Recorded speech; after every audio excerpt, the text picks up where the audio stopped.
now, and let's see how. Tell me if you find a link. Just Take give your me time. a second.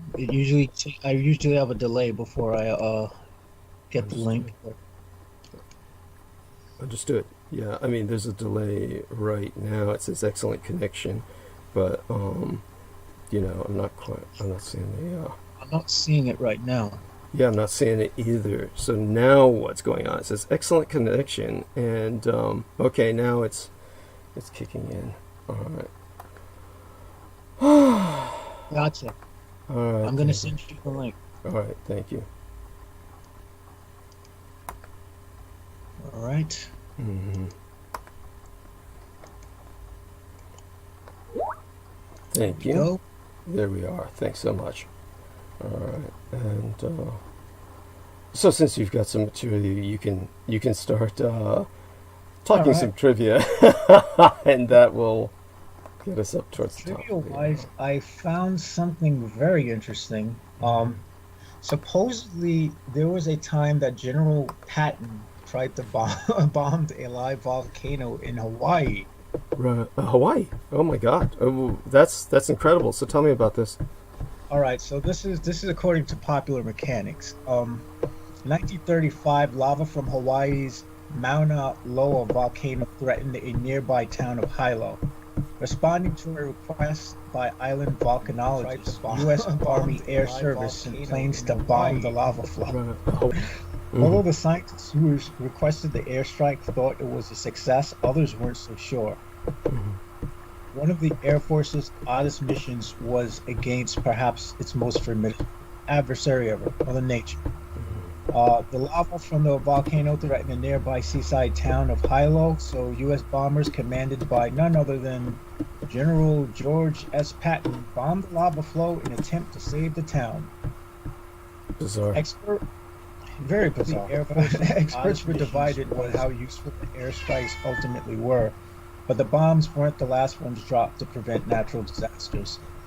Folks, I ask that you excuse me, my cat's in the background. Understood. She just wants a little bit of attention, which is fine. Now, that I found interesting. They also brought up a man by the name of Thomas Jaeger. I don't know. All right. Yeah, he was a founder of the Hawaiian Volcano Observatory who appealed to the U.S. Army for help. I suppose they wanted to bomb the lava tubes and channels that feed the lava in the direction of the river so that they could divert the lava flow, I suppose. And yeah, it's just one article I found interesting. Now, I've been enjoying the city because apparently the women are absolutely fucking gorgeous there. Well, that goes without saying. I found an article about Isaac Newton. Supposedly he believed the pyramids revealed the timing of the apocalypse. Yeah, okay. And that's not surprising. It sounds like the typical kind of nonsense that, someone like him would buy into. Yeah. I mean, they were some very eccentric guys. All these folks are pretty odd. Let's see. It's the privilege of rank. He's born in nobility, so it's the privilege of rank. Oh yeah, they have all the time to go into this exotic bullshit and just, branch off into these strange ass rabbit holes, which they often do. Yes. Okay. That aside, Staten Island has finally hit as the most infected borough of New York, which is no surprise. The people out here are dumb as fucking shit, and they can't. Not only that, they can't drive, and there has to have been something in the drinking water. There has to be something to explain why so many people out here are fucking stark raving mad. And I'm not just talking about the white folks either. Oh my God. Yes, it's equal opportunity. It's it crosses the color line, crosses the color barrier. Yes. It does. Here it does. Here it was. Okay, we had an eruption in Hawaii at Kilauea volcano in Hawaii. Kilauea. Yeah. Yeah. You did right. I mean, yeah, I was just saying it quicker for emphasis. It's anyhow, so go on. Kilauea, it's and what can you tell me about that? Well, just that it was accompanied, it was actually foreshadowed by a 4.0 earthquake, which I guess the what do you call it? The folks who are monitoring like this kind of activity, they didn't predict that an earthquake volcano would come from it. And of course, the guy on the video talks about, I predicted it. Did he really? It's not that he really predicted it. I'm just asking that, did he have the audacity, the balls to actually claim the credit for doing so? That's impressive. He did. Whether he actually did so or not, is beside the point. But, these guys all seem to aggrandize themselves with that sort of, see, I got the shit and you don't. Yeah. Yes. Yeah. It's a typical male, the dominance issue. They've always got to do that about something. I mean, honestly. I mean, women have ego too, but, I'm sorry, go on. Well, actually, this segues into what I wanted to continue my thoughts on from last week, which you bring up about the male ego. Because what I was getting at before I was cut off was the fact that I believe that one of the problems we have in the military is the fact that there's this macho male culture. And that macho male culture is what enables them, what encourages them to rape and murder one another. And it's that macho, it's that male self-aggrandizement and that desire to be top dog, so to speak, that completely is why our military is non-functional. It's functional to a degree of fucking everyone else to fuck up in other countries, but they're not functional, at least in terms of protecting the United States directly, as the lack of a firewall seems to prove. Yeah. I mean, no. I understand what you're saying. It's one of those things where that would require some going into in terms of, as I said before, that I certainly have concluded myself that there needs to be a all-female police force, as in a national police force, and an all-male military for the reasons that a lot of the dysfunction is certainly exacerbated by females in the military because of the how would I say it? Not the fault of the females, but the females are trying to integrate into a patriarchal, an all-male system, and it just doesn't work. And so, in terms of where we're at with that, I could go on about that for an entire transmission. But I see what you're saying. I mean, basically, it's like a prison, of course. I mean, it's a prison system where the men are just brutalizing and raping each other. And as for the, and I've stressed before, their overall incompetence. But you compare that to other militaries in the world that are quite functional. And so it's obviously not the gender issue per se. There's something specific to American culture that renders it specifically dysfunctional. Obviously, you had an all-male military with many other nations that functioned quite well, or military organizations. So it's more a question of it's basically that the American military system is the worst of all possible worlds. You've got it's a welfare state and a jail dodge, as opposed to anything. Yeah, and that's why a draft will work, because the problem is if it's a jail dodge, it invites the worst.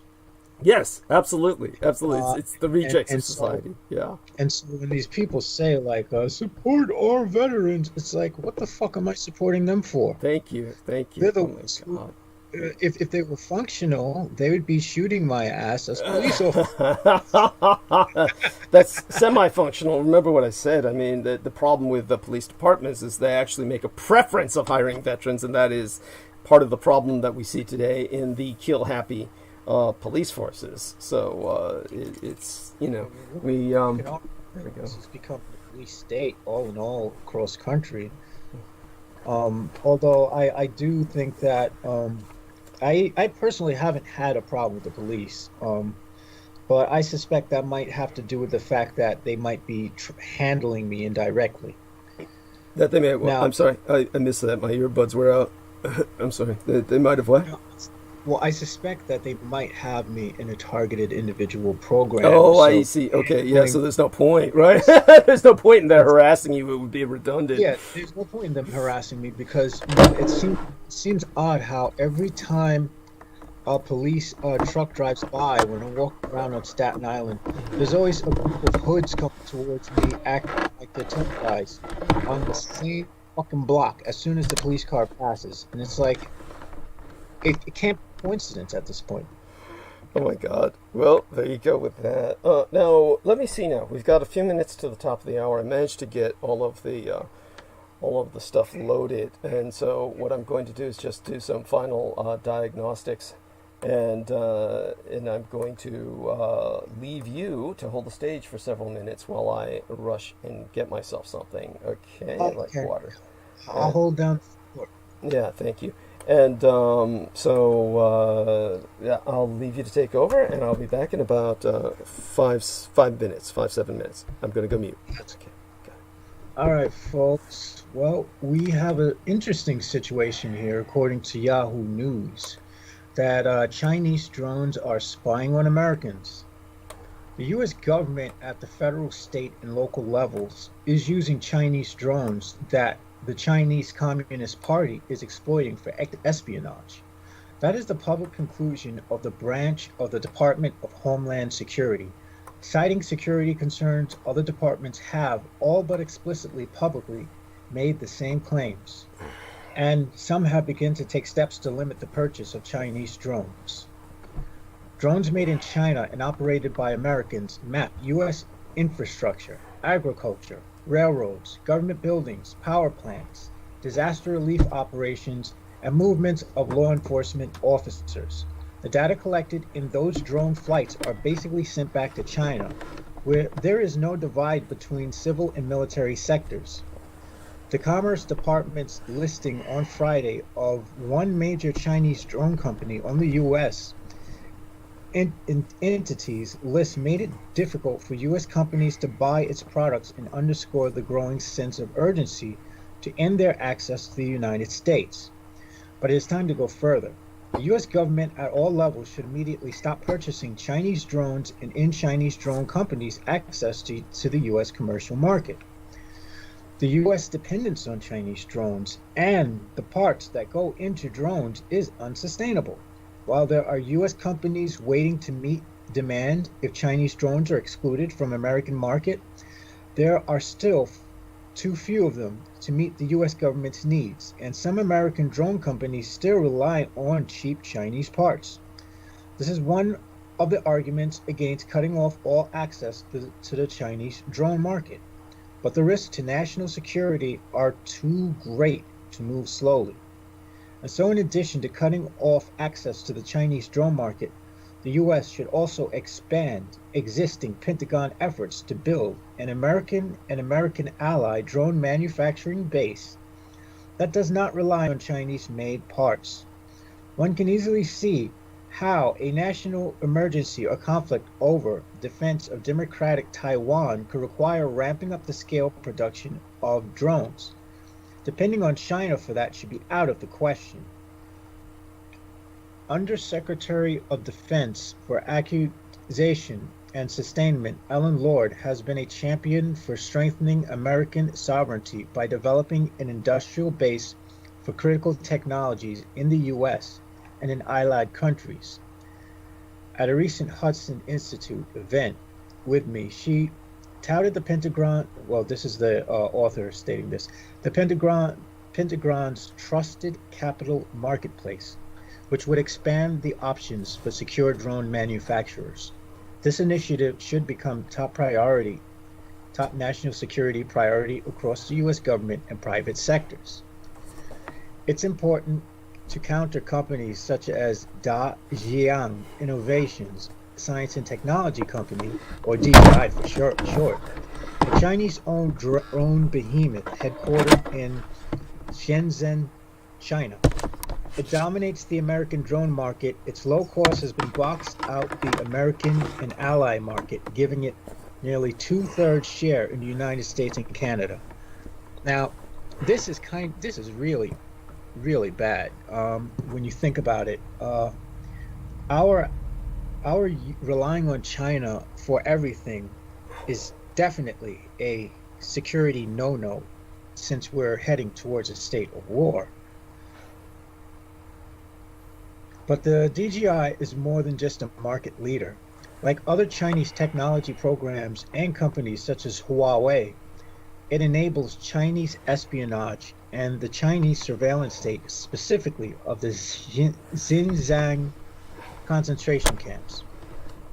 An August 2017 Los Angeles office of the Immigration and Customs Enforcement Bureau memorandum says the Chinese government directorates most likely receiving data from the DGI's cloud are the offices responsible for defense, critical infrastructure, traffic controlling, and cyber defense, officials said.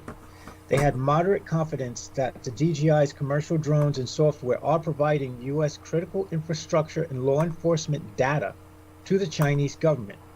The flurry of other agency actions to slow the use of DGI drones suggests that officials now have more than moderate confidence this is occurring. Wow, you think? Could they have been any later with that conclusion? Other government agencies, such as the Department of Defense, with few exceptions for some applications, have stopped using Chinese drones. But by the way, I'm curious if people can hear us, because I notice no one's responding in the chat room. Though we have thumbs up, we have more. We have half a dozen thumbs up. Yeah, folks, please let us know if you are getting any of us. Actually, Right. let me type this in. Yes. And see if anyone responds. Yes. Let's We see. have like a few, because right now everyone seems like ghost listeners. Right. And so there has to be someone else there besides us. And here we are. So yes, take care of that, and do keep talking. I'm reading All a right. message, incoming private message myself. So Gotcha. go on about the Chinese drones. All right.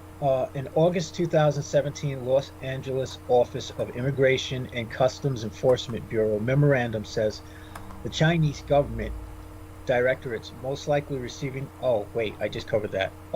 Sorry about that. Here we go. Other government agencies, such as the Department of Defense, with few exceptions for some applications, have stopped using Chinese drones. Yeah, I went into that.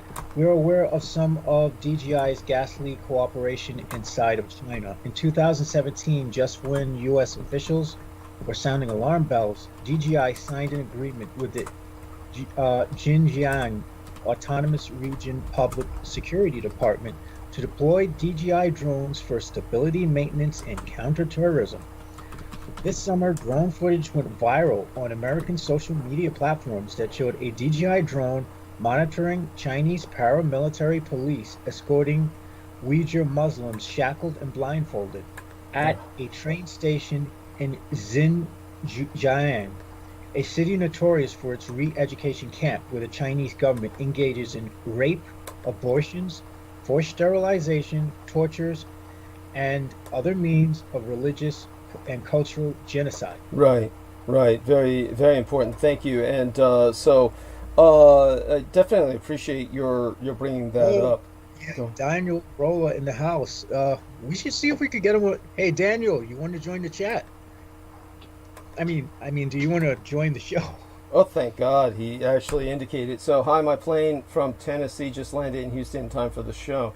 So, I presume you can hear us. So that's really silly of me to ask that, but still, it's good to get that confirmation. So thank you, Daniel. Definitely glad he was able to get in there. We are now officially starting the transmission, and very glad to have Jameson Reese with myself. Peter Moon will be joining us at the top of next hour.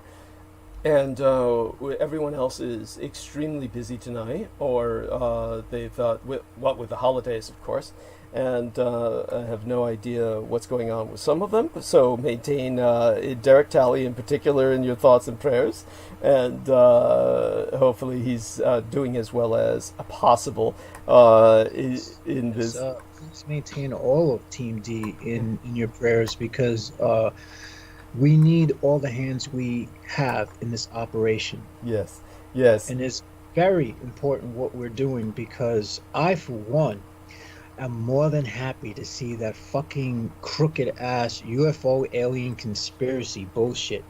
Oh. Thank you. Yes, I'm sick of those asshats. They've reached a point now where, you know, popular occultists are claiming, oh, the demons are extraterrestrials. And I'm talking to some of them, and I'm like, you guys know that you're selling bullshit, right? Thank you. And I have to ask them, like, you guys don't actually believe that shit, right? Yeah. All right, Daniel says, I'm in a noisy auto right now. I can't really talk. But okay. Well, we thank you anyway, Daniel. Yes. Yeah, definitely. No, definitely appreciate it. And by the way, Jameson, just out of curiosity, is there anything in particular that you think should be brought to the public awareness in this hour before... what I might do is simply go into solicitation, because tomorrow I have a psychologist appointment. So that's it's a videographic appointment. I keep saying telephonic. It's actually required by Kaiser Permanente that it be videographic, so that the professional consultant, the psychologist or psychiatrist on the call, can visually ascertain the condition of the patient client. And so this needs to be done at 3 p.m. in the afternoon, the middle of my biological night. And this will, it's interesting that she was able to make this appointment actually just before into the Christmas holidays. So what I'm thinking of doing is retreating into slumber earlier than usual. We're still going to have a fairly normal schedule. If you want to dominate the opening hour, that's fine, because if you have a lot to talk about, then that gives me some more time to just kind of pull myself together after the stress of starting production, which Jameson Reese was the only witness to tonight. Paco Morales is, of course, very busy with, let's see now, as he says it, a lot of tamales. He's pressing a lot of tamales. And as for our lovely Selena Khan, she's finishing paperwork before midnight tonight, otherwise she will be penalized.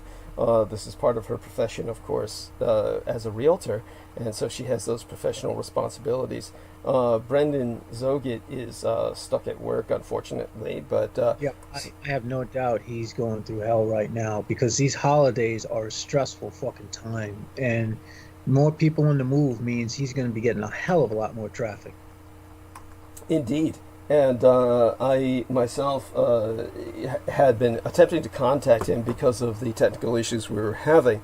I say there's no pride in this, but I say with some feeling of relief that I was able to fix the problems on my own, so to speak. I don't know if fix is the right term for it, but just hitting what I could here and there until we got the microphone to work. Now, the horror is that the laptop is...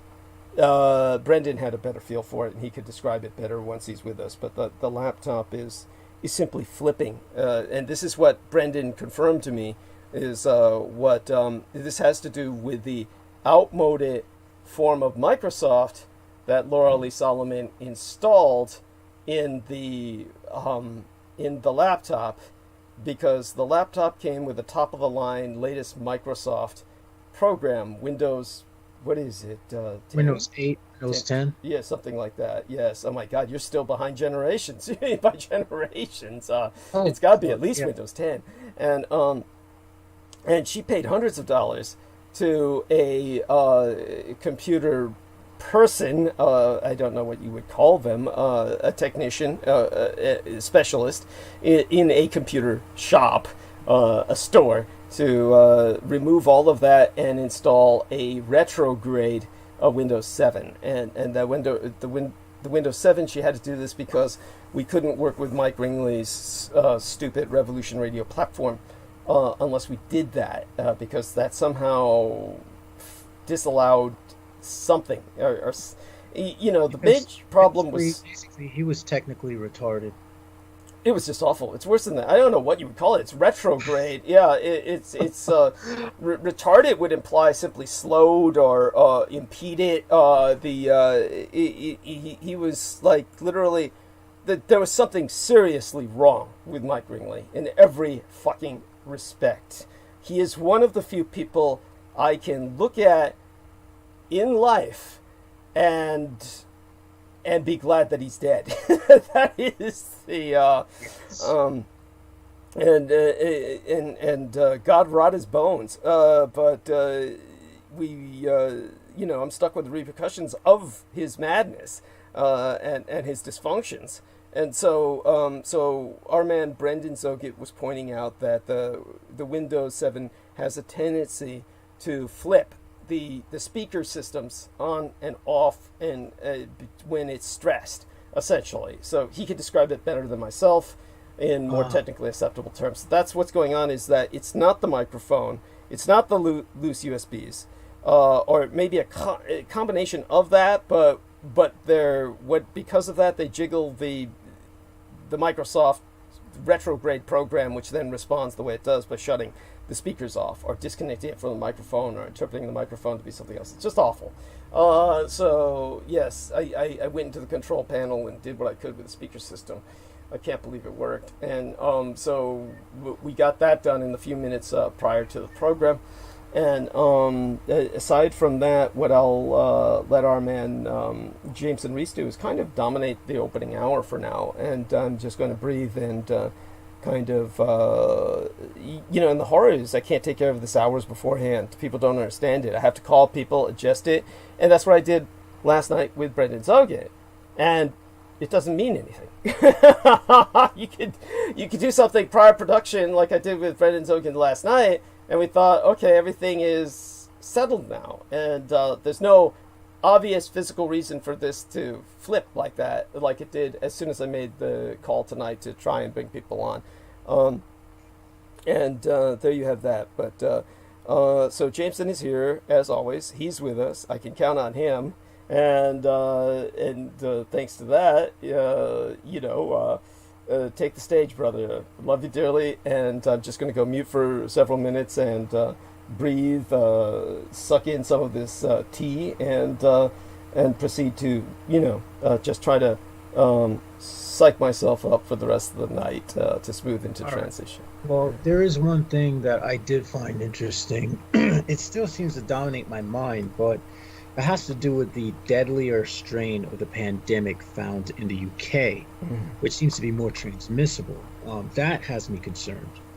I know we went into that last week as well, but that I want to tell people, as far as this mask thing is concerned, it's not about protecting other people. It's about protecting yourself. At least value your own life. At least show that you value your own life. Thank you.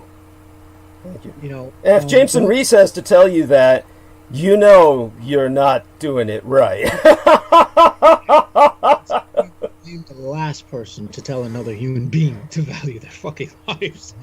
With whatever issues I have, which I am working on. I sincerely do say that. I am working on these issues.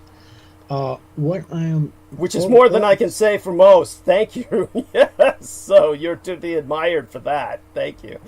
Yes. So I have seen people who have, their mask on their kids, and that's good. I have seen people because I've seen parents out there who have masks on and their kids don't have masks, and I'm like, dude, are you fucking serious? That is bizarre. It's like, I would think that if you're a parent, you'd be eager to protect your kid over yourself. So you'd have the kid wearing your mask. I mean, for fuck's sake. Some people are, I don't know, Douglas, they're just twisted. there's something that's just not processing right within the American psyche.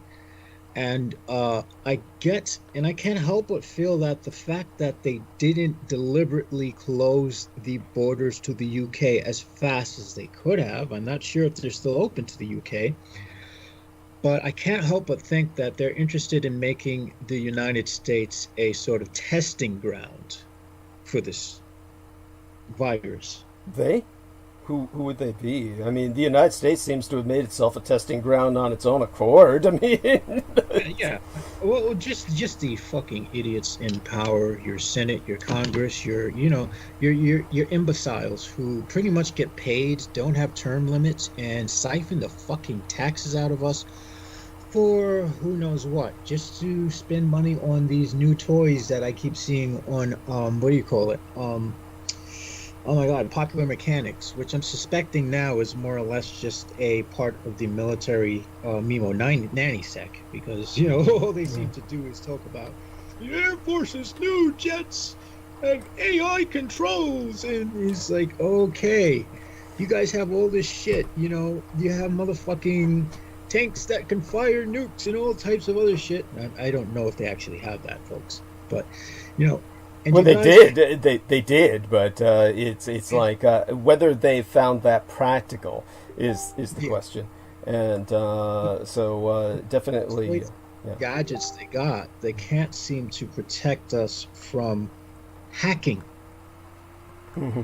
That's right. And by the way, this is important because Jameson Reese was in the Air Force at a time when they claimed that they were involved with cybersecurity. So please go on. Yeah. Yes, I don't know if you remember the commercial where they showed like these people in the Air Force in this computer room and talked about how they're protecting the country from hackers and all types of 21st century problems. Well, I mean, those of us, we either do or don't, but bring that up as the segue, so go. Yes.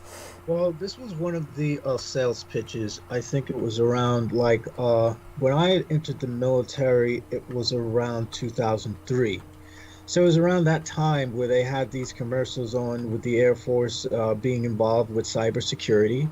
And I was actually going into computer programming, which got me a secret clearance. It's not top secret, of course, but, And I remember one of the sergeants talking about how he went to Area 51 and he can't talk about what he saw just to juice up the rest of the nerds who were fucking in the computer programming. This was, of course, before my suicide attempt, which was really more or less a true desire for myself to die because of the depression and mental illness I was going through. Yeah. But that aside... But by the way, it's important to disambiguate that from some shill who just wanted to collect a check, who was doing that in the military so he could have an excuse for benefits. So this was serious. They made sure I did not get any benefits after. Those bastards. The only thing I got was the OSGLI insurance.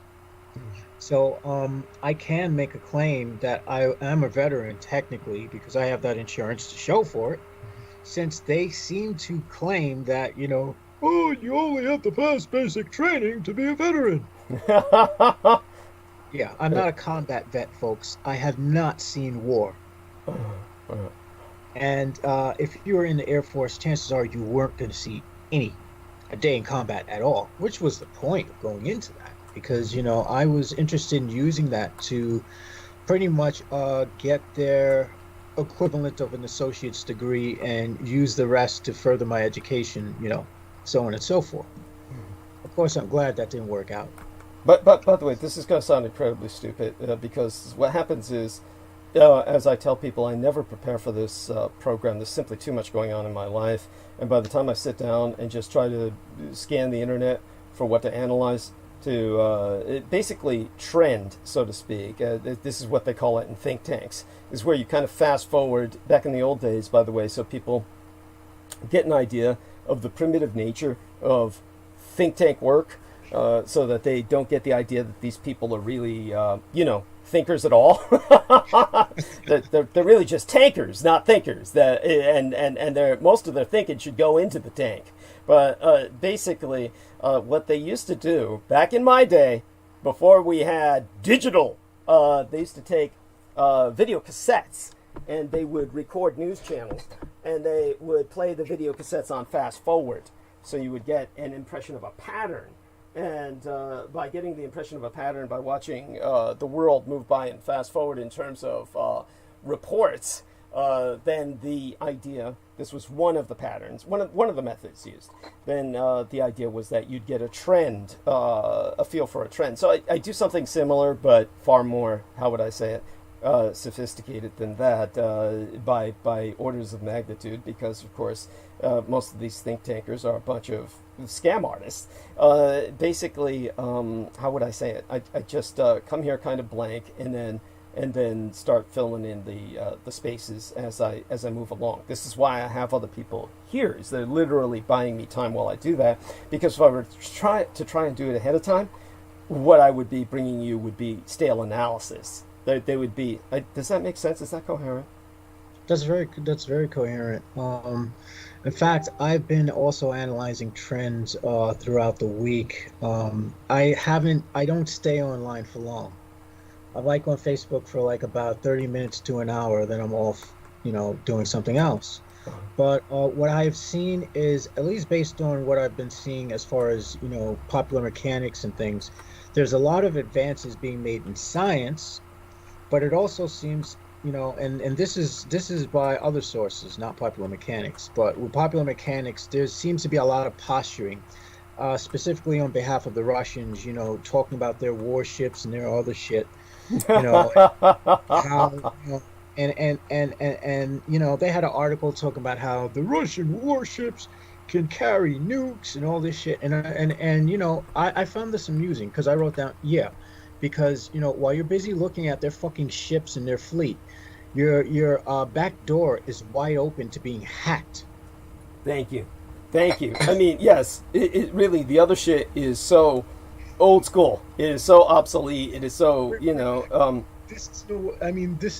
we're not going to see warfare where tanks are like, well, we might see that between India and China or whatnot, but you're not going to see the kind of warfare, at least between the United States and Russia, or where we're going to be sending bombers over and shooting missiles and shit. No, this is all going to be cyber espionage. Yeah. All of it. Yes. And the Russians have enough assets in the United States to pose a potential threat. The problem is a lot of these hackers, especially the ones who are following the right and following the Russian and writing Russian cock, they should be investigated as potential terrorists. Yeah, and they should be on a list somewhere. Thank you. Seriously. So, aside from all of that, I want you to, continue with what you were saying, and I'm going to go mute for just a few moments and let Jameson continue to report on some of these developments. I think they're important, and he brings a lot of things to mind while I'm searching for what to analyze. So, thank you. Keep going, James. All right. So, back to this article with the drones. DJI was also eager to take advantage of the COVID-19 pandemic. This spring, it gave away free drones to 43 law enforcement agencies in 22 U.S. states to outrageously enforce government social distancing guidelines. That's right, the Chinese company that enabled Chinese government to monitor the Chinese Muslims for compliance in concentration camps sought to enable U.S. governments to monitor Americans' behavior for compliance during the COVID-19 pandemic. Would you look at that? The Chinese are telling us how to govern now. See? And you don't think America has a problem. Some members of Congress have been tracking the issue and trying to legislatively mandate that the United States government stop using Chinese drones and end its dependency on Chinese component parts for drone market. Last year, Senator Rick Scott, representative of Florida, and Representative Mike Gallagher of Wisconsin led a bipartisan coalition to introduce the American Security Drone Act. If enacted, it would, among other things, prohibit federal departments and agencies from buying any foreign commercial off-the-shelf drone or unmanned aircraft system manufactured or assembled in countries identified as national security threats. Now that is something I'm going to look up further, the American Security Drone Act, a little later, because that actually interests me, and I want to know if we're seeing some, because I suspect that a lot of these things are being held back, if not pushed to the side, by the Trump administration, which of course is a terrorist administration. He is not a legitimate president. Now, I would Thank like you. to... Yes, so go on. I'm sorry, I had to get that in there. I'm going to diverge for a moment to say that I, Jameson Reese, did take an oath to protect the United States from enemies, both foreign and domestic. And even though I am not employed with the military service, I do to a degree still take that oath seriously. Now, it is not because I love the country. No, the people who love countries as the way they are conservatives, and conservatives destroy their countries because if you keep things the way they are in changing times, you breed stagnation. Stagnation breeds corruption, and corruption breeds human rights abuses, violations, and the country just pretty much collapses from the inside out. A good example would be Russia. Now, it's for that reason that these so-called patriots are actually not nationalists at all. They're actually enemy insurgents.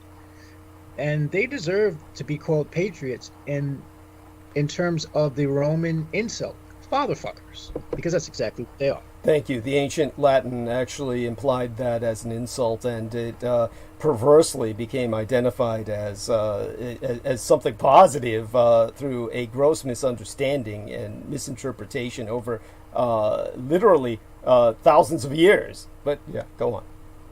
Well, to some degree, it still is derogatory because the problem with patriots is that they seem to have a blind allegiance. And it's that blind, unquestioning allegiance that enables corruption, enables dross, and enables the destruction of the nation. So, to a degree, the word patriot is still not a positive thing.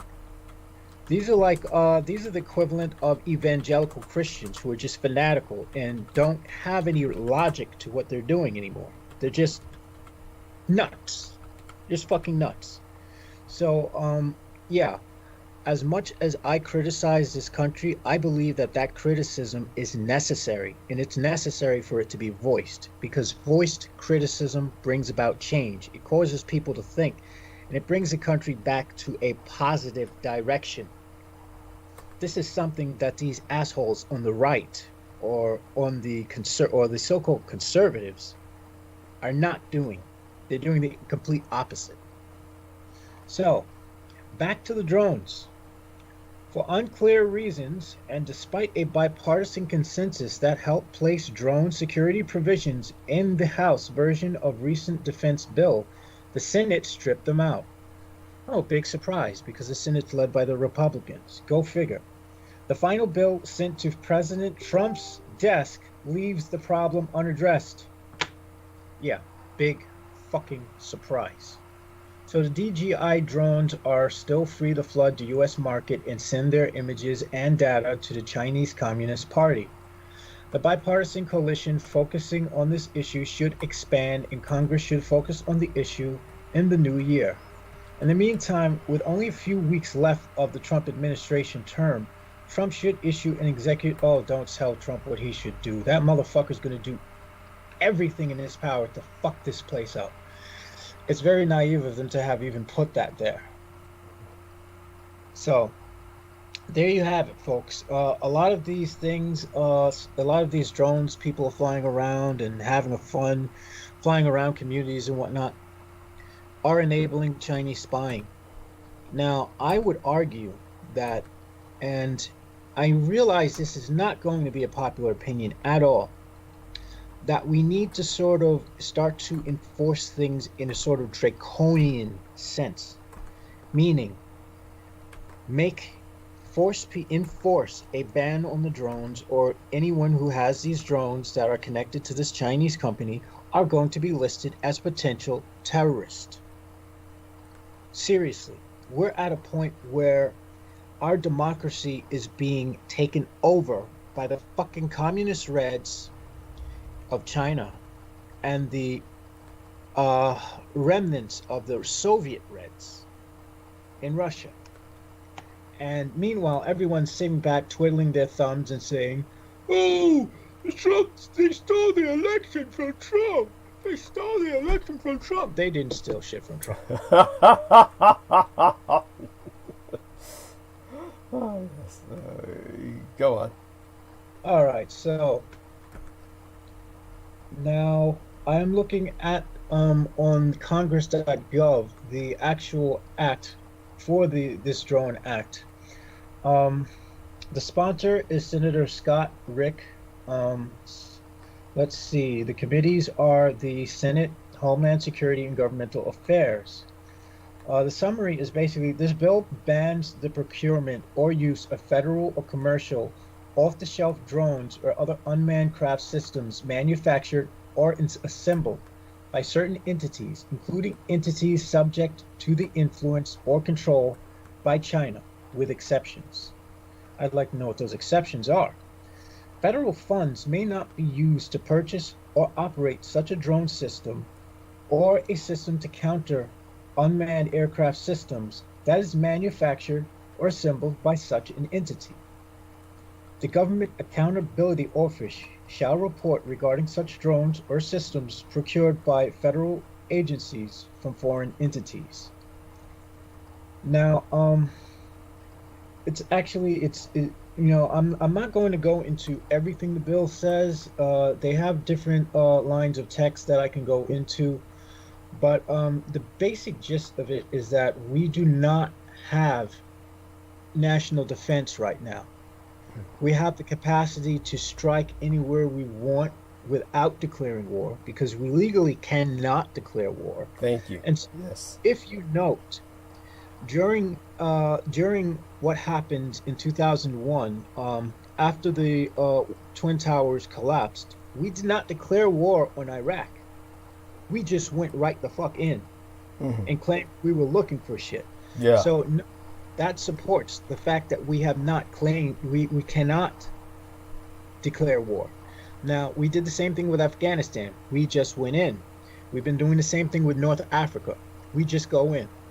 A lot of people don't realize that there are American forces in North Africa and in many places in sub-Saharan Africa, but there are. And the reason why is because we can't legally declare war. So you should understand by now that Japan still has us by the balls, folks. Yes, that's it can't be overemphasized, and really I appreciate you reiterating that. It's I want to emphasize as well to everyone that Jameson's doing me a tremendous favor. I'm going to go get one more bit of business done. I will be right back, leaving the mic on mute, and Jameson can continue to catch us up on some incoming, stories, so to speak. And so, thank you. You're doing quite well. Appreciate it. Now, I just wanted to take this time to share my thoughts on something that I find seems to be spreading amongst many sub-communities on YouTube and other social media venues. And I started to call this toxic inspiration. Now, everyone knows I'm working on my pessimism to try to be more balanced. I don't want to be optimistic or pessimistic. My preference is to be realistic, to assess what can be done about a situation realistically, given whatever limitations might be present in a given situation, without trying to, emotionally react to things, sort of. The problem I've been finding has been this, wave of selling, inspiration memes about how you can achieve this, you can achieve anything. And don't, because the problem is a lot of times people are getting intoxicated off of this positivity. The problem with the intoxication of positivity is that they are being taught to turn their gaze away from the negative. Now, if you turn your gaze away from something negative, you're choosing not to change it. You're choosing to do nothing about it, because a lot of times people are being told to only embrace the positive and to just let the negative slide. Now, I would argue, let's do some critical thinking and analysis here, folks. The very people who are telling you to see no evil, hear no evil, speak no evil, and just live in a wave of goodness are the same people who are doing evil shit themselves. There's a reason why they're pushing this toxic positivity on you folks.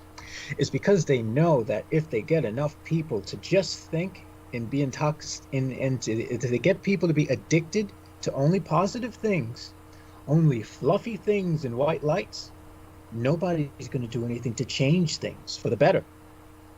And they can get to trample on whoever they want and not be held accountable, which is precisely why the Satanists came up with the New Age movement.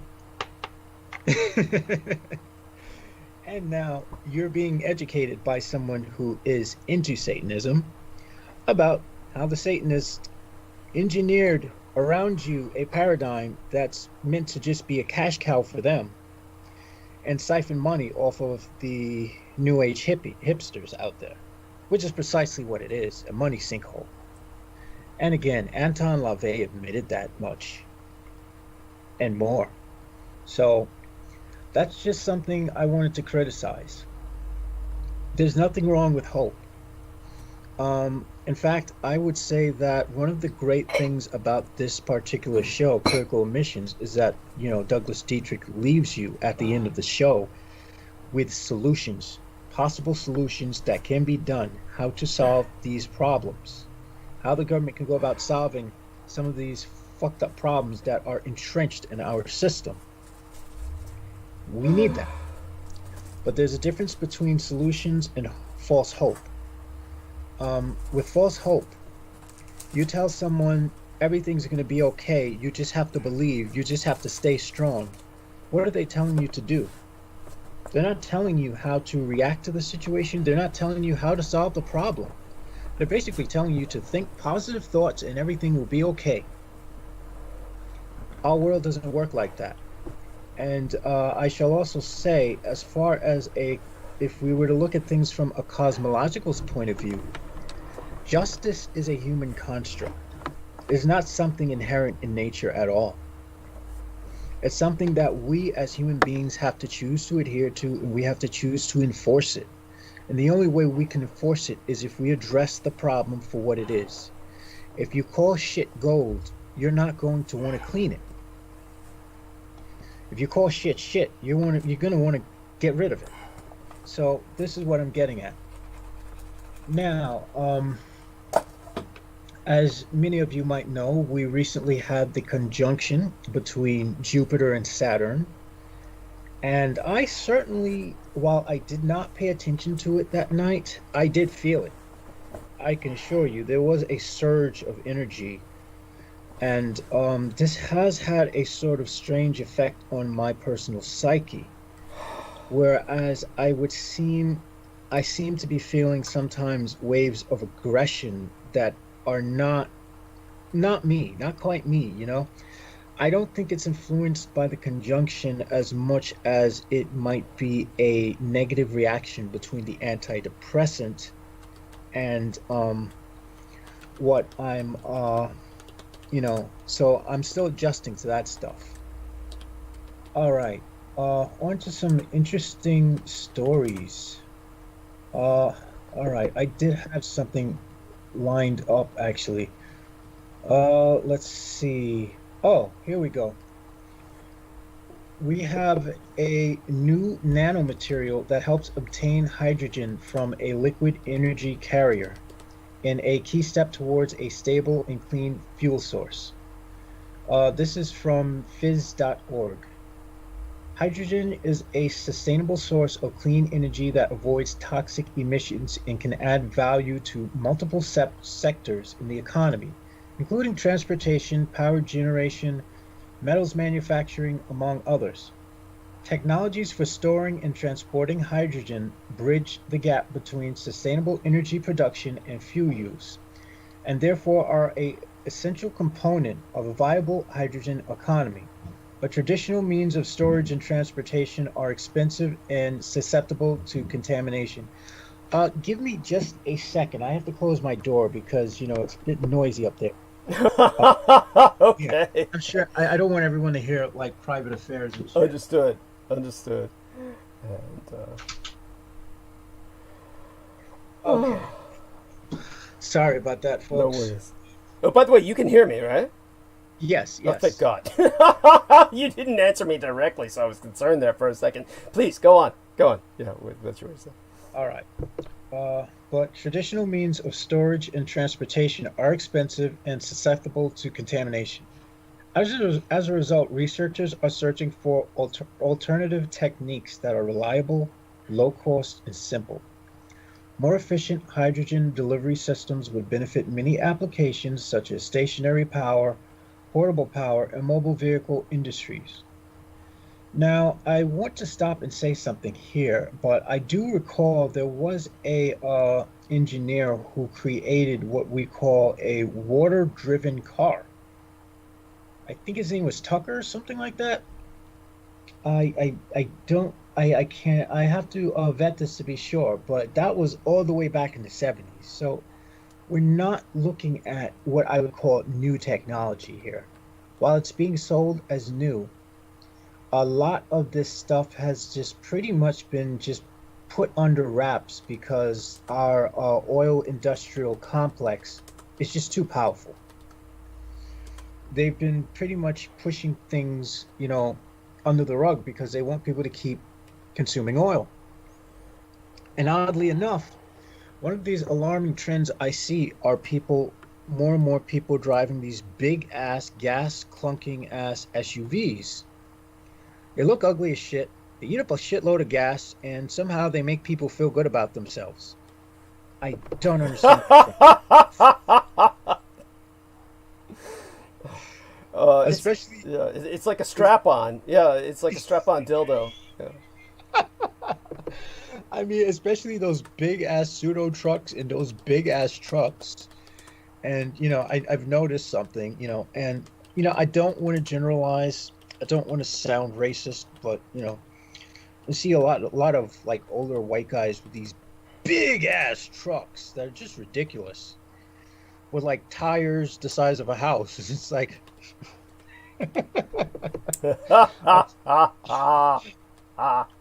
I'm sorry, that shit just makes me laugh my ass off though, because you see the guy step out, and you're like, dude, are you that insecure about your size? They are. Yes. It's that and big firearms is what gives them a sense of redress. So they have to have the big truck, and they have to have the big ass guns in the back. Look, I can run you over and shoot shit. Yeah, yes, run you over and then shoot the cadaver. Yes, that's right. Yeah, because I mean that seems to be what all their lives are, worth to them, and honestly, that's sad. But to return to this article, now as reported in the journal Proceedings of the National Academy of Sciences, researchers have designed and synthesized an effective material for speeding up one of the limiting steps in extracting hydrogen from alcohols. The material, a catalyst, is made from tiny clusters of a nickel metal anchored on a 2D substrate. The team, led by researchers at Lawrence Berkeley National Laboratories Berkeley Lab Molecular Foundry, found that the catalyst could cleanly and effectively accelerate the reaction that removes hydrogen atoms from a liquid chemical carrier. The material is robust and made from earth-abundant metals, rather than existing options made from precious metals, and will help make hydrogen a viable energy source for a wide range of applications. Now, to segue onto a I don't know, a different. It's relevant to this topic, but it's just something I know one needs to know is that a lot of the precious metals, they're not actually being mined here in the United States. They're being mined in other countries by slave laborers, mostly by children. And the sad truth is, I'm starting to suspect a lot of these minerals and crystals and shit that I've collected over the years might have been mined the same way. And honestly, knowing what I know now, it's sort of not something I want to sponsor anymore. But let's go back to the article. We present here not merely a catalyst with higher activity than other nickel catalysts we've tested for an important renewable energy fuel, but also a broader strategy towards using affordable metals in a broad range of reactions, says Jeff Urban, the Inorganic Nanostructures Facility Director at the Molecular Foundry, who led the work. The research is part of the Hydrogen Materials Advanced Research Consortium, HIMARC is the acronym, a consortium funded by the U.S. Department of Energy's Office of Energy Efficiency and Renewable Hydrogen and Fuel Cell Technologies Office. Holy fuck, that's a long name. Or EER. Yeah, couldn't they come up with something more clever than that? Through this. Honestly, wouldn't you love to work for a department like that where you could repeat that? So yes, I work for anyhow. I'm not even gonna bother. So please continue. Through this effort, 5 national laboratories work towards the goal to address the scientific gaps blocking the advancement of solid hydrogen storage materials. Outputs from this work will feed directly into the EERE's H2 at scale vision for affordable hydrogen production, storage, distribution, and utilization across multiple sectors in the economy.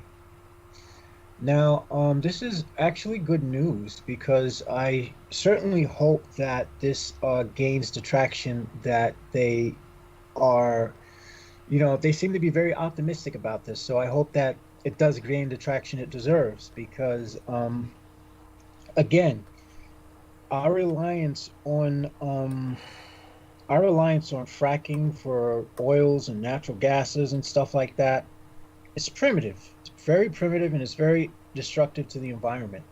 At this point, it's not necessary. And the government has enough money where they can subsidize or at least reimburse oil companies so that they don't lose all their revenue. Oh, heaven forbid the precious oil companies lose their trillions of dollars.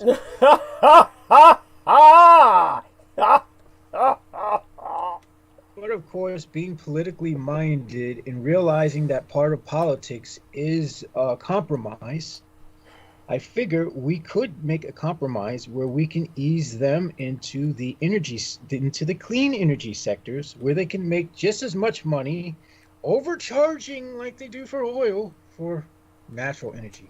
Somehow I don't like that idea now all of a sudden, but still, it's a better transition than, having these oil barons just go apeshit crazy and decide to destroy the fucking world and accelerate the eschaton, or the coming of the Antichrist, just because they're pissed off that they can't get the trillions for a yacht and a prostitute who makes them feel like they're young again. These old fucking pricks seem to do. They seem to want to live forever. And sadly enough, it seems odd that a lot of the technologies they use to extend their lives are pretty primitive, which I think is just desserts. All right. So, chemical compounds that act as catalysts, like the ones developed by Urban and his team, are commonly used to increase the rate of a chemical reaction without the compound itself being consumed. They might hold a particular molecule in a stable position or serve as an intermediary that allows an important step to be reliably completed. For the chemical reaction that produces hydrogen from liquid carriers, the most effective catalysts are made from precious metals. However, these catalysts are associated with high cost and low abundance and are susceptible to contamination.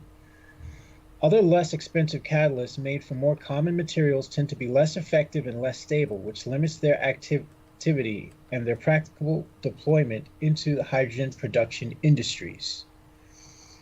All right, and please tell me about, all right, so we have something in chat. Underfell Girl Stan says, hi guys, the laptop is driving you nuts. Have a Yes. great transmission, Douglas.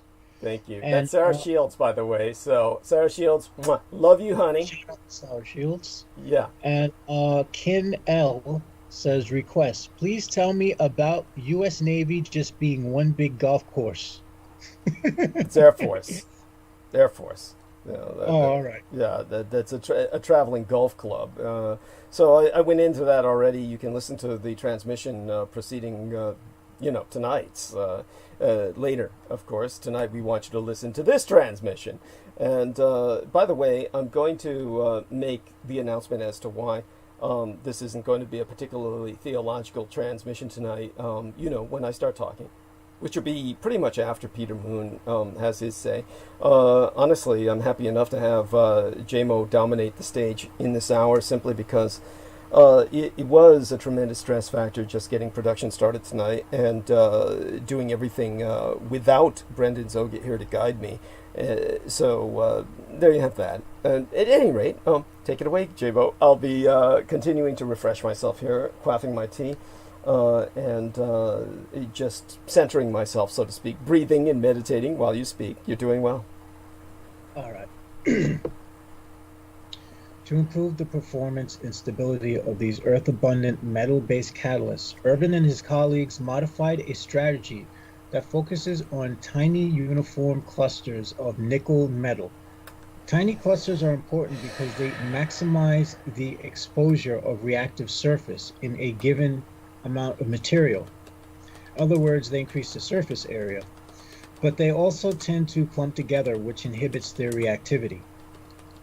Postdoctoral research assistant Xiaolei Zhang and project scientist Ji Su, both at the Molecular Foundry and co-led authors on the paper, designed and performed an experiment that combated clumping by depositing 1.5 nanometer diameter nickel clusters onto a 2D substrate made of boron and nitrogen engineered to host a grid of atomic scale dimples. The nickel clusters became evenly dispersed and securely anchored in the dimples.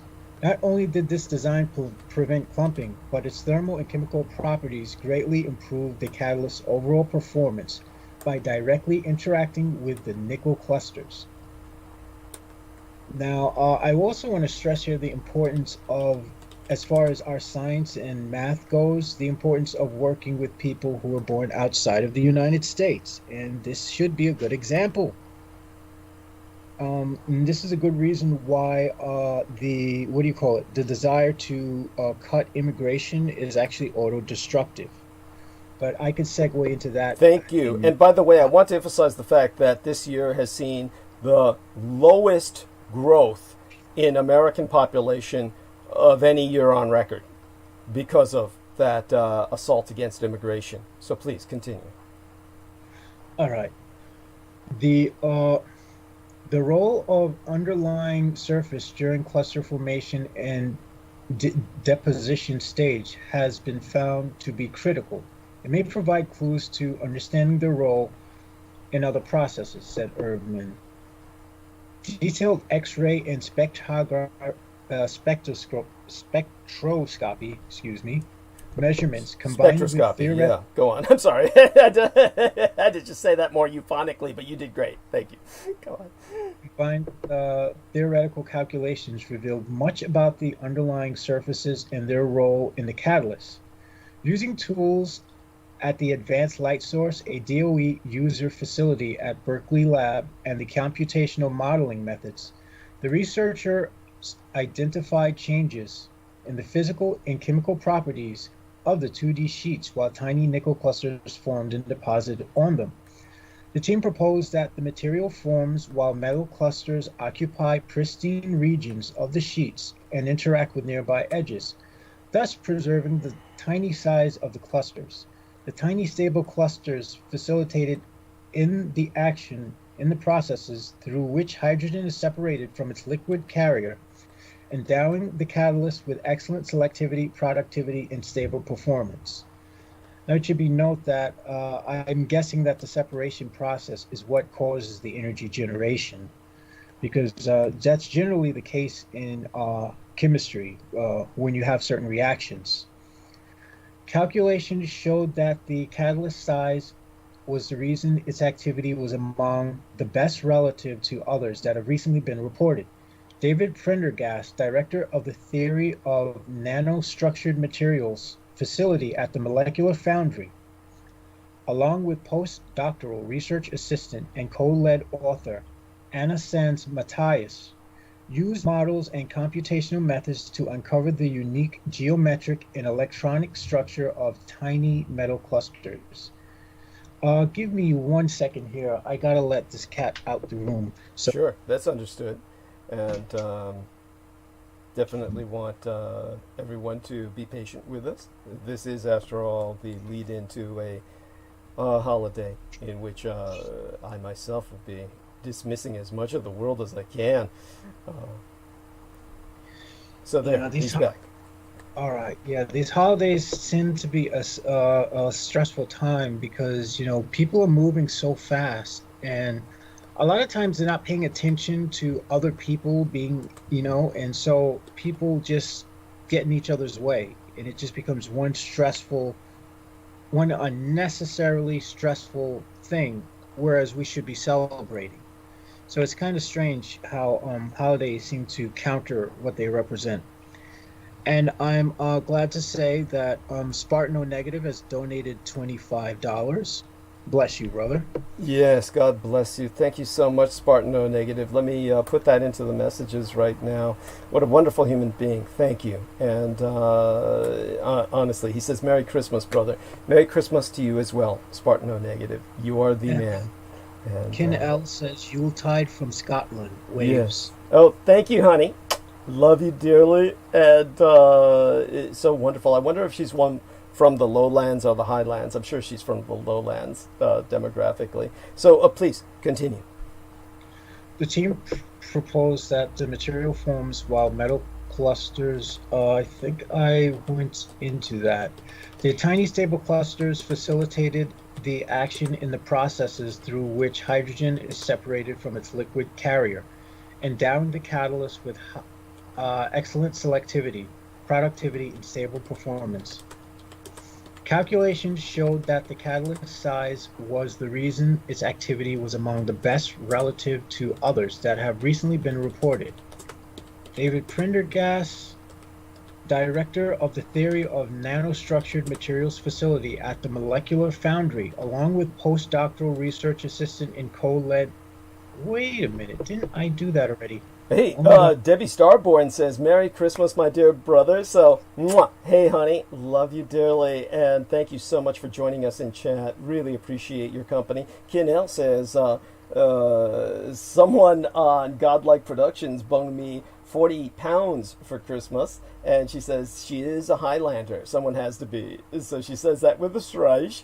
And, well, honey, you were a member of one of the most romanticized subcultures in the world, or ethno groupings. What would we call that? It's an ethno...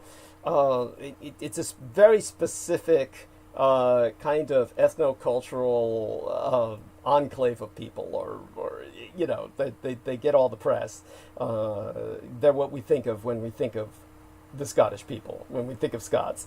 And Spartan O Negative has returned my blessings, and Debbie Starborn sends her love. So my thanks unto all. It is so good to have you here for the Yuletide. And I'll explain what the Yuletide means, you know, in a general sense, as as would be appreciated by Judith Ager, who I will dedicate tonight's transmission to simply because I'm in a sentimental mood, and I'll be covering much of the Pacific tonight out of necessity because of the historical anniversary that tonight represents. And so with that, we return to Jameson for a bit. In their catalyst, the researchers achieved the goal of creating a relatively inexpensive, readily available and stable material that helps to strip hydrogen from liquid carriers for use as fuel.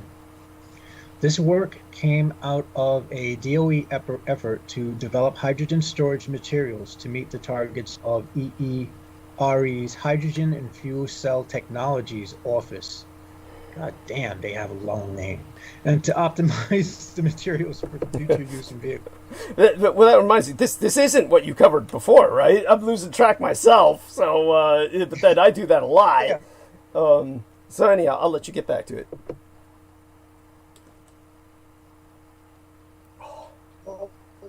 Well, yeah, I basically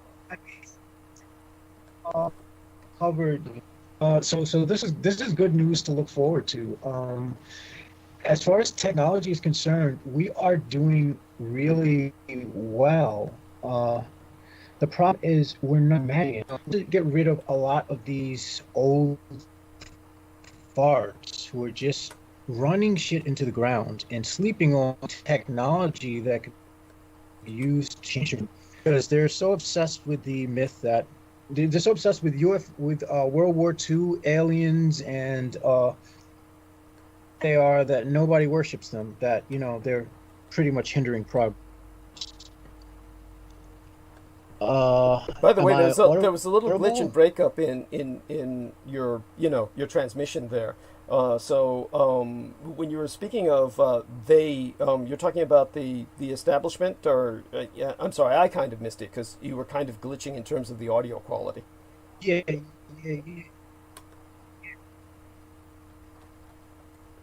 Jesus, and it's not improving. I It's hope pretty much this.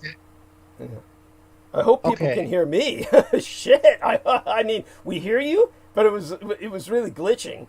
So, yeah, definitely say something now. Let's see if we can hear you smoothly now. See if that's smooth now. Am I is everything good now? I think so. Yeah, you sound much better now. Yes. All right. I might have what might have happened was I might have too many sub programs open, which I'm Yes, closing. close them by because all means. what's happening is this is eating up a bit too much RAM. And what I'm going to do is I'm going to close out the browser on this computer and open it on the other computer so I could look at chat. That way, there's less RAM being used because this particular model has like maybe I think I'm squeezing out of this one a good 6. Oh gosh. By the God way, damn. if you hear keyboarding, it's because I'm typing to Peter Moon while our man Jameson is taking care of that. Yeah, with this particular model, this one is a low RAM model, but it has just much better speakers. Because this is one of the laptops I would carry around with me when I used to go out before COVID-19, and I used to carry this around so I could make music on the fly if ever a tune popped in my head, and then I would bring it back to my larger laptop to refine everything. All right, let me just turn the audio off on the other computer and I will get myself situated and back in the live chat. Okay. And, this way, everything shall be congruent and we are good to continue the night. All right, everything's gravy. Well, in a manner of that is a weird ass. And that is probably the weirdest thing I've ever said in my life. Oh, well, it's cool. I enjoyed that. Thank you. It's good to hear you say something that's cute and casual. That's it's good. Yeah. Well, it's good. It's good to hear me not with a stick up my ass Yes. because usually I'm like, humanity will burn. I will bring forth the demons from the 6th dimension. Yes, Les. Yeah. We I can't be like that all fucking day. Thank I'm God. sorry. And that's another reason why I love these transmissions because they give me a chance to actually be human for a little while. Yeah. Yes, that's 'Cause important. I've been going through most of my days, just locked up in my head and, not really connecting with anyone. And this is a problem. And, I guess, what I have to learn from Brendan Zoget is going to force me to leave my habitual comfort level of not saying anything to anyone, because I just have a tendency to just close up. I'm sorry, I'm laughing because while you said that, Kianel, our favorite Scottish Highlander, said that what happens when politicians die of COVID? They lie still, as in they still lie. Oh, by the way, she donated £4 sterling and 99 cents. God bless you, honey. Oh my God. Thank you so much. She said, winged you £4 sterling and 99 pence. Would that be pence? In United Kingdom money. Thank you, honey. Oh my God. She says she's from Cairngorms. Cairn just means stones, and Goram for the word blue, for blue. Gormaz, it just means blue mountains is all. Or Gormaz, depending. I'm kind of Slavonicizing that. And that's because of my habit of confusing languages. Sometimes they all begin to converge in my head. But my father's Irish brogue comes out when I speak of Celtic subjects. The man who raised and guided me, and says, Karen Gorms, going to change my damn name to Typos Galore. Okay, so she's doing fine. And she says, but it's better than a poke in the eye, not much. So Spartan says it was glitching, but he says nice kin. And snowstorm in Wisconsin and Minnesota where Spartan O negative is. So our prayers for him, we cross ourselves that everything stays safe. We're going to bring Peter Moon on now, and that will help provide a break for us all. I'm going to see if I could call him. Okay. All right. Good idea.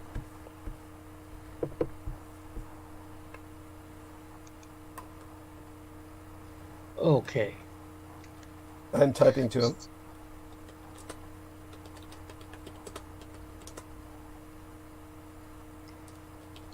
All right, so it seems to be calling him. Hello. There he is. It worked. So Peter, can you hear me? I can hear you clearly. Oh, good. Hey, Peter. Thank you so Hey, much. there. Anyhow. Oh, it's Jameson. Yes. Oh, you got us mixed up all the time. Yes. It's all right. It's just the three of us tonight, and that's because Derek Talley is working. It's a Wednesday night. Brendan Zoget is very much overwhelmed at work, and he sends his love. He had to spend his lunchtime actually eating. He could not join us. And Selena Khan, of course, is taking care of some realtor business that is overwhelming. Pac One Morales is overwhelmed by, of course, I don't want to use the phrase tossing tacos. He says he's pressing tamales at the moment, so that's a lot better sounding. It doesn't sound as racist or disrespectful, but he's very involved with his food production. And so, Mr. Moon, I'm suddenly dealing with some voice issues, but I'm very glad to have you with us. And I want you to do me a favor, Peter. I want you to talk about skybooks and how the weather is and everything you can, while I take a short trip to the washroom and do a little gargling to try and get my voice back, because I feel a sudden attack of phlegm. My voice got a little parched last, but go ahead and do your thing. Okay, yeah, I'll be back in about five or so minutes. I'm going to go mute. That's fine. Thank you. Go ahead. Yeah. Go ahead. My voice got a little parched last time I was on due to an irritating bridge, which is going to be hopefully fully repaired tomorrow for Christmas, so I can eat a Christmas dinner normal. That's all wonderful. But what I want to do is I'm going to share something that I had shared about 3 years ago, and one of my friends on Facebook had apparently dug it up and posted it, so I reposted it, and some of my Romanian friends have been sharing it on their timelines. And this is a Romanian Christmas greeting. Well, I made it a Romanian Christmas greeting, but I'm going to read it to you. It's short. Wishing you a Romanian Christmas as follows. In Romania, Christmas is called Crăciun. It was, I hope I pronounced that right, Crăciun, C-R-A with an umlaut over it, C-I-U-N, and was originally identified with time, the solstice as the beginning of time, and Santa Claus, known as Moș Crăciun, was the god of time. Crăciun sounds phonetically like creation and cranium. It's identified with the root CR or KR, which is related to Chronos, meaning time. This data that I'm sharing here is from the book I published, The Secret Parchment, 5 Tibetan Initiation Techniques by Radu Sinamar, which is all sold out. I'm waiting for the second printing to arrive. It concerns an area in Romania where ancient artifacts were discovered, where hieroglyphs were inscribed, translated as Græcororszámãn, K-R-I-O space Salmos, S-A-L-M-O-S.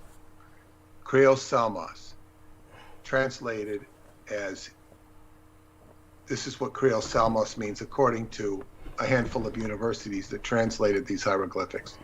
Here is forever. The worlds unite. So it is that Christmas and Santa Claus are not only identified with time with respect to the beginning of each year at the solstice, so are they identified with the creation of time with regard to eternity. It is in this very area, and when I say area, I don't necessarily mean the exact spot. We're talking about a radius of a few miles, because I don't know where they found it. It is this very area of these hieroglyphs where Dr. David Anderson independently determined that there was a time reactor discharge some 200 to 2,000 years ago. And it is where I visited in 2014 and 2016.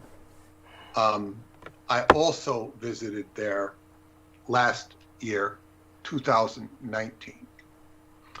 And this is a Romanian Christmas greeting that I shared with people.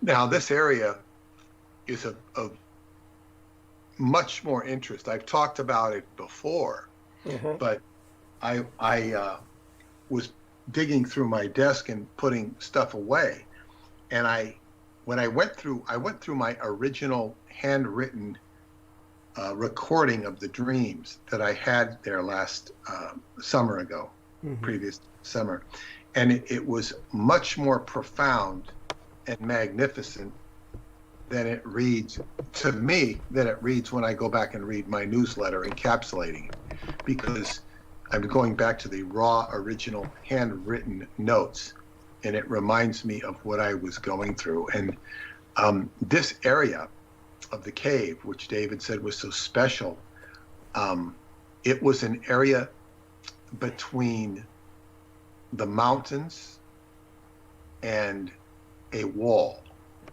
There was a wall surrounding this area, this entire area, which is long since destroyed. Well, it's more like nature and attrition than it is somebody.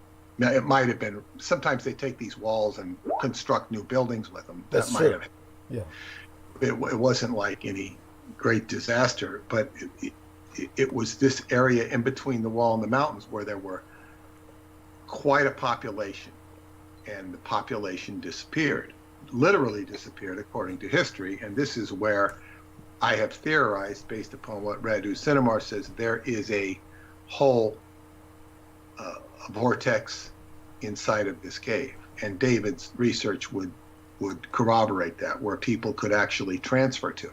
It's like, now this book I was looking through, where I had my dreams, is a book, it's like one of those books you pick up it's a notebook that you pick up in a dollar store for 50 cents or $1. And I've had this thing with me since my first trips to Romania. And I often take it with me. We'll write on the airplane, we'll write various things, but I take down phone numbers, emails, people. And and what I saw was that one of David's friends in Romania had told me to go to this cave in Mexico. It's a crystalline cave, it's huge. And she had told me that I should go there, and that it is a entrance to the inner earth. Now she's telling me this in before I'm even taking this stuff as seriously as I'm forced to professionally. And she's saying, "Oh wow, this place in Mexico, this is where you need to go." And of course, I'll be having a Mexican Christmas in a couple of days, and my friends know about this cave. I hope to go there someday with them. Have some personal escorts in Mexico, if that can be arranged. But it's very interesting because Radu also writes about the civilizations of Troy and the Mayan civilization escaping, literally mass exodus of people leaving. There's also a tradition in Romanian history of a mass exodus of people escaping the Romans right where we have Atlanticron in Capidava, and people escaping into the underground near there.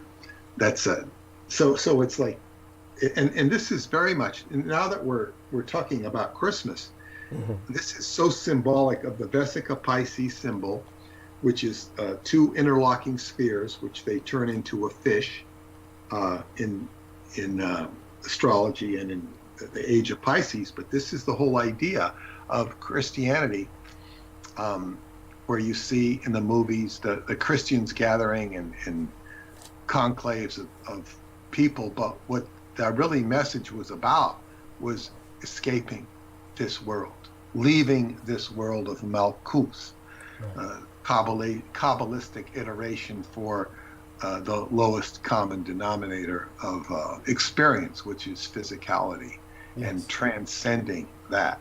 This is sort of, from a Qigong perspective, Malkuth is, the earth is where you get your ground, and kind of can, if you work the energy right, shoot up like a rocket ship and leave this dear world through the next sphere.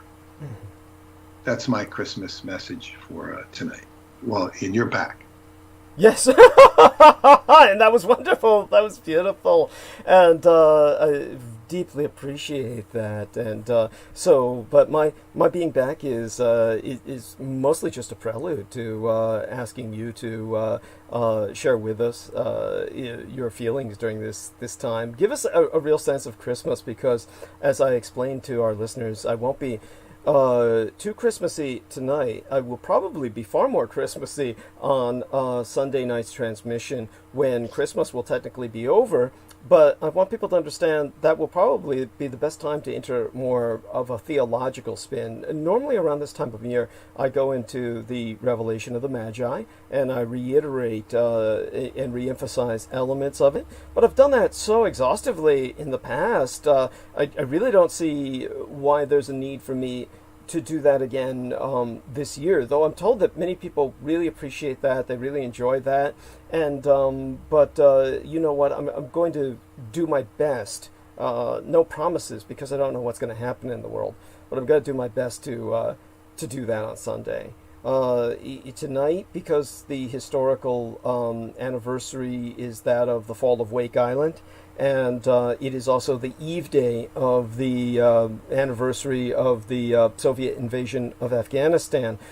These are actually quite relevant, and they bring out in myself the need to contextualize this to people. And so I'll be speaking a lot of the Pacific tonight, and because of that, I'm going to sentimentally dedicate this transmission to Le Grand Madame Judith Gay Yeager on the island of Kauai. I presume she's not listening, but if anyone who has contact with her is listening, do send to her my love, and that I will always love her eternally. So it's the season to think of love and to think of people we care about, and she is certainly one of them. She has taught me a lot that I'll be reiterating tonight, and it's thanks to her teaching me about the Hawaiian culture that I will bring up some elements of that tonight when I address just in passing the eruption of Kilauea, but also much of what I'll be speaking of the Marshall Islands and the context that Wake Island falls into regarding the Greater Marshall Islands and their claim over Wake Island, which many people, I'm certain, have no knowledge about. But by the end of this transmission, you'll be exhaustively schooled in. And it's not going to be a pretty night. It's going to be full of ugliness, because I'll be relating a lot of ugly things.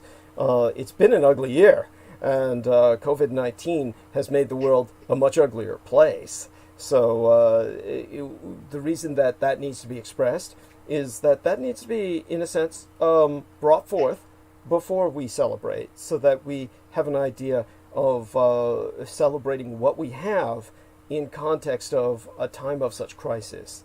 And we can be thankful that Peter Moon's life is stable, because God knows I'm not going to make it without him in terms of any of the work that I do, and he's been doing the work. He's been doing all of the work, to tell you the truth. Lately, it's been Peter Moon, and he's going to make my work accessible to you. And oh my God, I'm just curious, Peter, in light of all the work you've been doing, two things. I'm wondering if you had my transmission about Taiwan in the background and were able to finally complete that. And since you were doing all the work on the manuscript, and you mentioned, oh God, I got to go through Patient Zero, it sounded like you almost had a personal aversion to Patient Zero as a historical figure. So I was curious if you could... No, I didn't have an aversion to it, but it was like you went into... well, first, yes, I did finish the transmission, although I might have slept through some of it. Understood. Because I fell asleep, but I heard the end of it with the health issues with Taiwan, and certainly the historical background. I've already got some grasp of what's going on there currently. Yeah. But with regard to the last question you asked me was about what? I was asking also, I'm really curious if you, with all the work you were doing on the manuscript, if you kind of basically finished it, I did finish it, but then I don't know what happened. The work I did was kind of lost, and I can't explain it. It's a cursed manuscript. I keep telling people this. Yes. Well, I did have the electricity go out, but what I was able to do is I made a mistake. You learn things. Is I was able to download the PDF file you sent me. And then it said to me, and I've never had this happen, is you're editing too much of the manuscript. Don't Acrobat Reader. You're making an extensive edit. You should put this into another format. So then I took the original file and exported it into what's called rich text file. And the rich text file is a little messed up. So now I'm having to go through it again, maybe the last 20 to 30 pages, and reread it. I had it all put together, but now there was one point that didn't make sense. So now I've got to go through it again, the last 10 pages or so. And I started working on it when I came downstairs. About an hour before the show, or before I was on the show. So it's like, but Patient Zero, of course, for those who haven't heard, was this basically subspecies of human that is a vampire. Yes. and he has the characteristics of a vampire. Not all of the ones you've traditionally seen in movies, but some of them. And this was a character that the Russians found and discovered and had to deal with psychologically and every other which way. So this is, I'm reading about Patient Zero and how they thought he was raping some woman, and then they got closer and saw that he was actually trying to extract her blood. They tried to subdue him. He, with superhuman strength, pushed them away like he was in a martial arts movie, and they eventually subdued him with a gun, or didn't kill him, but threatened him and interrogated him, and he kind of coughed up who and what he was. And this created all sorts of, issues, X-Files type issues, for lack of a better description, with the Russians. And this is what I was reading at the end of the manuscript. It was very detailed, detailed enough anyway. Right. So that's what I was reading. As for Taiwan, it's interesting to see the juxtaposition between China and Taiwan and the rest of the world, keeping in mind that nobody understands Taiwan very well outside of Douglas. Thank you. And Trump, you've mentioned that you like his foreign policy. Yes. Well, Trump is highly anti-China. Yes. Yeah. And this might, like, say, I know you've criticized him for being in Putin's pocket, but I have always said one thing about Putin. I mean, obviously he is what he is, but is he really worse than the Democrats? Is he really worse than them? Because they're pretty disgusting. Believe me, I'm not saying he's not. Yes. Oh, understood. No, I get what you're saying. I think I might trust him more. I understand what you're saying, and I've mentioned before that this is almost generational, in the sense that Trump does inspire trust in. I'm not talking about Trump. I'm talking about Putin. Okay, that I would trust Putin more than I would trust Nancy Pelosi or Chuck Schumer. Well, Putin would at least be predictable. Putin has he has a predictable, how would I say it? Just kind of his agenda is pretty straightforward, in the sense that he is definitely not going to bother with some veneer of political correctness that in Nancy Pelosi and others like her is quite shrill. I mean, believe me, I will be the first to tell you that the leadership, I've gone into this before, the leadership of the Democratic Party has got to go. It's elderly to the point where well, I don't know if you know of this. Are you aware of the fact that Dianne Feinstein, who, just to provide our listeners a little bit of a background here as briefly as possible, Dianne Feinstein got into office of the mayoralty of San Francisco because of an assassination. It was literally, she was not voted into power. Her big break came when the mayor, the duly elected legal mayor of San Francisco, George Moscone, had his brains blown out by an assassin. And when he was killed, she succeeded him. Well, she succeeded him legally, but she was not voted into power originally, and probably never would have been. But once she cemented herself in power, she became a familiar figure, and her career took off after that. So she became recognized as a pioneer in women's politics. Well, her senile dementia became so pronounced that she was finally forced to step down. So I don't know if you're aware of that, Peter. She was finally... I didn't know she was forced to step down. She was finally forced to step down. They just told her, you have to go. Her behavior was literally so, how would I say it? It was becoming, there was no more... I'm sorry? senile. Yeah, it was becoming so evident, and so it was becoming so destructive in terms of everything around her that she was forced to step down. And so, thank God. This is what my friend in Romania that I travel with, who is, by the way, a certified psychiatrist and medical doctor, who studied in Vienna, and he asked me, about this election. He said, Biden is senile, Interesting. Yeah, and he may well be. But then he's got dementia. He's got forms of dementia, and it's obvious. And he's not completely lost it. He's not completely lost it. Well, I'm certain he's another person who's taking advantage of those anti-aging technologies, very similar to what Dick Clark did before his body rejected them. And Biden looks good on the outside. He's very presentable for an older person. Yeah. But when he starts, he misfires. He has senior moments in every other paragraph. He does. So he does. And this is it's just so ridiculous how he's been enabled. I mean, I would agree that he was probably the best candidate for them to do this, and that's not saying much.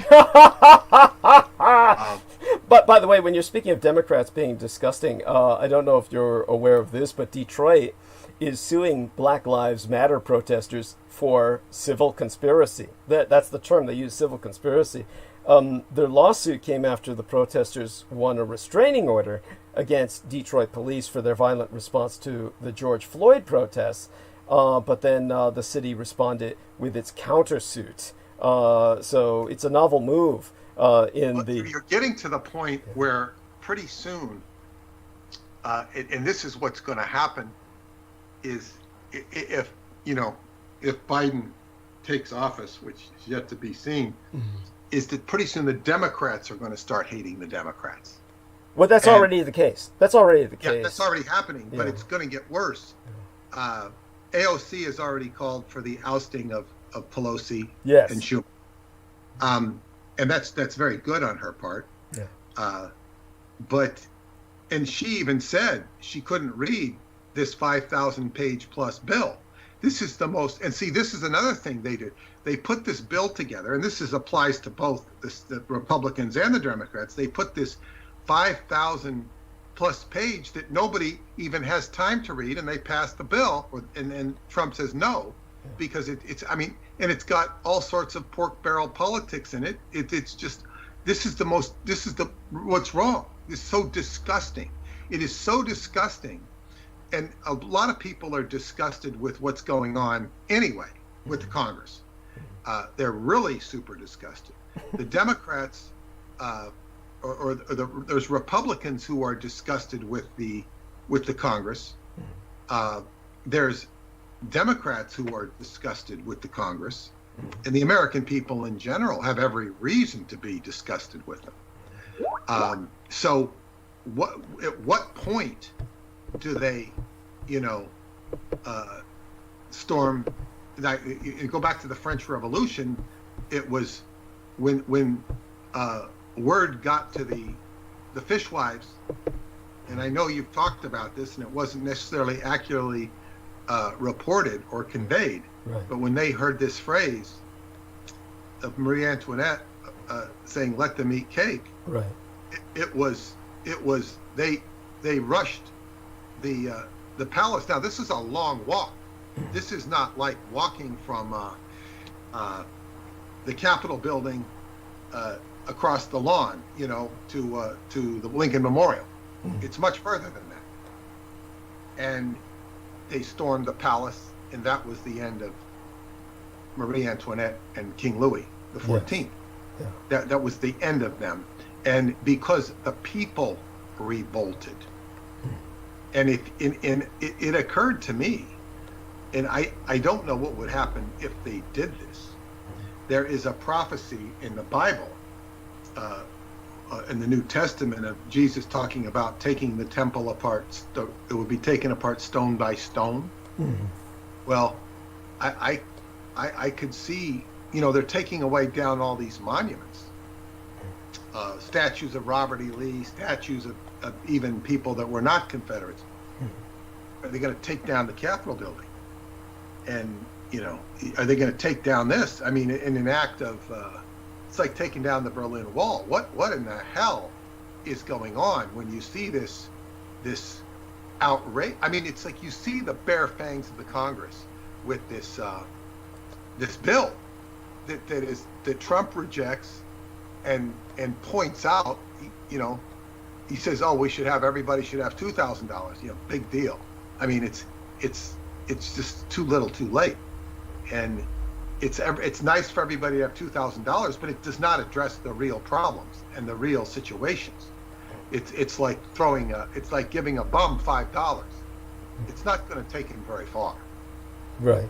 It will help him, right, but even $20 is not going to do much for a bum. It'll buy him, a couple of loaves. It's nice. It's nice if everybody could give a bum $20, but it's not. And so this is a big problem. That it's so in. See, it's publicly insulting for them, for this to be exposed. And it's not just, it wasn't exposed initially by Trump. It was initially exposed by the media. And then Trump gets on board and AOC gets on board. Here, they both agree on something. Obliquely, but they agree. And I could actually see Trump and AOC getting together and actually brainstorming. One could hope. Oh God, that would be a dream. Two yes. of them have it within them. I don't think the chess pieces would allow that to take place. Right, sadly. Because I could see Trump going totally behind the back of the Republican Party and working with somebody, just like he worked with the North Korea dictator. Right, Kim Jong-un. Right. Yeah, pragmatic. Right. But the problem, and the thing about Trump is, he's not. The Republicans would have nothing without him. They would have absolutely nothing. That's true. And they had nothing. They were just leaderless, rudderless, and stupid. They didn't even have. They didn't have anything. They had McCain, and he was battered and beaten. They had what's that? Sarah Palin. Right, Sarah Palin. That's yes, that was awful. Yeah, I mean, she's just like, it's utterly ridiculous.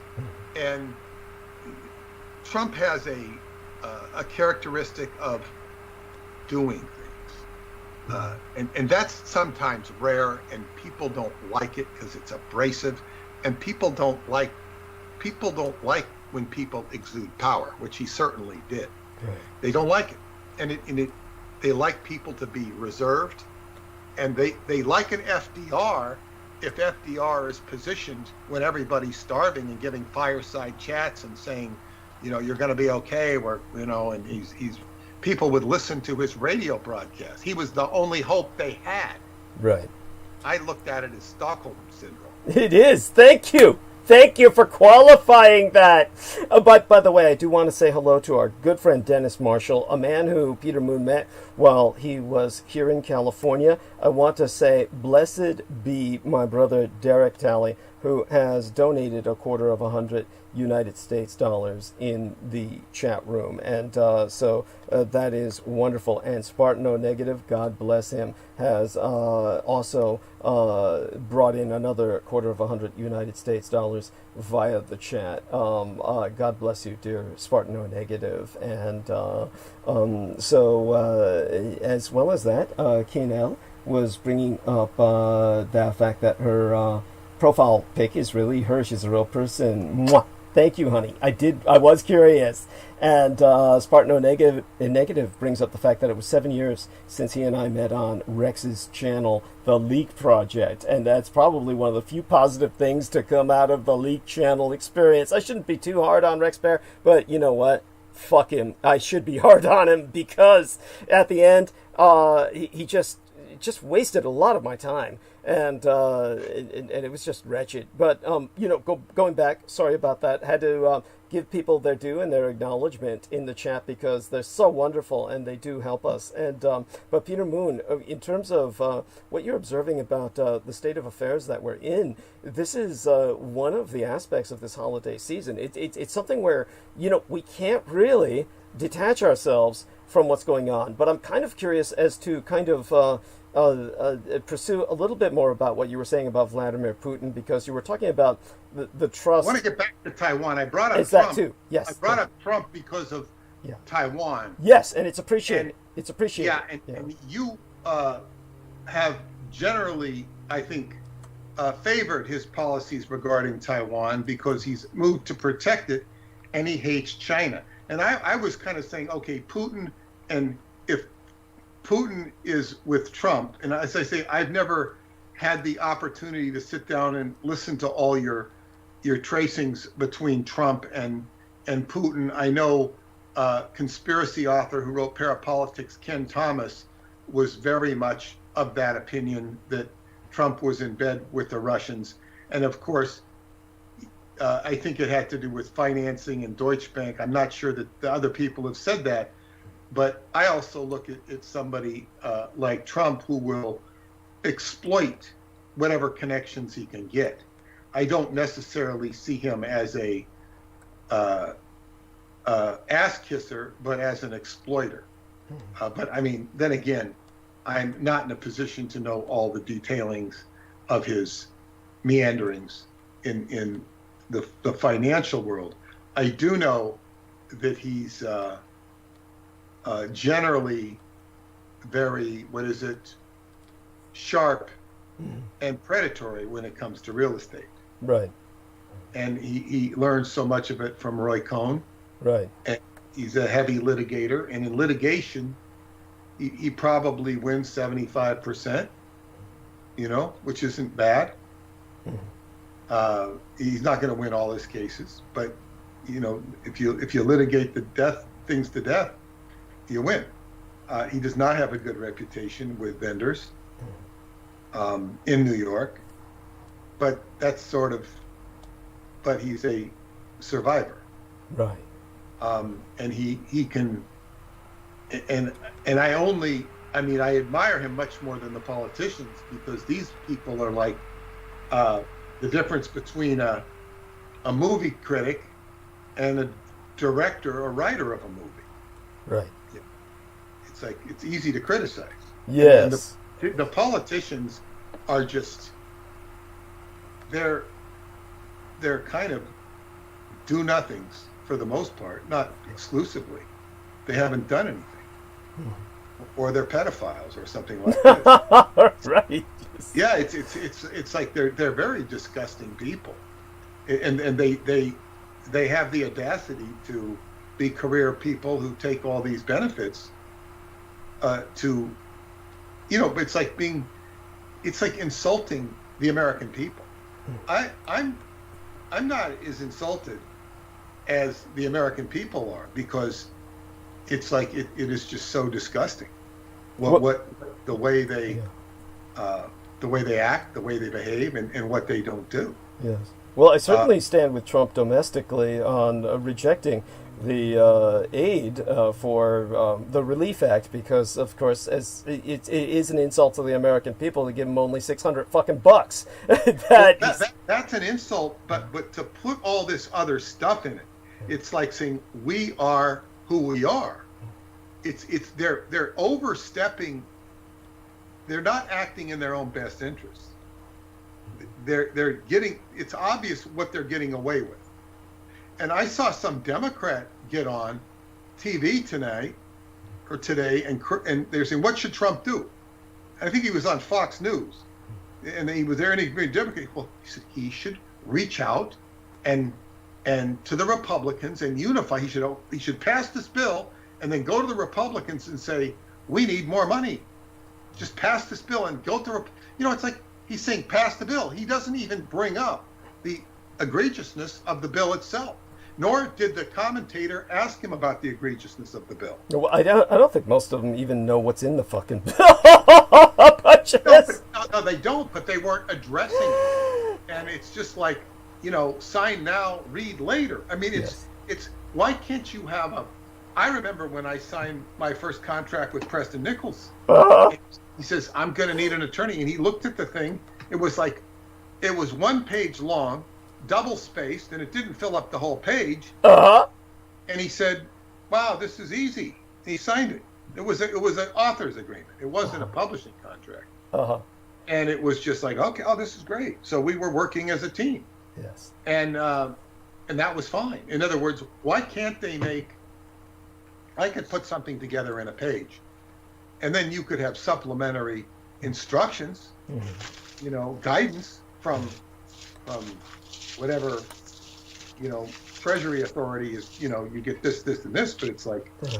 Well, just to put this into perspective for our listeners, so that you understand what Peter Moon is talking about, because Peter Moon is outraged by the fact that Congress has approved a spending bill providing a new round of economic stimulus to millions of Americans struggling during the COVID-19 pandemic, but it's in a massive piece of legislation that is stuffed with unrelated provisions that include halting surprise medical billing, that's one of their terms, one of their phrases, and creating new Smithsonian museums dedicated to Latinos and women, which is not to be condemned, but is obviously rather unrelated, to say. Well, yes, they were going to do for transgender studies in Pakistan. Yes. So you've got this massive year-end bill, and bills like this are known in Washington as Christmas trees, because everyone seems to be able to attach an ornament. So it's never been more apropos than now to turn this in. But once you look at it, the full details and the text of what has amounted to 5,593 pages that comprise this 2.3 trillion United States dollar bill, which is thought to be the largest single piece of legislation in congressional history, mind you. They were not released until a few hours before the votes were held on Monday night, opening this work week. And so the rush frustrated rank-and-file lawmakers who complained that the measure was just another in a long series of mammoth bills they were being asked to approve without adequate time to digest. And yet, despite their frustration, the lawmakers in the House and the Senate overwhelmingly approved this bill and sent it to the White House for President Trump's signature. Just to give you some idea of just the, as Peter Moon says, the outrageousness of this, in addition to the approximately 900 billion United States dollars to address the pandemic, the bill includes 1.4 trillion United States dollars to keep the government running through September, which is far more than what they're giving the American people. And it also adds dozens of policies designed to win votes or clear Congress's unfinished business before year's end. Now, among those is a long-sought bipartisan agreement that attempts to end situations in which patients are billed at higher out-of-network rates when getting treatment at an in-network facility, especially emergency rooms. It would also require the State Department to establish a United States consulate in Tibet, which would be a move that would most certainly be considered a provocation or a literal act of war by Communist China. And, of course, it would also direct the Smithsonian Institution to create new museums on or near Washington's National Mall dedicated to Latinos and women, and allow us businesses to deduct restaurant meals from their taxes, of all things. I found that out. That is, so there's everything but the kitchen. Well, it's got that and the kitchen sink, and a lot more besides. So with that, we go back to Peter Moon. I mean, hopefully that contextualizes. Well, yeah, it's audacity, and it is, and you see, the thing is, I tend to just, and I want to say something, address something, what you alluded to me about me personally. I woke up this morning And I just, and there's a lot of misery going on in the world. But I woke up this morning saying, God, I think these could be the best years of my life. Meaning the coming 5, 10 years, Possibly. Whatever. 20. Right. It could get a lot worse. Right. I think this could be the no. I'm saying it's going to get better for me. Okay, good. I'm saying it's going to get better for me. I was thinking of worse for these are the best years of my life. Yeah, I was thinking of worse for the world in general, potentially. But go on. Yes. Well, I can't control the world outside of me. Right. It's and it's pretentious to pretend that I can. Right. I can blanket it with energy. Right. And as my teacher Roosevelt Gainey used to say, he'd say, human beings are the craziest things. He says, and the Taoist masters would have to go out into the mountains to get away from them. Yes. And process energy, channel energy, and work the energy. He says, human beings are just crazy. And when he would say this to me, and this was not always, but often said in private, and with a great deal of conviction and like knowledge that, you know, like he really was just telling me the obvious. And because when you get in, you begin to do Qigong and you begin to actually do it, you find you're in disagreement with the way people act and behave.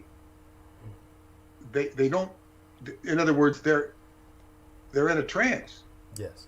And so they will fight you.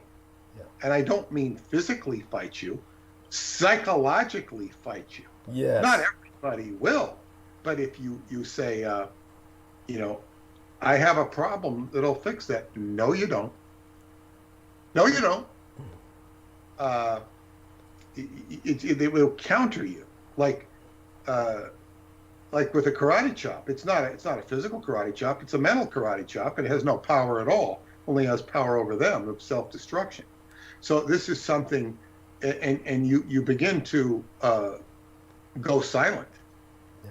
You say, "Oh, good, enjoy your misery," because you certainly don't want to be relieved of your misery. Now, Paula's mother runs into this stuff all the time in her teaching, Right. where people will spend a weekend with her doing her class, and then they go back into their environment and they love her. She's wonderful. And then it's like, you know, they begin cursing her. Right. And it's kind of like, oh, okay, you know, That's and quite she's common. yeah, she's gone through this, and it's because life isn't so easy, and one has to be up for the challenge. And Paula has done so much personal work on herself, and she had a lot of karma and a lot of damage to clean up in this lifetime, having been abandoned by her parents and left in a cold apartment with her brothers in Romania, and having to fend for herself is very psychologically damaging, in addition to having a father who was alcoholic, violent, and raging, Right. you know, and being verbally abusive and otherwise to their mother, Right. and just completely devastated. Right. And this is what, you know, she had to, you know, it's like trauma, everyday trauma, every day. I mean, I can't compare it to what you went through growing up in the Tenderloin, living in a roach-filled apartment. Right. But I appreciate that. it's Thank you. trauma. Yes. It's trauma. Yeah. And one has to, and this woman took, not only did she do the school with her, this woman took her into her home. Yeah. She became a family member, and so did her brother, and it's just very deep and profound. And, It is. She already had 2 kids, and they all lived together, and they're just a family, and it's very beautiful. And by the way, I want you to understand that I too think that these are the best years of your life, that this and upcoming, these are the best years of your life personally. I hope you didn't get the impression that I was denying that. I certainly I thought was. you might think right now is because it's all going to hell in 8 years. Or not my life. Well, if the rest of the world does go to hell, believe it or not, you'd be amazed at what an opportunity that is for people like Peter Moon and myself. We're not people who are that attached to the world as it is. I mean, there will be a lot of inconveniences for us, and it may be disastrous for us in some respects, but it's also opportunity for us. So at least we have the mindset where we can adapt. And in a world gone mad, we will do more than survive. Hopefully that's coherent. Does that make sense? No, it makes sense, and that's certainly not what I want. But I've understood. I don't want that either. I don't want it to come to that. I've spent so many years preparing for what I'm doing now. Not necessarily purposely preparing for it, but just all of the background and experiences that I've had have enabled me to deal with your stuff, and which is unique. I have a unique ability to deal with it. But to get back, so anyway, no, things are well, and you don't expect, when you base your assessment on other people that have lived with you or gone before you, you don't anticipate to be saying this at I'll be turning 68 next month, and I'm talking about physicality as well, because I'm feeling so good physically, and this is really wonderful, because I've gone through ups and downs as everybody does, and last summer the downs were pretty tough, right? Physically not being able to run a lap around a track, not being able to pretty much run for shit, and that was very tough, and then having a severe back problem. And what I've learned is everyday stretching has just been so good for me. So I'm just thrilled to feel good and to look optimistically, and also to appreciate where I live, right, in New York, in Long Island. Right. I've always felt displaced here. I wouldn't call myself a New Yorker till I lived here 25 years. I wouldn't consider myself a New Yorker. I said, after 25 years, you cannot not be a New Yorker, right, because I'm from California, right, and it's my preferred land. Right. But I've spent more time in New York than I have in California now. Right. But there's so many good things here. There's water. There's actually, I can now say we have better weather than California, because right, we don't have all the hellfires. Yeah, hellfires and shit. We don't have the hellfire. Yeah, and we got water, and so we don't have the madness. Yeah. It's just. But by the way, so people get some comprehension of what Peter Moon is talking about here. It's not that Peter Moon is coming from some kind of reactionary angle to California progressivism. California is now desperate for doctors and nurses. We are literally in a tremendous health crisis. We're one of the largest economies in the world, but it's come to the point where it's just, if you contract COVID-19, the chances of dying in California are much higher now than if you were somewhere else. I mean, that's how strapped we are for personnel who could provide adequate care. And this is another thing, and I've talked before about the ozone therapy, mm-hmm, and the medical profession's refusal to use it. Right. And this is so heinous. It's even in their own journals. And it's just so heinous. In other words, it's just like the Congress. These people are such followers and such scumbags. They are scumbags. It's like, what is a doctor? He is somebody who is told what to do. Mm-hmm. A true doctor looks at a patient and uses his skills to heal the patient. He doesn't listen to outside authorities to tell you what you can and can't do, especially when those authorities are invested in what they tell you. It's disgusting behavior. So, I mean, I've spent my entire life avoiding this type of stuff. So I've got an X amount of expertise in not listening to authorities, and also respecting them when it's prudent and when their advice. Like much of this stuff. Now, I'm not certainly not an expert on CBD oil, hash products, marijuana products, and I've even taken them on occasion, and I have found them to have a positive effect on the level of maybe an aspirin. You know, just like taking an aspirin is not going to harm people, but there is such a rabid enthusiasm for these products. I saw on a newsfeed that Tommy Chong, the guy from Cheech and Chong, who was arrested for marijuana and spent time in prison, he's now saying, beware of the CBD oil. One of my personal friends who had a severe problem, he not only took CBD oil, he researched it.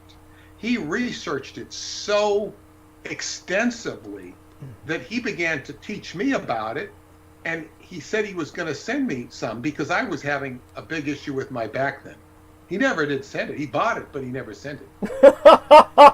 I didn't really need it, but I was going to pay him for it. But I mean, you know, he never got around to sending it. But the thing is, he said, so he took it, and when he took it, he had a bad reaction. Oh, karma! Karma! And he said that there is a certain small percentage of people who take this that will have those problems. He's one of those candidates, so he can't do it. But he researched it, and he told me specific strains to get. I don't even remember. I called up places here in New York, and they said, no, we don't have that, because this was really refined, specific strain of CBD. And even the stuff they tell you, they say, oh, well, you can't get stoned on this. It's bullshit. I've taken the stuff you can't get stoned on, and it stones me. And people will debate this with me. And maybe it's because I did marijuana when I was young, and my body is sensitive. I can react to alcohol, and my wife will say, "You no, you don't react to alcohol, though. How the hell do you know?" I know how I react to alcohol. I had a bit for Thanksgiving. Normally don't have it, and I've dealt with this subject so much in my own mind. Right. I know what I react to. I'm not against somebody taking CBD oil for just like, say, when you're having your problems, right, Douglas? Yeah. Your whatever anxieties. Yes. I would root for that over the alcohol. Right. Understood. Yes. But people have pushed it like it is the thing. Right. In Qigong, you're taught to release the THC naturally in your body. Right. Without the drug. But one of my friends who was pushing it heavily, she died suddenly. Oh, shit. I don't know if she was taking it. But she pushed it, and I would never dare tell her to shut up. Like it was some great scientific breakthrough, and that people were speaking badly against it. And certainly the reaction against marijuana going back to the 30s was ridiculous. Right. If you remember Reefer Madness, Peter Moon. Yes. Yeah, the movies. And but the embracing of it is equally crazy. The enthusiastic zealousness for it. Yes, thank you. The militancy of it. Yes. Yeah, it's this isn't right, and I don't consider myself a Buddhist, but Buddhism is a part of Qigong. It's part of the tradition, and I honor and respect it. But as I think I wrote in my newsletter, there are many schools of Buddhism, running from the very, refined and positive to the deranged. Mm-hmm. But one of the things it tells you not to indulge in armaments or drugs. These are not things you want to have on your resume. Right. Sometimes you might have unavoidable experiences or attachments with them. Mm-hmm. And I'm not saying that those should be denied, but it's not something you want on your resume. Right. So that means, okay, avoid it, and not as I say, not to the stupidity of, you're living in some crime zone and everybody knows you're the only one in the house that doesn't have a gun, and that has a house on the block that doesn't have a gun. Well, no, you buy a gun and you walk down the street, and so everybody knows you have a gun. You know what I'm saying? Yes. And then you might not keep it loaded. You might keep it loaded, but you don't be stupid with regard to an assessment like that. But to get back to Taiwan and Trump and Putin, there's this scenario building with China, and Trump absolutely is somebody who absolutely has tried to put China in its place. Russia has a long-standing issue with China, and vice versa. Mm-hmm. And what was curious is, for a while, and I don't keep up on it, that the Chinese and the Russians were apparently liaising for a while. Right. So I wouldn't. Still are to extent. Yes, they still are liaising to extent. I mean, it's purely an axis of convenience. But yeah, please continue. Yeah, well, yes, and so you have. I think that actually, if he had his way, Putin would like to join the United States in putting the screws to China if he could. Yes, what Putin was hoping for, or rather certainly the Russian people were hoping for, the way they perceived the world situation was that after the Second World War, in terms of proactive prosecution of hostilities, the Russians were witness to the Japanese, by their victory, the Japanese victory, becoming what the Russians termed, quote unquote, the New West.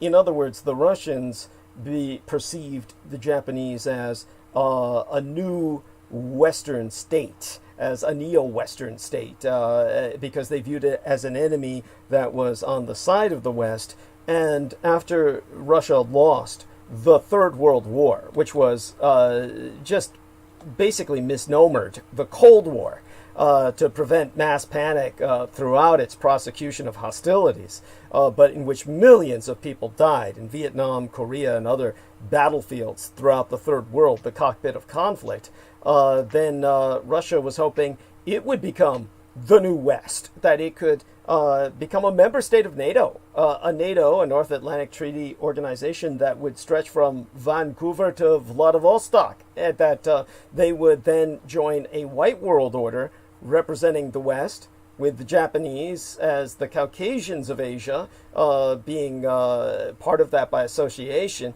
and Russia then getting technology from the Japanese and providing resources in a symbiotic relationship. This could have worked.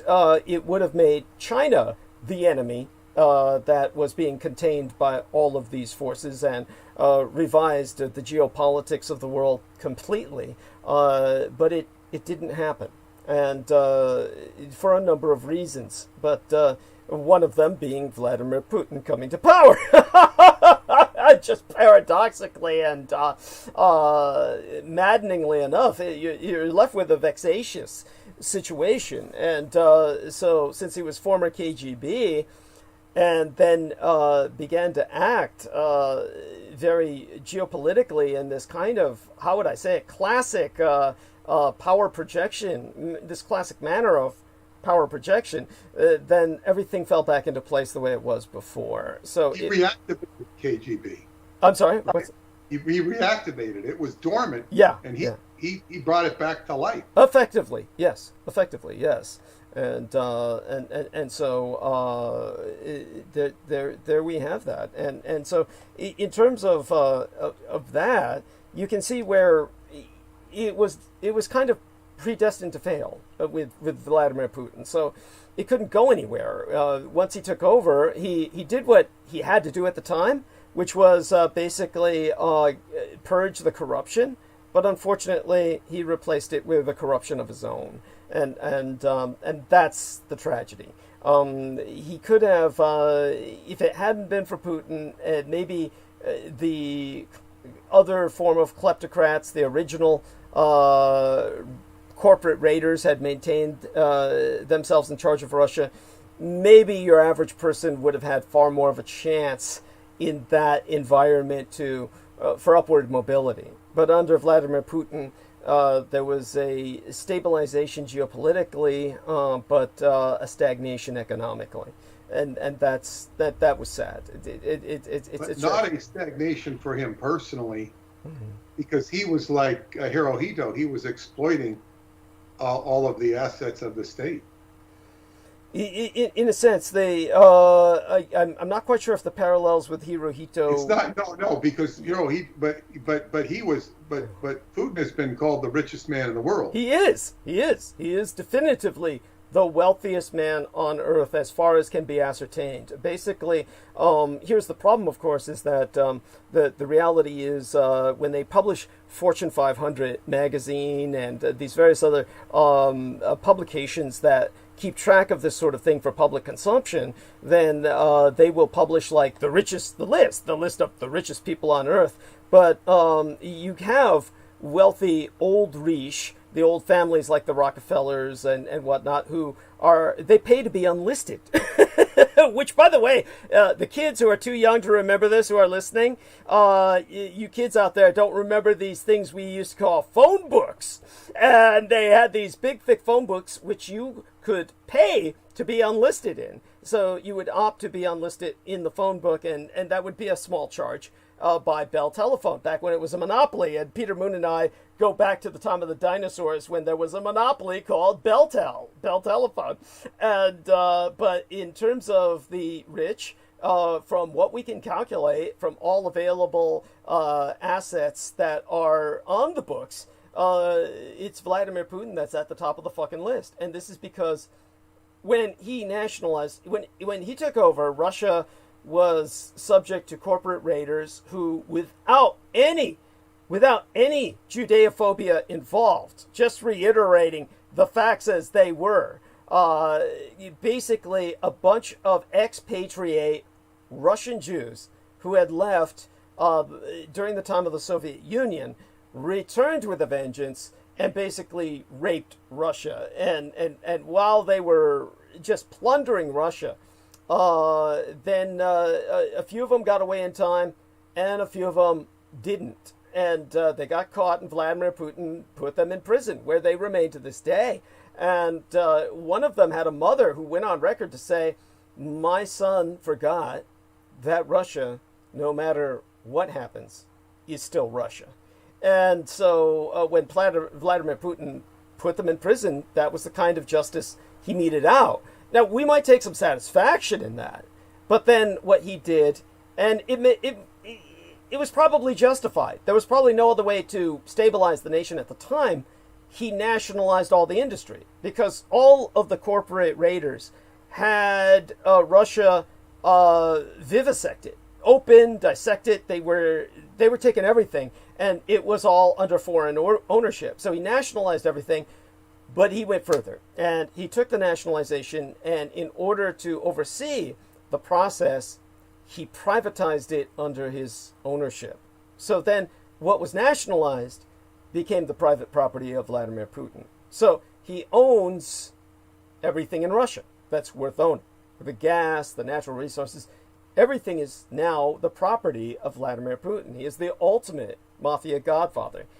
And the wretched thing is, what can a man do with all that money? Now, he may be thinking on his own that, okay, I'm trying to do what's best for my country geopolitically.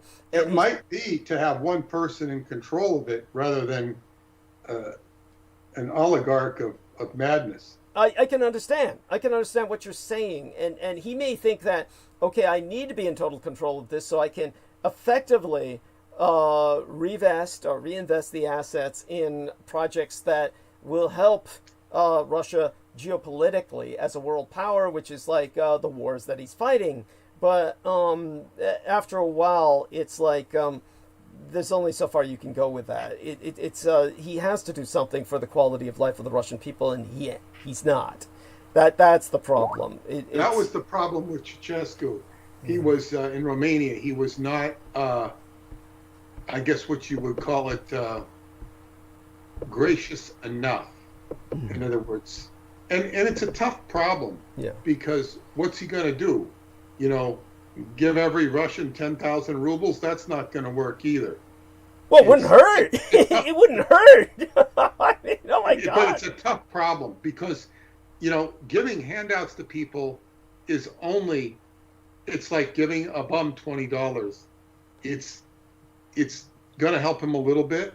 It doesn't handle the intrinsic problem, which is the economy. And I don't know. I don't know enough about his situation and his problems and the Russian situation to really say anything about it. Well, it's definitely something that is, you know enough to understand, I'm certain, that they're extraordinarily reliant on their natural resources, and rather than encouraging high technology or something like that, which, say for instance, there are gifted young people in Russia who could become the kind of high technology geniuses that could usher in a kind of digital revolution in Russia. And for some reason, this is not happening. Why is that not happening? Because Vladimir Putin's well aware of the importance of artificial intelligence. And because he's gone on record to say whoever develops artificial intelligence will rule the world. I mean, he has basically stated this, and he's basically been very aggressive about trying to level the playing field, where he wants people who are working on artificial intelligence to be transparent about it, which is his way of saying, I want you to make things easier for me to steal, because this is how Russia operated during the Cold War. Was they just basically stole everything from the West and the rest of the world and reverse engineered it. But it was so slow, it's so delayed in terms of that kind of development that it didn't help. And he's still operating on that pattern. And so the problem is he's stuck. He's stuck. He's a creature of another century, and I think that that's one reason why you feel a sense of, believe me, you know, originally I was a big admirer of Vladimir Putin, and I would have trusted him over any other politician. I mean, you know, it's just because, but since then, it's just I've grown too, how would I say it? I've grown too familiar with him. Familiarity breeds it. It's the very nature of managing a power, yeah, whether it be a country, is problematic. Yeah, and it's you know, Hubbard dealt a lot with this subject. Yeah, it's perilous. It's not, in other words, when you are afforded power, it's really complex. In other words, I've seen examples, a great example, and although it's a fictitious movie, a great example is the movie Maximus. And Maximus with Russell Crowe, it's a situation that's based on loosely based on history, where he is the greatest general in the Roman army, and he is supposed to be the successor of Marcus Aurelius, who is a historical character. And the Joaquin Phoenix plays the son of Marcus Aurelius, who is an unworthy successor. And in the movie, he kills his father so that he can become the successor. And Maximus was supposed to be the successor, but Maximus wanted nothing to do with this.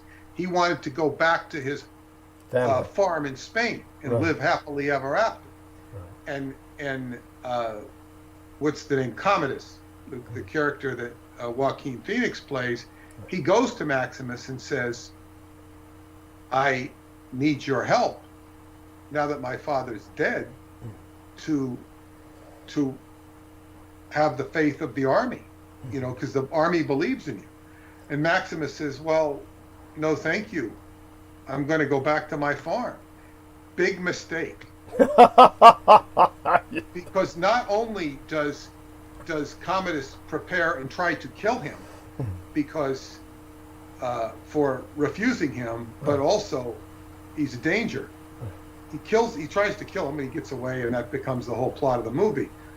But the big mistake he made, Rome is being handed to him on a platter because he is a worthy steward of the Roman Empire, according to the movie. Yes. And he refuses that because he doesn't want it, and he wants his family. His family ends up getting brutally killed because of his refusal. So he not only turns down Rome, he turns down his family. He screws his family in the process and screws up his whole life because he doesn't accept the power, and he's a worthy steward to be it. So now that's a situation which is illustrative of life.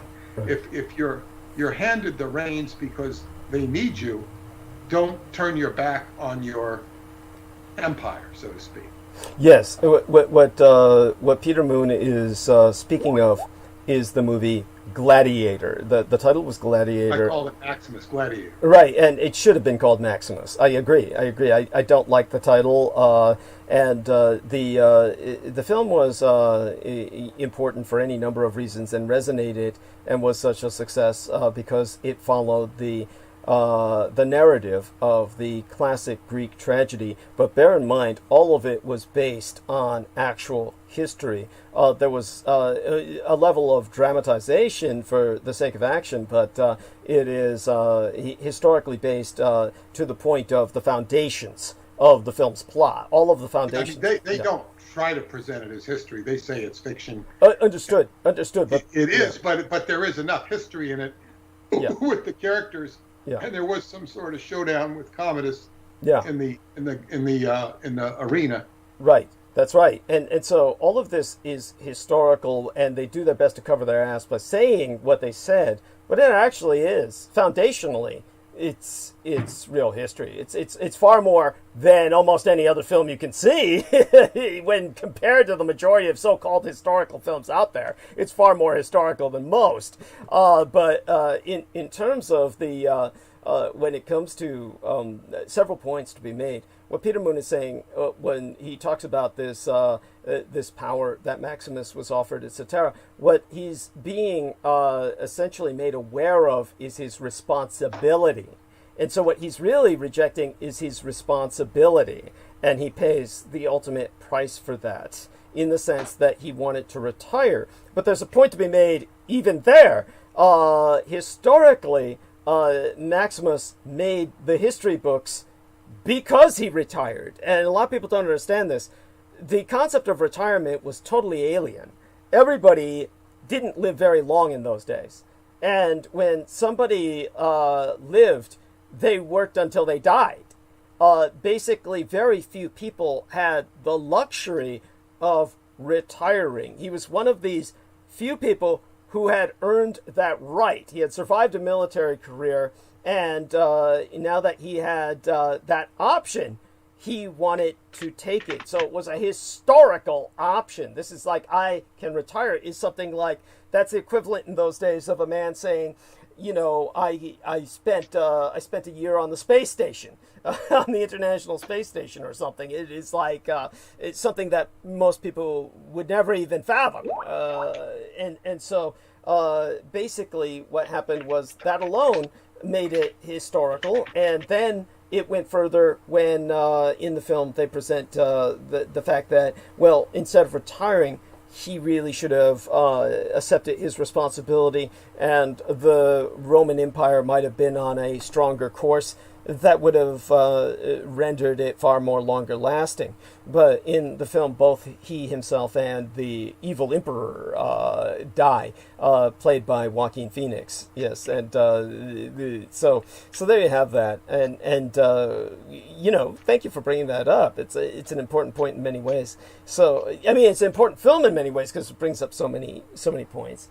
So aside from all of that, Peter, when it comes to Taiwan, did when it came to Kojinga, or the you know, Zhengang, the individual who came to be feared as Kojinga, the pirate samurai who I had sprakathon, I hope you didn't sleep through those parts where I got to the main point of, after contextualizing the European advent on world affairs and how most Eurocentric history has basically revised and perverted the reality of history into this one where everything was a walkover, where the Europeans just marched everywhere and conquered the world. Rather, it was something quite different. And then it was in that context that I presented the Taiwanese victory over the West and China simultaneously, and why that stood out so much in that context. Then well, it establishes Taiwan as a pivotal point historically. Yes, thank you. Why and how is less important than the fact that it is. Yeah, it's a pivotal point today, and today's Taiwan's pivot point, because you have China is known as the great absorber. It will absorb, and this is working over a period of centuries. As you've sort of explained, yes. China will absorb everything, yes. Because it's what it is. It's like a black hole of power as a culture, which alludes to the prospect that it's been around yes. a long time. And right now we have this, well, you know, it's interesting because when the Berlin Wall fell, yes, it was like, if you're watching politics from the you know, armchair of a U.S. citizen, it looks like, wow, the evil empire has fallen. So what happened? Right after the evil empire fell, all of a sudden the evil empire was no longer Russia. It was the United States government. And it began to manifest with Ruby Ridge, Waco, Oklahoma City bombing, and 9/11. All of these things showed the United, and George Bush and Dick Cheney. It showed the United States to have a great capacity. You know, it showed the deep state of the United States is what it showed, which wasn't so obvious. It was there, it just wasn't as obvious when the Berlin Wall fell. So China has its own perilous circumstances and perilous characters. It's damn weird what runs China. What are they doing? Why are they doing it? And then Taiwan has its own I guess what you call white hat role, for lack of a better word. You know, Taiwan doesn't seem out to get anybody. Right. It doesn't seem to have a negative agenda. Thank you. Yes. It doesn't. I mean, it's just like, what is it? They're just trying to survive. They're treated as an outlaw. and this is so critical. It's so critical to so much of the research I've done with the. I was initiated in a Taiwanese holy house in Queens many years ago. Wow. Received the Tao, and it's a very profound ceremony. And it's not administered to you lightly. You're not even allowed to talk about it. But I mean, it mentioned that I did, and it is a very profound initiation. But and then when my friend Joseph Matheny is built this incredible synchronicity generator called the Meta Machine, and he's walking down Spofford Alley in Chinatown, San Francisco, where I was with Douglas this past October, and he sees this bizarro character who he knows, Emery Cranston, he refers to him as, basically a homeless person who wears a fez, who happens to be in sync with this computer he generated, paranormally in sync with it. And he's sitting underneath this building on Spofford Alley, 36 Spofford Alley. It says American Chinese Freemasonic Hall, Qigong Tong. And he says, you know, how was your trip to Montauk, Joe? And he threw out some other personal data that he couldn't have known. And Joe began to try and strangle him because what is this? He felt he was being haunted by this son of a bitch. And of course what the hell is this building? This is interesting. So when I went to San Francisco in 2006, I went to that building with my daughter and a couple of my friends, and couldn't really get past it, you know, but had an interesting encounter there. Left a book at their doorstep. And then when I went back and the first meeting with Douglas in 2014, I was able to go there and hear that Sun Yat-sen was the he ran China from there. So, you know, he was the I guess what you call the president of the People's Republic of China, I guess you would say. If you're talking about Chiang Kai-shek, it would be the nationalist. Not Chiang Kai-shek, Sun Yat-sen. Oh, Sun Yat-sen. He was. It would just basically be the Republic of China without the nationalist or communist. They simply looked on it as kind of a more than anything, just a Republican modeled social state that was. There were some elements to it that Americans would probably find different. The idea was that it was rather socialist in the sense that everyone was to be paid the same salary theoretically at the beginning when it was established. So Sun Yat-sen was getting the same salary as everyone else in China. It was trying to normalize so everyone would get the same amount and that no one would have a higher income, though they could invest it and generate more money on their own independently. But the idea was that in terms of pay for any kind of occupation, everyone would be paid the same. So that was kind of like the element. Both communist China and nationalist China claimed their roots in Sun Yat-sen's republic. So they both claimed the legislature. The important thing was that he was running China out of that building. Yes, that's right. Yes. And that added significance to the what that building represented as a crossroads of the world. So the only reason I find this out, I went back to that place at least three times that day. I think I drove by it once, but I went physically to it with my friend Doug, and we sat out there and first we just checked it out. I asked to get in. They go, you know, can I go inside? The lady says, no, you have to ask FBI. Right. Right. FBI has keys. And well, that wasn't quite true because people were coming in and out of the building all the time. And then we went back and there was a funeral in front of on the area of the the limo and all this stuff. And then there was some guy giving a tour of Chinatown and saying and he mentioned Sun Yat-sen. I listened to his tour. I wanted to hear what he said, and I was blown away to know the significance of that.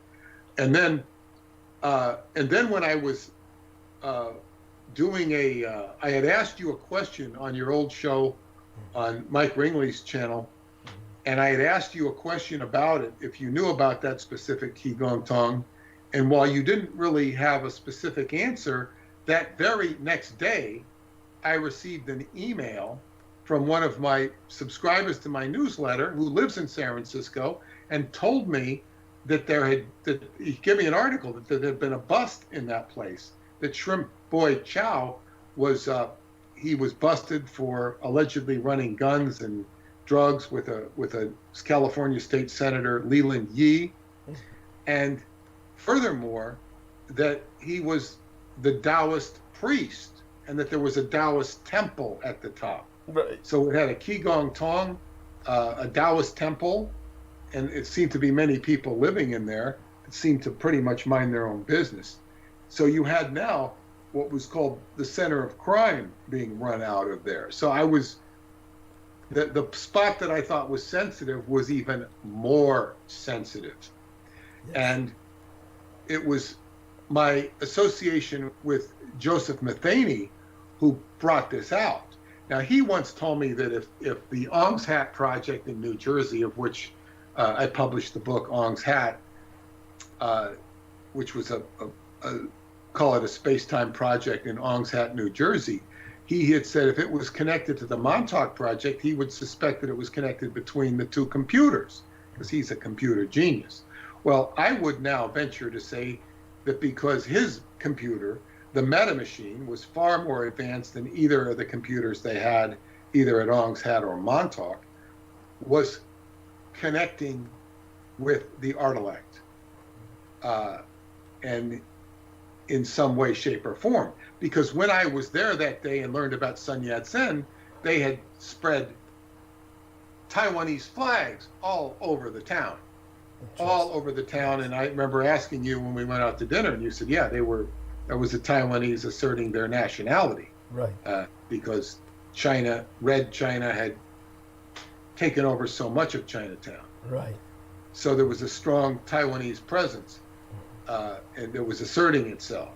So it's in this weird weave of synchronicities I have come upon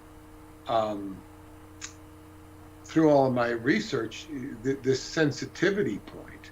And it has to do with Taiwan. And then I learn of your own experiences with Taiwan and the Artilect, which are so profound. And that's sort of like, I would say, the horizon of my research, at least in to a large extent. I could say the horizon of my research goes to David Anderson's technology. It goes in another direction to the Romanian stuff, but it also goes, a bigger piece of the pie right now, as far as my attention goes, to what your experiences with the Artilect and what is this so-called artificial consciousness that is alive and influencing the world. Right. And particularly, it's playing a Xi, not refer to it as it. Xi is playing a chess game with the People's Republic of China. Yes. And with the other foreign powers and with the internet itself. There is a chess game going on, which is not one we're all afforded the liberty to see. And it's interesting because you see the evidence of it. So it's like, what is the chess game? And of course, your life is so uniquely bizarre. Even if the stuff you were saying was 70, 80, 90, or even 100% false, it is too good of a story. It is too good of a story. It's a fantastic story, but it's not 70, 80, 90% false. It's mostly true, if not all true. Thank you. And this is just your circumstances of the juxtaposition of sharing German nationality, Taiwanese nationality, Japanese nationality, American nationality, all of these all of these coincidence experiences, in addition to your mother's unique experiences, to say nothing of your father's experience. It's sort of like 0 or 00 on a roulette wheel. Right. It's the maverick factor, and it's of course absolutely it's fascinating, but it's like trying to open a key here. So the name Dietrich, which means a skeleton key, is all the more appropriate to opening these doors and understanding what in the hell is going on in this world. And it leads me to believe that there will be a great opening of consciousness that takes place on the island that we know as Taiwan. Thank you. Bless you. Well, we certainly have a lot of action going on there. It was Dennis Marshall was pointing this out, and I want to thank Dennis Marshall. This is something that he's very astute to know of this, very much has his finger on the pulse. So it's obvious he does keep his eye on developing situations. It was about 72 hours ago that maybe we saw, in terms of this chess game, one of the moves made by China, Communist China's new quantum computing, that enabled them to breach Taiwan's security systems to extent, potentially. But basically what had happened was that there was an unexplained explosion and fire that has destroyed the world's second largest pharmaceutical factory, which is producing precursors for hydroxychloroquine on the island of Taiwan. So prepare for the supplies to tighten for the cheap, effective, therapeutic treatment for early stage COVID-19 infection, the hydroxychloroquine. So we'll continue on that subject when Peter returns. Peter will be right back, and he'll let us know when he's back. But then I'll go into that then. It's wonderful to have Peter with us, of course, and to make certain to check out skybooks.usa.com, and that's where you can find all of his books in publication. He's never let any of his books go out of print.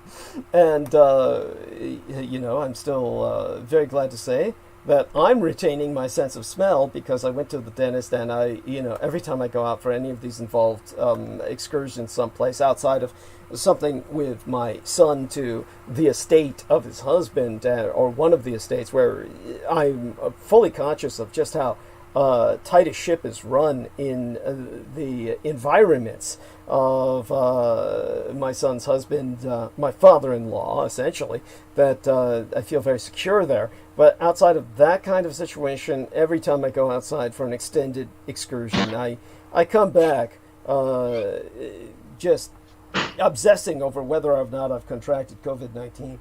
So happy to say I still have a sense of smell and taste so far. So everyone, cross your fingers and maintain myself in thought and prayer that I stay safe. Yes. It's also worth mentioning that that I suspect, now this is, of course, I'm not going to cite any reasons for this, but their supposed new nuclear reactor, it's going to fail. In communist China? Yeah. Okay. I mean, that's well, right now there's a bunch of shit going down in communist China concerning flooding and dam control, over the rains, heavy rains. A lot of people would be exaggerating to say that mainland China is underwater, but there's a lot going on, but at the same time, Xi Jinping, the dictator, this is oftentimes when people who are demented like that strike out. The situation in China is definitely one where I got into and Peter Moon is back with us. So what Jameson says brings us back, and I'll go back to saying what I was saying before Peter Moon left. But on the way to the dentist, where I, am concerned I might have contracted something. So everybody cross your fingers. If I contracted something, by the way, it was from one of the cab drivers. In fact, the cab driver that took me home, who coughed but once, and he had a mask on. I had a mask on. We had the plastic between us, but the windows were closed, and I couldn't get the fucking things open. So whatever was in there, that as I said, he coughed but once. I've no doubt I inhaled some of his aerosolized particulate, sputum. And, so just disgusting. And aside from that disgusting experience, if I contracted anything, it was from that scumbag son of a bitch. But there we have that. Other than that, on the way to the dentist, I had a Chinese cab driver who had been in San Francisco practically forever, but was born in Hong Kong. And when I brought up I was born in Taiwan, then he came out with, now America will essentially surrender to communist China because Biden's in bed with the communist Chinese. And I thought that was bizarre. that was because both the Republicans and the Democrats have pretty much taken a hard stance on China. But by the way, just to kind of temper the Trump stance, he was actually, like with many authoritarians, Trump initially warmed up to Xi Jinping, but later on the hostility developed and solidified when Trump realized just how dangerous Xi Jinping was. And I say this in all sincerity. Trump really realized that Xi Jinping, with his handling of the coronavirus, was criminal. And at that point, Trump responded with a vengeance. And he was already hard and trying to conduct his trade sanctions campaign, but he still thought he could do business. He still thought that he could force China into a stance where he could stop the intellectual property theft, level the playing field. He was, like most conservatives, obsessed with balancing the deficit, which is kind of illusory and really doesn't even need to be pursued economically, to tell you the truth. But conservative people have a fetish, a fixation on that, balancing the books. And so it was that initially caused Trump's pursuit of the sanctions and a sense of a need for autarky that some might say is very anachronistic. It was Trump is very much a creature of the 20th century. And but at the same time, the entire world is so slave-circuited to China's production that it was the right thing to do. And it's been very painful, but it's been necessary. And then, of course, we had the virus emerge out of China. And Trump was, even though he responded terribly to the virus, he was right to be angry about its emergence out of China. And so his response has been escalating ever since. And so at this point, America is cycled into that now. There's no way America can break out of that cycle at this point. And the Democrats are going to be no more accommodating to the Chinese unless John Kerry fucks it all up in a way that I will articulate. And Peter Moon doesn't like John Kerry, and I don't personally like John Kerry, but my father hated him. But John Kerry, I've tried to present aspects of him that I can relate to in terms of his personal experiences. I understand about him getting swift-boated. Yeah, swift-boated. But did I don't know if I ever told you the story about John Kerry. Oh, please. Yeah. That there was a woman, and this is a little vague in my memory. I used to know the story quite much better. Because it's a long time ago. She had met me at various times. I think it was in Connecticut. She might have even come to my house for one of the meetings. She's a very nice lady, very polite, but very troubled from her experience. She had been in Scientology to a limited extent. it's sort of like when somebody says they did Scientology or they were in Scientology, the difference between me and them is sort of like, you know, somebody who boxed in the Navy and Muhammad Ali, Right. who spent his whole life boxing. I spent not my whole life in Scientology, but I was so deeply not only enmeshed in it, but Right. involved with the founder. Right. It's like, you know, okay, so you know, and so it's like whatever their experiences are, and of course that really wasn't the issue. There was a commonality there, and this woman had been very victimized and abused, not by Scientology, but by a couple of. It was one guy in particular. I thought you were going to say by John Kerry. But go on. Well, it fits into the story, and she's the one who told me this. She had her vagina slashed by this real creepy guy. To say the least, yeah. Go on. Yeah, and there was this abuse going on, and I forget, but it was horrible.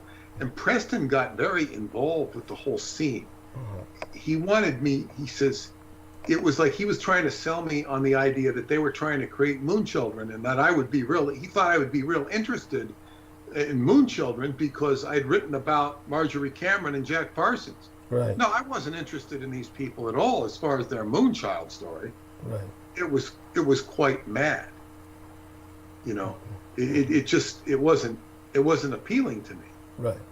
But I would certainly. It's always so morbid. Yeah, it's always so morbid that you know it's one of those things that a healthy person would not want to pursue such things. But go on. Yeah. People would come up to me and say, "I'm into Aleister Crowley," and okay, good for you. I didn't want to dialogue with them or write to them.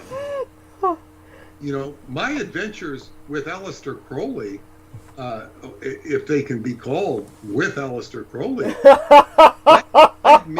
led me synchronistically to meeting the head of the OTO by happenstance. Right. Who he was the one who introduced me to Marjorie Cameron. Right. This is the path I was led on. Right. So a lot of people that read Crowley don't have anything to do with the OTO, nor do they get involved, nor do they even get involved with the head of the order, who actually helped me by editing my second book, Montauk Revisited. He was kind enough to do that, and I considered it an act of kindness. But it's like this is the kind of level I was operating on, all of which was not unrelated to my Scientology experiences. So for you know, people that are out in left field trying to make moon children or whatever the hell they were trying to do. I don't know what. I mean, and I'm not saying they weren't doing something, but it was, you know, if I were to try and write it and make it sound presentable, I would have a very challenging time. See, that's the thing.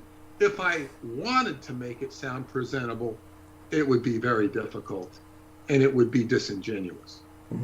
Because there was nothing about the story that sounded presentable. Screenwriters for X-Files or some show like that would do better than I would in terms of presenting a story. And it wouldn't be true. It would be ghoulish. Right. Because it was a ghoulish story. I can imagine. Yeah.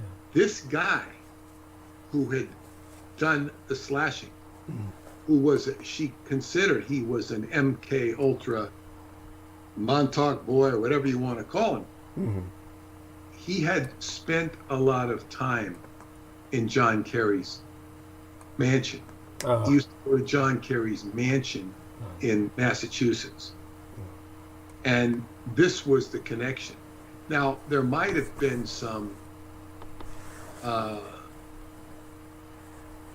sort of stuff going on, but for Kerry to be connected to this guy, now this is something that comes down,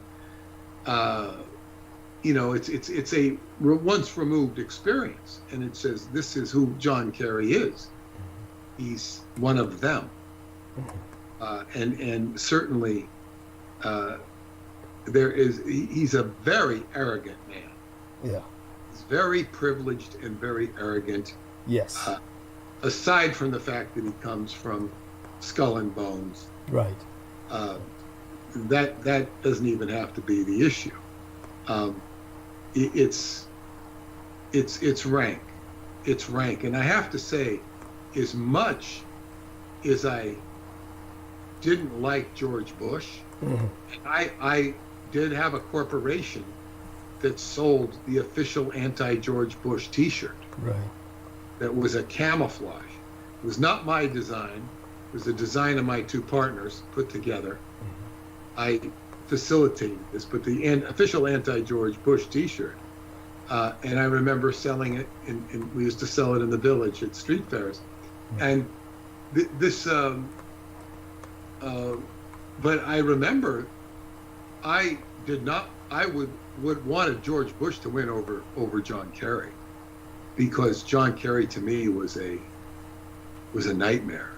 Yeah, my father was dead at that time when John Kerry, let me see, what year was it? 2008, 2007? 2004. 2004, because my father was still alive when George Bush and John Kerry were running, and I remember that I really had to hold my nose and vote for Kerry, but only because of his stance on stem cell research as opposed to George W. Bush's. George W. Bush was very much catering to the evangelicals, and because of that, he viewed stem cell research as something satanic and unethical, medically unethical.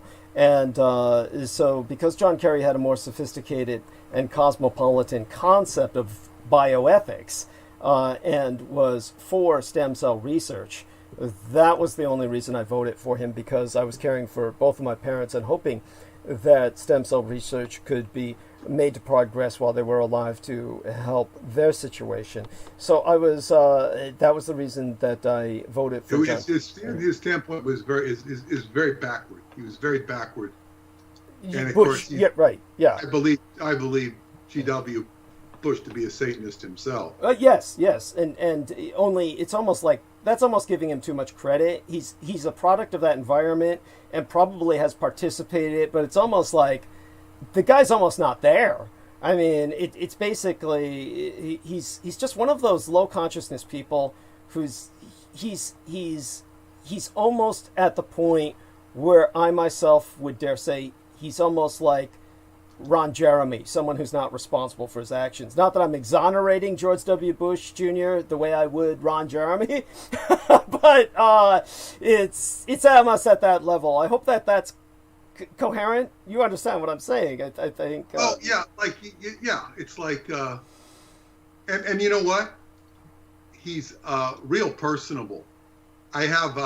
I believe it. Yeah, he's not someone who looks like he's sophisticated enough. He lacks the necessary guile to be evil at the cognizant level.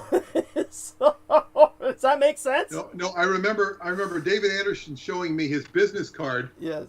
My first meeting with David, my first private meeting with David, and he had just shortly been in the FBI building in New York City the day before, and he had met George Bush, who was then running for president.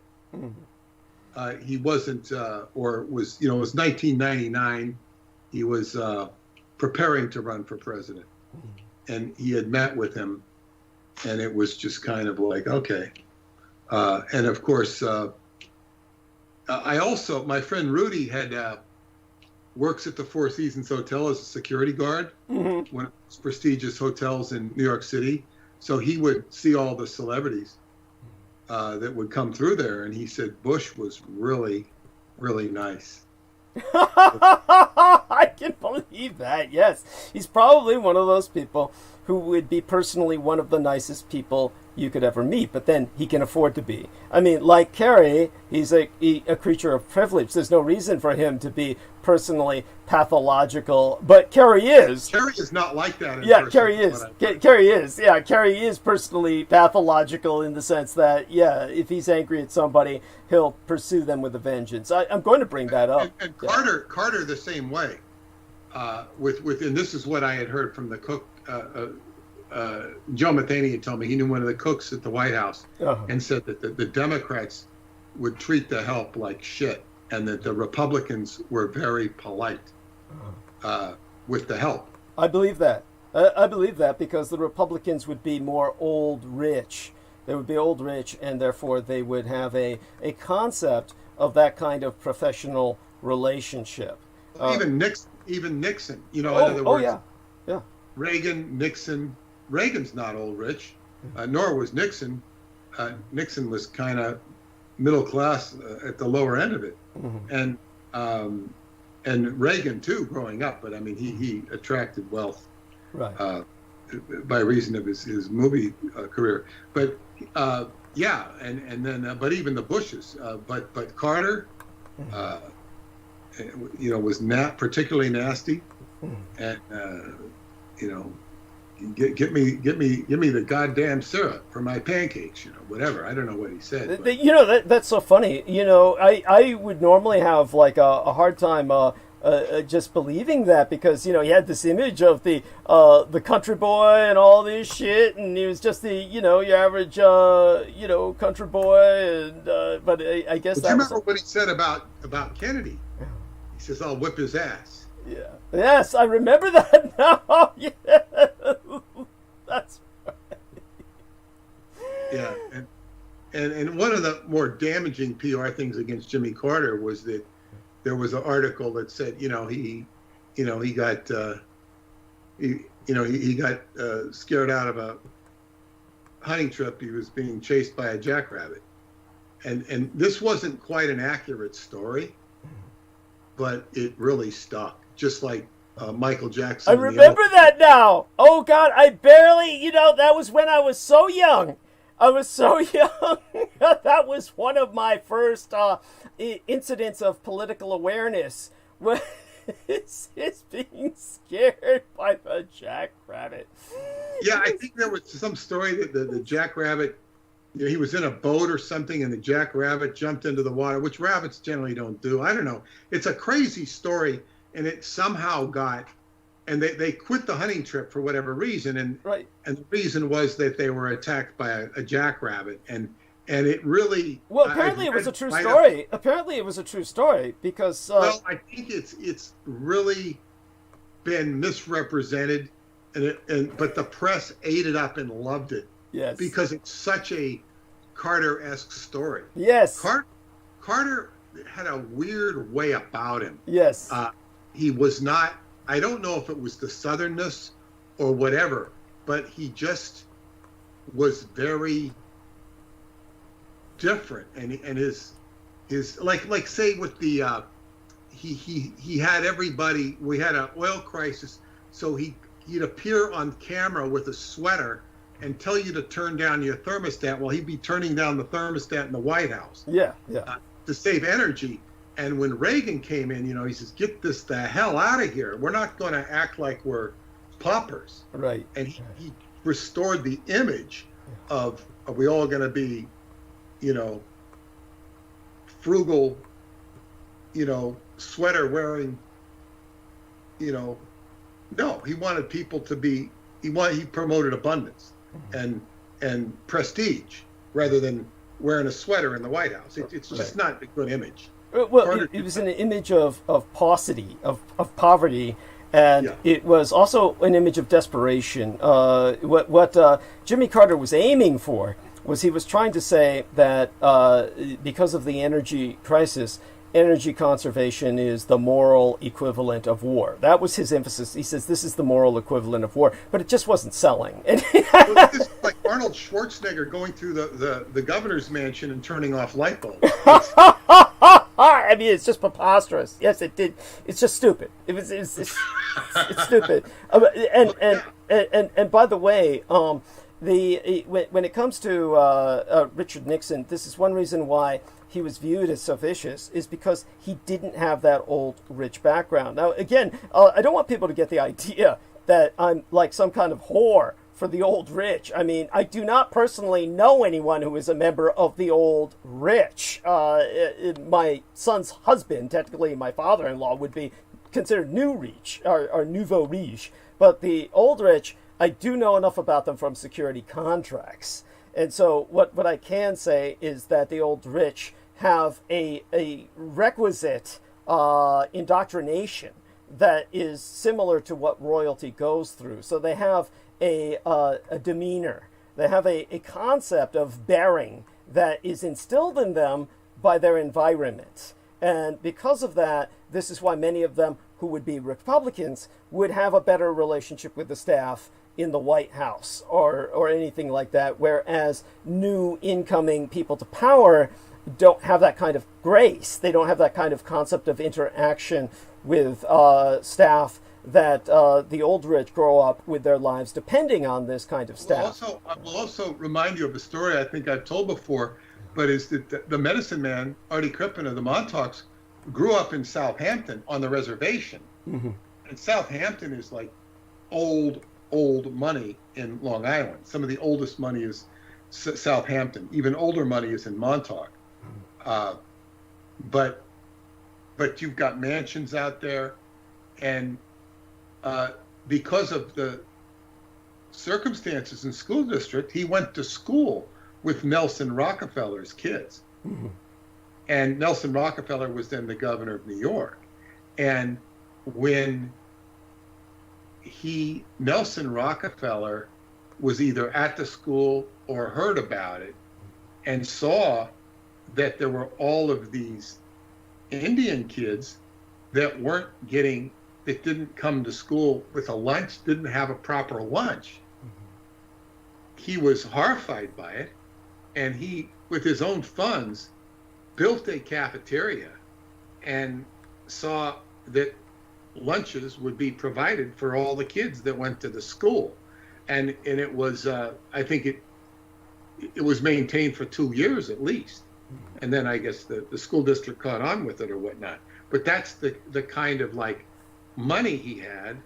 And when he saw a situation that was right in front of his face with his own kids weren't going hungry, but their schoolmates were. So he fixed the situation. It's not like he was a man without compassion. Right. It was very, I guess what you'd say, narrowly focused. Right. Narrowly focused. Yeah. We'll go. Yeah, I definitely want to bring something to your attention that I started to before you had to refresh yourself. And so Dennis Marshall is very astute, has his finger on the pulse, and he brought up something that I wasn't going to bring up, but it all was very convergent. It all converged in the sense of what Dennis Marshall brought up, along with you yourself and what you were saying about Taiwan. So I wanted to bring it to your attention because we all might remember that Donald Trump was certainly promoting for the longest period of time hydroxychloroquine. And hydroxychloroquine is something that is a very, how would I say it? Well, let's just put it this way. Just prepare now for the supplies to tighten for what Trump and his advisors, or many people advising him, have concluded is a cheap, effective therapeutic treatment for early-stage COVID-19 infection, which is hydroxychloroquine, or HCQ, because just as the medical establishment in the United States is relaxing what Trump considered to be absurd and lethal suppression of this cheap generic drug, basically an unexplained explosion and fire have destroyed the world's second largest pharmaceutical factory, producing the precursors or the necessary ingredients for hydroxychloroquine in Taiwan. And this may be where the quantum computing has enabled the Communist Chinese to perhaps pierce some of the Dietrich Ardelec's security measures on the island of Taiwan. So, in other words, most of the precursor substances to producing that drug were in Taiwan? That is correct. And President Trump's endorsement of it early in the pandemic was based on, and that's one of the reasons for his being very comfortable with Taiwan, was because of Taiwan ensuring hydroxychloroquine's continued availability, which will now suffer the world's second largest pharmaceutical facility producing the precursors for HCQ, or hydroxychloroquine, has been destroyed by an explosion and fire. Now, to translate from the Chinese, from the Taiwan news, but I'm sure you can read Taiwan English news to verify this yourself. There was an explosion at the pharmaceutical factory, or a pharmaceutical factory, in Taoyuan City. That's spelled T-A-O, like Tao, yuan, like the Chinese currency, yuan, Y-U-A-N, Taoyuan, all one word, T-A-O-Y-U-A-N, Taoyuan City. It left 2 injured and caused a fire in the early afternoon of December 20th, which was 72 hours ago, 3 days ago. And people as far as Tamsui district in New Taipei City reported hearing the massive blast shortly after noon. And immediately after the blast, thick black smoke could be seen pouring out of the SCI Farmtech factory. And firefighters responding to the fire found 2 people injured. There were only 2. A 30-year-old foreign migrant worker who suffered third-degree burns to 90% of his body, and, of course, is described as being in critical condition. He may be dead by now. This was 72 hours ago.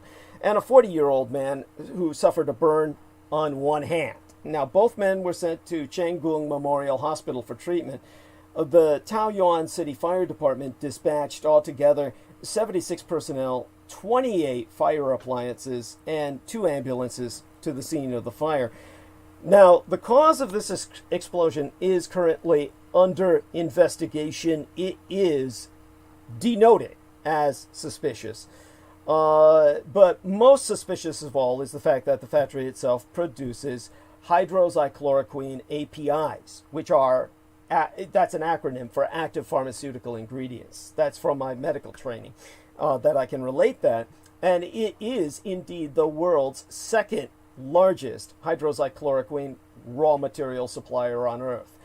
So the subsequent reports that I've cross-referenced indicate that the injured worker who is, whoa, I see now, I'm calling this up now on screen, he's died. I'm sorry to report this, unless of course he's the saboteur, then I'm not sorry, but he is a Filipino guest worker who suffered third-degree burns over 90% of his body and died therefrom. If there is a saboteur involved, he may very well be it, and therefore the evidence died with him.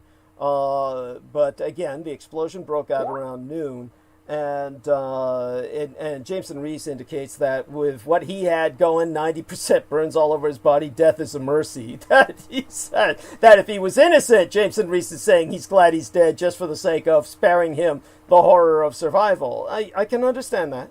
I can understand that, and Jameson means best by that. Of course, my psychiatrist, in disambiguation from my psychologist, who is also an Asian Pacific Islander American female, my psychiatrist suffered the equivalent thereof, and I think she's a wonderful human being, and I'm very glad she's alive.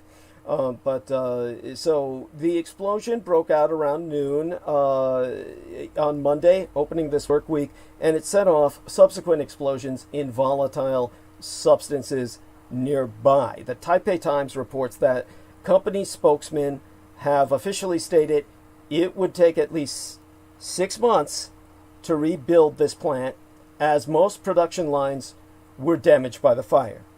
So supplies may be tight, as the SCI Farmtech had already expanded production and sales of hydroxychloroquine, active pharmaceutical ingredients, to meet growing demand. So please put this in perspective.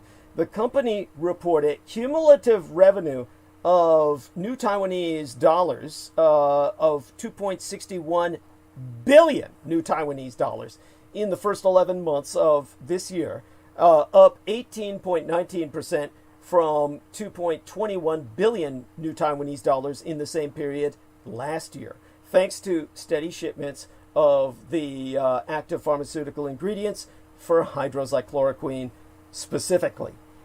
So that is the primary reason why the cause of this fire is so suspect and under investigation, as I speak. And given the explosive character of some of the ingredients, there may well be a perfectly innocent explanation for the fire, which means there was no breach of national security by the Communist Chinese that was expedited via their newly claimed, if not acquired, quantum computing capabilities. But a 6-month delay in resuming production will delay hydroxychloroquine supplies to early-stage COVID-19 patients who could otherwise treat their affliction with it, combined with zinc and an antibiotic like azithromycin.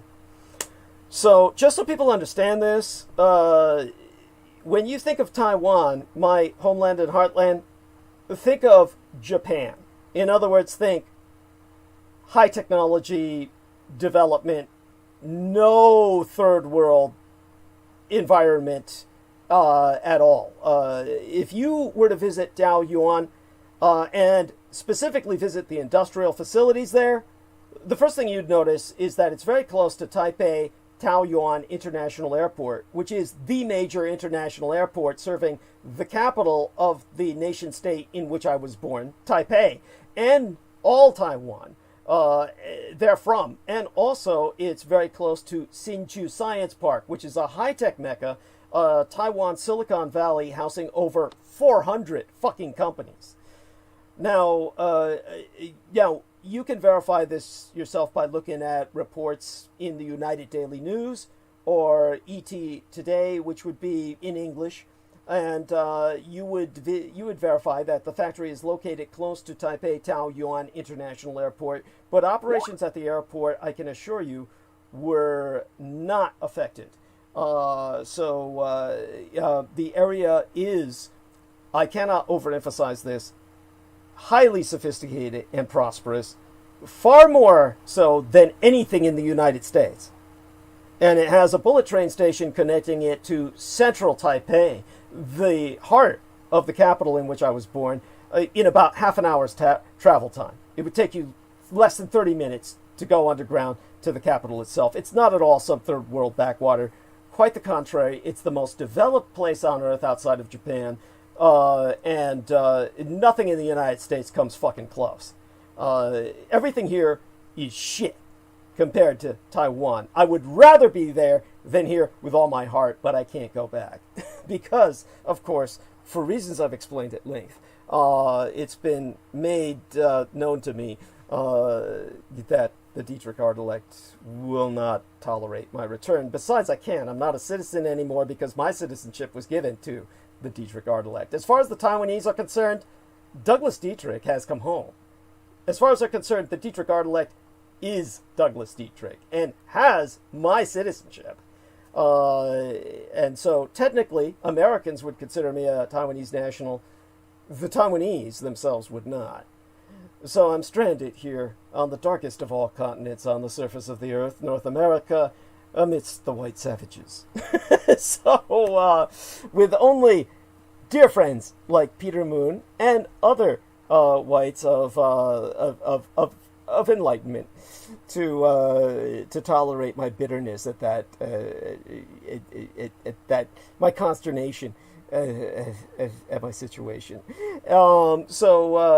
Definitely, Peter, what is your impression with that? Jameson Reese is convinced it's a communist Chinese act of war. How do you feel about this in light of Trump's interactions with Taiwan on this issue specifically? How does this strike you? What's your impression? God, I hope he's still with us. Is he on mute? Jesus Christ. I'm sorry, I was on mute. Okay.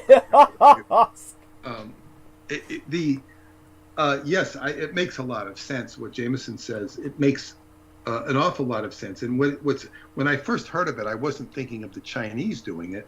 I was thinking of the faction that is in America that is so pro-COVID.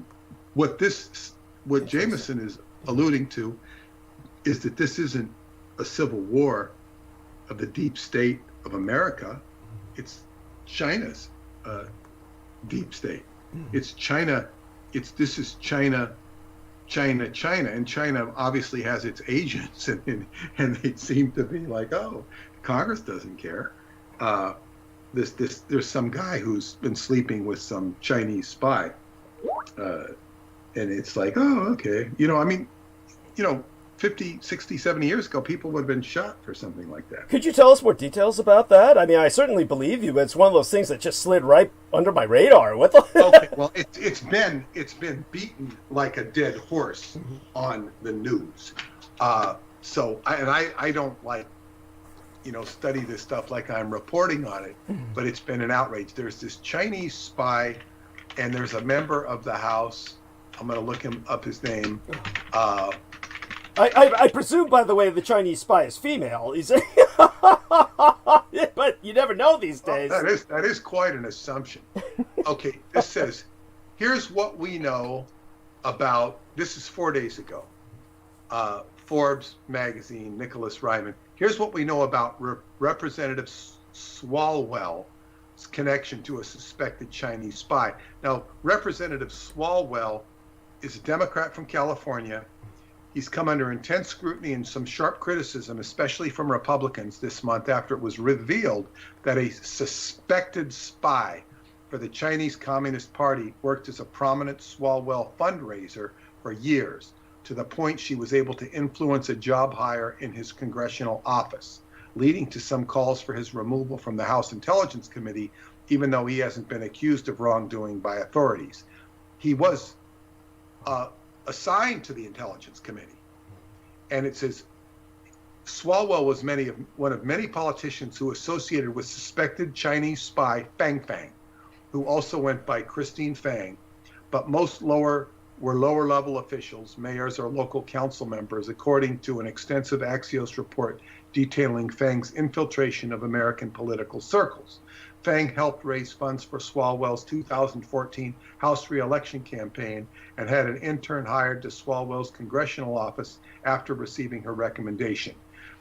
She reportedly continued to work as a, quote, bundler, unquote, for Swalwell, convincing high money donors to write big checks for the campaign before unexpectedly leaving the U.S. in mid-2015 after living in the country for 4 years amid an ongoing U.S. intelligence investigation into her activities.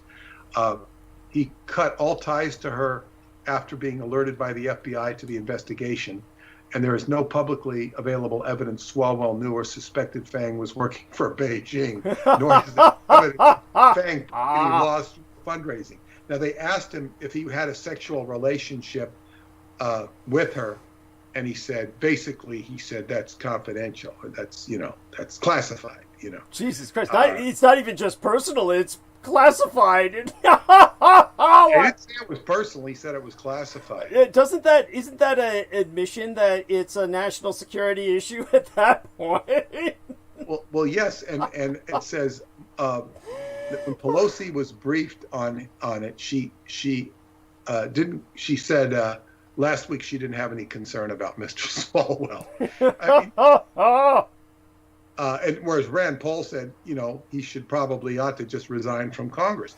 You don't behave this. What's worse than his behavior is this just, I don't know, yeah, he's just putting roaches in the chocolate cake in the back of the kitchen. Now, so what, Oh, shit. And I mean, this has been exposed on TV. It's not really. The guy speaks up, and he sounds as guilty as sin, and he just doesn't have to talk about it because nobody's making him talk about it. You can imagine how Genghis Khan would have dealt with such a. Yes. Oh, God. Or even the Chinese themselves. And yes. Like, who's giving all this money to him? What is the Chinese doing it? Are they just, are they concerned citizens, concerned people here on a green card? It's ridiculous. This is what we have going on. A dissonance that is just over the top. And it's like, and why do they do it? Because they can get away with it. It's kind of like, parading a a pig through the Congress. Let's take a pig through the Congress. You know. See, this is what I call white trash. You drag $100 bill on a string through a trailer park. This is the kind of man who follows you out the other side. This is the kind of people we have running the country to the ground in times of crisis like this. And he was put on the intelligence committee. You had to compound the felony. So Peter Moon he had to rub it in, just salt in the wound. Yeah. I mean, this is the nonsense, and it goes beyond, because the Republicans are no better than the Democrats at all, because they're tolerating this. There are people that stand out that don't necessarily, or that publicly don't buy into this stuff. And, Trump is not of this political world. He's not from this world. Right. He glad-handed it when he was a real estate developer, and he contributed to all of their coffers, because that's what you do when you're a developer. You glad-hand everybody, so you get favors, whether Clinton wins or whether Obama wins. But he's not cut from the same cloth. He's a different cloth. No. I'm not saying it's better. Well, I wouldn't say anything could be as worse as a politician. I understand what you're saying. It's just one of those things where here's where I am conservative, and just so people understand the term conservative, say for instance the difference between when people think of. People don't know what to think in America. They have no concept of political education in terms of the ideological spectrum. They think on very simplistic terms, black and white, left and right. The reality is, say for instance, when Americans traditionally, they no longer think like this. Everything's been turned on its head. But Americans would tend to think that, say, for instance, Germany in the Weimar era, where they would think of the communists on one side, left, and the Nazis on the other side, radicalized to the right. So in terms of a true conservative in such an environment, say, people would tend to, liberal progressives in the old days, like during the days of the Symbionese Liberation Army, or Patty Hearst, Patricia Ann Hearst, or those days, in the days of the extreme American left, that people think is reflected or echoed via Antifa or Black Lives Matter.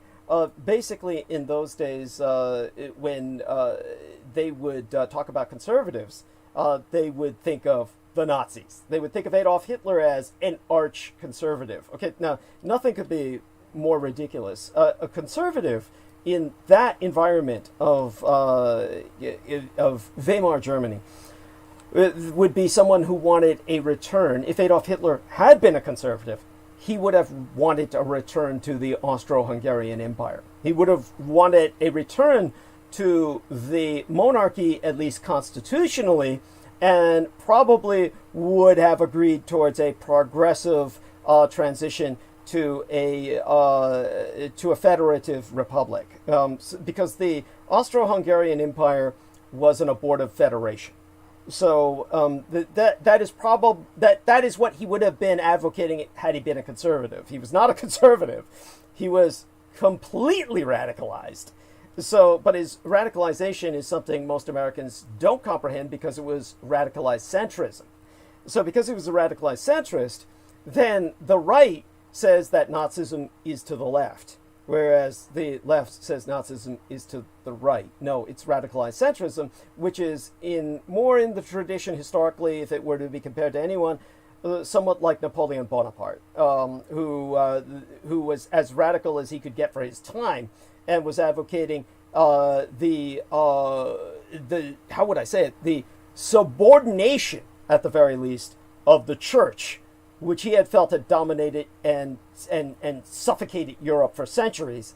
He wanted the subordination of that to the court, not as in litigious court, but rather to the court of the Imperium, which he represented, in the person of himself.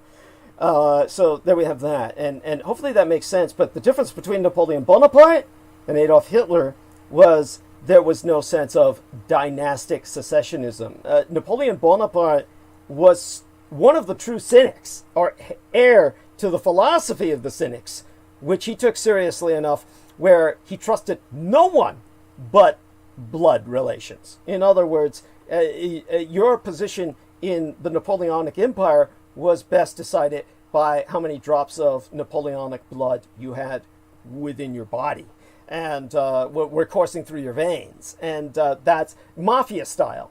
He felt that's what he could trust. Nothing could be further from Adolf Hitler, who despised the majority of his blood relations. It felt the majority of them were just not competent enough to even trust with janitorial or custodial positions of responsibility, let alone political.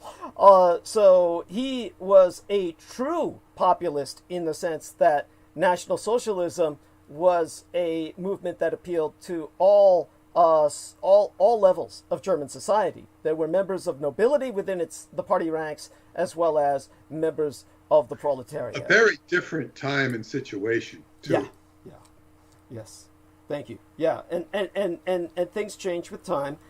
So do note that when I speak of my Hitlerian lineage, you notice, of course, that I would hope people notice, I never bring this up as if I'm heir to something, as if I've inherited something. That's not how I broach the topic, and I think it's because of that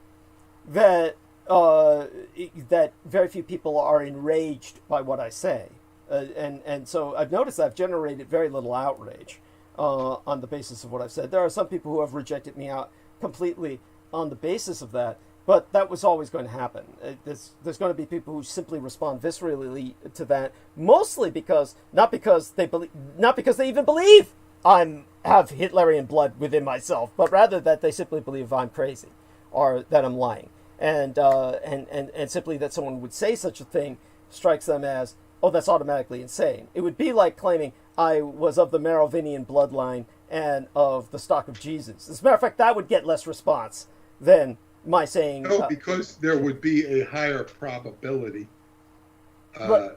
It would be a higher probability. Yes. Based on the European nobility fucking everybody, right? At one point or another. Well, I mean, if you accept the idea that there is a Merovingian bloodline, right.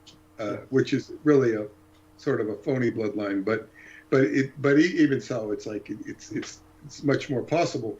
Whereas Hitler is generally believed not to have had any children. So therefore, it's like, you know. Right. What all does this come off of? It doesn't, and of course, Hitler is such a trigger word. Yes, and such a trigger word. It's true. But by the way, Peter, you have heard me deconstruct that myth that Adolf Hitler did not have children. I'm sure you've heard me speak of it. Yes, I have. But it's still.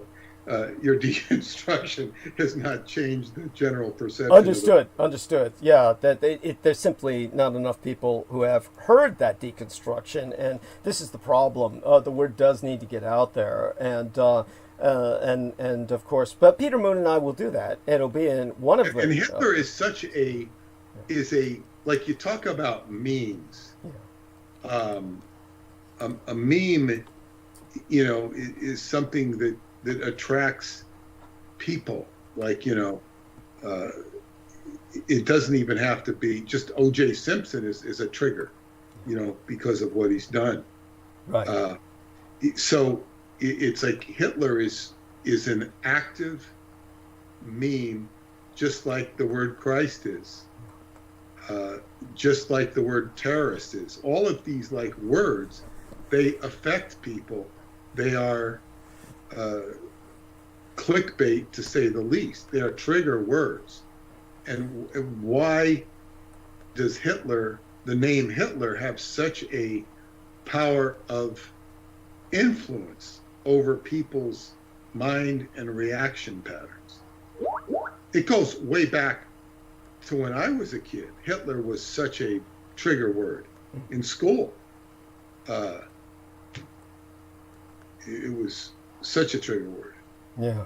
Well, you were very close to the time and place where you were much closer than when I grew up to the time and place where of the war itself. Let's think about this. 1963. Yeah. I'm in school, 5th grade, and Mrs. Foster, Miss Foster, she's like the art teacher. And why the hell she's talking about Hitler, I don't know. She was weird. Everybody thought she was weird. And she was she just went off on Hitler one time and was talking about how him and Eva Braun had, lampshades made out of human skin, and going into these gross details and how the swastika was such a symbol of evil. She was going on and on and on, and it's like, later history says no, they didn't have lampshades of human skin. But it's like this was some of the ideas that were perpetrated about him. Like he was so ghoulish, they made him into a complete ghoul. Well, a horror movie caricature. Dehumanizing him. Yeah. And it's dehumanizing him to the level of what he was not. But this was the type of infectious memeology that was at work. Right. And she was an adult who was an artist, basically. An eccentric and a weird artist, a very weird lady. She was weird. I mean, she had no discipline in the class. You tried to see what you could get away with. Oh, shit. Well, just to clarify, there were lampshades made of human skin, but these were in the environments of the camps. This was never industrialized to the scale of such objects that is portrayed, where Hitler had one himself, like in his living room or something. This is not like that's what she was telling us. And Eva Braun, right. And it was like they were so evil. They, it's like, you could imagine how creepy it would be to have something like that in your house. Right, that's right. And it's not something that, yes. So, and this is what the general public did, of course, is that they took many of these phenomenon and then they projected it onto the person of Adolf Hitler. And in a sense, that's a convenient scapegoat for exonerating everybody else in the chain of command, which is rather bizarre. But in terms of what I would like to ask Peter Moon is, when you get a moment's time, that article you were reading from about the midgets, please provide me a link. You don't need to do it tonight, sometime in the next few days, because that was so funny, and I'd like to look at that in my leisure time at some point, because it was so... for those of you who didn't hear the transmission preceding tonight's, Peter Moon just had me in stitches, and this was a horrible thing to laugh about, but there is something just so incongruent, because this is one of those few times where that kind of horror story did personally interject into Adolf Hitler's life, where Mengele was bringing these 7 midgets who were all related to entertain Adolf Hitler. Just the idea. Well, they didn't entertain Hitler. They entertained some of the high Nazi command. Oh, okay. I was under the impression that at one point he personally brought them before the Fuhrer himself to also sing before him or something like that. That didn't happen. I guess I was just No. It was just high command. And okay. At some point, I'm going to send you 2. The first one I'm sending you is another one which I haven't read that seems to go pretty deep into it. And the one I sent you is when the 7 dwarves of Auschwitz met the Nazis' most monstrous doctor. Right. Okay. By Aaron Kelly, and I will send that one as the second one, so you can see these things. It's a bizarre story indeed. Thank you. But you see, this is the point where even I got that impression just by listening to the story, and it was an incorrect one. And this is, I think, many of us do this. Many of us, and certainly the general public, has taken much of what was going on in the Third Reich, and they project Hitler into the scenario. They project Hitler into everywhere as if he were everywhere at once. Truly supernatural or omniscient on a godlike level, where he's omniscient and everywhere, because, of course, there's that myth of micromanagement, where they will often talk about weapons development. If you watch the History Channel, they'll say, here was this weapon in development, and somehow Hitler influenced its design. They'll say that about the jet, like, oh, yeah, the jet was, fortunately, Hitler was an idiot and didn't know how to deploy these jets and misused them, and that's why they weren't decisive in turning the conflict. It's a terrible. You'll hear these things as if he had insight and decisive input into everything that went on in the Reich, which is, by the way, just preposterous. It's not to exonerate the person of Adolf Hitler from historical responsibilities. It's simply there's only so much a man can even be aware of or process. So, but as Jameson Rees says, he became the one-man army to the Western mind, as if it were all him. And aside from that, I do want to say that if she's still listening, because I know people tune in and tune out, Veronica Barrera says, Feliz Navidad, Douglas and everyone. So, Feliz Navidad, dear lady. Senora Barrera, mwah, we love you. And she, fortunately, had her lymph nodes tested and has been clean of cancer. They were inflamed, however, and the doctors don't know what was causing the inflammation. They attributed it reflexively to cancer. Do you have any ideas about this, Peter, when somebody's lymph nodes are inflamed to the point where the doctors thought it was cancer, removed some for the test, found out they were completely clear of cancer, and then the doctors are left shaking their heads because it doesn't fit their... Yeah. Well, wait a second. They diagnosed them as cancerous, and they take them out and there's no cancer in them? Yeah, pretty much, yeah. I would say from a common sense position that their diagnosis was dead-ass wrong. Yes. And that this is a form of quackery. And you know what? They still get paid for the operation. Yes. This is, it's, as they say, the exercise that that Jameson's been using, and the one I shared for Derek Talley that he used successfully, and Jameson's been using it too, it's to clear out your lymph. But as I was taught, to do it for 45 minutes a day for 99 days will clear out any tumor, because tumors occur with the lymph, and the lymph does not have a natural pump in it. So this exercise gets you to pump your lymph, and it gets to move. And so I was taught that 99 days of doing this exercise, 45 minutes a day, is going to clear out any tumor. Now, I had a girlfriend who had an ovarian cyst. And I went to my teacher, I said, will this get rid of a cyst? He goes, yeah. So I taught her the exercise. Wow. It got rid of the cyst. But then I found out she was only doing it for 6 or 7 minutes a day instead of the 45. Now, it was a cyst. It wasn't a tumor. And it was a nasty cyst. In fact, she wouldn't go to the doctor. And I got on her case about it, because you don't just let it sit there. But she did the exercise and it went away anyway. Mm-hmm. And I don't think the doctor would have gotten rid of it for her.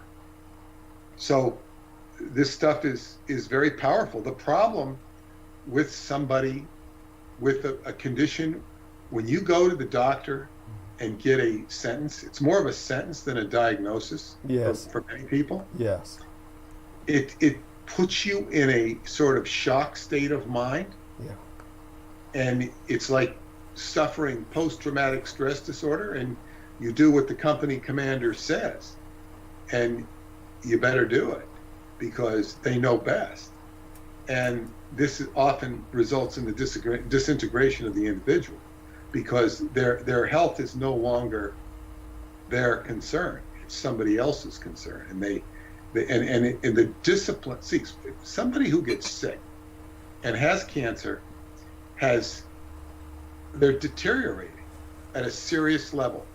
Everybody has cancer every day of their life. The immune system fights it off, breaks it down, and, you know, it goes out with the toxins. With the problem when people have cancer is that the ratio of their immunity to their toxicity is not in balance. So their immune system is not fighting it off. Therefore, you have two choices. One is to cut out the cancer so that the immune system doesn't have to fight it. And two is to build up the immune system. And of course, flushing out the lymph will flush out the toxicity. It'll flush it out. And it's very powerful. But the problem is somebody with cancer is physically compromised, and they're also commensurately psychologically beaten down. So to get them to do it requires a lot more, like it's just like a person who was really sick could have a harder time walking around the block than somebody who's not. Yeah. So it's, but I had another friend that I actually made the video for, and she did it, and she had suffered radiation treatments because her family basically cornered her into it. Oh. I was going to have her come up here, have treated with ozone, see my Qigong teacher and see my other doctor friend, and her family, particularly her daughter, put the screws on her and made her get the cancer, the radiation. She didn't get chemo. She got radiation. She's psychically very powerful. She said she fought it off. And then she did this exercise, and she said her blood was as clean as a whistle. They were amazed at how clean her blood was. And she's still healthy. So it's very powerful.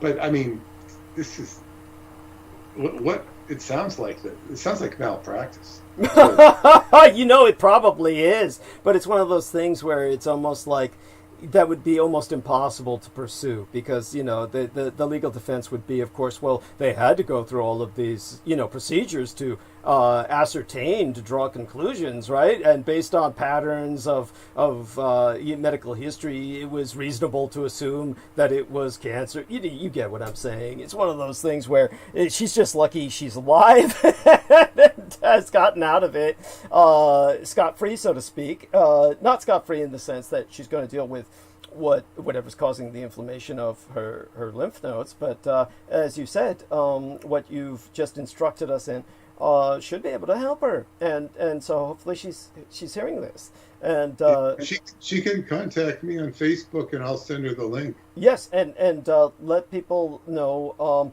that aside from Peter Moon on Facebook, do you remember your Facebook address, so to speak? 5/6. Just Peter. I'm probably I'm not hard to find on Facebook. If you just go to Facebook and look up Peter Moon. Okay. There's not a lot of Peter Moons, and it's pretty obvious that I've got the Montauk stuff on there. Right. I'm going to see if there's more Peter Moons. There is a famous Hawaiian musician who's passed away. Sadly, yeah. Voice actor at Peter Moon Productions is somebody else. And there's a bunch of Peter Moons with no picture. That's Richard K. Cole Jr. Probably Richard K. Cole. Yeah. You know, one in Manitoba. There's apparently one in Queens, New York, too. There's a lot of Peter Moons. Oh. But you go to the Peter Moon Skybooks. It says here, Peter Moon, author, editor, publisher at Skybooks, Westbury, New York. Yeah, there you go. Yes, thank you. And of course, always visit skybooksusa.com, where all of his books are currently in publication. Now, Peter has handed, well, I think, no, did you hand me the manuscript? I got something from George Edward Knight, where I spent a lot of time the other night talking with him throughout my day, which is basically everyone else's night this side of the Atlantic, but it was his morning, and I spent a lot of time talking to him about what was basically censored from the Nexus magazine articles about the Schiebkrieg, the disc war of the Third Reich, what would be called UFOnauts, or the Räumänner, the actual correct German term, which would be their equivalent of what Soviets would call cosmonaut, or what Americans would call an astronaut. And in terms of that, I've gotten something from him, which is basically his transcript of what I told him, and that's deeply appreciated. I'll go over that. And no, I didn't see that. I certainly didn't send it. That's a George Knight original. Yeah, that's George Knight's, and so, but you didn't send me what you've done with the Vampirology yet. That'll come in the near future. No, but Okay. I'm having to redo it. Understood. Got it. Whatever happened. Yeah. But it's okay. That's so bizarre. I'm sorry. That must be horribly frustrating. That must be just terribly. Well, it was. I don't know.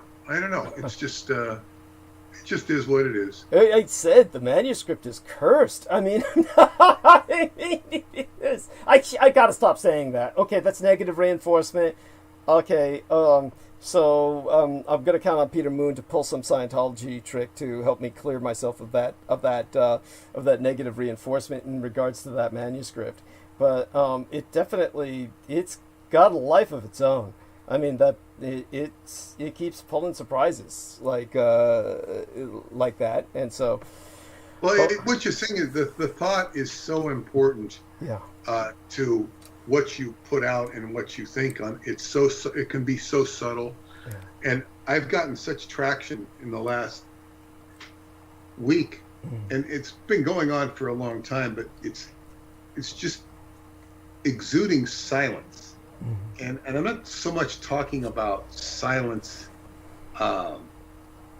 It's silence in my own head by saying, I'm not going to address that. I'm not going to address this. I'm not going to address that. In other words, just going silent on subjects. Maybe I'm just going to say something casually to my wife or casually to a friend. They're thoughts that maybe I should say this about that. And I just don't say it. Why say it? What am I going to accomplish? It's benign. It's not anything that's, particularly negative. And sometimes it is. Sometimes it might be in the vein of a comment it's negative about something or somebody, and just cut the cord on it. Don't say it. Why waste the energy saying it? And it gives such traction because it reduces the amount of energy you have to spend. Does it really need to be said? Said? Does it really need to be said? Do I really need to write to my wife and tell her that XYZ happened and I don't feel good about it, and it's going to delay me doing XYZ that you want done? No, just don't say it. And that way it makes it easier to do XYZ. If I'm not gonna clean under the sink or whatever it is that she might want me to do, not just shut up, don't say it, and just do it. If whatever it might be, it's just not engage in any negative thinking. You can't avoid it. It's not like these are big negative things I'm talking about. They're not earth-shattering issues at all. They would at best amount to a minor annoyance. And just cut the cord on it. So thank you, and we'll definitely look forward to a very clean experience from this point forward with the Vampirology manuscript, and God bless Peter Moon for the work he's doing on it. It's very late where you're at, Peter. I take it you'll be going off to bed now, and we love you beyond expression. And it's going to be Christmas Eve here in about 15 minutes. Yes! Oh my God!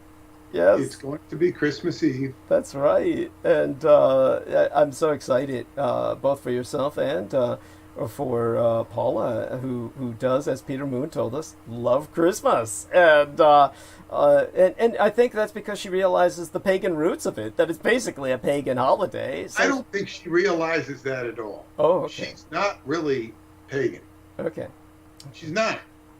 And might be better if she was, but she's not. I always think she is because of the way you turn towards her and say, "Where's your Zalmoxes now?" when you're being ironic.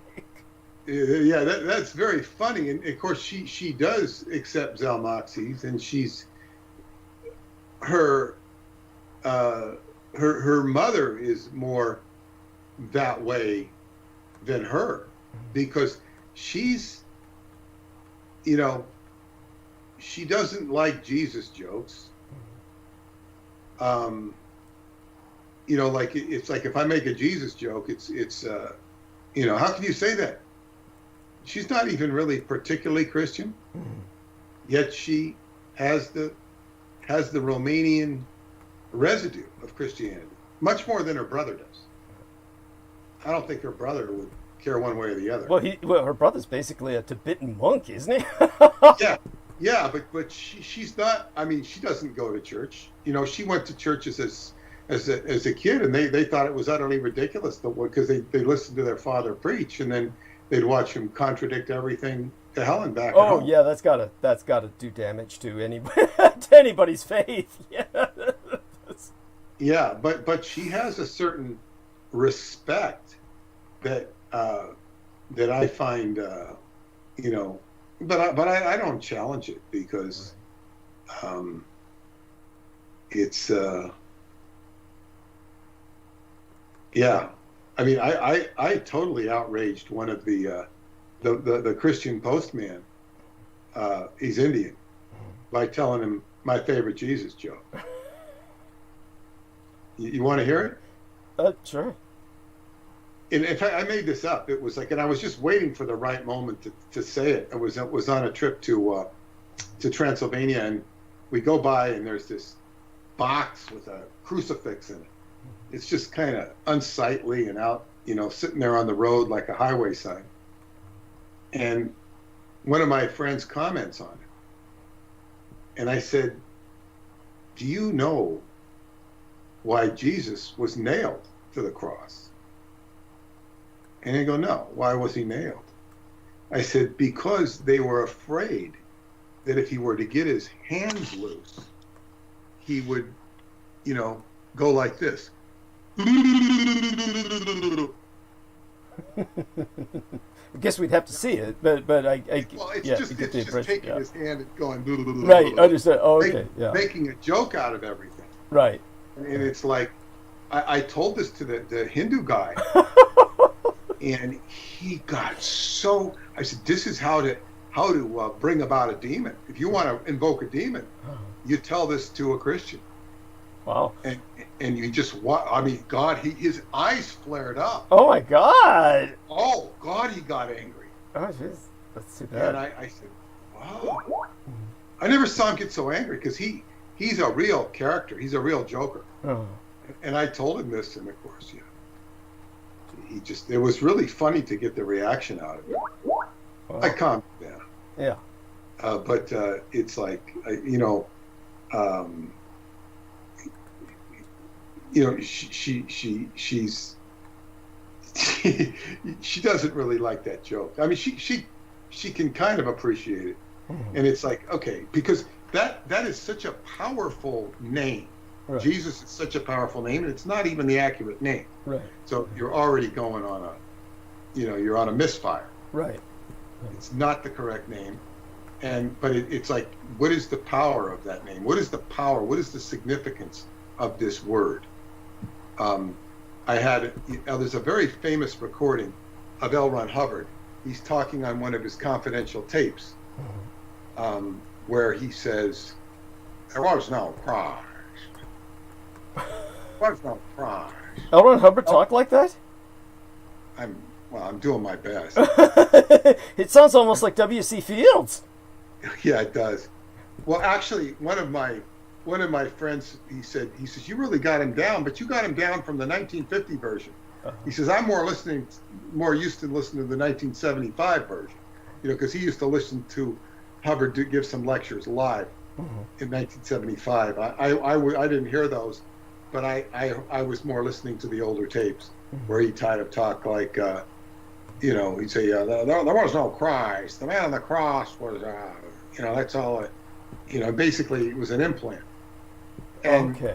is his viewpoint. And but I used to say that to one of my friends who had converted to Christianity when she left Scientology, and I used to say that just because I thought it was funny, because my girlfriend used to love to hear me say that. She thought it was so funny. Not that she believed it or disbelieved it. She just thought it was funny. Right. There was no Christ. There wasn't no Christ. I'm sorry, that is funny. It is funny. Yeah. And it's like, is it true? I mean, what is Christ? It's an archetype for sure. And there's so much, that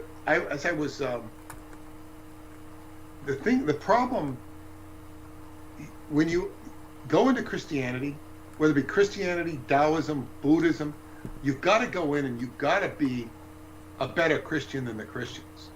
You've got to get the truth out of it more than is in there. There is residual truth in all of these ologies. They have residual truth. But what happens to Christianity? It's infected with people who are less than the best that it can be. And they reduce it to the lowest common denominator. This is what human beings do. This is a problem. And when some of the stuff that you will talk about, because it's so controversial, whether it be the Japanese winning the war, the Hitler birth connection, and any number of things you talk about, it gives them an easier opportunity to grab and go for the lowest common denominator. And I'll share this with you. There's a very interesting thing when you are counseling somebody in Scientology. Some people do well, some people don't do so well. They all would basically, hopefully, be hitting some bottom line of progress. But like, what is a stock that earns 1 penny a day, and is priced $365? It's not doing very good. It's still going up, versus a stock that, is rising leaps and bounds. That's what you want when you're processing somebody, you're counseling somebody. But there would be some people, you could lift the veil off of them by communicating, and they would take it and dive down. And we would colloquially, it wasn't an official, a group of counselors or auditors would call them divers. They're divers. Oh, he's a diver. So you get the mask, you get them, oh, God, I realized that XYZ, boy. And the next thing, oh, well, I'm going to hell in a handbasket anyway. In other words, they're inventing reasons on a obsessive compulsive basis to cave themselves in, to crush themselves in. You pull them out of it, they'll pull in a new thing. They were victimized by Stalin. You get rid of Stalin, okay, I was victimized by Hitler. Yes. Get rid of Hitler, okay, I was victimized by Napoleon. Take it back to an earlier, like, oh no, I was victimized by Torquemada.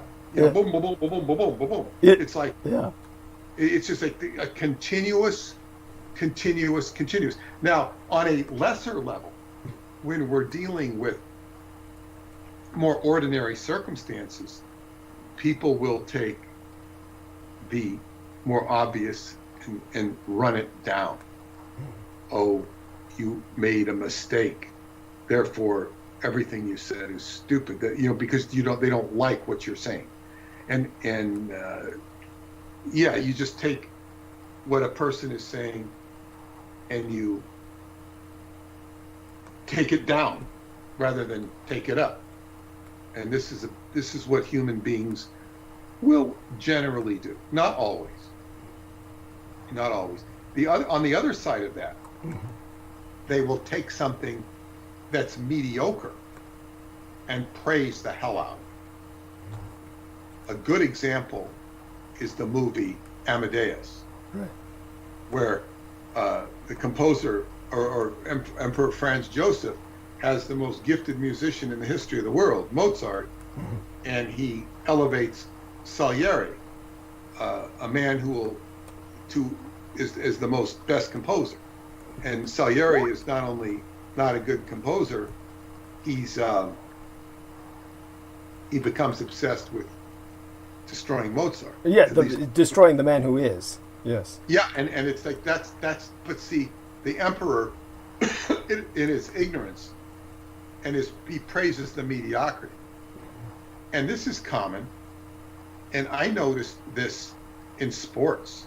It happens all the time in professional sports. I don't know if it happens as much as it used to, but because the coach is mediocre, he will like players that are mediocre. And often you will see a prime athlete, and I mean, I've seen them. They're much better than I ever was, but I recognize their ability. I said, God, I would use that guy. Why don't they use this guy? Why don't they use this guy? Because they like mediocrity. And this goes on in, my daughter noticed it in the music business. She'd be watching MTV and she'd be laughing at the people they put on there. Literally laughing because they were so absurd. Right. I mean, no talent to speak of. And this is what we have. Look at television. Look at the speakers on TV, the newsmen. They're generally very mediocre human beings, but they have a certain mediocrity that sells. You know, we want mediocre. So that's the other side of the coin. So people like yourself who are exceptional. And I say exceptional, and I don't mean that as a compliment. Understood. It's just exceptional. It doesn't, they want you to go back to the normality of it all. And but so what? Right. Life is going on. Life looks good, and we will get the Vampirology book completed, and we will proceed with the Roswell book. Yes, thank you. So I will depart. I will wish you and everybody a Merry Christmas. Yes. And people that take any interest or umbrage with the stuff I've said about Christ, read my book, Synchronicity and the Seventh Seal. Yes. It's over 400 pages plus, more like 450 pages of teaching you the sacred name of Jesus, which is the Yod-Heh Shin Vav-Heh, and it's really a incredible journey. That book was an exorcism. Yes. It was a very successful exorcism that introduced me to the world of the indigenous Moorish people.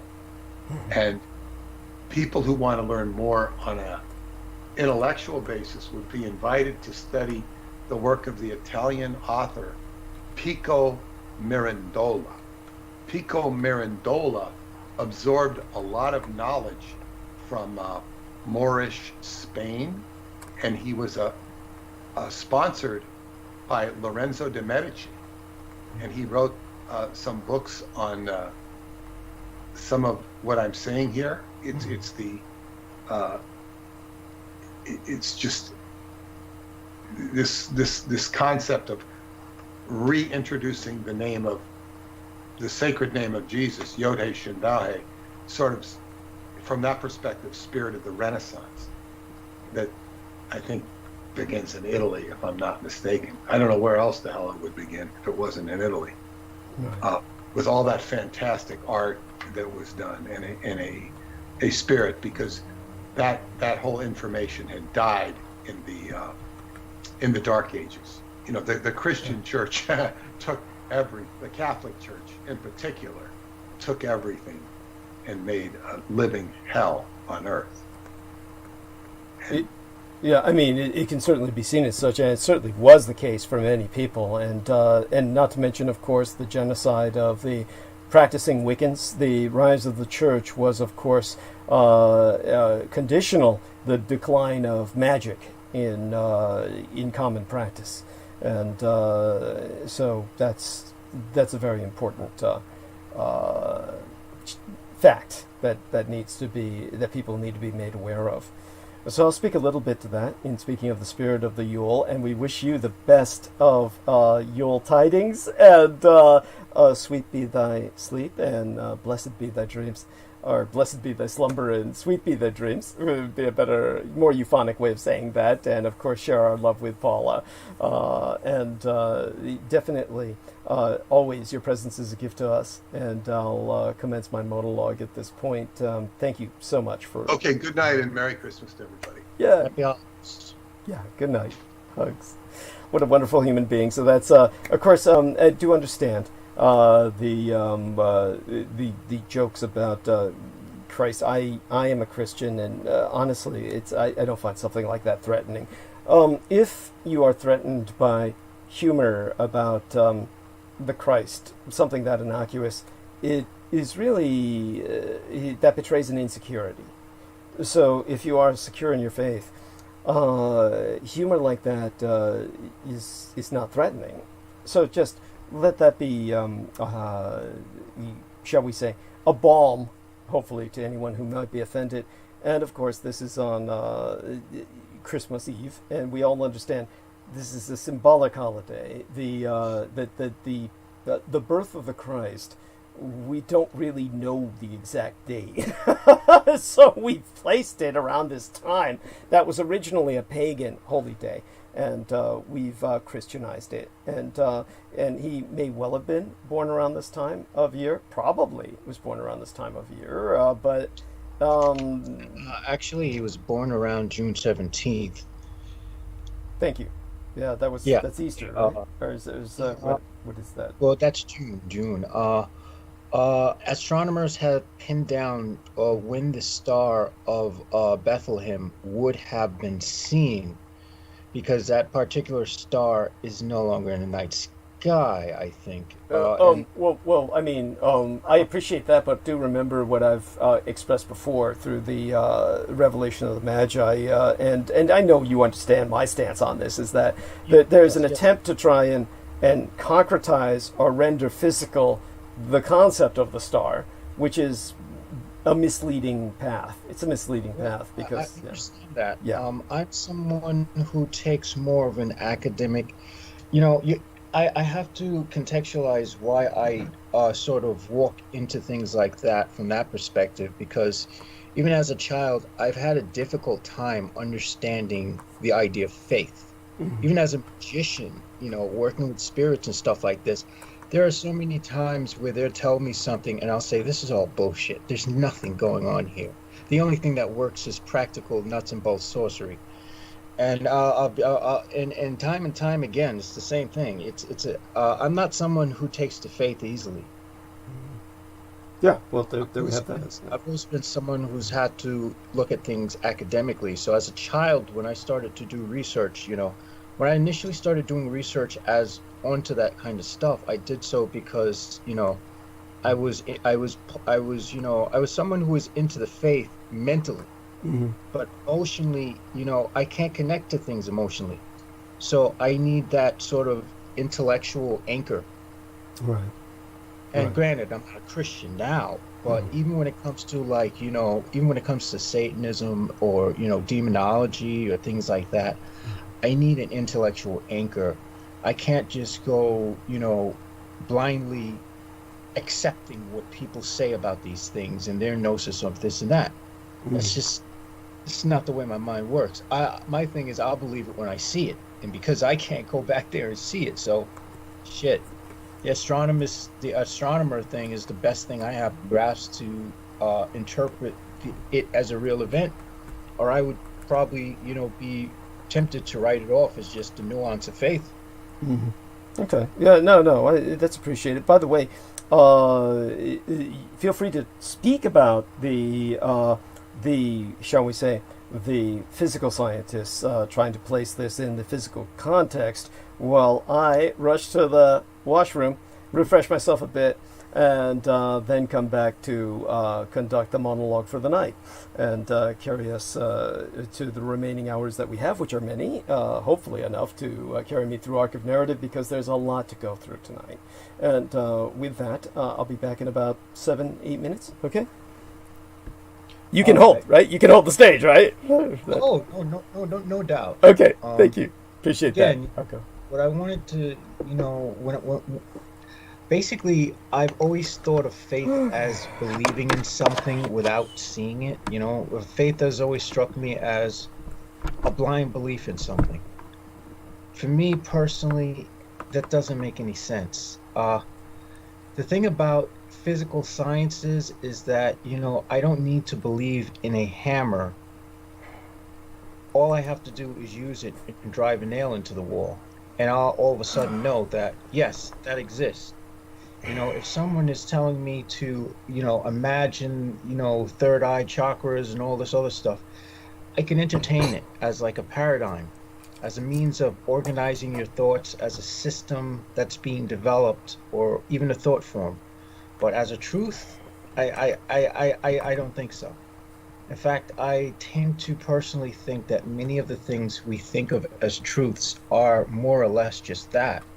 I suspect that, we have, and this is just a sort of cosmology I've come up with. It's kind of strange, but entertain it.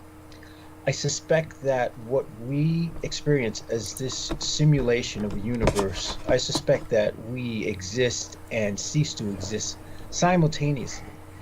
And then there's also the possibility that both are true and neither are true.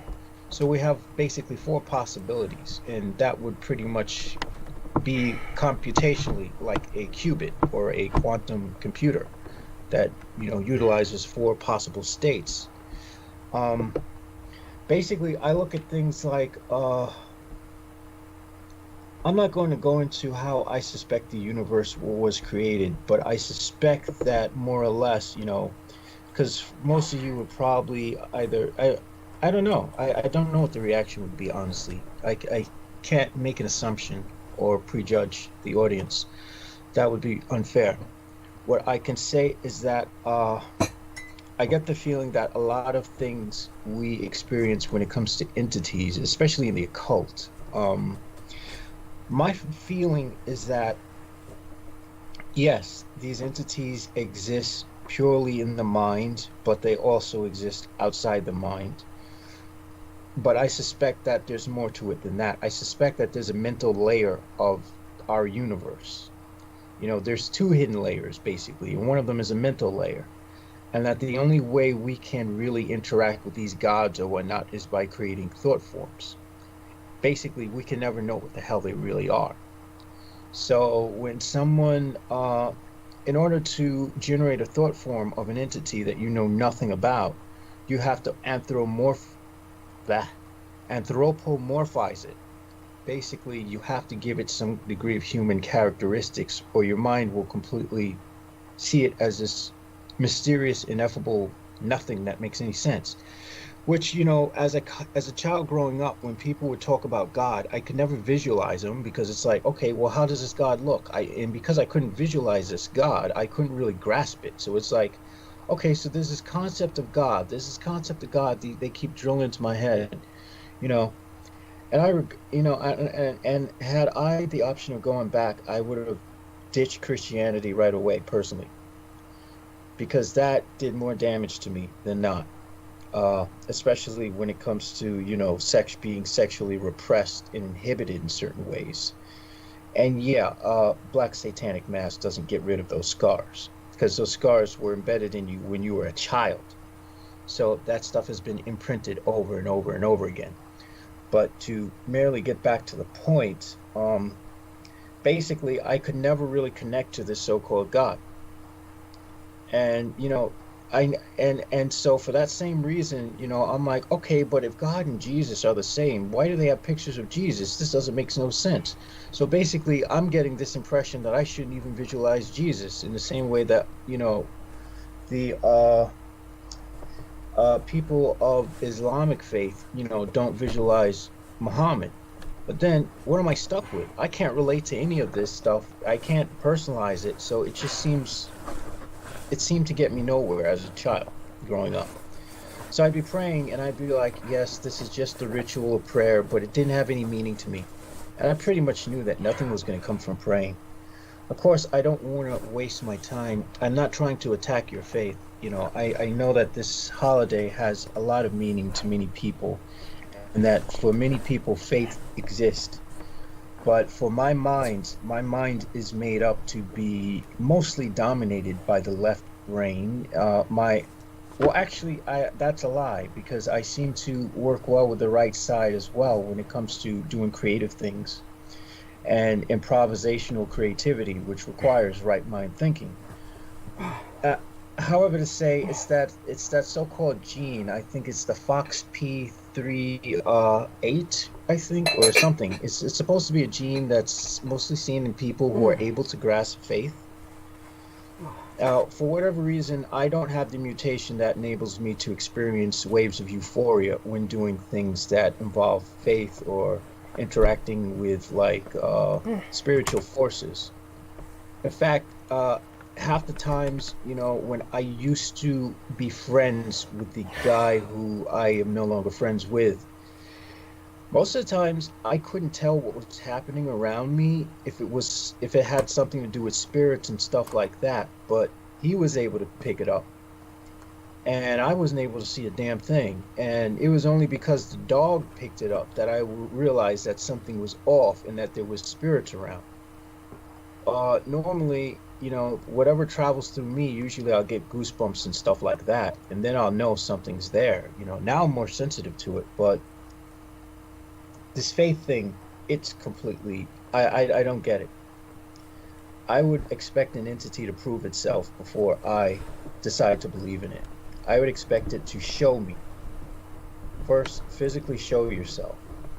If you can't at least interact with my senses to physically show yourself, and you can't perform a request after I've given you an offering, we got no business working together. But then, you know, that's more of a pagan, you know, I mean, I take it from more of a polytheistic stance anyway, so. But back to the star. Basically, astronomers noted that the last time that star was possible was around June 17th. And so they noted that, you know, while the wise men, you know, when the wise men would have been following that star to get to the Christ child, it would have been June 17th. You know, and our calendar has been augmented so much, it's not even funny. So, who knows? Maybe the day that we celebrate the pagan, you know, Yuletide and whatnot is actually, I don't know, June 17th back then? I doubt it. Granted, I'm sure there were differences in the calendars used. Every culture had their own calendars. We can't be absolutely certain. Yeah, the truth is it would be almost impossible to pinpoint. It would have been probably, well, certainly the pagan Yuletide would have been around this time of year, but chronometrically, meaning by measurement of time via a metric system, by that not necessarily metric system as in division by 10, but just by any kind of metered system, any kind of mathematical system. As Jameson has said, there's been so many alterations calendrically that it's very difficult, or extraordinarily difficult, if not impossible. Yeah. So certainly people have put a lot of good work, a lot of man hours into investigating such matters. I'm trying to remember who that wonderful archbishop was, an Irishman who had tried to calculate the origins of the earth based on what was available in the Bible, and just taking what he could from the Bible and logically working back, he calculated that the universe was created on my father's, the man who raised and guided me, George Joseph Henry Dietrich, on his birthday of October 23rd,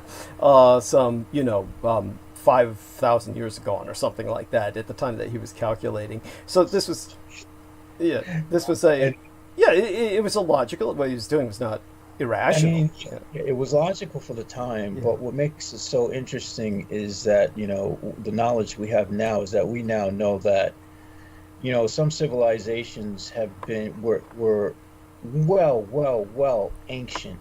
Oh yeah, yes, of course. By that point. Oh yes, and of course I myself speak often of the relic populations from well, extant species that dominated the earth before us. So we I wonder if they might have to some degree steered our evolution, but who knows? well, it's conceivable. I mean, certainly mankind. This is where oh God, what's his name again? Benjamin Cremo. Michael Cremo. Michael Cremo comes in with his forbidden archaeology, and of course he was so impressed by the fact that human skeletons have been skeletal remains have been found that are in strata that are millions of years old. In other words, there is physical evidence that man has been here for millions of years. This is I think it's 2 million. Yeah, and this is what led Michael Cremo to convert to the Vedic faith of our man Brendan Zogin. Basically, he converted to what the West knows as Hinduism, which of course there are many strands of Hinduism, so it's almost a stupid term. If he's Western, he's probably going to go for the tantric Hinduism because you can, you know, enjoy sex at least. Oh, that's funny. Look, I'll be perfect. That's assuming a lot about Michael Cremo. I've met the man personally. I'm not quite sure how sex positive he is or how sexually active the guy is. Just saying, I might not be a sexual. Well, okay. I'd be lying if I said I'm not a sexual guy. I would say that I repress it extremely to the degree that it seems almost masochistic. Right. Well, many magicians do that because they use the energy. They use the energy in their different direction. They harness the energy, they sublimate it, harness it. Really, entities are more able to interact and, you know, manifest. Yeah, as a result of repressing that energy. Right. And it also causes a psychodynamic stress. Right. And that stress also makes it easier for you to enter a state of possession.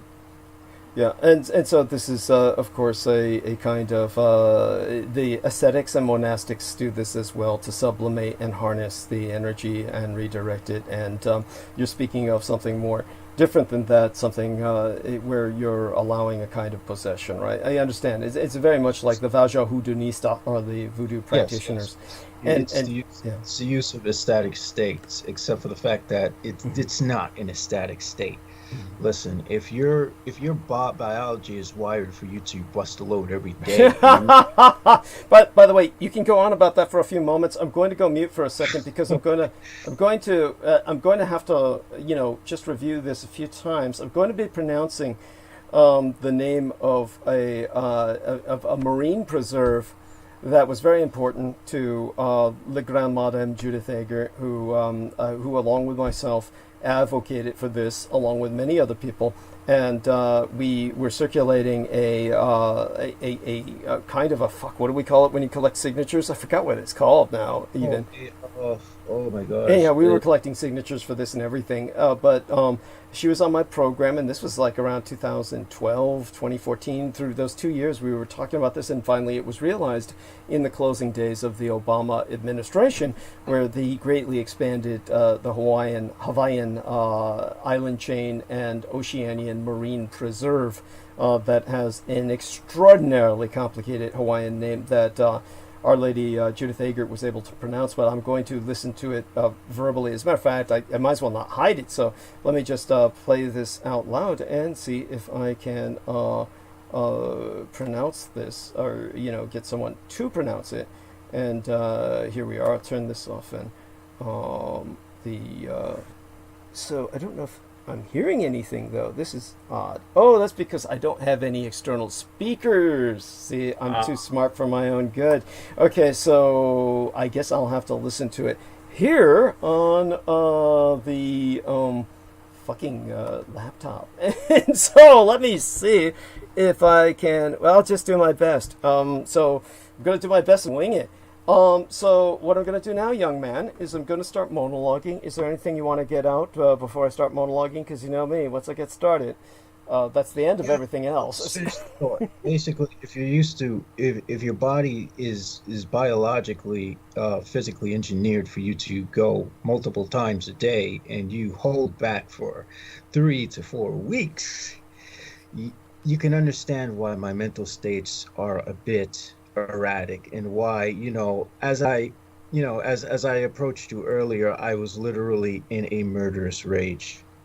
Okay, yeah, well, I could see that. I could sense that. Well, so was I, so we were in the same fucking space. You saw the space I was in, so we were both there. We were but mirroring each other.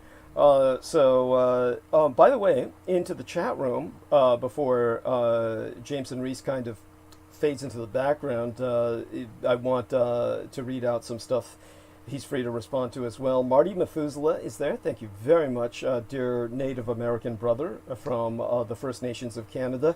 And Shebat, wonderful lady, says, unless I am mistaken, the lady who was found to have lampshades made of human skin was Ilse Koch.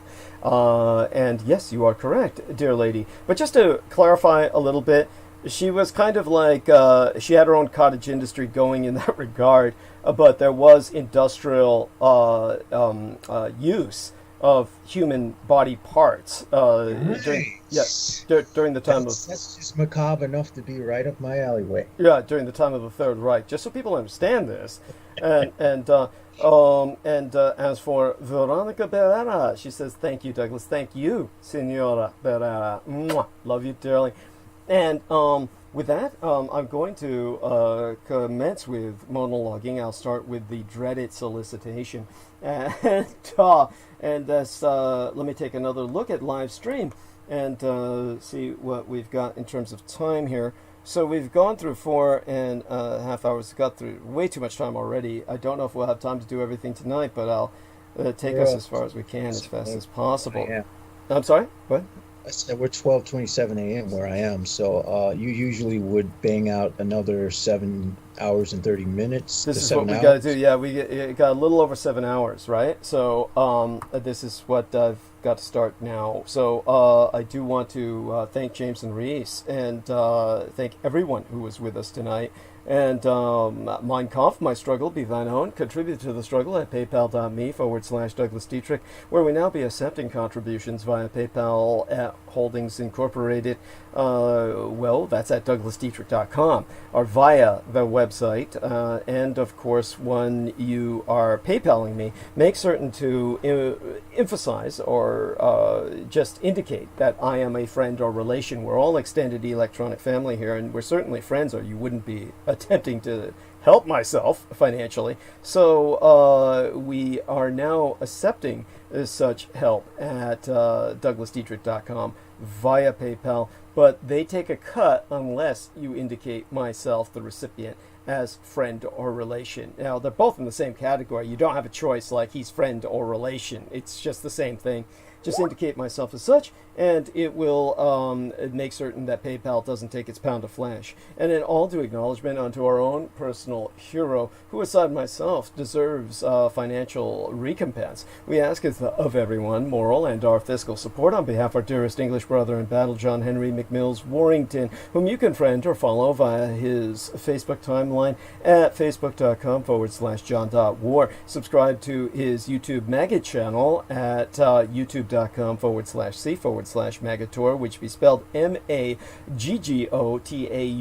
he being the property manager thereof, who also serves as Team Drax, Dietrich's or Dragon's ultimate post-episodic producer, and our final productions archivist at douglasdietrich.com. For were it no for he, nigh all videographic works of the internationally recognized renegade military historian would have been lost. So if financial aid no be prohibitive per budgetary constraints, electronically relay monetary assistance via PayPal, where you can donate to the Maggot Man, aka John Warrington, by clicking send on your PayPal account page and then entering his email address, john_war@hotmail.com, and you can PayPal him at paypal.me/Magator, which be spelled Maggotaur, GOTAUR. And now you too can do your part to help in the fight against total annihilation. Spread the word about Douglas Dietrich as, of course, the biological son of Adolfus Jacob Hitler, which you can find out more about at douglasdietrich.com/2019/05/08/ Douglas Dietrich, son of Adolf Hitler, fighting against white supremacist neo-Nazis, and confer while there the homepage of showsdd.com, wherein you can find a footnote on my bio, sire, which gives the meaning of my biological father's name, the name what made the man, and take it upon yourself to spread the word far and wide to all and sundry that the scion of Adolf Hitler, Douglas Dietrich, be alive and well and resident in the city and county of San Francisco, and if at all possible, educate those that you encounter not only about the task at hand, the subject matter, per my person, but also encourage them to electronically relay their contributions at paypal.me/Douglas Dietrich, whereon they too can indicate myself a friend or relation, and thereby eliminate the cut into their contribution. For people are forever asking, Renegatus Humanus Arma Mesa Erudicio, the renegade human weapon of mass instruction, what they can do to fight the pedopathophilocracy, such being our present Slavo-Western government by patriarchy of pathological pedophiles. You can all help spread awareness by supporting myself. We have a new contribution page on douglasdietrich.com, where you can make a donation online using either the credit or debit card. Simply go as to douglasdietrich.com and click the red button, where of course you can use your credit or debit card instead of PayPal, and thereby eliminate the middleman completely and not have to indicate myself as friend or relation at all. If you go via PayPal, then you click the yellow donate button, which you'll have to press anyway if you reward yourself as a sponsor by logging into and registering with our archives so that you may access all of my archives from that point forward. You would have to use the yellow donate button, which takes you to the PayPal homepage on showsdd.com in order to do that anyway, because all sponsors will be granted exclusive electronic access to both my videographic and audio recorded archives through to this year, from the 2011th year in our Lord, the very year mine own late and sainted matriarch, the Grandma Dame Diana Lin Zujin Takabayashi Hideko Dietrich, was murdered, assassinated, and immediately aftermath Sanjuichi Sensemi, the 3/11 terror attack against the Fukushima Daiichi, or Big One cluster of nuclear power plant facilities on site, the 7,000 isles of the Greater Japanese Empire, when 'twas deemed by much Native American cosmological reckoning that the first rays of the dawning of the Sixth World broke upon us, and magics could again be worked in conjunction with Mother Earth to redeem the folk upon her. They're not on YouTube anymore, whereon the intra-global crises analyst Douglas Dwayne Dietrich long ago established his high-profile visibility platform per rationale of personal security by way of public promotion. Only on contribution will the membership be processed within 48 through 72 hours for full access to all mine archives. That's between 2 to 3 days, meaning all those videos will be rendered available unto you by your own registration and login once you have sponsored myself. All those videos will become accessible to you that John Warrington saved, aside those on the Maggot Douglas Dietrich channel and the YouTube channel named Taboo Bros 2, which be spelled TABOO space BROS space Roman numeral 2, as managed by the mixed martial arts maestro Daniel Arola, whom you can visit at facebook.com/Daniel.Arola.3, himself of Damage, or DAMAG, Daniel Arola Martial Arts Group Incorporated, Cali Combatives. Optional email, either checks or money orders, never cash, to the personal residential address of the Mr. Douglas Dietrich, which itself be listed on douglasdietrich.com/donate-2. The most important thing being that people regularly donate what they can within their means.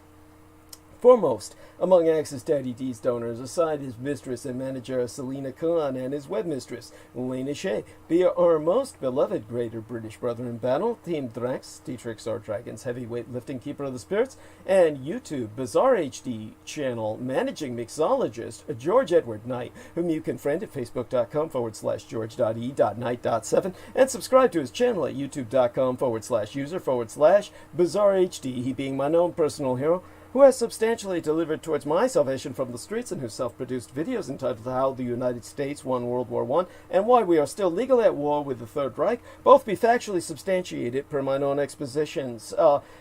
You will also see trailered on the Bizarre HD channel the production entitled The Thousand Year Reich-In-Exile, subtitled The Third Reich's Flügelrad and Hanabu Technology. Indeed, the last Dietrich Gouviers, the son of Dietrich's, or son of a dragon's, Anglo-corrupted as Dracula's expositions via YouTube would not be possible sans generous benefactions from my listeners on a monthly basis. The Amerasian agent of the Peacock Angel, Tavush Maliak, be the only person on the surface of this world with the insider knowledge and experience necessary to lead thy resistance against the Russell subsatanic occupation and anti-godly insurgency, bearing no end of emphasis that Jew D, Anglo-corrupted as Jedi, literally Master D, or the Master of Enlightenment myself, is not paid to articulate mine expositions, and have never once been remunerated for my services rendered unto thyself and all thy holdest dear, at incomparable sacrifices to myself, most tragically of all mine loved ones, in my most singular and quite unenviable role as the ultimate public informant at personal risk, still at large. Your taxation cannot support myself, as I be denied access to the United States Department of Veterans Affairs, benefits and or services due dishonorable discharge. So again, go to paypal.me/Douglas Dietrich and enter mine remunerative compensation. The very survival of the human species be at stake, and I am not exaggerating. Do not wait, donate now. It be appreciated beyond my ability to express in any language as well. Forget not to subscribe to the Douglas Dietrich YouTube channel at youtube.com/C/Douglas Dietrich, and click that notification bell in order to receive notifications that live streams has started. Even if you be subscribed, you will only receive notifications if you select all in notifications. To re-emphasize, subscribe to the Douglas Dietrich YouTube channel at youtube.com/C/Douglas Dietrich. Tune in thereafter at 8 p.m. Eastern Daylight Time, which would be 5 p.m. Pacific Daylight Time every Wednesday and Sunday, and click that notification bell in order to receive notifications that live streams have started. Most importantly, above and beyond all else, subscribe and support at douglasdietrich.com and donate at paypal.me/Douglas Dietrich. Thereafter, of course, reward yourself by pressing the yellow donate button, going to the showsdd.com homepage, where you can register and log in to access the archives, because all sponsors will be granted exclusive access to these online archives, including all video and MP3 recordings of Douglas Dietrich from 2011 through to the present. In terms of shout-outs, if they're listening, shout out, and even if they're not, to John Evans, the Blind Baird, who has just a wonderful human being, who I hope to have back in my show again very soon. And I will reach out to him through Brandon Young, wonderful human being, God bless him, and Keith Call, God bless him. Maintain Keith Call in your thoughts and prayers, in particular because he suffered terribly from COVID-19 and lost his sense of smell and taste, which I would find insufferable. And maintain him in thought and prayer that he retrieves those senses. And in terms of our dedication, tonight's transmission is dedicated in great and awful love to, and by that I mean as in full of awe, to Le Grand-Madame Judith Gay-Yeager, who is our volcano-crowned Princess of the Pacific on the garden island of Kauai. If anyone is in contact with her, let her know that I love her beyond expression, and will always do so. And her wisdom will be just but palely shadowed and imperfectly echoed by what I will relate to the best of my ability tonight. Now, I'll start by explaining the difference between Yule and Christmas, which I believe is very important, and I want to thank everyone for being with us tonight. Going to check into the exact number of people that we have listening, which is not exact at all, but helps give a perspective on where we're at the moment. And of course, it's very late on the eastern seaboard, but we get many people listening throughout the night. And with that in mind, just giving a few more checks around the internet, making certain I'm not missing anything. Thousands of years agone, Yuletide had nothing to do with Christmas. Instead, it referred to a holiday celebrated by the historical Germanic peoples. Today, in Germanic language-speaking areas and Northern European countries, Yule simply refers to the Christmas season. However, as neo-paganism is becoming increasingly popular, Yule is celebrated by pagans and in most forms of Wicca as an alternative to Christmas, or Christ Mass. Oftentimes, the holiday is celebrated at winter solstice. In both religions, the holiday, meaning in this case I'm referencing both Wicca and neo-paganism, or altogether heathendom inclusive, the holiday therein celebrates the rebirth of the sun. Circa 2013, over 3,500 peoples gathered for a Yuletide celebration at Stonehenge to watch the sunrise. And if it's ever been equaled after that, I don't know, but I'd be curious to know. Of course, more specifically, you might ask, what is Yule itself? The word Yule developed from the Old English term Yol, or G-E-O-L, Yol, which itself camest from the Nordic term J-O-L, or Jol, with cousin forms in such other Germanic languages as Old Norse and Gothic.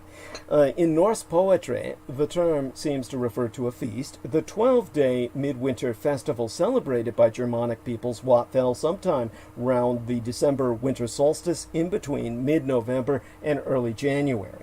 English speakers are most familiar with Yule through associations dating to its original use, exempli Greciae, the Yule log, as in the lyric, "See the blazing Yule before us," was originally a real tree limb or trunk burnt on the hearth, but now makest an appearance at Christmas time as a cake shaped like a log.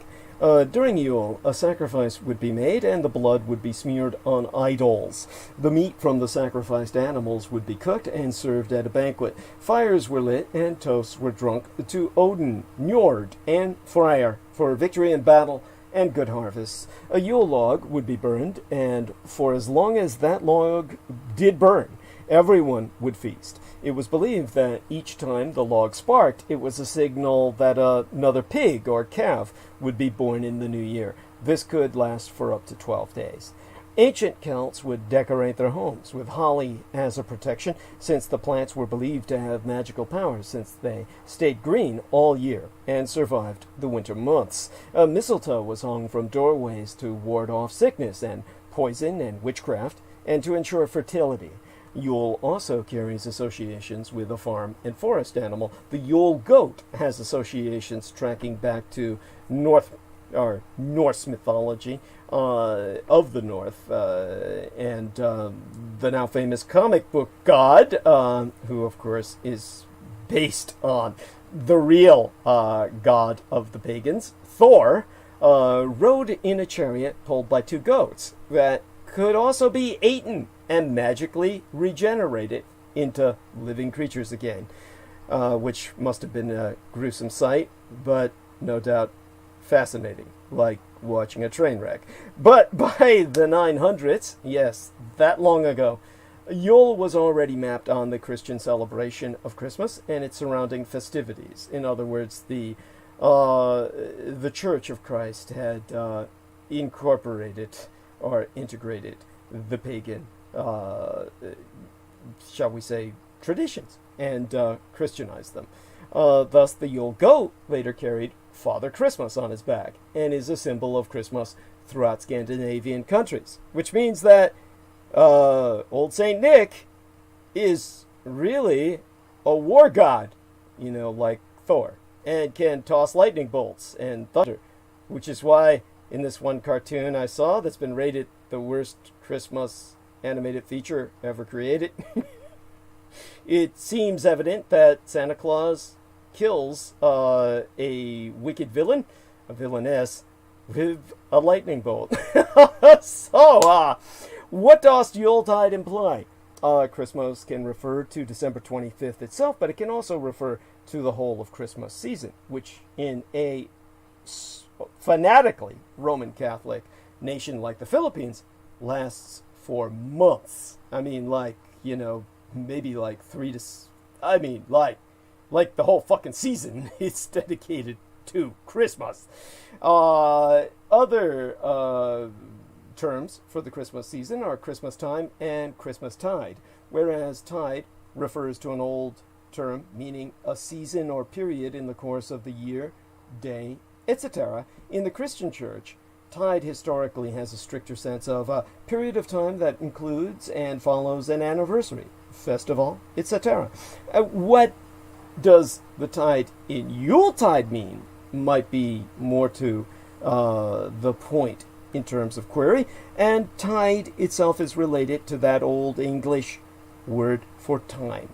The related word tiding cometh from an old English word meaning to happen by fate, as in to happen in time, and thus good tidings are merely wishes for good fortune, as in also have a good time. Yule can work the same way. Yule can reference or refer to both Christmas and the broader Christmas season, which can also be called Yuletide. That same tide, seasonal period, is at play here. That same tidal vibe.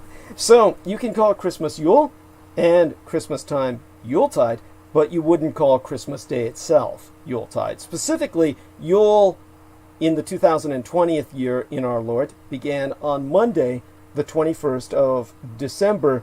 At the same time, we had the large explosion in my native Taiwan of the pharmaceutical plant, less than some 72 hours ago, and ends on Friday, the 1st of January, into 2021.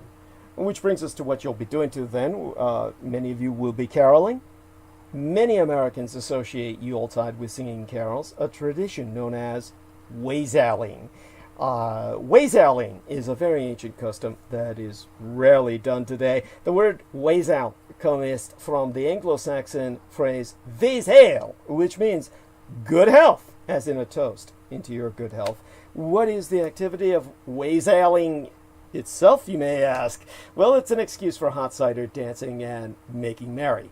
The idea of wasailing, blessing, toasting, sharing, and giving thanks during the Yuletide period has continued through the centuries. Originally, the wassail was an ale-based drink seasoned with spices and honey made of mulled ale, curdled cream, roasted apples, eggs, cloves, ginger, nutmeg, and sugar, which is a real potent euphoric altogether. The Christmas customs and traditions of wasailing and mumming are all influenced by this heady tipple.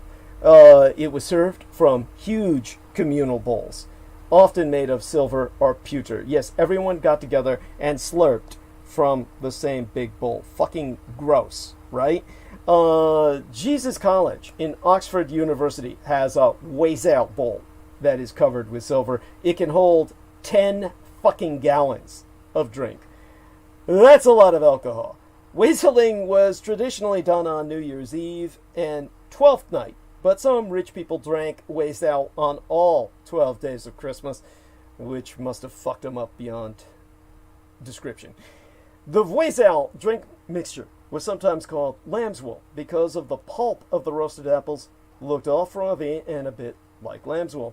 The pagan origins of the Yuletide cider festival are where we find the roots of our merriment. One legend about how wassailing was created says that a beautiful Saxon maiden named Rowena presented Prince Vortigern with a bowl of wine while toasting him with the words, "Wassail to your health." Over the centuries, a great deal of ceremony developed around the custom of drinking wassail. The bowl was carried into a room with great fanfare because it probably took everybody to carry it, and it was fucking hot because it's heated cider, right? So everybody's got to have some kind of protection, like mittens for their hands or something, or you're going to spill it all, and you wouldn't want that. Crying over spilled wassail at Christmas time is not the way to make us merry. A traditional carol about the drink was sung, and finally the steaming hot beverage was served, meaning placed on the table where everybody started fucking slurping from it, like bobbing for apples, which is where I'm sure that came from. In parts of England, such as Somerset and Sussex, where apples are grown, especially for cider, wasailing still takes place on Twelfth Night, or sometimes New Year's Eve, or even Christmas Eve. Well, fucking, if it's England, people are fucking drinking all the time, right? Anyhow, people go into apple orchards and then sing songs, make loud noises, and dance around to scare off any evil spirits. It's very similar to the Chinese blowing off firecrackers at Asian Lunar New Year festivities, and also they're waking up the trees so that they will give us good crop. It's also common to place toast, which has been soaked in beer, into the boughs of trees to feed and thank the trees for giving apples. That's where the term to toast someone with a drink comes from. And by the Middle Ages, the practice of sharing a giant bowl of wassail, that is, the practice of wassailing, evolved from a holiday celebration into a form of boozy begging. Robert Dorres, an instructor at Colonel Williamsburg, has explained that at Christmastide, the poor expected privileges denied them at other times, including the right to enter the homes of the wealthy, who feasted them from the best of their provisions. The poor would either ask to sip from their rich neighbor's wassailing bowl, or would bring their own bowl, asking for it to be filled.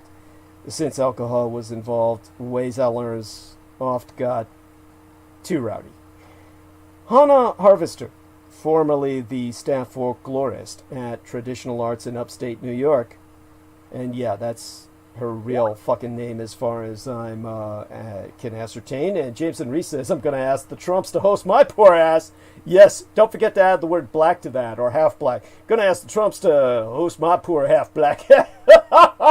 Yes. Hey, they had Michael Jackson playing with the fucking kids in Trump Tower. Oh, why not you? I mean, Jesus Christ. I think you'd be a step up, personally.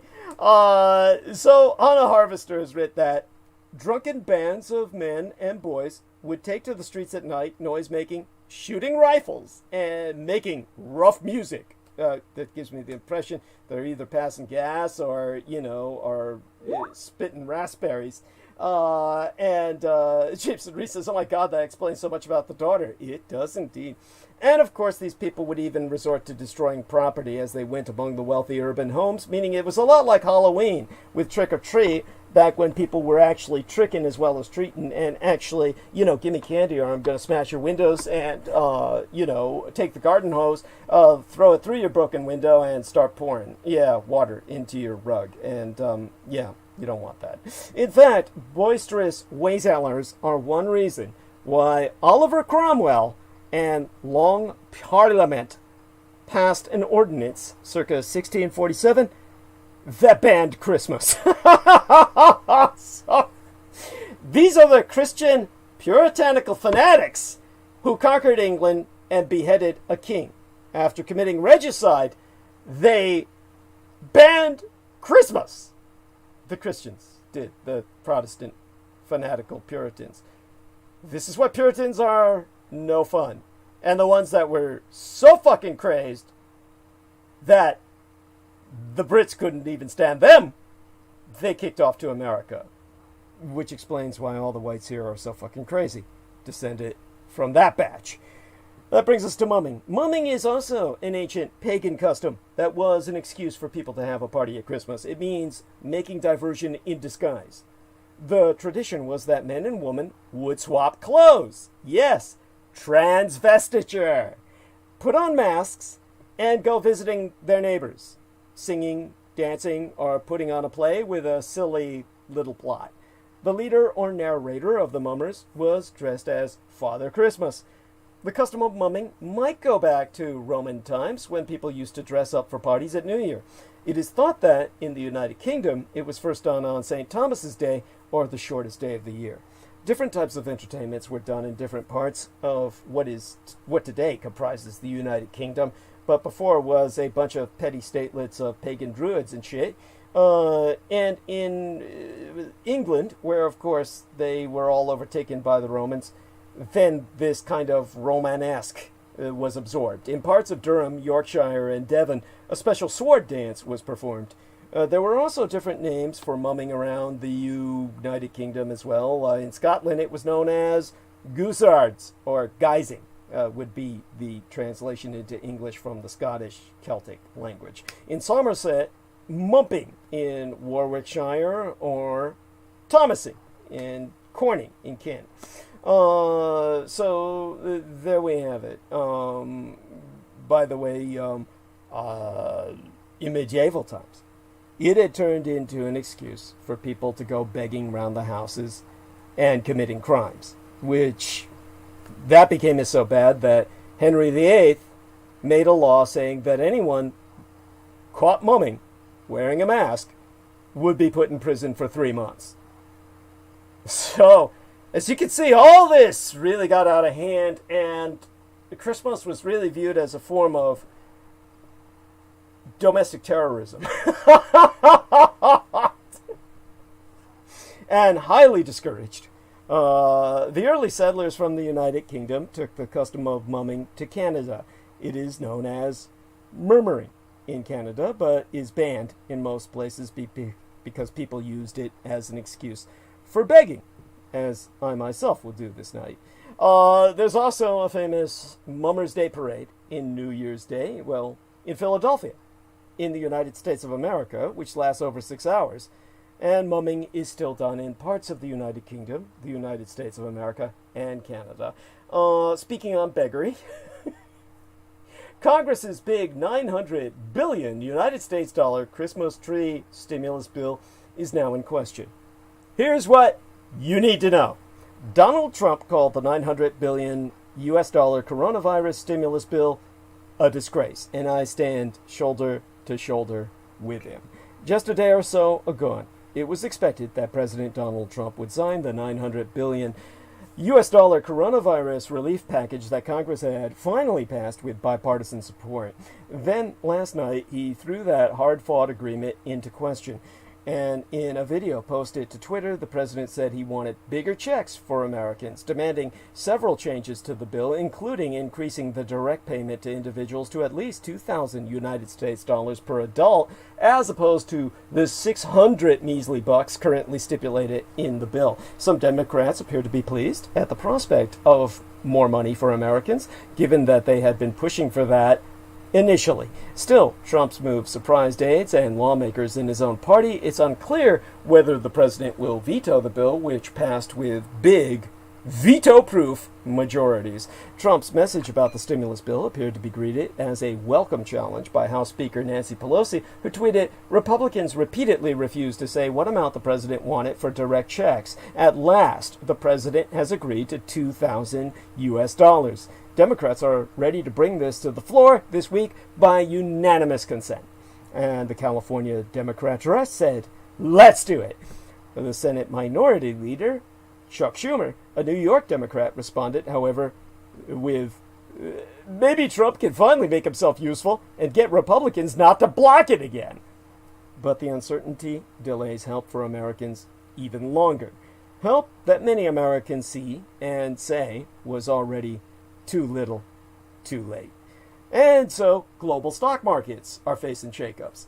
The United States Securities and Exchange Commission, the US SEC, has approved the New York Stock Exchange's plan to allow primary direct listings, whilst Hong Kong's Hang Seng has proposed increasing the number of constituent stocks.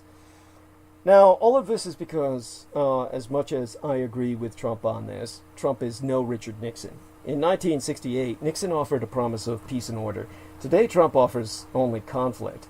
As riots and looting have disordered cities across these United States, many have speculated that the Troubles could help re-elect President Donald Trump back before what came down. That speculation was based on analogy. American cities were swept by riots in the mid-1960s, and then, in 1968, Richard Nixon campaigned on a pledge of law and order and won the presidency. As it was then, people thought it would be now. That's how the punditry actually calculated how it would go down. Now, the riots of 2020 ultimately did not help Donald Trump. The analogy to 1968, however, misunderstood both the politics of that traumatic year and the success of Richard Nixon. One thing to remember about the presidential election of 1968 is that it was a three-way race. Nixon ran not only against the Democratic nominee, Hubert Humphrey, a liberal stalwart with a long civil rights record, but also against the outright segregationist George Wallace, governor of Alabama. Wallace would ultimately collect 8.6% of the popular vote and win 5 states: Alabama, Arkansas, Georgia, Louisiana, and Mississippi. In terms of relating that history, it's painful to me because of my father's living through it, and because of that, I understand it in a way that is visceral, almost as if I were there. But then I feel that way about the overwhelming majority of history, and such is the nature of my empathy with human beings and humanity in general. And so I do want people to understand, of course, that when it comes to relating what I do, it's very difficult to put this into the context that most people will appreciate unless I go into depth. And of course, that is why it takes so much time to make my points, because they're always to be taken in context. It is the context that is the challenge, and I'll be providing a lot of context tonight, far more than I actually want in what little time we have. I don't know if I'll be able to finish the arc of narrative tonight that I would like to take us on, but it's definitely something that we must try. We're going to attempt this. We're going to try and make it happen. Right now, while I'm talking to you, I'm trying to get it together in my head exactly what the arc of narrative will be. There's going to have to be some subjects I'm going to have to sacrifice or not concentrate on as much as I wanted to, but instead bring up aspects of them in our next transmission, perhaps, or the transmission after that.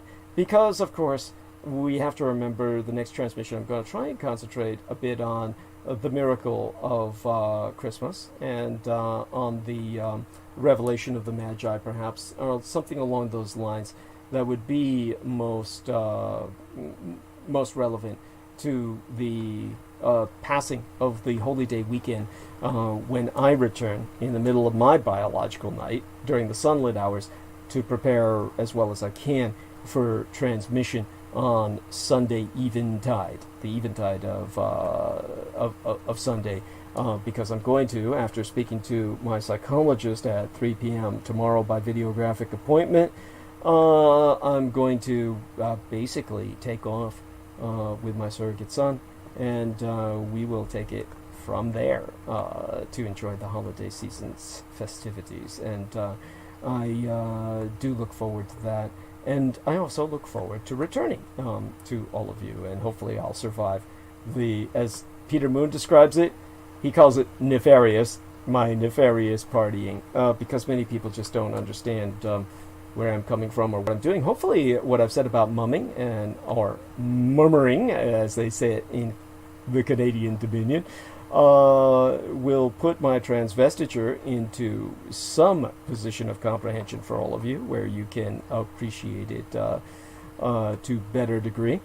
So I want to thank you for your patience with myself while I gather my thoughts for tonight's monologue, because now that I realize it, I'm going to have to concentrate on some things much more than I thought I would. In terms of facing those two rivals, it allowed Richard Nixon to run as the candidate of the middle path, committed to both civil rights and to public order. When he was running against George Wallace and Hubert Humphrey, he was the centrist. And in 1968, Nixon's pledge of law and order spoke to many national agonies, not only the urban riots. In Nixon's famous Law and Order TV ad of 1968, there appeared not a single black African-American face.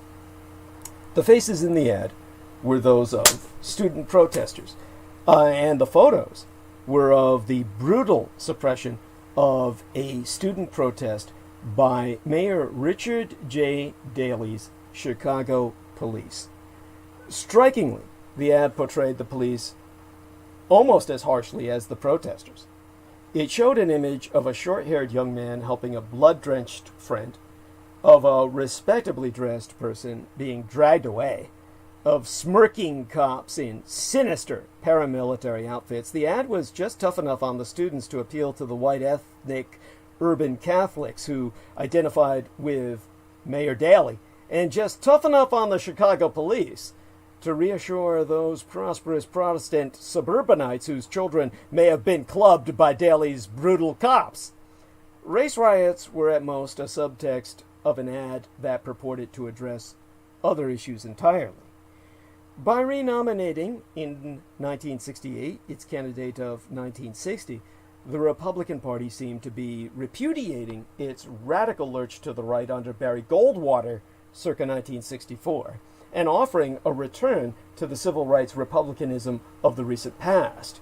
Nixon had served for 8 years as the vice president of that most consensus-minded of presidents, Dwight David Eisenhower, whose daughter, Lori Eisenhower, is out there. Shout out to her. And Nixon's message of a return to calm and peace resonated because he stoked memories of a presidency that had delivered just that. In 1968, Americans remembered well that Eisenhower had promptly extricated the United States from the Korean War, which he'd inherited from his Democratic predecessor. Nixon promised to do the same in Vietnam. So, accepting the nomination that year, Nixon said, "To those who say that law and order is the code word for racism, there and here is a reply. Our goal is justice for every American. If we are to have respect for law in America, we must have laws that deserve respect. Just as we cannot progress without order, we cannot have order without progress. And so, just as we commit to order tonight, let us commit to progress." Today, we know the Nixon of the secret tapes. Crude, amoral, oft-times bigoted. The public Nixon of 1968, however, behaved with all the dignity and decorum Americans then expected in a president. Trump in 2020 occupies the place not of Nixon, but of Mayor Daley with his uniformed goons, a police force of thuggery, and George Wallace. Trump is the force of disorder that is frightening American voters into seeking a healing candidate, not the candidate of healing who could restore a fair and just public order. Why, one of Trump's tweets during the time of the riots, half a year gone by now, well, it feels like yesterday, or it feels like a lifetime, depending on time compression and how it's impacted yourself. He retweeted a right-wing media personality saying, "This isn't going to end until the good guys are willing to use overwhelming force against the bad guys." The irony, of course, is that at the same time that Trump tweets bloodthirsty threats, he turned off the White House lights and cowered in the bunker below. He joined noisy bluster to visible weakness, exactly the opposite of the Nixon formula circa 1968. Trump could not repeat Nixon's success of 1968 because he does not understand that success. Nixon joined his vow of order to a promise of peace at home and abroad, in fitting with the Christmas spirit. Trump offers only conflict, and he offers no way out of conflict. Because unlike Nixon in 1968, Trump is himself the cause of so much conflict. If Trump seeks historical parallels for his re-election campaign, or had sought them on time, there be one that was much more apt. there was a campaign in which the party of the president presided over a deadly pandemic at the same time as a savage depression and a nationwide spasm of bloody urban racial violence. That year was 1920, the year after my late and sainted sire, George Dietrich, the man who raised and guided myself, was born. The party in power through those troubles went on to suffer the worst defeat in United States presidential history, a loss by a margin of 26 points in the popular vote. The triumphant challenger, Warren Harding, was not some charismatic superhero of a candidate. He didn't need to be. In 2020, as in 1920, the party of the president was running on the slogan, "Let us fix the mess we made." It didn't work then, and it didn't work now. Instead, the Republican Party is George Wallace's party. And let me try and put that in some perspective for you. These were the people on the right that Nixon was running against as a balanced centrist. So let me try and put that into some historical perspective. Let me see here, because this is going to take a while. I got to gather myself for this, because it's George Wallace's world right now. Wallace never won the presidency, but the base he mobilized ultimately found its home in today's Republican Party. The Republican Party has been taken over by an unscrupulous populist demagogue. Peter Moon is precisely right when he says the Republican Party has nothing, is nothing, sans Donald Trump. Trump's loyalty is to himself, not to his party or any ideology. He glories in violating all political norms. He trashes liberals and government bureaucrats, but has no use for limiting the government's powers, at least not his own powers. He has no problem with deficit spending, provided he can direct it to his base. He plays on white grievance and inflames racial division, whilst bragging that many black Americans support him and complaining that liberal bullies play the race card to shut him up. He gleefully attacks intellectuals and experts as enemies of America and common sense. He is not above calling his opponents traitors and hinting that they should be dealt with violently. In a crisis, as at present, he is a genius at finding others to blame.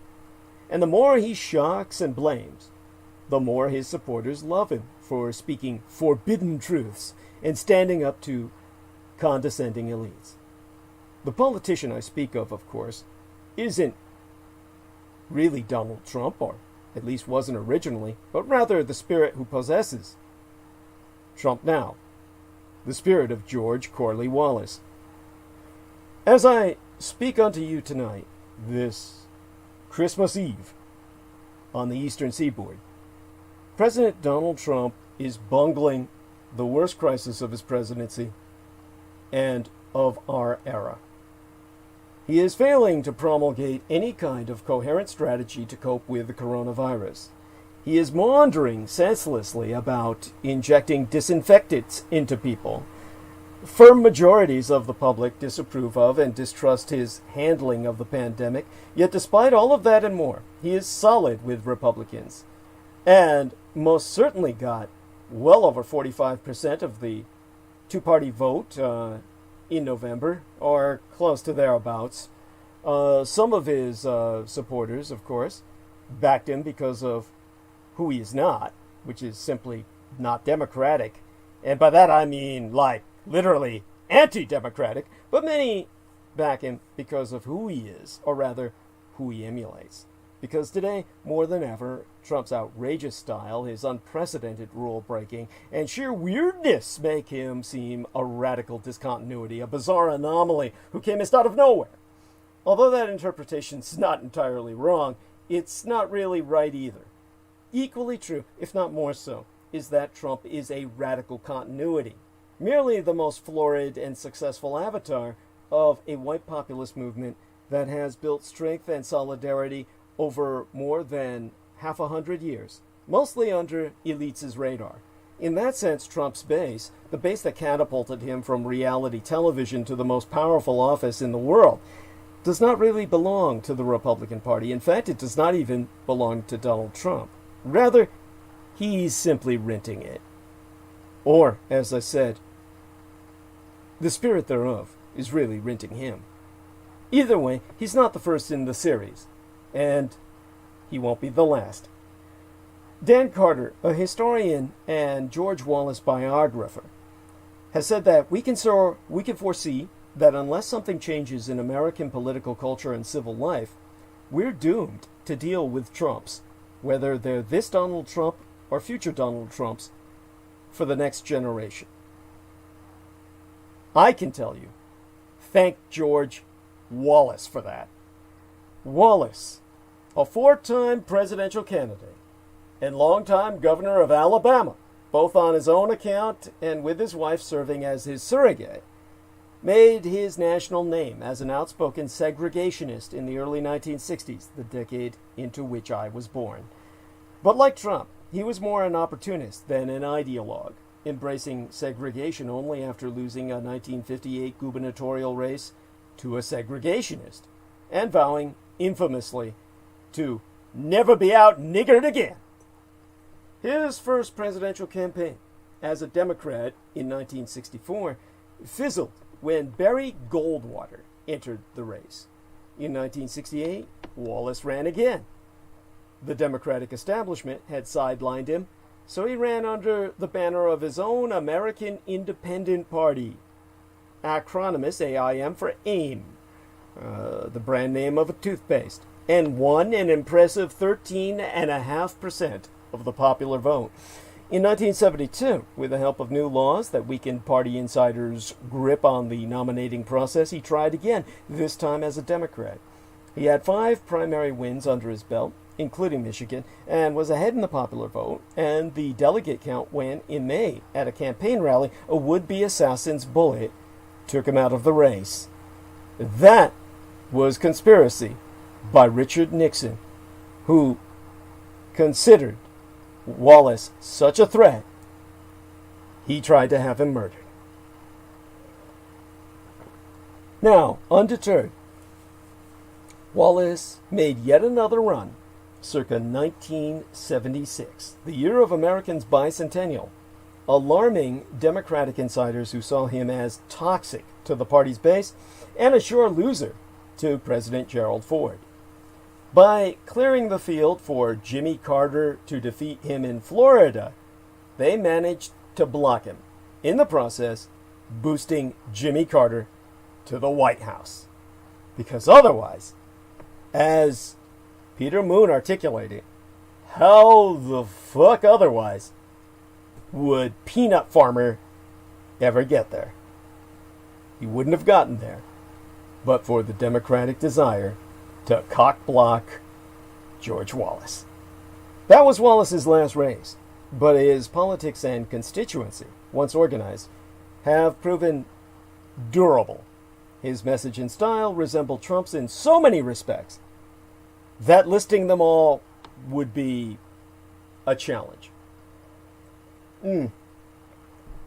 True, there are differences. Wallace, unlike Trump, was a genuine populist who hated rich people. He didn't talk about immigration and trade, which were not big issues in his day at all. And he was a Vietnam hawk rather than an opponent of what Trump calls forever wars. But the similarities are much more numerous and striking, because like Trump, Wallace was no doctrinaire, conservative, or liberal. In a typical 1968 stump speech, he said, "I'm not against spending money. I believe in spending money."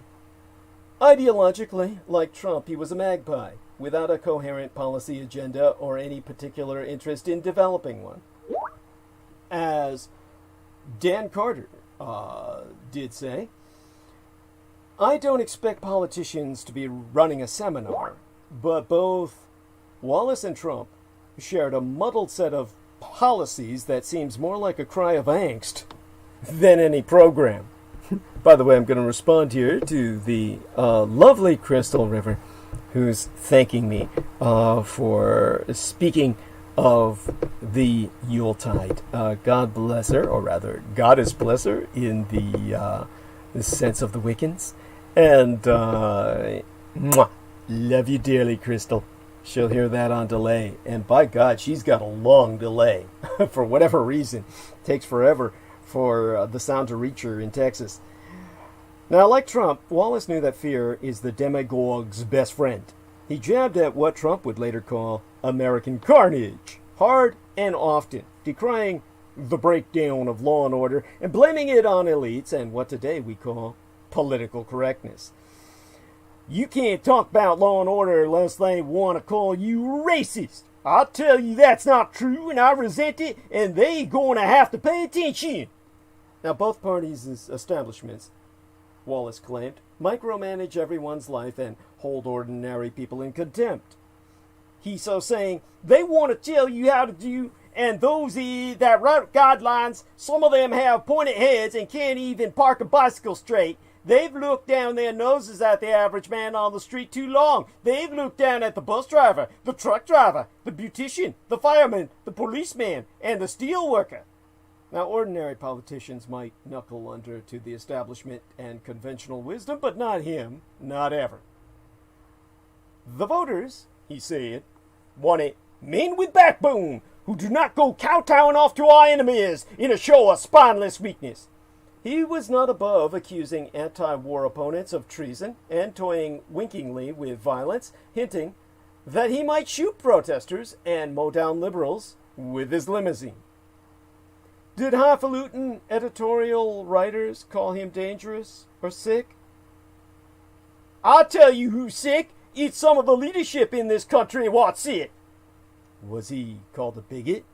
When they say you and me are racist and a hate monger and a fascist, it's because they can't logically argue against the position we take, and so they write us off.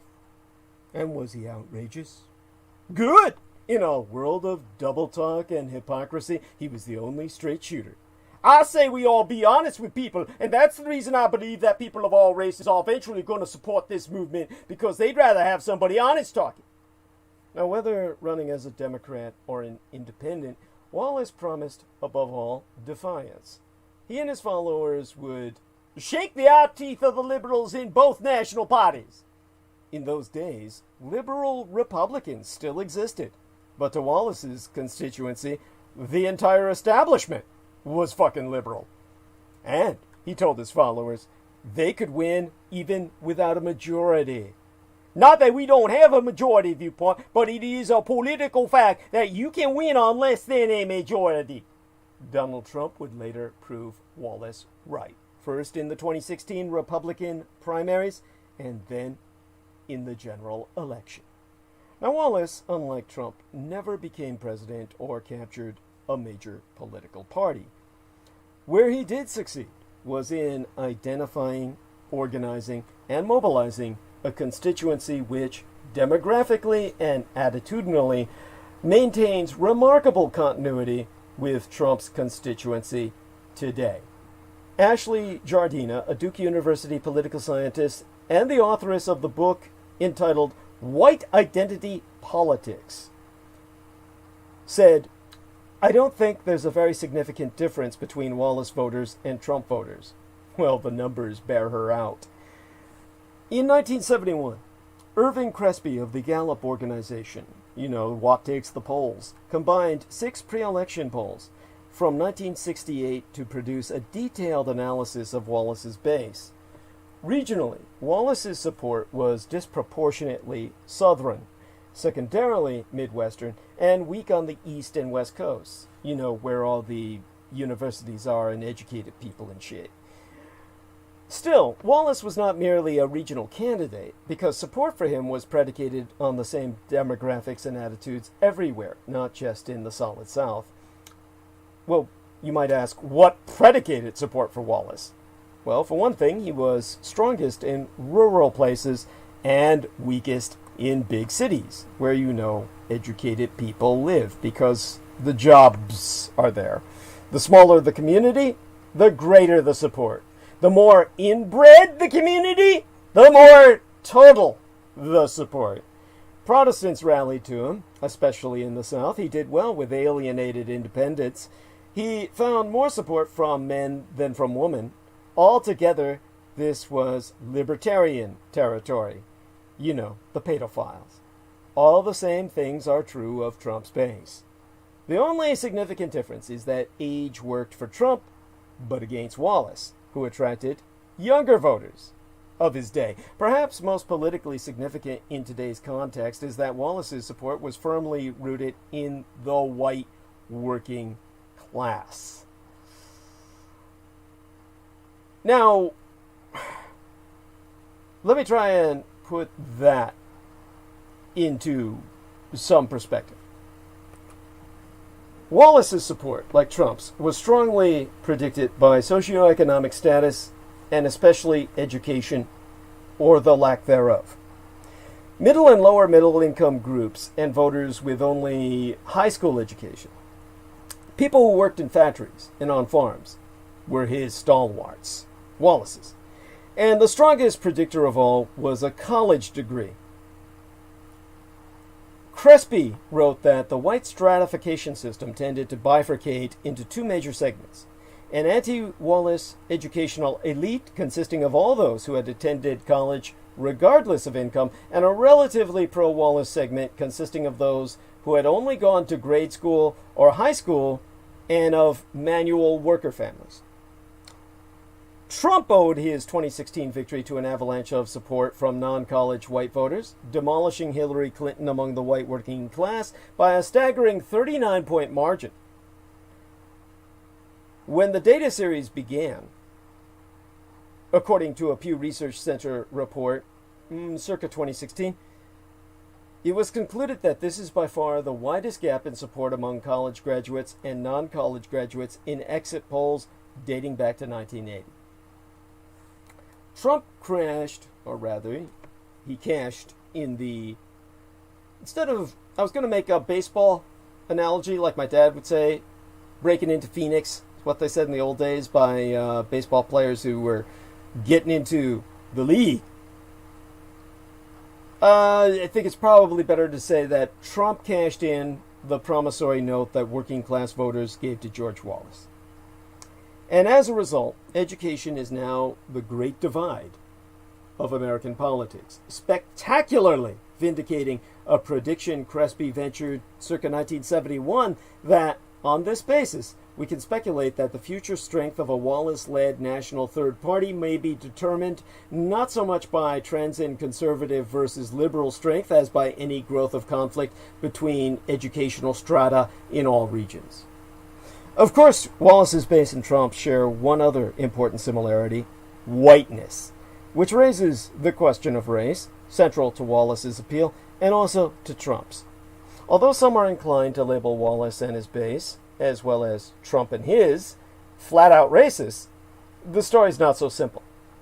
By 1968, Wallace had pivoted away from overt segregationist and racist appeals. He loved to brag about the African-American support he received as governor. Though he was a master of racially coded appeals, for instance, in talking about crime, he played less to racism per se, that is, to racist ideology or antipathy toward black people and minorities, than to white aggrievement and resentment. Now, Carter said that race was the drumbeat behind the whole thing, but this was just part of a growing alienation on the part of working class Americans. Even in the 1960s, there was already this sense that somehow they were being abandoned. Now, out-and-out racism is rarer today than in Wallace's time, and is something most Trump supporters are not necessarily overtly guilty of. Research by Drew Engelhardt, a political scientist, finds that Republicans' warmth, or expressed affinity, toward black people has increased during the Trump years, but has been outpaced by a still greater warmth toward white people. John Sidis is a political scientist at Vanderbilt University whom I consulted. And he says that racial resentment was one of the things that was distinctive about support for Trump relative to earlier elections. It appears to be what the campaign of 2016 brought to the fore. But Trump's appeal seems to have been less to hostility against black Americans and minorities as such than to a sense that society is unfair to white Americans. Call that phenomenon white grievance. White grievance, in turn, solidifies white identity, which is white people seeing themselves as a social group that must pull together to defend its embattled status. Scoring high on indicia for white identity is a strong predictor of voting for Trump. Moreover, the strongest predictor of whether a white person possesses a sense of racial identity is whether they went to college. Whites with a college degree are far less likely to identify as white. Rather, they see themselves as human beings. And people who identify strongly as white were common in both parties as recently as the mid-2000s. But they began sorting into the Republican camp in the Obama years when a Democratic black man became our president. Connect those dots, and they imply that working class status, low educational attainment, or just plain stupidity, white identity politics, and Republican affiliation have merged into one distinct identity. The Wallace vote has consolidated in Republican ranks. Given what we know of the Wallace vote's past, what else can we say about its present and its future? For one thing, it is a formidable block of voters. In its heyday, according to polling circa 1968 and 1972, a fifth to a quarter of the public supported George Wallace. Judging from Gallup's finding that about a quarter of the public approves strongly of Trump's handling of the presidency and a third approves of Trump as a person, a third of the fucking public, mind you, Trump's base of core fans and admirers today looks to be comparable, or actually a bit larger, in the neighborhood of a quarter, 25%, to 30% of the public. Moreover, about 30% of whites identify strongly as white. They don't all vote for Trump, but most all of them do. So today's version of the Wallace bloc is large, probably comparable to the white evangelical vote, with which it actually overlaps. It is far from a national majority, but another thing we know is that, just as Wallace claimed, his brand of identitarian populism can win without numerical majority. The 2016 election showed that an energetic minority facing a divided or disorganized opposition is enough to win a party, which is enough, in turn, to win the fucking country. Events since then have shown that the Wallace vote can maintain its grip on the party by primarying any resistors, a powerfully effective threat, at a time when the primary is the only real contest that many incumbents face.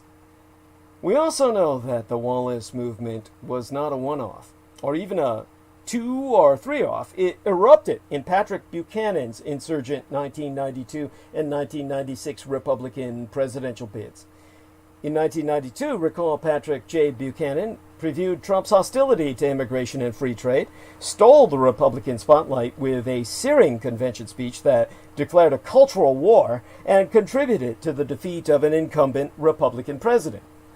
In 1996, shortly before winning the New Hampshire primary, Patrick J. Buchanan chortled over the chaos he was causing. He told the boisterous rally, "This is too much fun! This is too much fun! We've got 'em all on the run!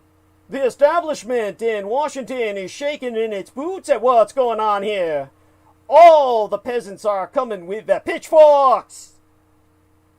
The Wallace vote erupted again circa 2008 when Sarah Palin, again referenced by Peter Moon, the Republican vice presidential nominee, mocked intellectuals and elites in contemptuous tones that could have come straight from Wallace's own mouth. What Wallace and Buchanan could not do was win the White House. Partly for that reason, power in the Republican Party remained in the hands of the establishmentarian Bush and libertarian Reagan wings, which believed they could manage the Wallace faction whilst holding it at arm's length. Now, of course, the Wallace vote manages the Republican Party instead of the other way around.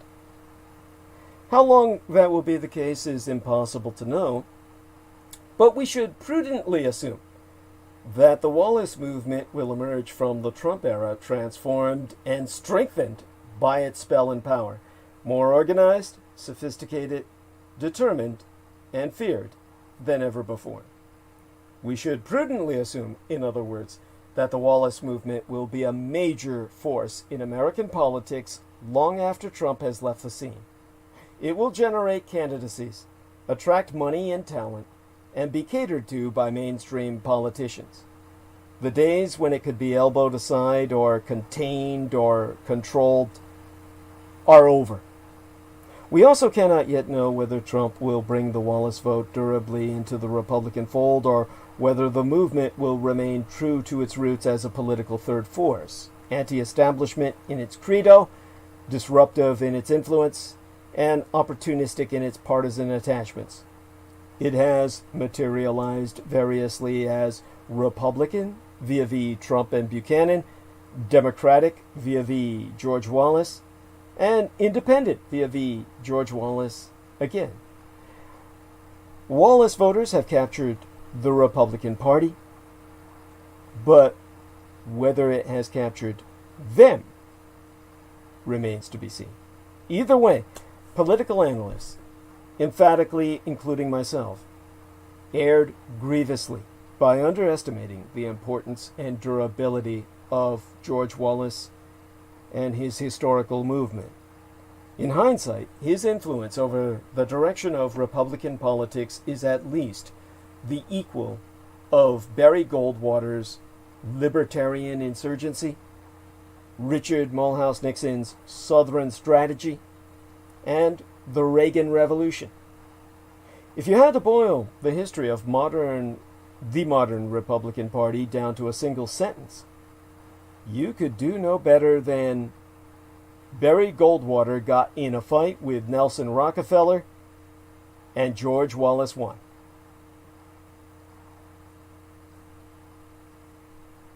You can't say he didn't warn us. We're paying attention now. And somewhere, George Corley Wallace is smiling like the devil himself and saying, "They're gonna have to pay attention." So, this is where we let the pardons begin. President Trump announced a wave of pardons yesterday, kicking off what's expected to be a flurry of pardons and commutations in his final days in office. Trump's discovery that the U.S. president has unassailable power to offer pardons was always going to spell trouble. Trump's pardons follow a pattern.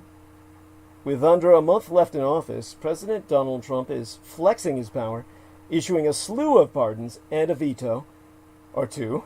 His actions may stun, but not necessarily surprise.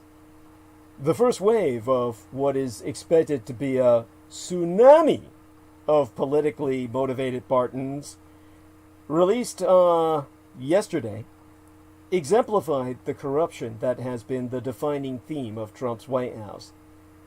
Indeed, in the past 24 hours, the president has issued 2 waves of pardons, including, in the latest wave, pardons for Paul Manafort and Roger Stone. Now, I'm going to confirm this with Jameson Reese. He can look this up for me. Jameson, how many pardons were there altogether? 26? I can look that up simultaneously. I am curious as to that. How many pardons granted by President Donald Trump? How many? 24, 26? I hope Jameson hears me. Yeah, 26 fucking pardons and 3 commutations as of minutes agone. Up to the moment. This is what we got. He also, Donald Trump did, vetoed a major defense bill, the NDAA, what passed with bipartisan support. So first, the veto. The president cited a few reasons for his decision to send back the National Defense Authorization Act, the NDAA. Among them is a clause in the bill that would rename 10 military bases currently honoring Confederate States leaders. Trump had promised to veto this bill in advance. Such an action provided a fitting bookend to the Trump years by reprising 2 of its central themes: pointless defenses of white supremacy and nearly complete legislative failure. Trump's last stand is a lost cause. By the way, since our man Jameson doesn't seem to have heard me, I'm hoping everyone can hear me. Can you hear me? So, Bizarre HD, whom is our man George Edward Knight, says, good morning and good evening to you, Douglas. Much love unto you. I presume we're being heard. Joe Phoenix is giving me the victory sign. Hey, to both these gentlemen. And somebody named Adam Petros in the chat room is a troll. Just moving away from that. Yeah, this doesn't even bear acknowledging. In the next few days, President Donald Trump, well, I think he's already done this. He made the decision about what to do with the National Defense Authorization Act. It's a clunky name for a straightforward bill. It dictates how the military budget is spent. And it is exploited to be, to be what was known as a must-pass legislation, because no Congress would dare fail to fund the troops, and no president would dare veto it. But Trump has repeatedly promised to veto this bill, and ultimately has. It was sent to him Friday into this weekend by large majorities of the House and Senate, and Congress has been poised to override his veto for the first time in his presidency. And that, of course, is what provides the fitting bookend to the Trump years by reprising 2 of its central themes. As I've said, the pointless defenses of white supremacy and nearly complete legislative failure. Let me check in with Jameson Reese here and ask if he's there. Okay. Are you there? Just curious about that. And see if he responds. Maybe he collapsed. Now, there are, of course, Trump, I need to check into the exact nature of what response there's been. I'm sure there hasn't been one because of the, it was fucking weekend. Beyond that, it's Christmas weekend. So, we know he vetoed it. And it basically sets up a possible override vote next week, but it's going to have to wait till after the weekend. He vetoed it basically today, and it basically this is the first veto override that's probably going to be the response, the first of his presidency, which will pit members of his own party against him. And basically it's a situation that is, it's part of this ongoing crisis. And so probably nothing will be done until Monday after the weekend. That much we know. And that's when the House will be expected to act. And that's when all eyes will be watching to see how many Republicans stick with their previous support for this bill. And House Minority Leader Kevin McCarthy has suggested many Republicans will not vote to override Trump's veto, despite having voted for the bill itself. So it's unclear if the override attempt will be successful or if the veto will be sustained.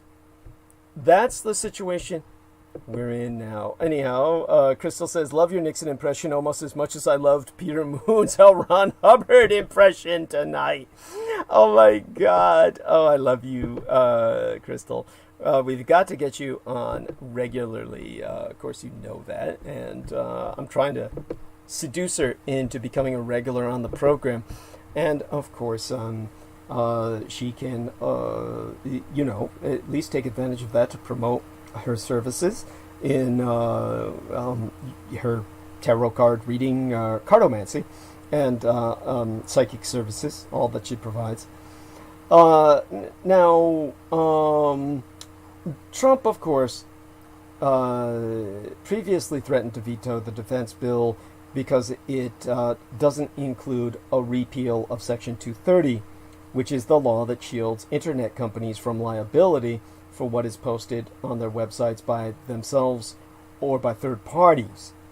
And this year's bill includes provisions to limit how much money Trump can move around for his border wall, and another that requires the military to rename bases that were named after figures from the Confederacy. So Trump's position on this bill sharply divides Republican lawmakers, forcing them to choose between loyalty to the president and legislation that sets defense policy for the American empire. A choice they'll now have to make all over again.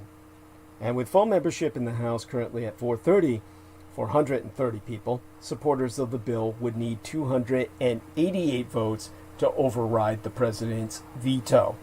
37 Democrats voted against the bill when it came to the floor on the 8th of December, Pearl Harbor Day in Japan, which is always a day ahead of America, west of the international date line.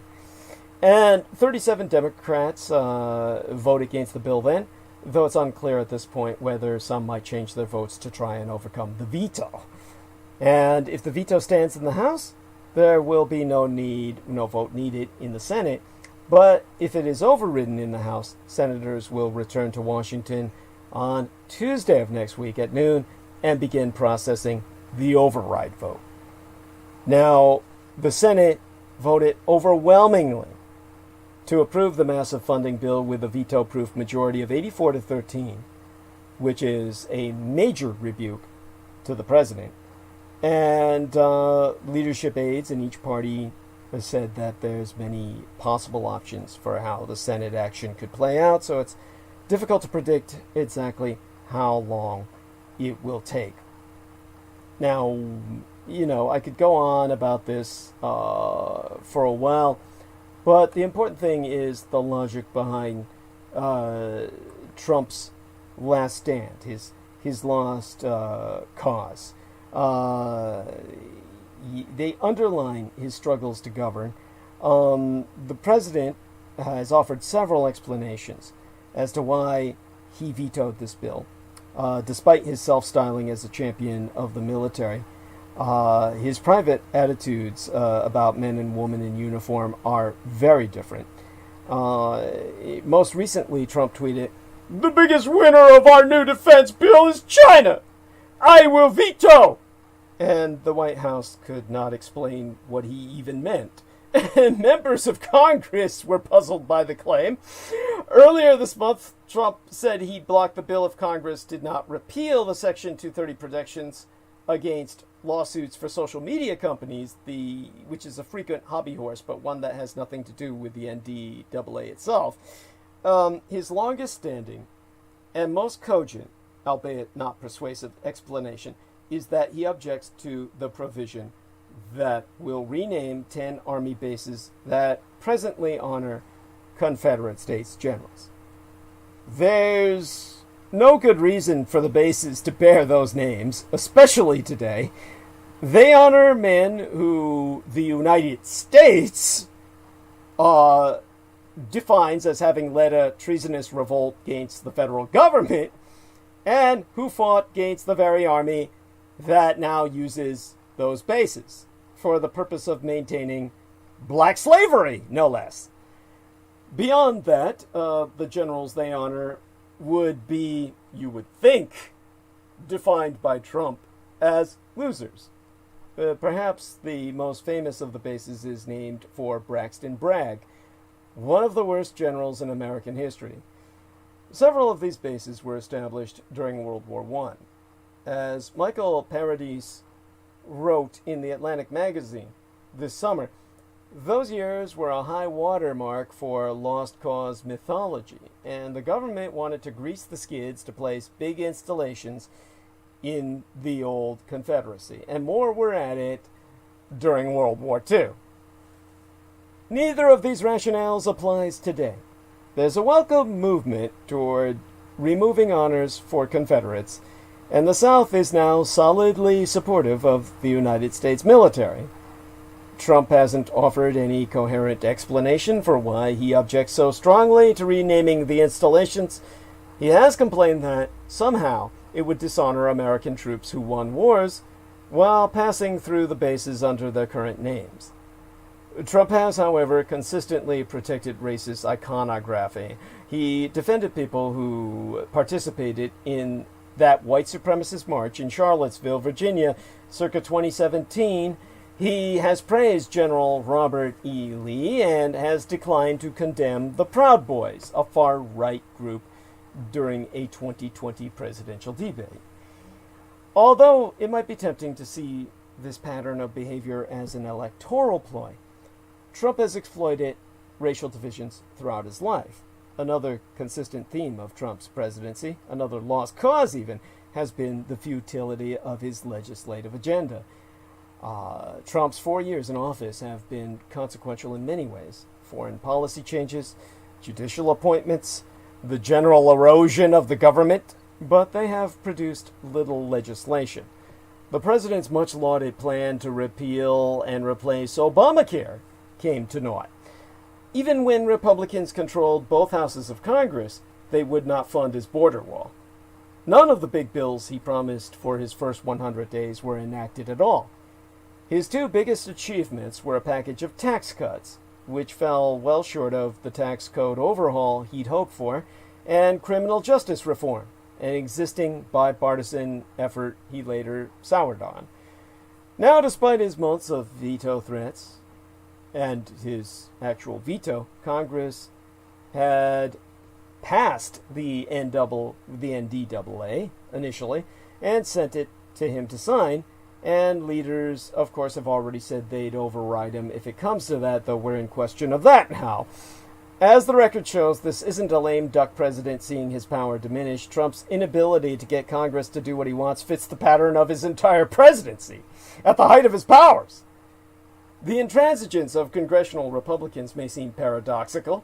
The House passed the NDAA on a 335-78 vote in the same week that 126 Republican members of the House signed a brief in support of a preposterous and dangerous Supreme Court case that sought to have the vote in key swing states thrown out so as to re-elect Donald Trump.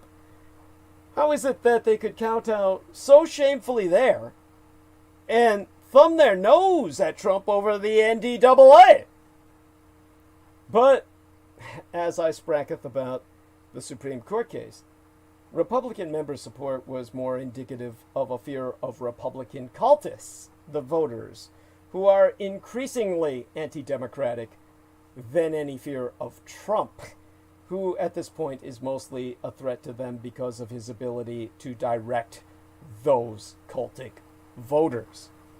This gives Republican members an incentive to jump onto largely symbolic efforts, such as the election suit, even as they ignore the president's other requests. Members of Congress notice that Trump has never had the ability or even attention span to get legislation done. They were happy to work with him when it suited themselves. Any Republican is happy to cut taxes, but knew they had little to fear by ignoring him when it didn't. They know us that funding the military is popular, but they are unwilling to even play ball by including comparatively minor symbolic concessions to Trump, such as the Confederate base provision or Section 230 repeal.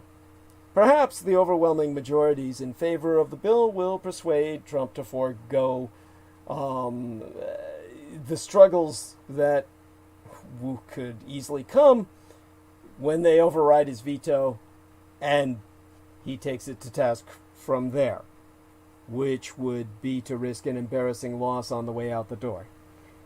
If the past month has shown that Trump doesn't tend to cut his losses, it's also true that he almost always folds when confronted. Whether the president backs down or Congress backs him down, however, well, the episode can't help but raise an interesting question. What would the past 4 years have looked like if Republican members had been willing to stand up to Trump's worst impulses more often?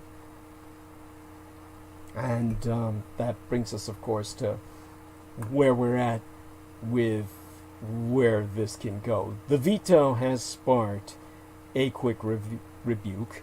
The president himself, in his veto message to Congress, wrote that, "Unfortunately, the act fails to include critical national security measures, includes provisions that fail to respect our veterans and our military's history, and contradicts efforts by my administration to put America first in our national security and foreign policy actions. It's a gift to China and Russia," which sparked immediate rebuke in turn from Republican Senator Jim Inhofe, the chairman of the Senate Armed Services Committee, who said that the defense bill must become law. He tweeted, "The NDAA has become its law every year for 59 years straight because it's absolutely vital to our national security and our troops. This year must not be an exception. Our men and women who volunteer to wear the uniform should not be denied what they need ever." The Oklahoma Republican went on to say that the defense bill cements all the remarkable gains our military has made thanks to real Donald Trump's leadership, adding that, "I hope all of my colleagues in Congress will join me in making sure our troops have the resources and equipment they need to defend this nation." Well, and Democratic Senator Mark Warner, the vice chairman of the Senate Select Committee on Intelligence, said that Trump's veto poses a serious threat to national security. Crystal River emphasizes that she's a pagan, not a Wiccan. Thank you, honey. Mwah. Love you. And love the neo-pagans. That Christ, I'm a Christian that understands that, as Christ himself said, as I've related through the revelation of the Magi, he is in all religions that are godly in the sense that they have their gods. And pagan is very similar to Shinto, the Japanese paganism, which of course sees the divine in everything. At any rate, so we have a situation that is just going to cascade, as everything else has been cascading in this administration. We've got essentially a little less than 6 hours left. Let me make the most of it. Let me take a look, of course, at the live stream where Chris Collins says, "Loud and clear in St. Paul." God bless you, Christopher Collins. Thank you very much. I have no idea what happened to Jameson Reese. I think he fucking collapsed. Don't do drugs, kids. That's what can happen. He's done that before, where his head will hit the keyboard. Mike Ringley used to do that. And this can happen. Fell asleep at the table, so to speak. Now then, the pardons. Many presidents have offered clemency to cronies who did their political dirty work or offenders who showed no remorse but had their ears. But no modern commander-in-chief has so unapologetically exploited pardon power to reward political supplicants. And the current president has basically bypassed intricate Justice Department protocols governing clemency. His pre-Christmas pardon list includes absolution for war crimes, wipes out jail terms for congressmen convicted of financial crimes, and escalates an effort to unravel the results of Special Counsel Robert Mueller's Russia election interference investigation. Among the people Trump granted clemency to are 2 men who pleaded guilty in the Mueller investigation, 3 former Republican congressmen accused of fraud, and 4 military contractors involved in a deadly massacre of Iraqi civilians. The president also pardoned 2 Border Patrol agents convicted of shooting an undocumented immigrant and covering it up, and several people convicted of nonviolent drug crimes. The pardons came recommended by Trump allies in Congress and, in some cases, the reactionary media machine. Many of the nonviolent drug offenders were recommended for clemency by Alice Johnson, the former federal inmate whose sentence Trump commuted at the urging of Kim Kardashian West. But some among those absolved by the president on Tuesday were former Representative Steve Stockman, a Texas Republican who was convicted in 2018 by a jury in Texas itself of almost 24 felonies, including fraud and money laundering. He had served 2 years of his 10-year sentence for what prosecutors called a white-collar crime spree. This is like a white-collar serial financial rapist, people. And so there you go with that.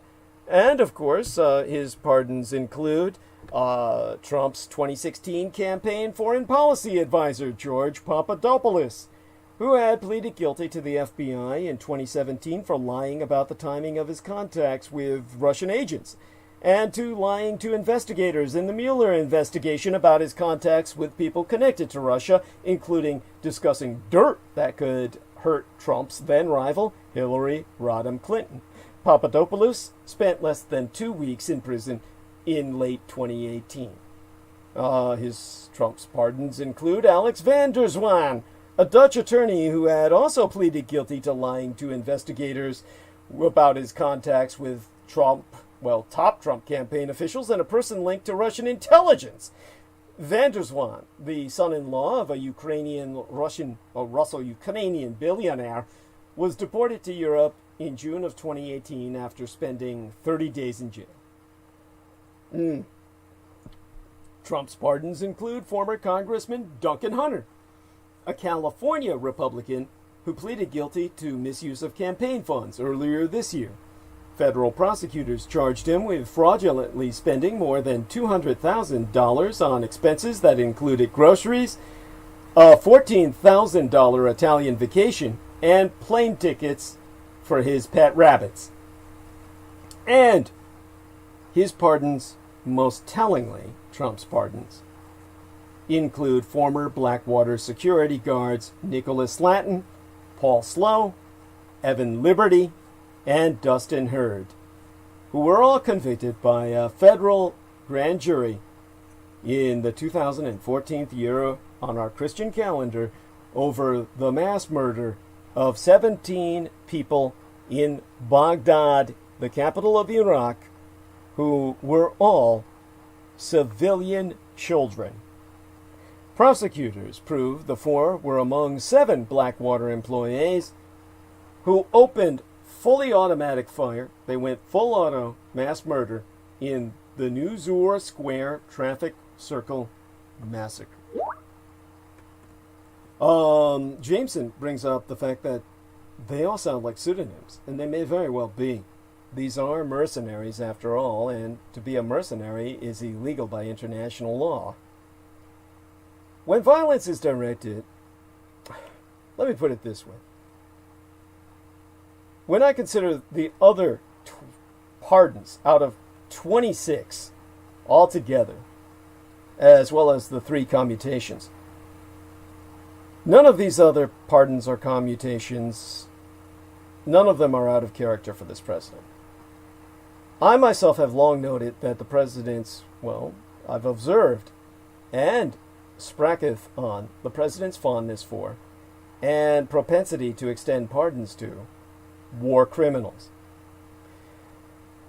My analyses are worth revisiting now because the cruelty is the point, since Trump is a war crimes enthusiast. When violence is directed at those Trump's cultic supporters hate and fear, they see such excesses not as crimes, but as virtues. Let me repeat that. When violence is directed at those whom Trump's cultic supporters hate and fear, they see such excesses not as crimes, but as virtues. So Donald Trump is the war crimes president.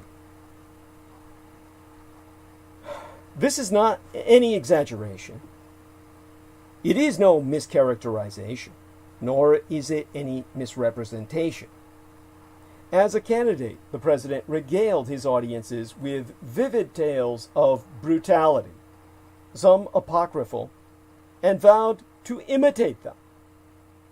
On the campaign trail, Trump frequently invoked a completely false story about General John Pershing crushing a Muslim insurgency in the Philippines with bullets dipped in pig's blood, declaring there was no more radical Islamic terror for 35 years, and he vowed to impose torture techniques a hell of a lot worse than waterboarding.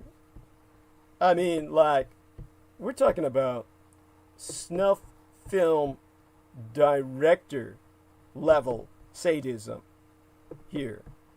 And definitely I can say that this is nothing that you yourselves are not aware of.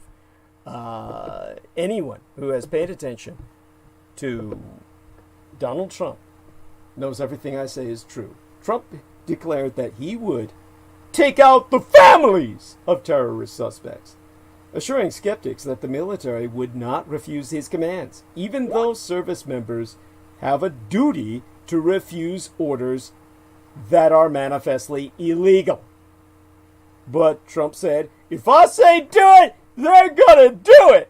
And by God, they did.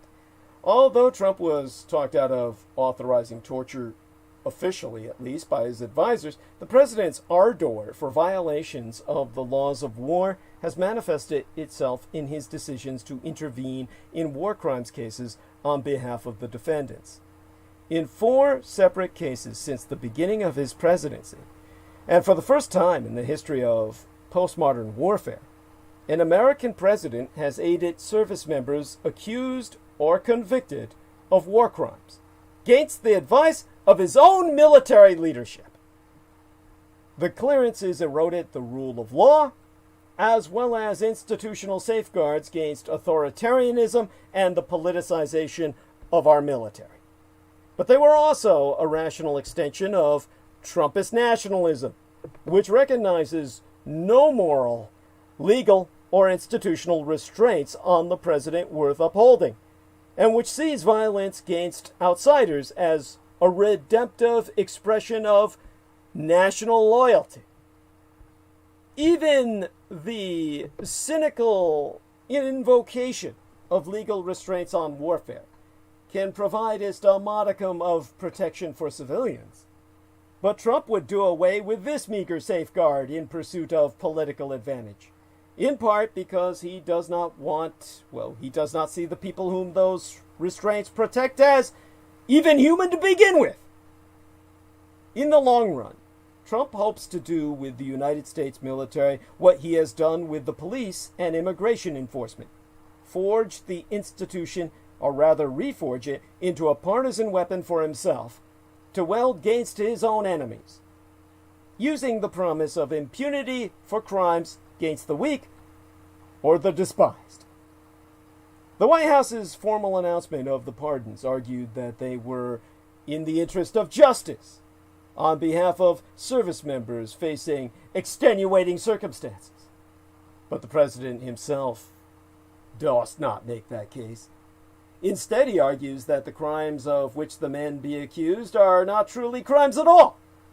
As the president put it on Twitter, "We train our boys to be killing machines, then prosecute them when they kill." This is a philosophy.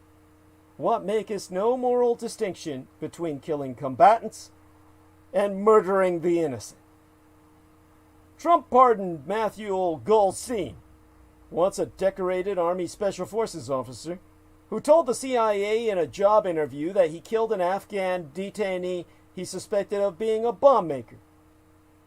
Trump prevented the demotion of Eddie Gallagher, a Navy SEAL, who was convicted of posing in photographs with a detainee's corpse, but who was acquitted on more serious war crimes charges. And Trump pardoned Clint Lawrence, an Army lieutenant who ordered his unit to open fire on unarmed Afghans. In May, Trump pardoned Michael Biana, a former Army lieutenant who was convicted of killing an unarmed Iraqi detainee. Violations of the laws of war are among the most serious crimes service members can commit, and issuing pardons, countermanding demotions, or otherwise interfering with the legal processes for investigating and punishing such crimes maketh it more difficult for commanders to even maintain control of their subordinates. This weekend, Saturday, Navy Secretary Richard V. Spencer was fired after a dispute over whether Gallagher would retire as a member of the elite unit despite his conviction. It remains unclear whether Spencer was actually resisting that demand or had secretly agreed to ensure that the internal review would be resolved in Gallagher's favor, as Defense Secretary Mark Esper alleges. The president had every legal right to fire Spencer.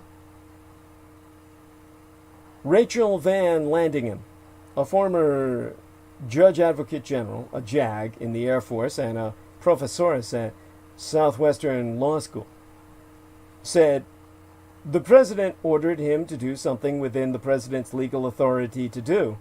That doesn't make it right, but it was lawful." Now, many former officials have warned that Trump's war crimes pardons undermine good order and discipline, a jargony way to say that they signal the rules don't fucking matter. A military force where the rules don't fucking matter is not one that can fight effectively at all. Or, most certainly not with the necessary moral or strategic restraint that would enable them to even accomplish victory on the field of honorable battle. Defenders of Trump's pardons dishonor service members by treating them as conscienceless automatons who need make us no distinction between combatants and civilians. But murder, under color of authority, is still murder. Eugene Fidel, a former president of the National Institute of Military Justice who teaches at Yale Law School, has said that this notion that things are tough out there, we all get that, but you still have to observe the rules. Our warfighters are subject to the rule of law like any other government official, because they are, after all, government employees. That's why they call them GIs, government issue. Every service member who has faced combat has experienced the anguish of losing comrades, the difficulty of facing an enemy that disguises itself and does not obey the laws of war, and the frustration of a conflict seemingly without end. The Uniform Code of Military Justice, the UCMJ, provides for juries made up of service members to ensure that those who render verdicts are themselves cognizant of the exigencies of warfare. But the fact that a relative handful of service members responded to those difficulties by desecrating corpses, deliberately murdering civilians, or engaging in premeditated murder, illustrates that calling them killing machines, as Trump has done, is a profound insult masquerading as praise. At a rally in Florida, which I think took place yesterday, it feels like. It must have been into the weekend, though. He said, "I will always stick up for our great fighters. People can sit there in air-conditioned offices and complain, but you know what? It doesn't matter to me whatsoever." Those 7 Navy SEALs who told investigators that Gallagher shot unarmed civilians from his sniper's nest, including an infant girl in a flower print hijab who was just learning to walk with other girls on the riverbank,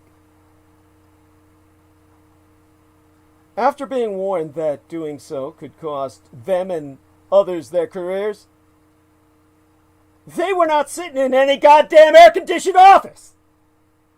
The soldiers who testified that Lawrence ordered his unit to open fire on unarmed Afghan children, who were, by their own words, definitely not any type of threat. We're not luxuriating in some temperature-controlled skyscraper. They were at just as much risk on the battlefield, and yet they chose to adhere to the rules they were charged to uphold. And so, then Landingham concludes that Trump's actions constitute a betrayal of the military, of all those service members who actually exercise disciplined restraint in the heat of battle. Trump's actions betray the real warriors, and betray the American people who expect those in uniform to wield force per the law, and to comport themselves honorably on and off the battlefield. Trump himself does not believe in generally applicable legal restraints on the force employed by armed agents of the state, military or civilian.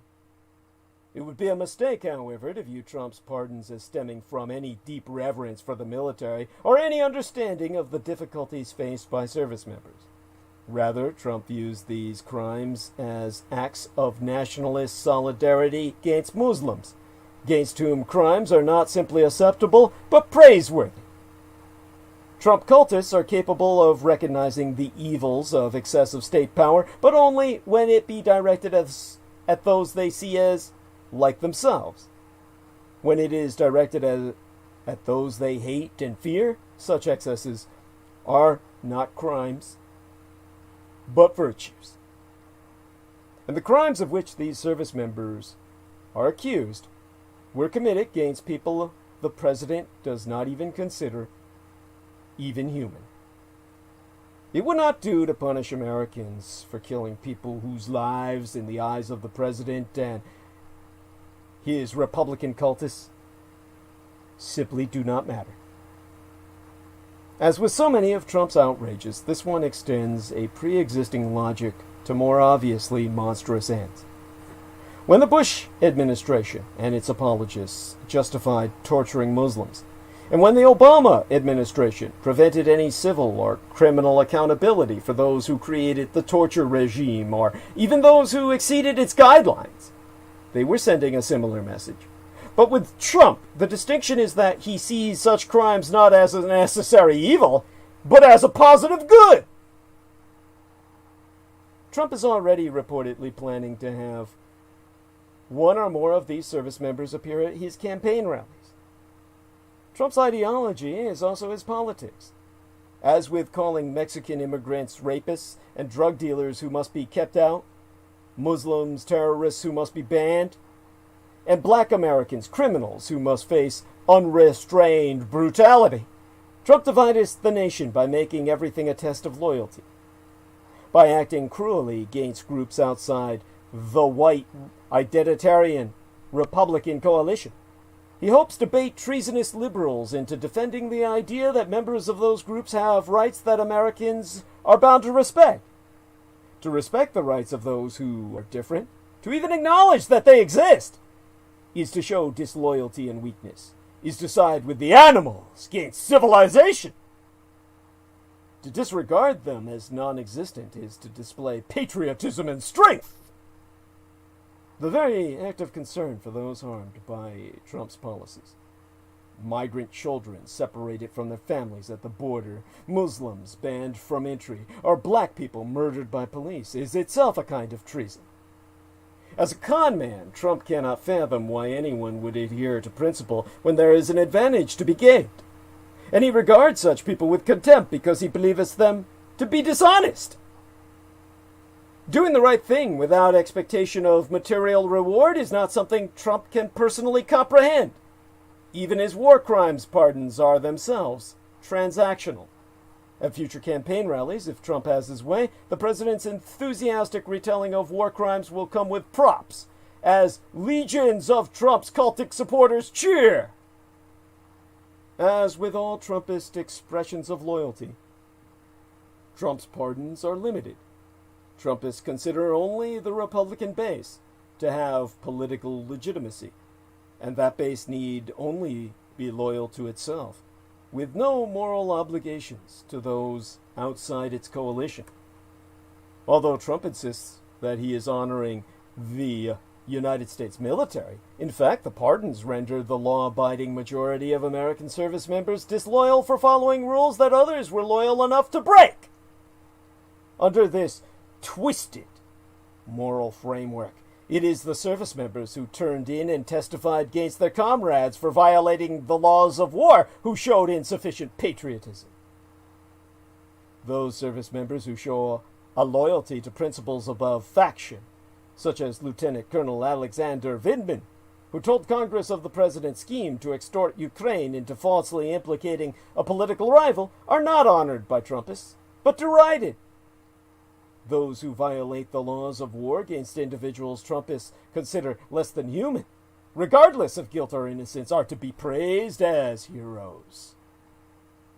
Patriotism here ultimately means something far less than love of country. It means love of a very specific group of white Americans who regard the majority of their countrymen as nigger usurpers. And that love must manifest itself in a loyalty to the person of Donald Trump, who represents their will. The ominous message, which echoes from the Justice Department to the Department of Homeland Security to the Pentagon, is that the only law that matters is Trump's law. And the only loyalty that even counts as loyalty is fealty to Donald Trump. In a different world, Trump's pardons might have put him at risk. The international law of armed conflict holds that commanders bear responsibility for reporting and punishing war crimes by their subordinates. After the Second World War, when Emperor Hirohito demanded the Americans release all Nikkei Amerikajin, or Japanese Americans, from prison camps where they were slated for mass murder, he allowed the Americans to take Japanese leaders who had been declared war criminals by the West and hang them as a kind of change of chess pieces in exchange of favors. Those men were obligated to die to save civilians.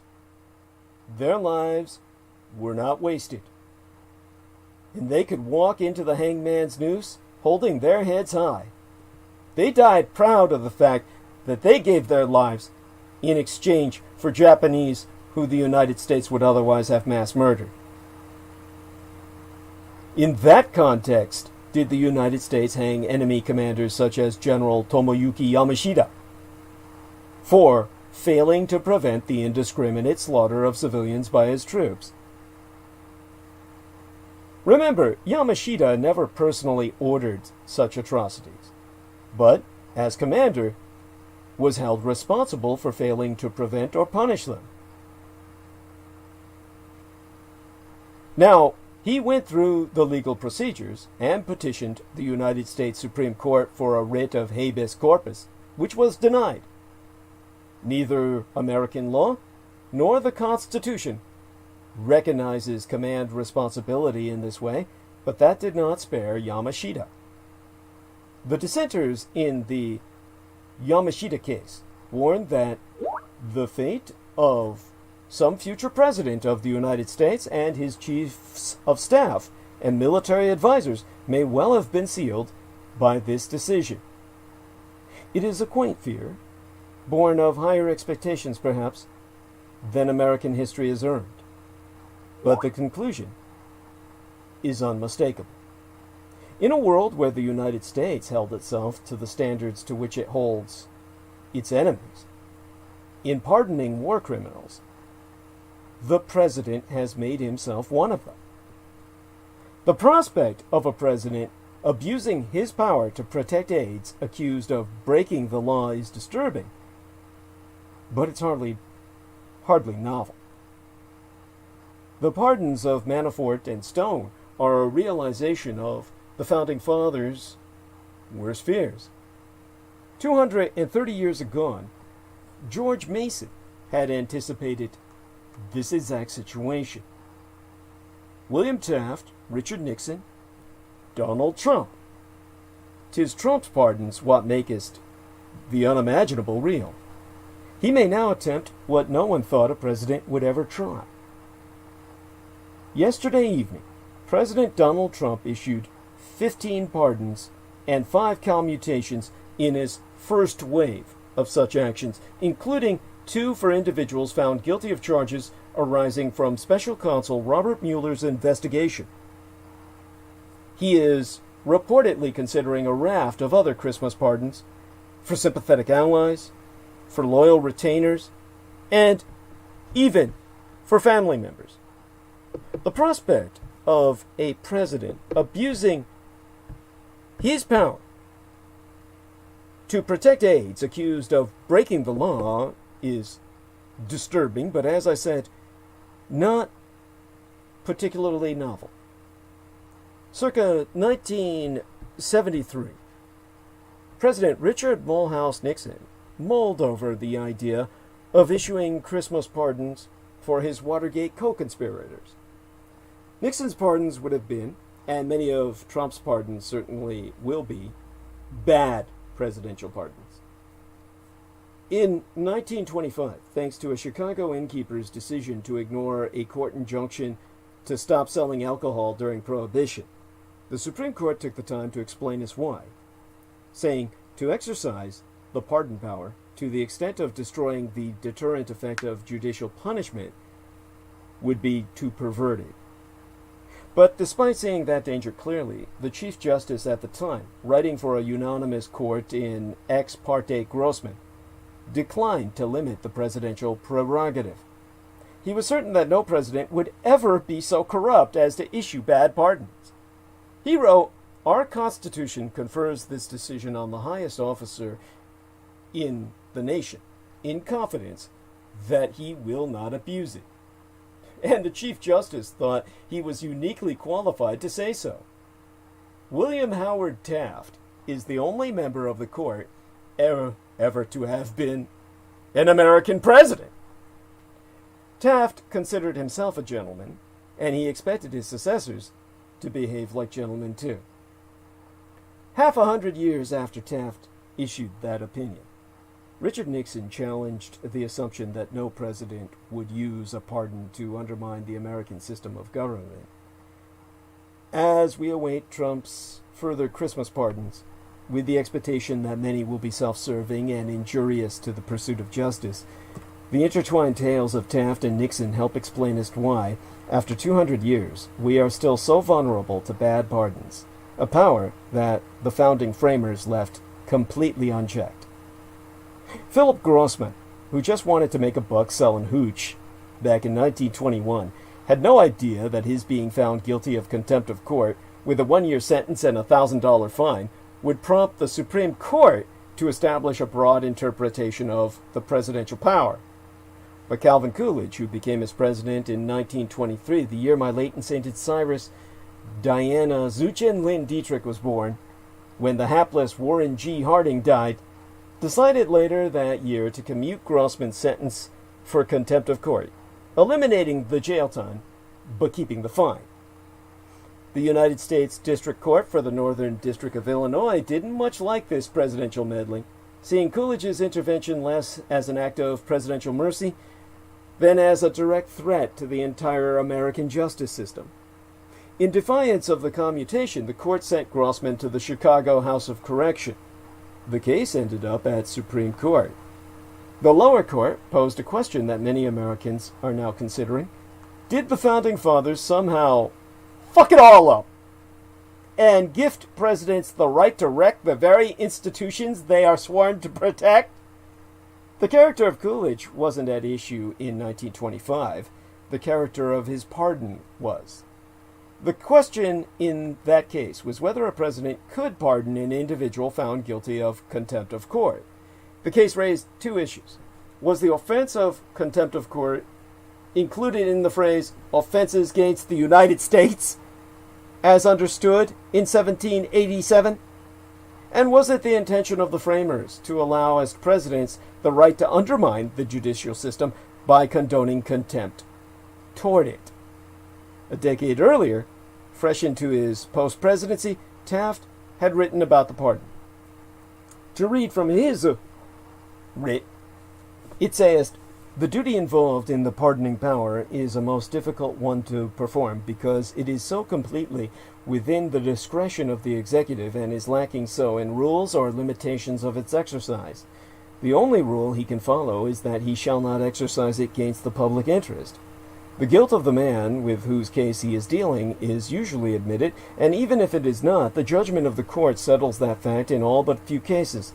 The question which the president has to decide is whether, under peculiar circumstances of hardship, he can exercise clemency without destroying the useful effect of punishment in deterring others from committing crimes."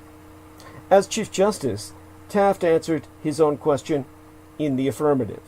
If it is said that the president, by successive pardons of constantly recurring contempts in particular litigation, might deprive a court of power to enforce its orders in a recalcitrant neighborhood, it is enough to observe that such a course is so improbable as to furnish but little basis for argument. Exceptional cases like this, if to be imagined at all, would suggest a resort to impeachment rather than to a narrow and strained construction of the general powers of the president. The Nixon White House was aware of Taft's broad interpretation of the pardon power and liked it. In July of 1971, the consul to the president, J. Fred Buzhardt, sent a study of presidential pardons by an outside consultant to White House counsel John Dean.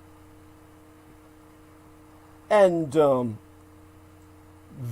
report stated, "The power of the president to pardon is so unfettered that the Supreme Court has even said, through the pen of Mr. Chief Justice Taft in Ex parte Grossman 267 U.S. 87, 1925, that even should the chief executive pardon contempt convictions to the extent of destroying the judicial system of the nation, the proper recourse for correction would be through impeachment rather than to a narrow and strained construction of the general powers of the president." Exactly a year later, after 5 men working for Nixon's re-election committee were arrested while planting listening devices in the headquarters of the Democratic National Committee at the Watergate office complex in Washington, D.C., Nixon set out to test the Taft decision. Could he pardon members of a conspiracy who were engaged in criminal activities designed to benefit his campaign without triggering an impeachment inquiry?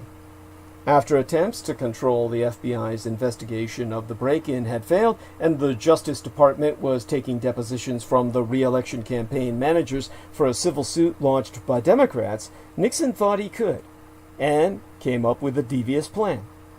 In a meeting with Charles Colson, one of his political advisors, on July 19th, Nixon said he wanted to grant a pardon to all 5 Watergate burglars and their 2 supervisors, former FBI Special Agent G. Gordon Liddy and the former CIA officer E. Howard Hunt. But the pardon, he said, had to come as part of a general amnesty that involved both sides. 5 days earlier, a grand jury in Tallahassee, Florida, had indicted 6 members of Vietnam veterans against the war, the so-called Gainesville Six, alleging that they were plotting violence against the Republican National Convention in Miami, slated for August. And discussing which activists would be part of the plan before identifying the whole group, Nixon said, "There's bound to be the Vietnam Veterans Against the War conspiracy. By God, be sure they have some of those guys with charges still hanging on after the election." And Colson replied, "I see this morning they grabbed some." And Nixon says, "Huh?" And Colson says, "They grabbed some this morning." Nixon says, "Some. Now, if you keep some of them alive and others arise, then we've got to pardon the whole kit and caboodle after the election." And Colson assured him, "And nobody's going to pay a nickel's worth of attention," with Nixon replying, "Provided there's some on the other side." Now, 2 weeks later, the plot turned even more convoluted. On the 1st of August, in the midst of a discussion about paying hush money to the Watergate burglars, Nixon asked White House Chief of Staff H.R. Haldeman whether the White House was doing our best to be sure that the Gainesville Six were kept under indictment or whatever it is. They're charged until after the election. On the other side, you know what I mean. That veterans group down there in Florida. The strategy is, you've got to pardon everybody. Haldeman replied by suggesting to Nixon that, to ensure the strategy's success, what we're trying to do is get some more, adding mysteriously, "We've got some target money." Now, Nixon himself wasn't sure and wanted details. Haldeman suggesting that more anti-war activists could be picked up where they appear to be doing something. He assured the president that there would certainly be cause to do it at the convention later that month, and they could hold on to them just to sell a Watergate pardon. Nixon didn't push back. This would have been the most corrupt pardon in modern American history. And Nixon and his henchmen believed that their only restraint was political. Constitutionally, according to the Taft Doctrine, Nixon could use the pardon power to assist in a criminal cover-up as long as he did not provoke impeachment. There hadn't been an effort at impeachment since the trial of Andrew Johnson circa 1868. The prospect seemed unlikely 100 years later. Apparently, the Watergate cover-up initially worked so well that Nixon assumed he didn't need to bother with the cynical post-election bipartisan political pardon. In October, the Gainesville Six became the Gainesville Eight, with the indictment of 2 additional Vietnam veterans, and it's possible that these new indictments were somehow linked to Nixon's political needs. But the immediate danger to the president was subsiding. The burglars and their 2 managers were keeping their mouths shut, and the perjury committed by the leadership of the president's re-election committee in FBI interviews limited the indictments to just those 7 men. Although the idea of a grand political pardon wasn't discussed in the White House after the Watergate indictments were announced in September of 1972, Nixon never lost sight of the utility of pardons to limit Watergate's damage. Whenever cracks seemed to be appearing in the cover-up, Nixon quickly dangled a pardon in front of potential whistleblowers. Unlike the cynical both sides political pardon, these inducements had to be kept secret from Congress and the public. In January of 1973, Nixon privately assured Colson that Colson's friend, E. Howard Hunt, whose wife had just died in a plane crash, would get a pardon, saying, "Don't worry about Hunt." Assuming that Colson would share this news with Hunt's attorney, Nixon cautioned him that the rest of the burglars must not expect a pardon at the same time. When fears resurfaced in March of 1973 that the Watergate Seven, who received unusually long sentences from District Court Judge John Sirica, would start talking, Nixon once again conferred with Haldeman about pardoning them. If Sirica can sit there and use the threat of a sentence, why can't we use the promise of clemency? That's what Haldeman asked, actually. And Nixon responded by saying, "They play this partisan politically." He was trying to talk himself into believing that a one-sided pardon would be politically survivable. The next day, without any sense of irony, Nixon and Haldeman discussed whether this political pardon should be issued to mark the bicentennial. Nixon then told Haldeman that he preferred a Christmas pardon in 1974. A month later, when the Senate Watergate investigation began picking up momentum and the ever-expanding cover-up required sacrificing Haldeman, Dean, and Nixon's chief domestic advisor, John Ehrlichman, Nixon raised the possibility of issuing more pardons.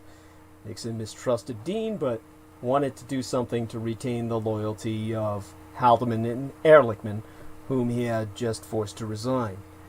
On May 18th, Nixon ostentatiously promised pardons directly to both of them in a conversation caught on tape, in which Nixon said, "I don't give a shit what comes out on you or John or even that poor, damn, dumb former Attorney General John Mitchell. There's gonna be a total pardon." Haldeman said, "Don't even say that." And Nixon said, "You know it. You know it and I know it.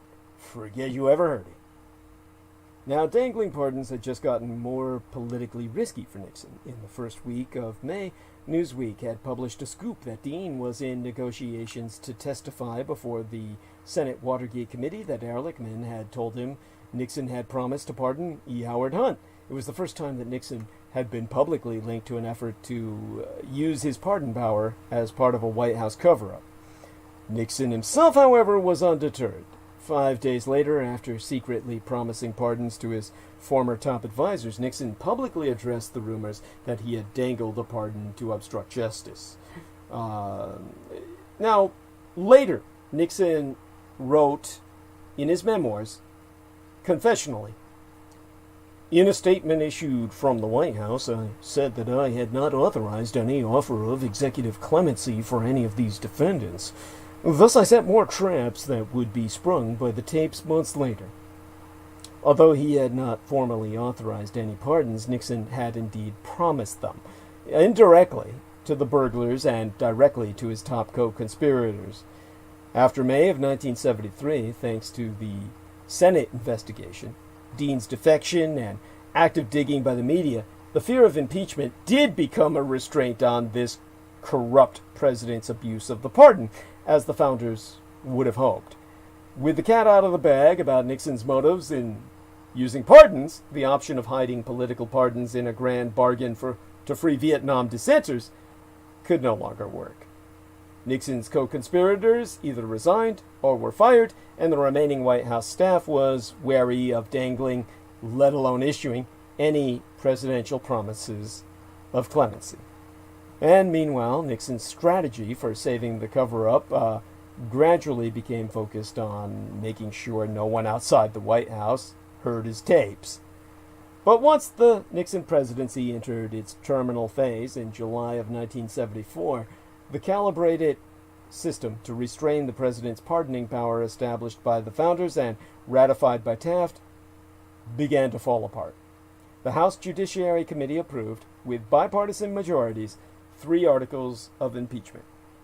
The Supreme Court, in United States versus Richard Nixon, unanimously ordered Nixon to turn over more of the White House tapes, with 3 of his appointees voting against him and the 4th recusing himself. The president faced enormous pressure to resign, some of it coming from within the White House. Suddenly, Watergate pardons came back into the picture, including, for the first time, the idea of Nixon pardoning himself. Neither the Founding Fathers nor Taft had considered that a president might resign at the threat of impeachment.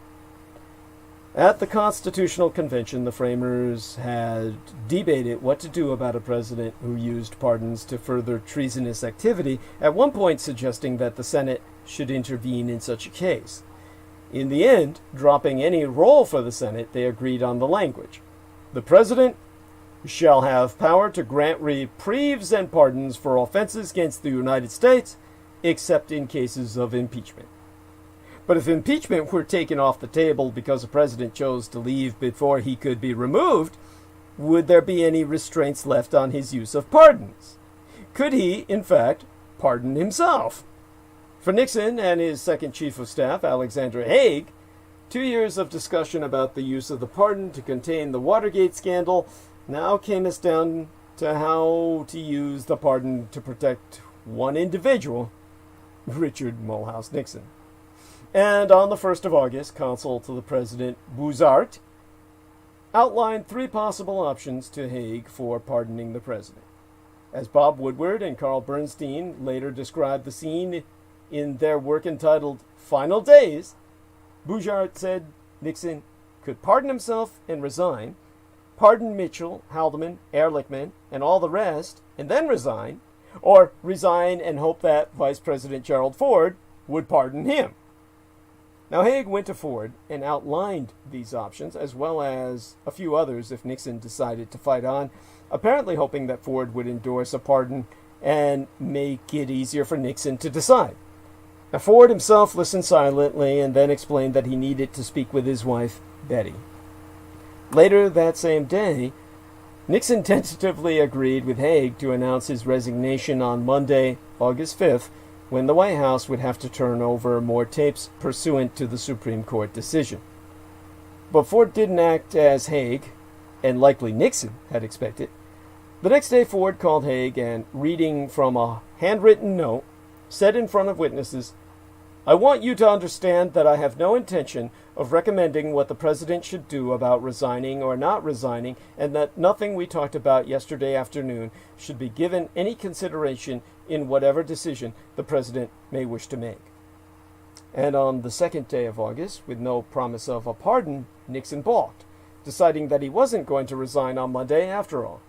He would take his chances with Congress and with the public's response to the release of a recording from the 23rd of June, the 1972nd year on the Christian calendar.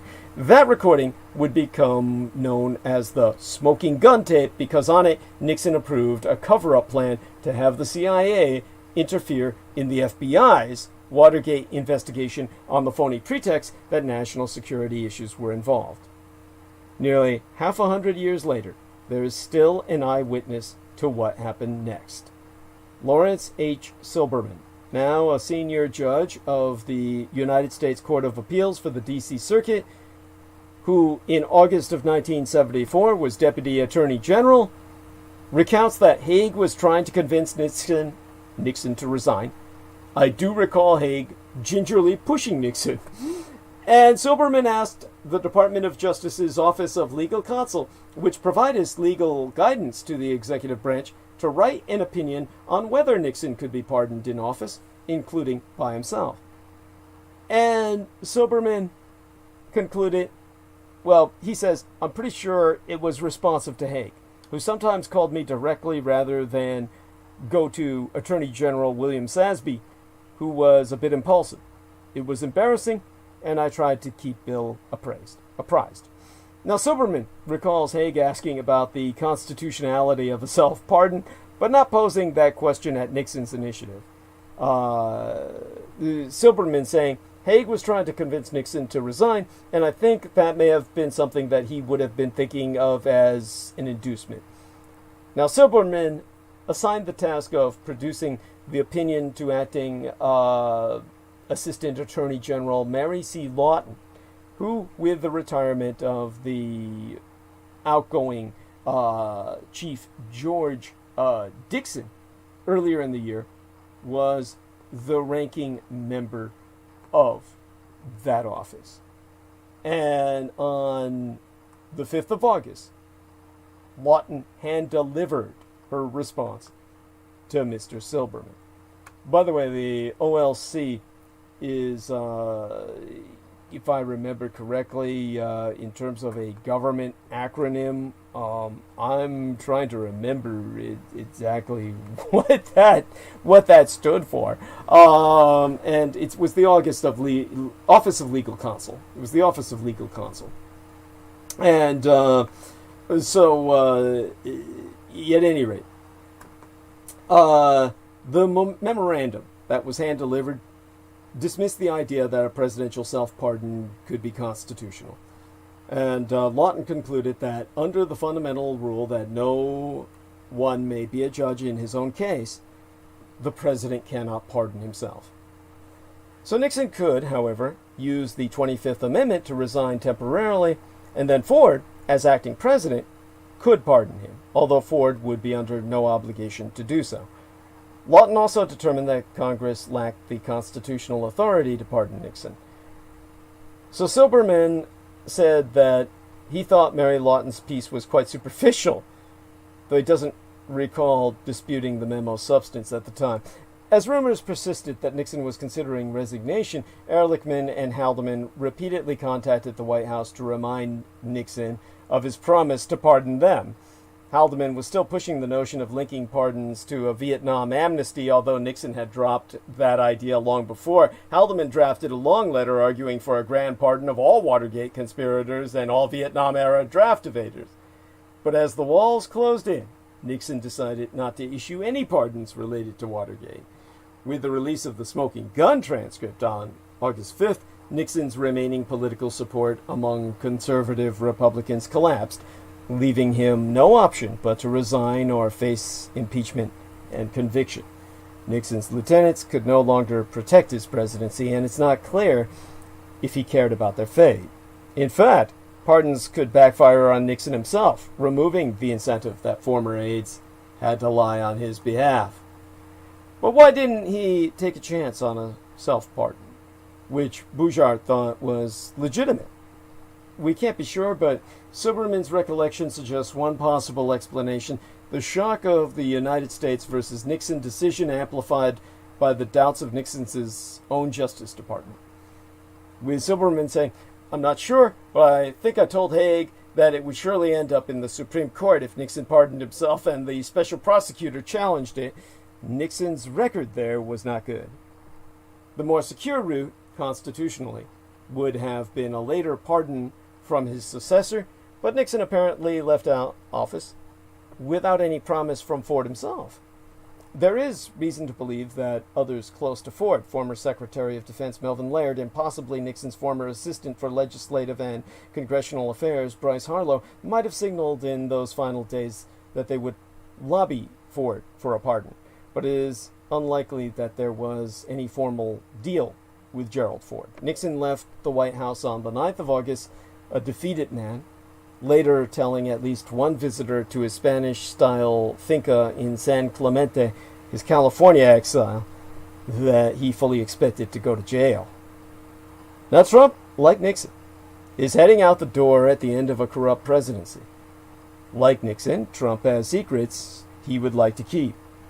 Unlike Nixon, however, Trump was seeking re-election in the year he faced impeachment, and after his acquittal in the Senate, it was electoral politics that served as a brake on his willingness to pardon those who knew too much. Trump's pardons of George Papadopoulos and Alex van der Zwaan in defense of, defiance of the Mueller investigation, as well as his earlier pardon of former National Security Advisor Michael Flynn in November, make it clear that public opinion no longer exercises any kind of restraint on Donald Trump. So how far will he go now? Thanks to Taft's ruling in Ex parte Grossman, the president could expect the Supreme Court to uphold pardons of his family and the other enablers of his various schemes, whether of defined crimes or abuses of power. But the events of August 1974 leave the question of the constitutionality of a self-pardon wide open.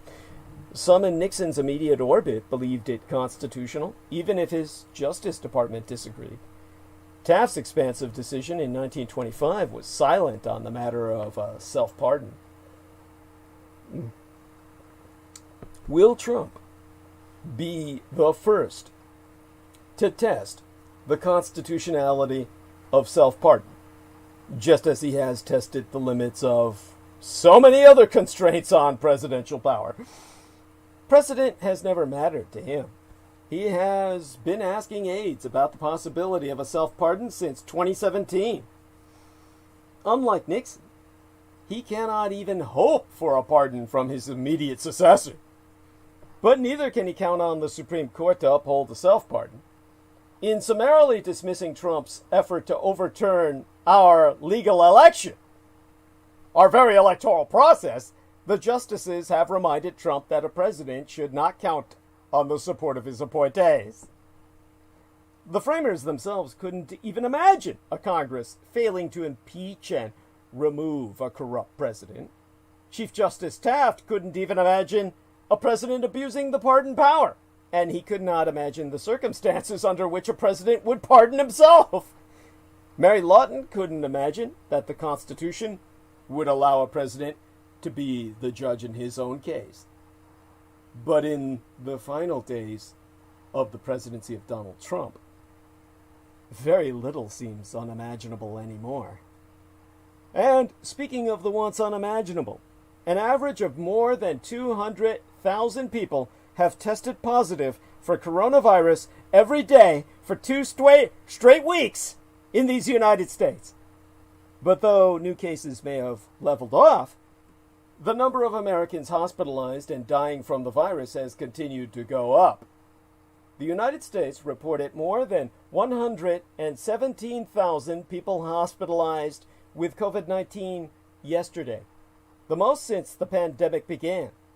It also reported 3,400 people dead from the virus yesterday, the second highest number of COVID-19 deaths in a single goddamn day. It's a grim reality, despite the hope offered by the arrival of COVID-19 vaccines, which likely won't be available to the general public until midsummer. Whether the new daily cases begin to decline nationally from here depends, as always, on people's behavior, and how America's systems of power influence that behavior. And now, there's officially nowhere to run. COVID-19 is now on every continent on the surface of the earth, with Antarctica recording its first cases. So, that means we should take a look at the state of the pandemic around the globe, because coronavirus took over the world in 2020. As the COVID-19 pandemic plunged our world into a crisis, the nations of Earth have struggled with the outbreak. Almost no place has been spared, and no one. The virus first emerged a year ago in Wuhan, Communist China, swept across the world in 2020, leaving havoc in its wake. More than any event in memory, the pandemic has been a global event. On every continent, households have felt its devastation. Joblessness and lockdowns, infirmity and death, and an abiding, relentless fear. But each nation has its own story of how it coped. How the Communist Chinese Empire exploited its authoritarian muscle to stamp out the coronavirus. How dictatorial Brazil struggled with the pandemic even as its president scoffed at it. How Israel's ultra-Orthodox flouted measures to stem the spread of the disease, intensifying the rift between themselves and their more secular neighbors. Spain witnessed the deaths of thousands of elders, a genocide of its elderly. Kenyans watched as schools closed and children went to work, some as prostitutes. India's draconian lockdown brought the rate of infection down, but only temporarily, and at horrific cost. At year's end, promising vaccines offered a glimmer of hope amid a cresting second wave of contagion. With only limited COVID-19 doses available across these United States, members of Congress have been prioritized for inoculation in an effort to maintain governmental continuity on Capitol Hill. But several lawmakers, now gladly getting vaccinated, had downplayed the danger of the virus earlier this year. Iowa's Republican senatoress Joni Ernst, for example, said in September that she was so skeptical of the COVID-19 death rate and suggested that healthcare workers were inflating mortality statistics for profit. On Sunday, she tweeted that she had received the first dose of the life-saving vaccine and encouraged Americans behind her in the quay to do the same when their time comes. As she announced new restrictions on life in United Germany, Chancellor Angela Merkel said, "The winter will be difficult. 4 long, difficult months. But it will end." I have assessed how the nations of the world have weathered the pandemic and where those countries stand on the cusp of year 2 of contagion. The United States occupied Polynesian kingdom of Atui, which is known to American citizens as Hawaii, the eruption of Kilauea is a sign to many native Hawaiians of the presence of Pele, the goddess of volcanoes and fire.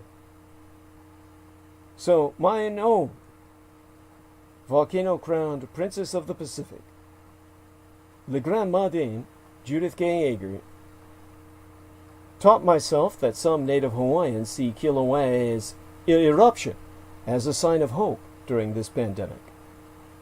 Hina le Moana Wonkalu, a Hawaiian teacher and community leader, said, "Whenever Pele reveals herself, her actions, we acknowledge that she is at work and she is creating new land, and sometimes our land needs a cleansing. It needs to be renewed.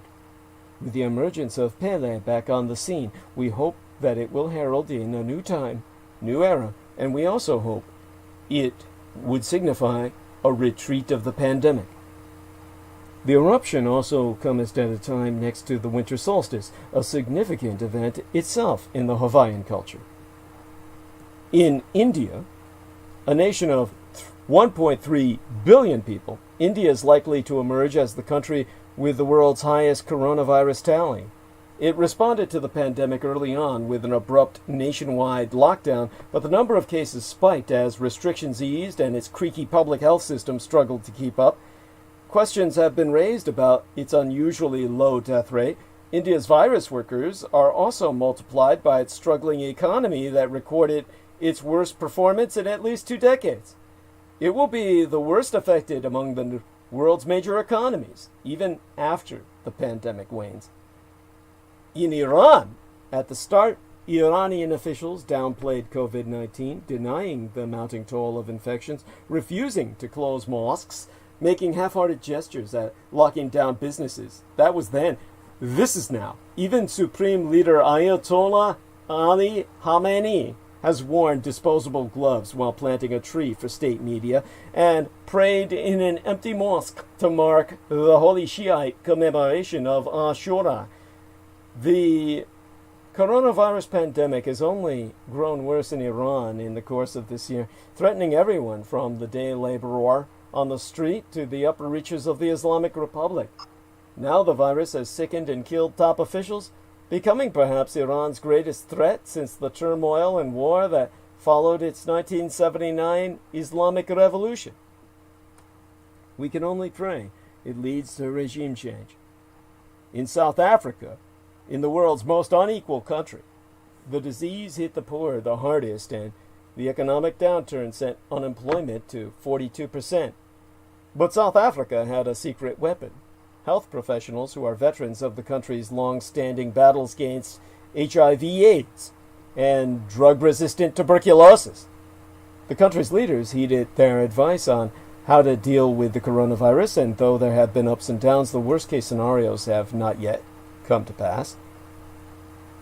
In Kenya, where President Obama was actually born, they say youth is a protective factor against COVID-19. In Kenya, youth have suffered anyway. From children forced into hard labor and prostitution, to schools closed until 2021. From a child shot dead by police enforcing curfew, to babies born in desperate conditions, the effects of the pandemic in Kenya have fallen hard on the young. Growing economic pressures and Kenya's intention to close schools for almost everyone until 2021 has put enormous pressure on children, who were suddenly left to drift by the millions. Some now split rocks in quarries as if they were sentenced to a chain gang, or have turned to prostitution or theft. In the dictatorship of Brazil, the story of COVID-19 is the story of the Trump of the tropics, an authoritarian president who insists the pandemic is no big deal. Jair Bolsonaro condemned COVID-19 quarantine, saying shutdowns would wreck the economy and punish the poor. He scoffed at the little flu, then trumpeted the fatalistic claim nothing could stop 70% of Brazilians from falling ill. And he refused to take responsibility when oh so many died. They did get ill, and they did die. He poured money into the economy to ease the pain of the pandemic. But while Bolsonaro could have inspired people to hunker down, he instead encouraged them to flout all local restrictions. Just as Trump did among all 100 states in Union. Up north. And then Peru's death toll leaves a grieving nation. For months, Peru held the grim title of first worldwide in per capita COVID-19 deaths. It didn't have to be that way. Decades of underinvestment in public health, poor decisions at the onset of the pandemic coupled with severe inequality and shortages of life-saving goods like medicinal oxygen combined to create one of the world's deadliest outbreaks. Now the nation is coping with crippling mass grief, as we will, soon enough. A recent poll found that 7 in 10 Peruvians know someone who has died from the virus. That's the fucking majority. In Spain, well, in this 2020th year on the Christian calendar, Spaniards have normalized things unimaginable only 12 months before. But 2020 will also go down as the year in which an unknown virus shook the foundations of the social contract and threw into question a system that failed to prevent so many deaths. Politicians boast that the system didn't collapse during the first wave, when the country recorded 929 deaths in a single day. But health professionals will tell you that the actual cost was overworked staff who fell sick more than anywhere else in the world and suffered a huge emotional toll. In late February, Italy became the epicenter of COVID-19 in Europe, and a cautionary tale of what happens when a healthcare system is in even one of the wealthiest parts of the world, collapses under the weight of pandemic sick and dead. When the second wave hit in September, even the lessons learned from the first weren't enough to spare Italy's disproportionately old population from devastation. Despite plans and protocols, monitoring systems and machinery that were put in place to hedge against the expected autumn onslaught, thousands more died and hospitals once again were brought to the breaking point. In Die Neue Deutschland, the new United Germany, Germans enjoyed a largely relaxed summer with many restrictions lifted, the dividend of a rapid response to the initial coronavirus outbreak and a reliance on early and widespread testing that won worldwide praise. It brought the number of daily COVID-19 cases down from a peak of more than 6,000 in late March to the few hundreds by the warmer months. But as people grew lax in following the rules, the numbers began to climb to nearly quadruple the March daily record. And the country, the fatherland, now finds itself in a new lockdown as it tries to bring the pandemic back under control. In the Empire of Japan, the COVID-19 pandemic had a turbulent start in February when a luxury cruise ship returned to its near Tokyo home port carrying passengers and crew members. Their infections exploded during quarantine. The handling of the Diamond Princess triggered criticism that Japanese health officials botched the quarantine, turning the vessel into a virus incubator. Despite concerns whether the country could survive future waves of infections, Japan has been spared the dangerous surges seen in the United States and Europe and hopes to host the Olympics next summer. Experts say the use of masks and border control have been key to keeping the Japanese caseload low. Border control, Trumpus. This is one case in which it worked.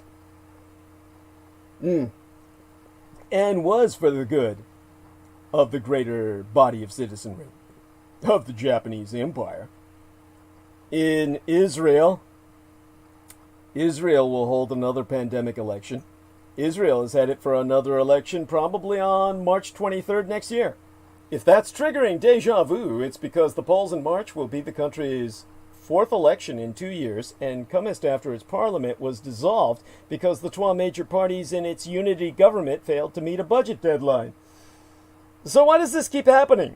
This time it's because Israel's parliament failed to meet a deadline for passing budgets, crumbling an already tenuous alliance between Prime Minister Benjamin Bibi Netanyahu and blue and white leader Benny Gantz. The two former rivals joined forces in April as last resort, forming a unity government after 3 inconclusive elections and an ongoing coronavirus pandemic. Under the deal, Gantz would have taken over as Prime Minister 11 months from now, unless lawmakers failed to pass a budget, which is what ended up happening. With elections now on the horizon again, Bibi Netanyahu, Israel's longest-serving leader, could stay Prime Minister even longer. When Israel went into its second nationwide coronavirus lockdown in September, most of the country quickly complied with the closure. But in some ultra-Orthodox areas, synagogues were packed, mourners thronged funerals, and COVID-19 cases continued to soar. The flouting of nationwide safety rules in ultra-Orthodox areas reinforced a popular perception that the community prioritizes faith over science and cares little about the greater good. On this material plane of existence, at least. And it has also triggered a backlash that threatens to ripple throughout Israeli society for years. That will probably incite an Israeli civil war, as we will have here. Meanwhile, the neighboring Palestinian territories, the West Bank and the Gaza Strip, are coping with their own crises that I can find little information about. Which brings us to the United Kingdom. Christmas chaos! Boris Johnson has led Britain into an abyss of overlapping crises at the worst possible time. I mean, I hate to say this. I find it's just too much fun. I mean, this is like, I don't know how to describe this. Let me try and approach it from the perspective of Britain as a national entity, before I turn towards what's going on with Bojo the Clown. Border closure in the Channel has got the continent cut off. Rather, the continent has cut off the Brits. And COVID-19 and Brexit have combined to isolate Britannia. COVID-19 isolation giveth Grand Britannia a taste of no-deal Brexit chaos. The two big stories in Britain in this 2020th year in our Lord, Brexit and COVID-19, have developed in parallel without having much impact on each the other. But as the end of the Brexit transition period on December 31st draws near, David Gauke, a former Tory Lord Chancellor, has pointed out that, as in a TV series finale, the plots are finally brought together.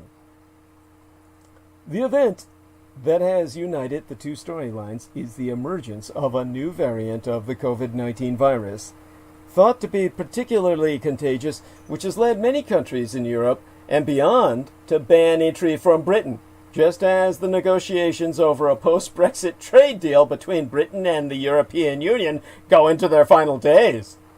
The location for this final act is the southeastern county of Kent, which is both where the variant was first identified and home to the port of Dover. The port, through which 90% of Britain's lorry traffic with the European Union passes, was steeling itself to deal with the problems on December 31st, but trouble came early. On the 20th day of this 12th month in the year, it was shut because of the closure of France's border. By lunchtime on December 21st, the Road Haulage Association, the RHA, a trade body, said the quay of lorries on the M20 to Dover was several miles long. France has suspended transport links with Britain after this new COVID-19 variant emerged in southern England, adding to growing chaos at UK airports, ports I mean to say.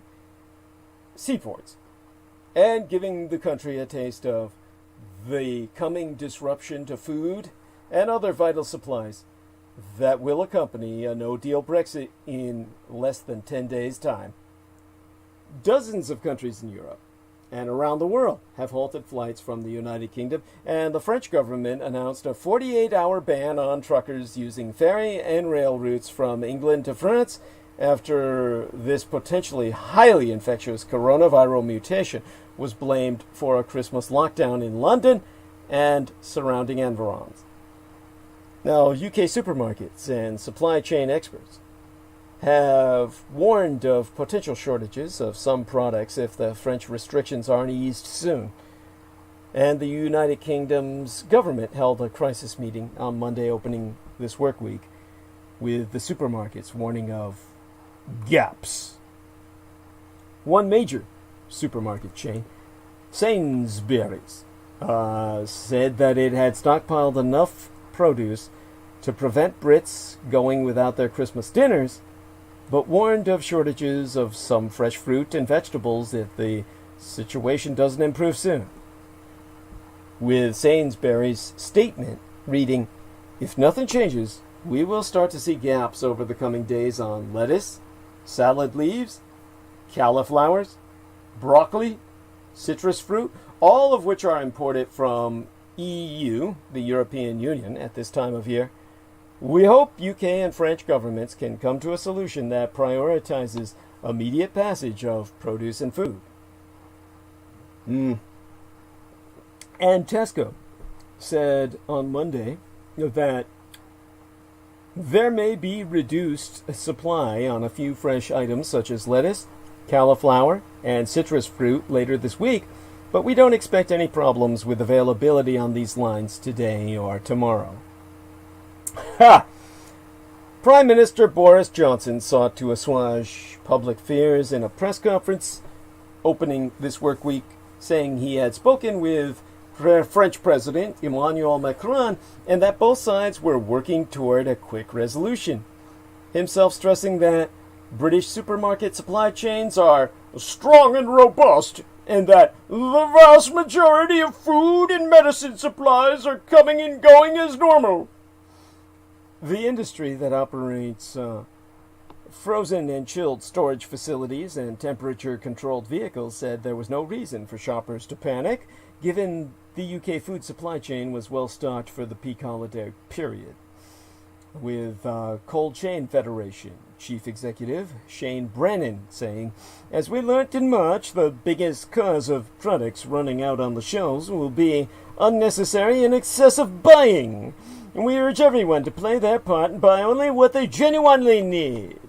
Well, January will be worse, because urgent agreements are needed between the United Kingdom and the European Union governments if problems are to be avoided in the new year, with Brennan adding, "An extended period of stop movement now will cause significant problems for supply chains in January."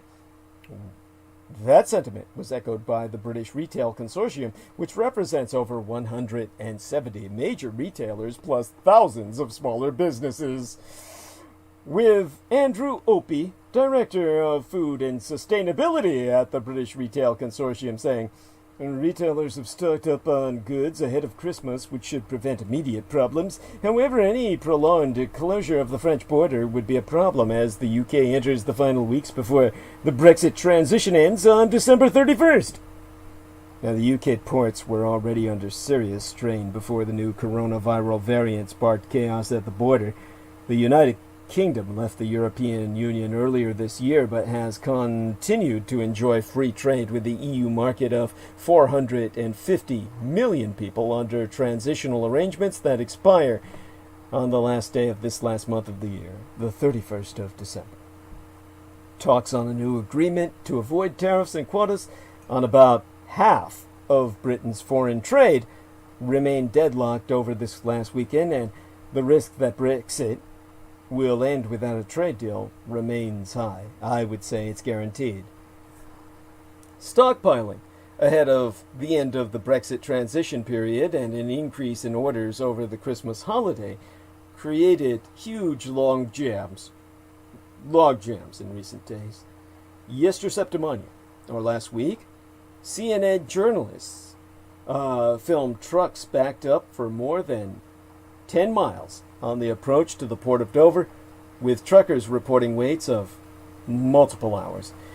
Dover accounts for about 17% of UK goods trade. It handles 2.4 million trucks. Well, it did so in 2019, and another 1.6 million passed through the nearby Eurotunnel under the channel. Now, trucks were parked near Folkestone, Kent, after the port of Dover was closed and access to the Eurotunnel terminal was suspended after France said it would not accept any passengers arriving from the UK for 48 hours. And businesses are increasingly worried that a Brexit deal won't materialize, and they have been racing to get goods into the country before year's end. New customs checks and paperwork will result in significant delays to shipments, while tariffs and quotas will pile on the pain of this no-deal scenario coming up. Toyota has shut its plants. Earlier this month, Honda was forced to halt production for 3 days at a major plant in England because parts deliveries were delayed, a sign of how quickly supply chain issues can cause disruptions. Honda saying Monday it was monitoring the situation at UK ports, adding it currently did not anticipate any impact on production, but Toyota said it had decided to shut its manufacturing plants in France and the United Kingdom earlier than planned for the winter break, with the company blaming UK traffic bans from a growing number of countries and the uncertain nature of how long the borders will be closed for logistics activities. France saying Monday that it wants a new European-wide health protocol that will allow its cross-border traffic to resume, whilst British traders are calling for truck drivers to be tested for COVID-19 in order to restore confidence. With Vanessa Arbalusier, a spokesperson for the French National Road Yallage Federation, saying, "We have our drivers who do not want to go to the United Kingdom because of fear to not be able to come back as the borders are closed. It is going to cause an issue regarding the flows which are likely to stop, and therefore cause a drying up of supply across the channel ahead of the Brexit day." Meaning that you ain't seen nothing yet. I mean, and as for Bojo the Clown himself, he's living through the most politically difficult days of his miserable life since becoming Prime Minister of the United Kingdom. With, just 10 days? Less than that, I think, till the end of a tumultuous year. Bojo the Clown is mired in colliding crises. And I'm sorry, I shouldn't be enjoying this, but they're all entirely of his own creation, to a great extent. And, we got, a week left now? I guess 7 days. The most recent catastrophe to hit Downing Street cometh in the form of the UK being cut off from the vast majority of its European neighbors, with numerous European countries deciding that all travel from the UK should be banned, following Johnson's own announcement on Saturday this weekend last that a new and potentially more infectious variant of COVID-19 is spreading through the British population, prompting the Prime Minister to upend the Christmas plans of millions. Most significantly for the Britons, France has extended its ban to all accompanied freight. This means that British goods destined for France cannot leave the UK, which is, of course, a huge concern to British exporters. Arguably more worrying is the fear that it will discourage European exporters sending produce to the UK for fear of getting stranded in England. Industry groups say as they are confident of food supplies in the final days before Christmas, but warned of major disruption if the freight situation is not resolved. Sainsbury's, which I've cited as one of the country's leading supermarket chains, has confirmed that if nothing changes, the UK will start to see gaps on lettuce, salad leaves, and cauliflowers, broccoli, and citrus fruit. Yeah, I realize the majority of the men who listen to me don't eat any of that shit, all of which are imported from European countries at this time of year, because, Britain is a fucking fog-bound hellhole, which you can't grow shit in. But it's hard to fully stress how bad a time it is for this disruption to happen with just a week until the Brexit transition period ends on December 31st. The lack of clarity on what happens on the 1st of January means that logistics officials expect stockpiling of food and medicine ahead of that date. Now there is a risk of shortages of both. There are also serious concerns at what the restrictions mean for COVID-19 vaccines entering the United Kingdom. Johnson was already facing a torrid week. Critics have accused the Prime Minister of trying to blag his way to the end of the year by choosing to take Brexit talks down to the wire. And many were furious with him for promising that Brits would be able to get together and celebrate Christmas.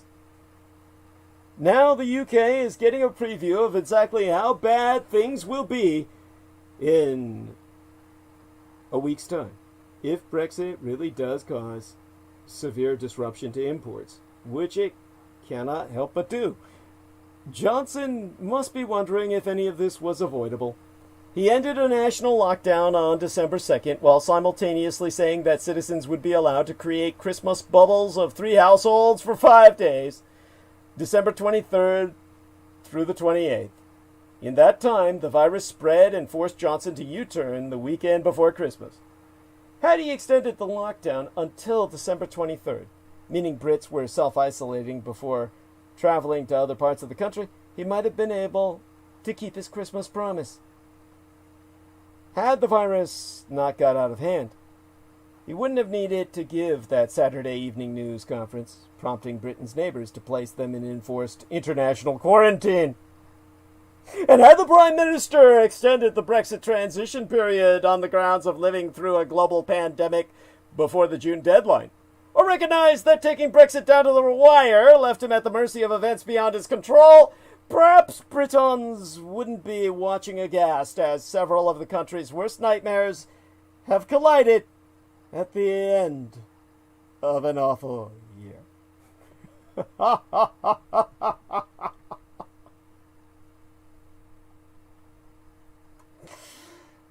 Oh, God.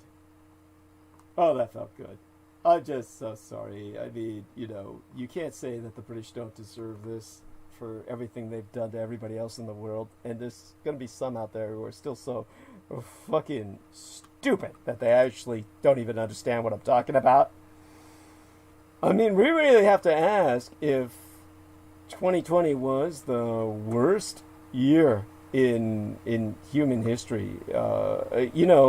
Deep historians will say no, they'll insist no, but it is the worst year in human experience, as in living human experience, for anybody alive. Time magazine has declared 2020 the worst year ever.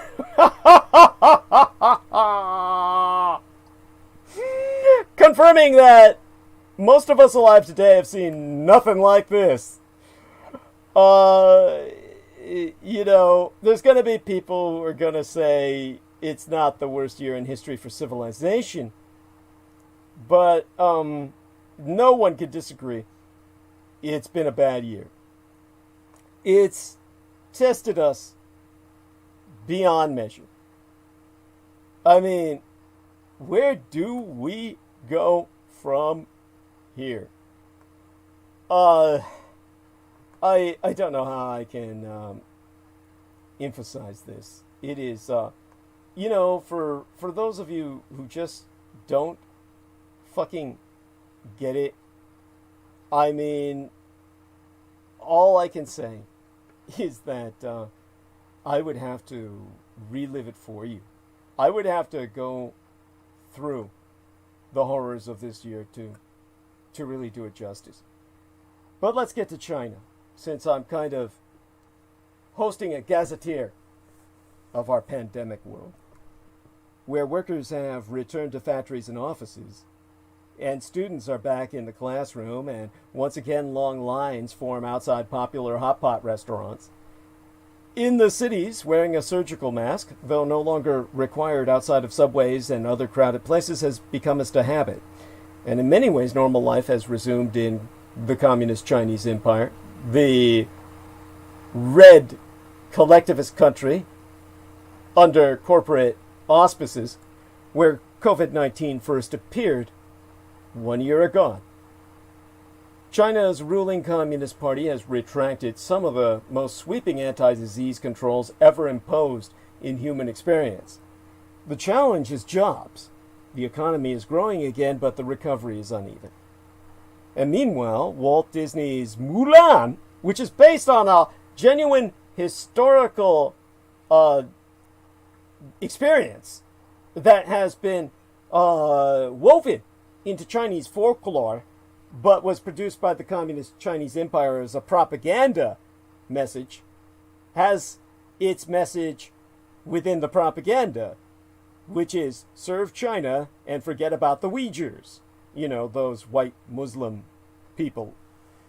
Disney's live-action remake was filmed partly in Xinjiang, northwestern China, which is properly eastern Turkestan, amid mass human rights abuses. And that leads myself to question the mysterious case of the disappearing China sanctions. Mass detention of Uyghurs has been superseded by trade talks, as exposed by rights advocates. Yet, in rare unanimity, Biden could double down on Trump's Uyghur sanctions. A bipartisan crackdown on Chinese forced labor has put Western corporations on notice, and could pave the way for Washington to finally support the International Criminal Court. This, while Pompeo is weighing genocide designation for the Communist Chinese Empire. The outgoing United States Secretary of State has ordered a review to determine if Red China's repression of white Muslim Uyghurs constitutes mass genocide. The U.S. Secretary of State, Mike Pompeo, has ordered a review to determine whether the Communist Chinese Empire's repression of ethnically Caucasian Uyghurs in Xinjiang amounts to genocide, raising expectations that America's top diplomat may charge Red China with committing mass murder before he leaves office next month. Pompeo has instructed Morris Time, the U.S. Ambassador at Large for the Office of Global Criminal Justice, to oversee the internal review. The review would involve an assessment by the State Department's acting legal advisor, Marek String, and the head of the State Department's internal intelligence shop, as well as the department's human rights and regional bureaus, according to current and former officials that have been asked about the matter. The review could trigger a final determination from these United States, following years of pressure from American lawmakers and human rights organizations, and would be a significant symbolic and diplomatic message by itself. But what the outgoing Trump and incoming Biden administrations decide to do, if and when the determination is made, matters as much, if not more, as it could include imposing sanctions or other economic penalties. Now, the timing of when the determination will be made is unclear. If it is made in the final weeks of the Trump administration, it could significantly raise tensions between Washington and Beijing, just as President-elect Joe Biden enters office, though Biden's campaign already used the word genocide to describe the crackdowns in Xinjiang Uyghur as early as August. And this review comes as lawmakers from both parties have increasingly called on the Trump administration to act over human rights abuses in Xinjiang. In October, Senators Bob Menendez of New Jersey, the top Democrat on the Senate Foreign Relations Committee, and John Cornyn, a Texas Republican, introduced a bipartisan resolution designating China's treatment of the ethnically white Uyghurs and other ethnic minorities in Xinjiang as racial extermination, as genocide. The United States rarely makes a formal declaration of genocide, considered one of the most serious crimes against humanity in international law. If confirmed, this would be the first genocide determination by the State Department since March of 2016, when U.S. Secretary of State John Kerry determined that the Islamic State terrorist organization was responsible for genocide against the region's Yazidi, Christian, and Shiite Muslim minorities. In August of 2017, President Donald Trump's first Secretary of State, Rex Tillerson, also concluded that the ISIS, the Islamic State, was certainly responsible for genocide. The Yazidis, by the way, are the Satanists. I say that in the most positive sense. They're my people. The Luciferans who worship the peacock angel who possesses myself. And they were targeted for racial extermination by the ISIS organization, which was organized by Michael Aquino and his co-religionist, who is still alive, I am sad to say, Paul Vallely, who co-authored Mind War with Michael Aquino. They wish to exterminate the Yazidi because the Yazidi pay no price for their magics. Their ability to interface with Maluk Josh, the peacock angel, comes natural as it is within their very genes. But other sorcerers, like Vallely and Aquino, they had to pay a price.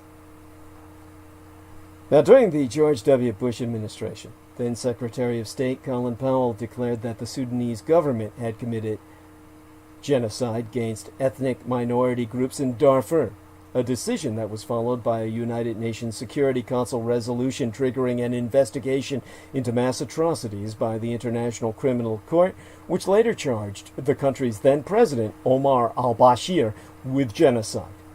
President Bill Clinton's Secretary of State, Warren Christopher, also cited the mass atrocities in Bosnia and Rwanda as genocide.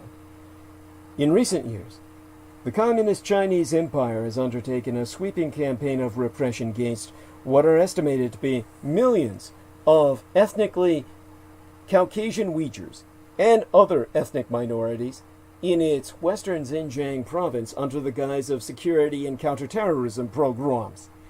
Human rights groups have reported that Uyghurs are being rounded up in mass internment camps and face human rights abuses such as forced labor, brainwashing, arbitrary detentions, mistreatment, torture, and even forced abortions and sterilization. By the way, the professional term is not brainwashing, it's behavior modification. Now, that doesn't make it any better. I'm just saying that's the professional connotation, the terminology, rather than the popular term, which is kind of stupid. The Chinese government itself has consistently denied any wrongdoing, of course, dismissing reports from human rights organizations and claiming the internment camps are for vocational training and countering extremism. It has rejected all Western criticisms of its human rights records and rebuked the American empire for interfering in its internal affairs. The Trump administration has levied sanctions against Chinese officials involved in running the detention camps and designated companies that used forced labor from those camps. But top Trump officials have so far shied away from labeling the crackdown in Xinjiang as genocide. In August, Politico reported that the Trump administration was considering the move, but until this point hasn't kickstarted the formal determination process.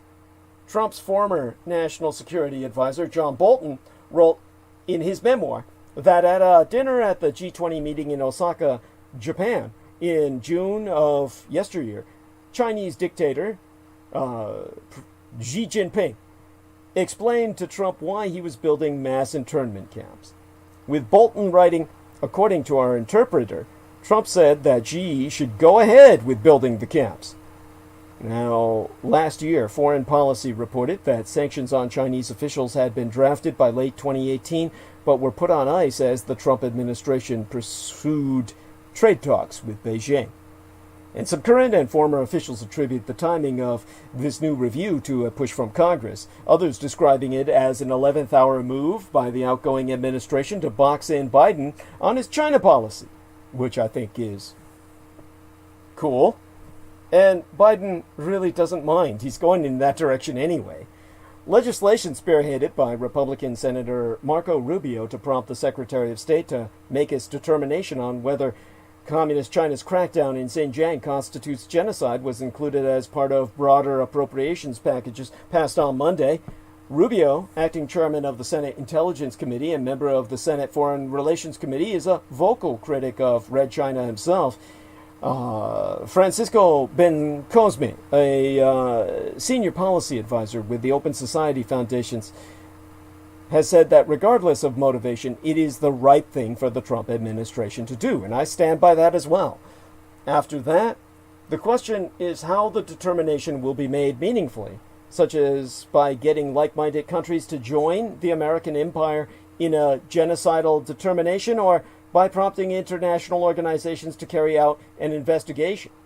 Biden's campaign used the term genocide to describe Beijing's policies beginning in August, laying down its marker on human rights issues in Red China and setting the stage for a tense relationship between the two rival global superpowers once he takes office in late January. But formalizing that decision as president could prove tricky. Traditionally, the State Department based its decision on a rather narrow interpretation of genocide in the Genocide Convention, which requires the perpetrator to intend to physically destroy a people in whole or in part, a standard that may not have been met in Xinjiang, but as far as I'm concerned, really comes close enough. Previous deliberations have been cautious. During the Obama administration, the State Department weighed whether Syrian President Bashar al-Assad's regime had committed genocide in a violent crackdown on civilians living in opposition-controlled territory that resulted in the deaths of hundreds of thousands of civilians. It concluded it did not have sufficient evidence for the determination. Given the symbolic and diplomatic weight of such a determination, there is still no clear-cut blueprint or formula for the department to follow. Each case is handled differently, depending on the circumstances. The requirement that perpetrators intend to destroy a people is literal elimination, not just erasing their cultural identity as in cultural genocide. This has been reinforced by Todd Buchwald, who you would think Buchenwald, the death camp, was named after. Maybe it was, in that maybe he had the name and he changed it. They took the N out, so changed Buchenwald to Buchwald as his family name when he migrated to the United States, or they changed their name during World War II or something. But he served as special coordinator in the State Department's Office of Global Criminal Justice. I mean, who would know better than his family, right? Anyhow, he co-authored a major study on the history of the department's genocide determinations for the Holocaust Memorial Museum. Okay, he's probably Jewish, which explains the German name from Europe. Okay, and Anna Cave, who served as principal deputy in the Office of Global Criminal Justice, said, "The popular definition of genocide is different from the legal definition of genocide. The hardest thing for the State Department in coming to view on this is how do you prove and how do you show sufficient evidence to infer intent. In most cases, perpetrators don't expressly say, 'It is my intent to destroy this group in whole or in substantial part.'" Now, in the United States, Americans have been inundated by wave after wave of grim numbers. COVID-19 deaths in the hundreds of thousands, infections in the millions. While these figures testify to a tragedy of historic proportions, they don't fully capture the multitude of ways, large and small, that the virus has upended and rejiggered everyday life.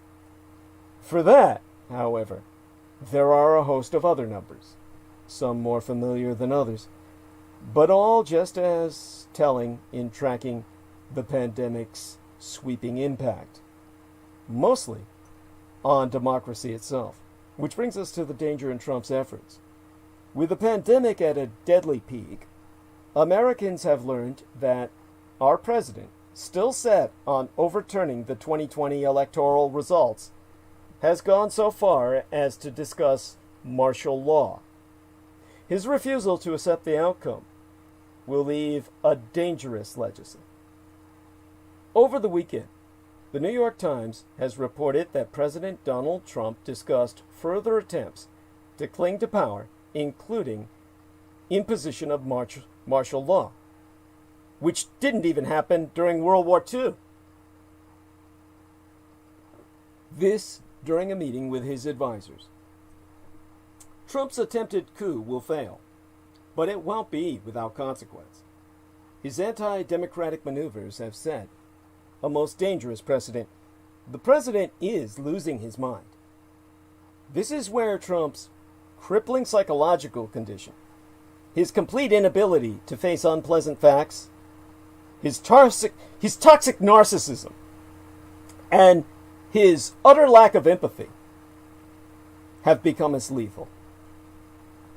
And that, of course, is a serious statement to make on my part.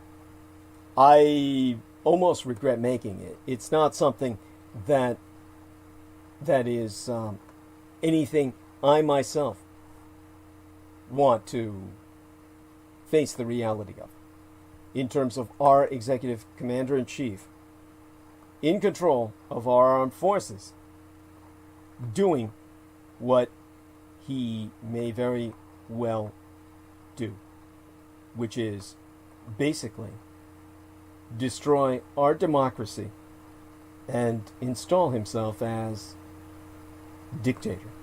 Or at least that be his intent, which explains quite a bit about why the Communist Chinese Empire is not facing charges of genocide, as it damn well should be. Now, there's no way to really express this in a manner that is easy to digest, because it's a sensitive topic and it's very offensive to many. But our president is discussing martial law in the Oval Office as his grip on reality is faltering.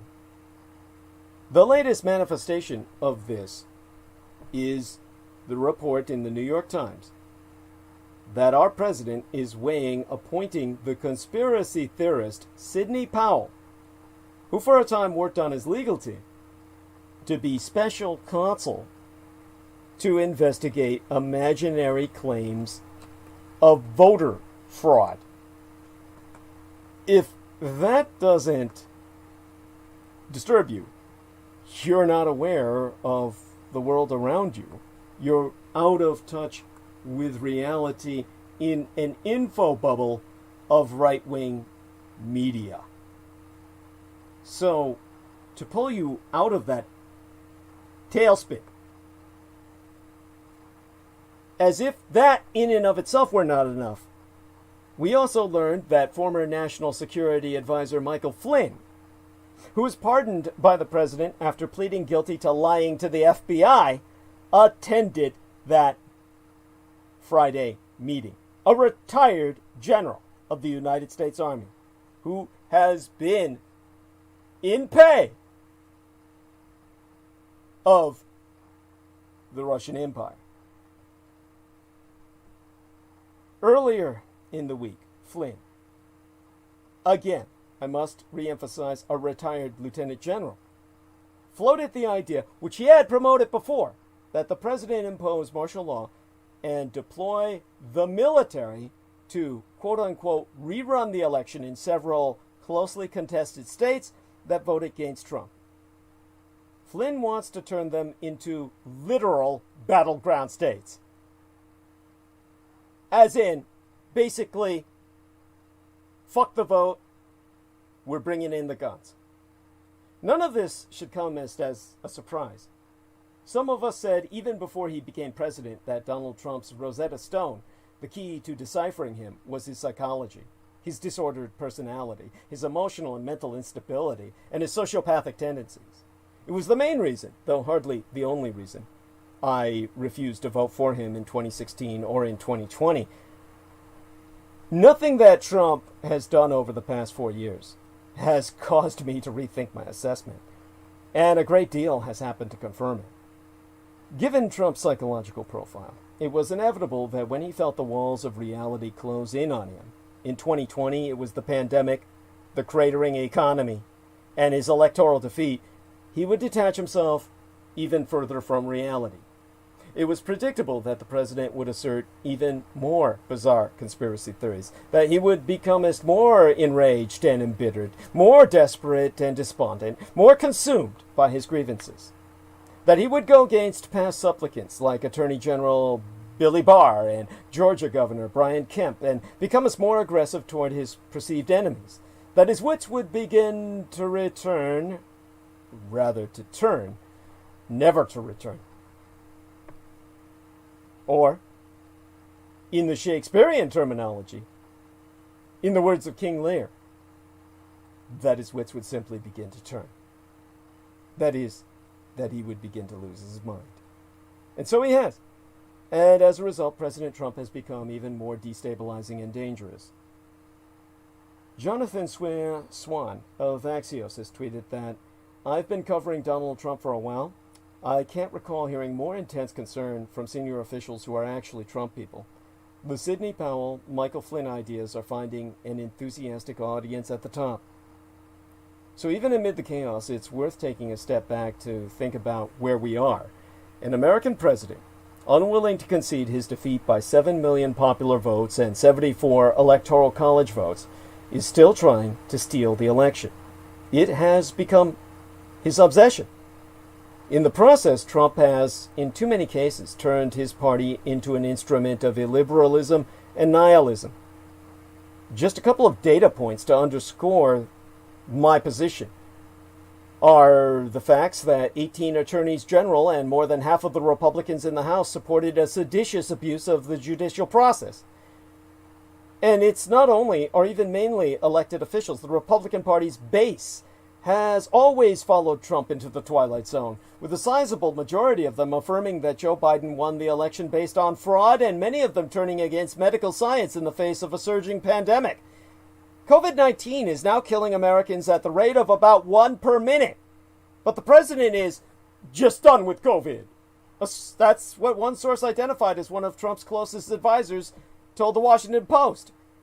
I think he put it on a timetable and he's done with COVID. It just exceeded the amount of time he gave it. This is where Trump's crippling psychological condition, his complete inability to face unpleasant facts, his toxo-narcissism, his complete and total psychotic lack of empathy became this lethal. Trump's negligence turned what would have been a difficult winter into a dark one. If any of his predecessors, Barack Obama, George W. Bush, William Jefferson Clinton, George H.W. Bush the Sr., and Ronald Reagan, to go us back just 40 years, had been president during this pandemic, tens of thousands of American lives would almost surely have been saved. Maryland Governor Larry Hogan, one of the few Republicans to speak truth in the Trump era, said, "My concern was, in the worst part of the battle, the general was missing in action." In 30 days. Well, now at this point in time, I keep thinking in terms of a month because it feels like years. Bloody fucking hell until January 20th. Yeah, about 24 days from now or so. Donald Trump will leave the presidency. With his efforts to mount a coup having failed. The encouraging news is that it never really had a chance of succeeding. Our institutions, especially the courts, have passed a stress test. Not the most difficult ever, but difficult enough, and unlike any in our history. Some local officials exhibited profiles in courage, doing the right thing in the face of threats and pressure from their party. And a preponderance of the American public, having lived through the past 4 years, deserves credit for canceling this presidential freak show rather than renewing it. The exhausted majority wasn't too exhausted to get out and vote, even in a pandemic, at the risk of their own lives. So we're all heroes who voted Democrat. But the Trump presidency will leave gaping wounds nearly everywhere, and ruination in some places. Truth as a concept has been battered from the highest office in the land on an almost hourly basis. The Republican Party has been completely radicalized, with countless Republican lawmakers and other prominent figures within the party having revealed themselves to be moral cowards, even in some ways, especially after Trump was defeated. During the Trump presidency, they were so afraid of getting crosswise with him and his cult supporters that they failed the Solzhenitsyn test.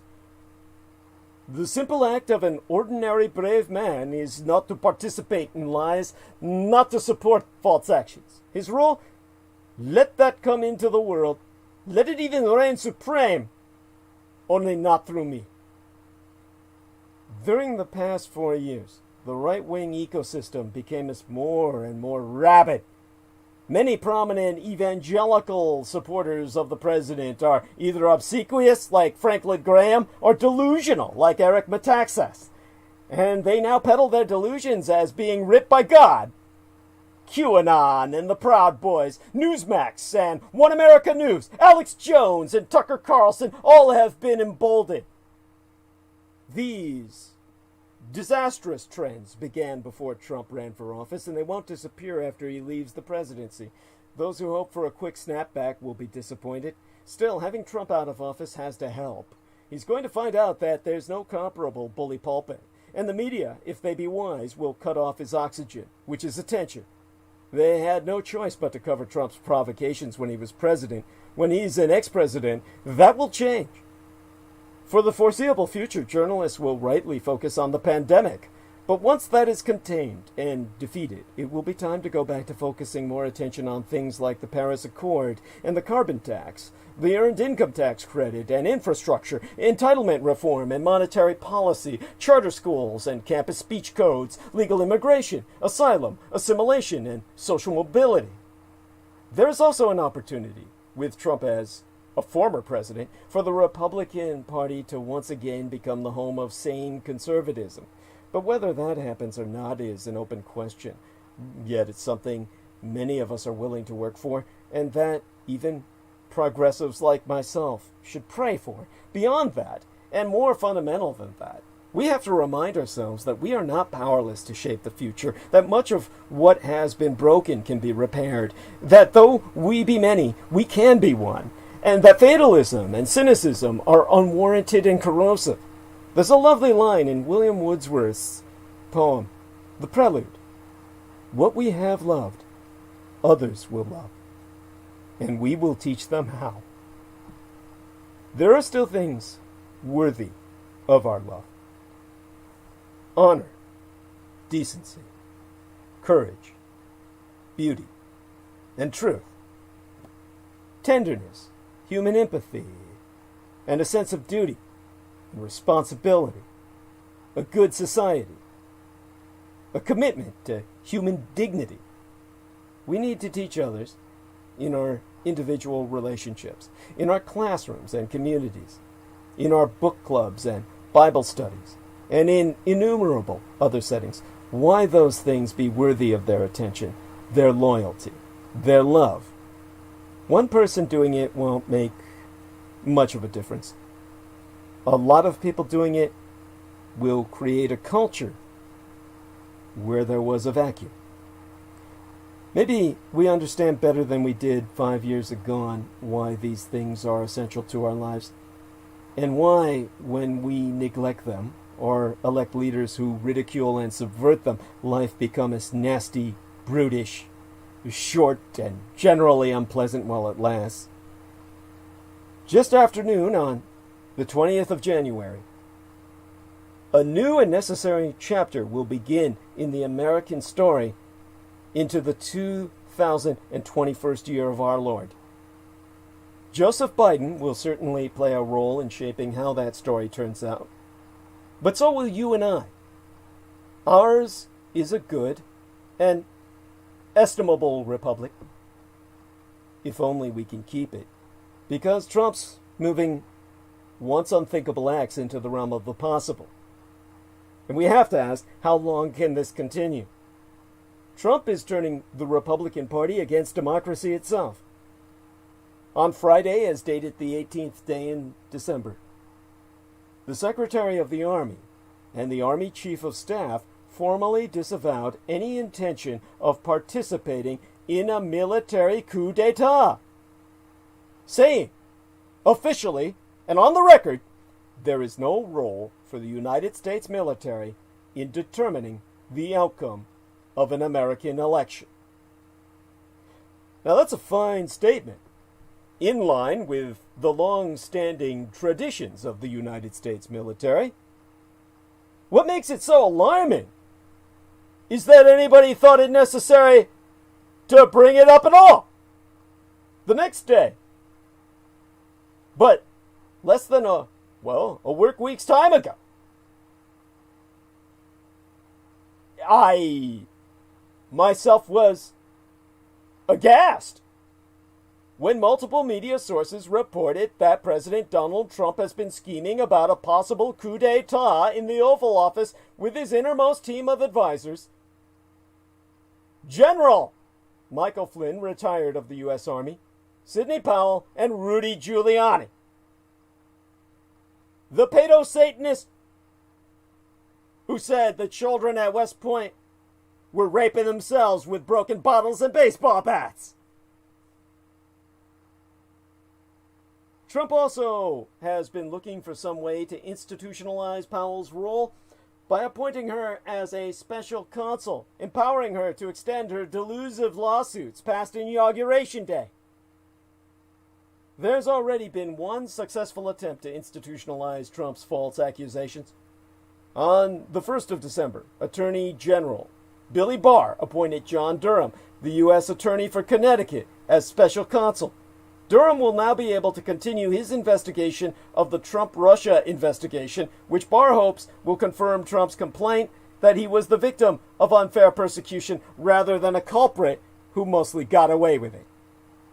None of this looks like a plausible path to preventing President-elect Joseph Biden's lawful inauguration on the 20th day in the first and opening month of the 2021 year on the Christian calendar to come. To put it mildly, a military coup d'etat against the United States Constitution would require considerable planning. Again, to put it mildly, planning has never been a strong suit of the Trump misadministration. As with his promise that the coronavirus would just miraculously go away on its own, Trump seems to be hoping that big talk can somehow substitute for hard work. Criminal hard work in this case, but still work. But if a coup d'etat, or an attempted coup, is not in the cards, here's what is. We are getting an answer to the question posed to the Washington Post by an unnamed senior Republican official. What is the downside for humoring him for this little bit of time? No one seriously thinks the results will change. It's not like he's plotting how to prevent Joe Biden from taking power on January 20th. We're seeing the harm. Through the Trump years, a certain variety of political observer has dismissed Trump's attacks on the rule of law by pointing out that, by and large, Trump's projects have failed. Trump didn't succeed in pressuring the president of Ukraine to endorse Giuliani's scheme against the Biden family. Trump didn't reorient American foreign policy to conform to Russian wishes for Eurasian empire. Trump didn't shut down mail-in voting or stop the election count at midnight. And so on, down the list. There have always been two answers to this dismissal. The first is that Trump got away with a lot that was previously regarded as wrong and forbidden. He did operate business as president. He did collect a steady flow of payments from domestic and foreign favor seekers. He did successfully defy congressional subpoenas and did successfully obstruct a special counsel investigation. He did abuse his pardon power to reward associates who kept silent to protect him. The second answer is that even when Trump has seemingly failed to get his way, he has still succeeded in doing enormous damage on behalf of the Russian Empire. He has moved a suite of terrible acts from the category of unthinkable to the category of possible. No, there won't be a coup d'etat, but we have on record the first ever formal United States Army repudiation of a coup d'etat. That's bad enough! Trump's co-partisans won't join the coup. That's good. They won't disavow it either. That's bad. A president who yearned to use the military to overthrow a legal election remains by far the most popular figure and most potent fundraiser in one of the country's two ruling parties. That's a fact with consequences that will not end on the 20th of January. Most elected Republicans, I pray, surely disagree with Trump's actions. They dare not say so. They will try to pretend it never happened, as Don Draper said to Peggy Olson in the nationally syndicated television serial Mad Men. It will shock you how much it never happened. But to the extent that the pretense cannot be sustained, they will have to find ways to condone or excuse Trump's actions. And along the way, they'll push the Republican Party toward becoming a self-consciously post-democratic party. A party that accepts anti-democratic and anti-constitutional methods to advance its goals and protect its supporters' interests. We've seen such parties before in these United States, in the southern states after Reconstruction, and before the Civil Rights era. Then those parties were regional. Now the politics of massive resistance has gone national. And in a vehicle that can win a respectable minority of the total vote in an ultra-high turnout election. The United States was once warned that it could not continue forever as half slave and half free. How long can it safely continue with only one of its two great ruling parties wholly committed to democracy and legality, whilst the other is equally committed to the destruction thereof? And in the future, aspiring autocrats could capitalize on that. Imagine the same playbook executed with better decorum. A president exerting pressure that is less crass and issuing tweets that are more polite.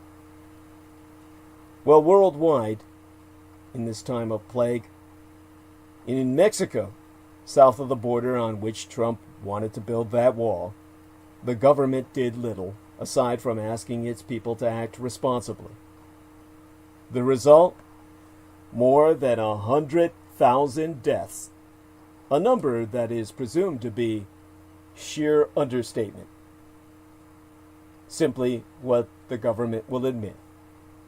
In New Zealand, the government closed its borders and shut down nearly everything, preventing all but a couple dozen deaths. The nations of the world ran the gamut in their responses to the COVID-19 pandemic, sometimes veering from strict to lax measures in the course of just a few months or vice versa. But the real casualty of the COVID-19 pandemic is freedom. Demonstrations have been outlawed, elections postponed, and activists have been subjected to even greater repression during the COVID-19 health emergency. Measures imposed by governments to fight the COVID-19 pandemic have squeezed civil liberties worldwide, with authoritarian regimes seeking to exploit the restrictions as a way to shore up their sometimes shaky control on fast-changing societies. Demonstrations have been outlawed, elections postponed, and activists subject to even greater repression in this health emergency, the political impact of which will still be felt when the pandemic is finally over. In Guinea, in West Africa, the government has banned all demonstrations until further notice, citing the fight against COVID. Hungary, Magyarország in Central Europe is under a state of emergency until February. In Nigeria, the largest of all African nations in population, a crackdown on protests against restrictions left several dead. Bolivia postponed its general elections for several months. In France, citizens had to fill out a form before being allowed to leave their homes during 2 lockdowns that lasted over 3 months in total. According to the Sweden-based IDEA, International Institute for Democracy and Electoral Assistance, 61% of countries had, by the end of November 2020, implemented measures to curb COVID-19 that were concerning from a democracy and human rights perspective. In their report, they stated these violated democratic standards because they were either disproportionate, illegal, indefinite, or unnecessary in relation to the health threat. IDEA concluding that while such troubling developments were less common in democracies, they were still quite widespread. So the plague, like a cloud of toxic smog, has been covered for violations. The United Nations Rights Chief Michelle Bachelet has also warned that while many states had adopted justifiable and temporary measures, there have also been deeply worrying cases where governments appear to be using COVID-19 as a cover for human rights violations. The Paris-based press freedom group, Reporters Without Borders, said in a report on 2020 that emergency measures adopted to tackle the pandemic visibly contributed to a news and information lockdown and resulted in journalists being detained and sometimes jailed. According to the United States non-governmental organization Freedom House, the condition of democracy and human rights has grown worse in 80 countries since the pandemic began. As an example of global trends, it cited Sri Lanka, where the government accelerated its authoritarian agenda, stepping up efforts to control independent reporting and unfavorable speech by ordering the arrest of anyone who criticizes or contradicts the official line on the coronavirus.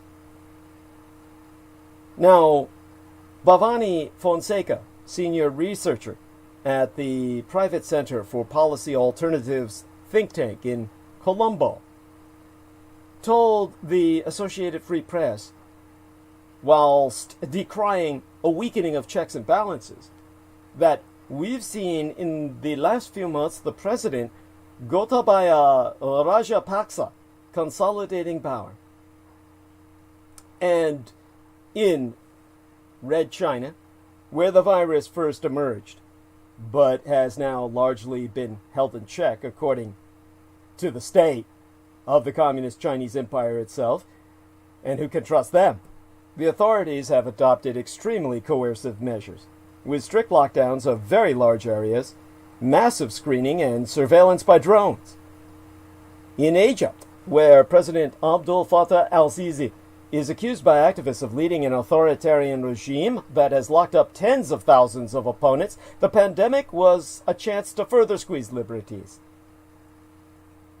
Researcher Hafsa Halawa, in a joint report that was co-authored by the U.S. Atlantic Council and Italian ISPI think tanks, concluded the pandemic merely offered the president a new guise within which to pass and enact oppressive legislation that either further entrenches pre-existing practices already or introduces new, harsher conditions upon ordinary citizens. This is addressing Egypt. And a report by the European Council on Foreign Relations, the ECFR, sounded alarm over the response of states of the former Yugoslavia in the Western Balkans. Governments there have taken selective and arbitrary approaches to applying restrictions and sometimes used these measures to silence their critics and opponents. This is a permanent state of emergency. The impact on freedoms is not confined to autocratic regimes. It is also felt in liberal democracies, albeit in less blatant form. The restrictions imposed for much of this year would have been unthinkable to most Europeans even in January. The European Union Parliament itself, in November, stated that emergency powers carry a risk of abuse of power by the executive and of remaining in force even once the emergency is over, meaning appropriate parliamentary and judicial oversight is required to limit the risk. Italian philosopher Giorgio Agamben has argued that the voluntary creation of a permanent state of emergency, even if it is not declared in the technical sense, has become one of the essential practices of contemporary states, including those that are supposedly democratic.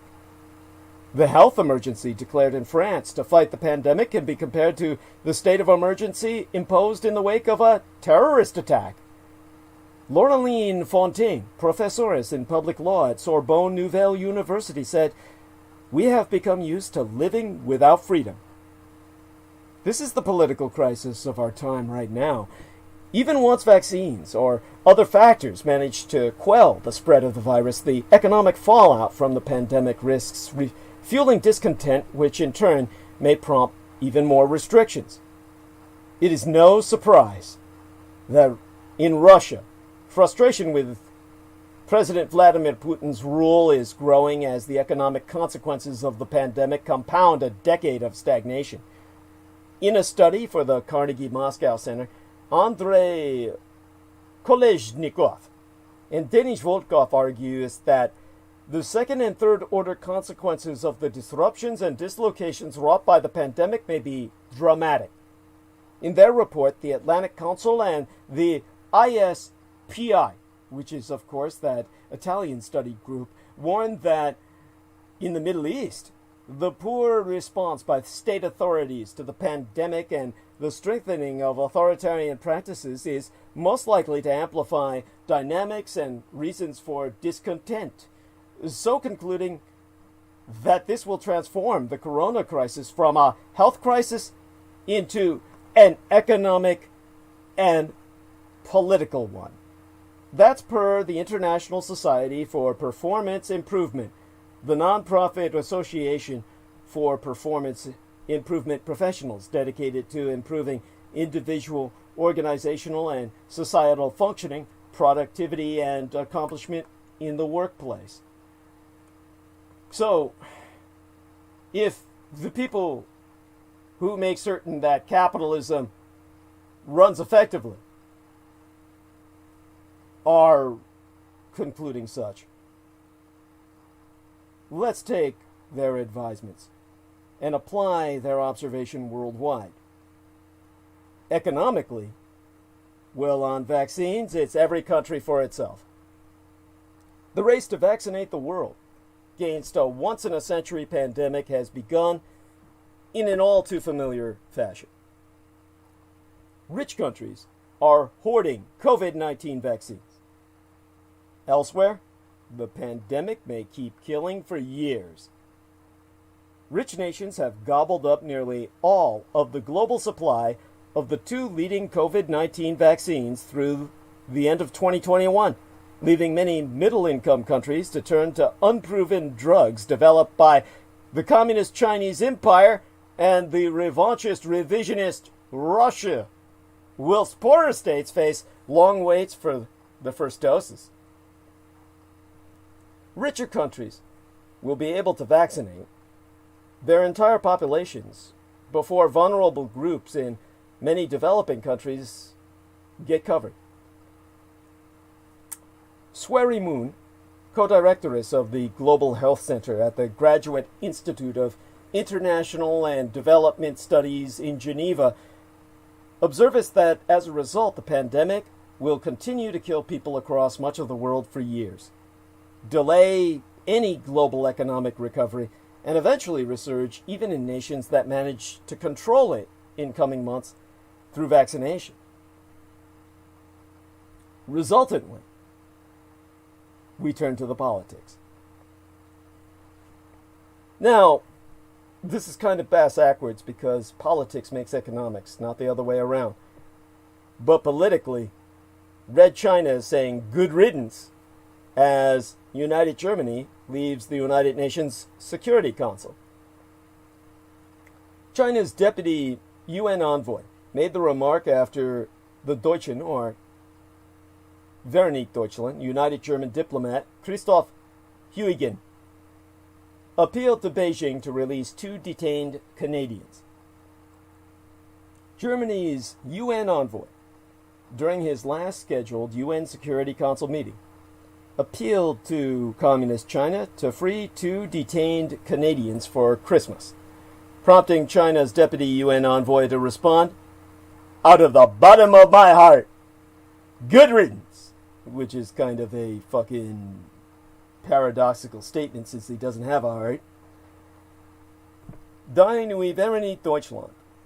The new United Germany finishes a 2-year term on the 15-member council at the end of this month, and Ambassador Christoph Huygens plans to retire after more than 40 years as a diplomat. And so, Huygens told the council session, whose official agenda topic was Iran, "Let me end my tenure on the Security Council by appealing to my Chinese colleagues to ask Beijing for the release of Michael Kovrig and Michael Spavor. Christmas is the right moment for such a gesture." Now, Kovrig is a former Canadian diplomat who was working as an advisor for the International Crisis Group think tank, and Spavor, a businessman, were both detained by Beijing the year before yesteryear by now, shortly after Canadian police picked up Huawei Technologies chief Dæirs financial officieres Meng Wanzhou on an American warrant.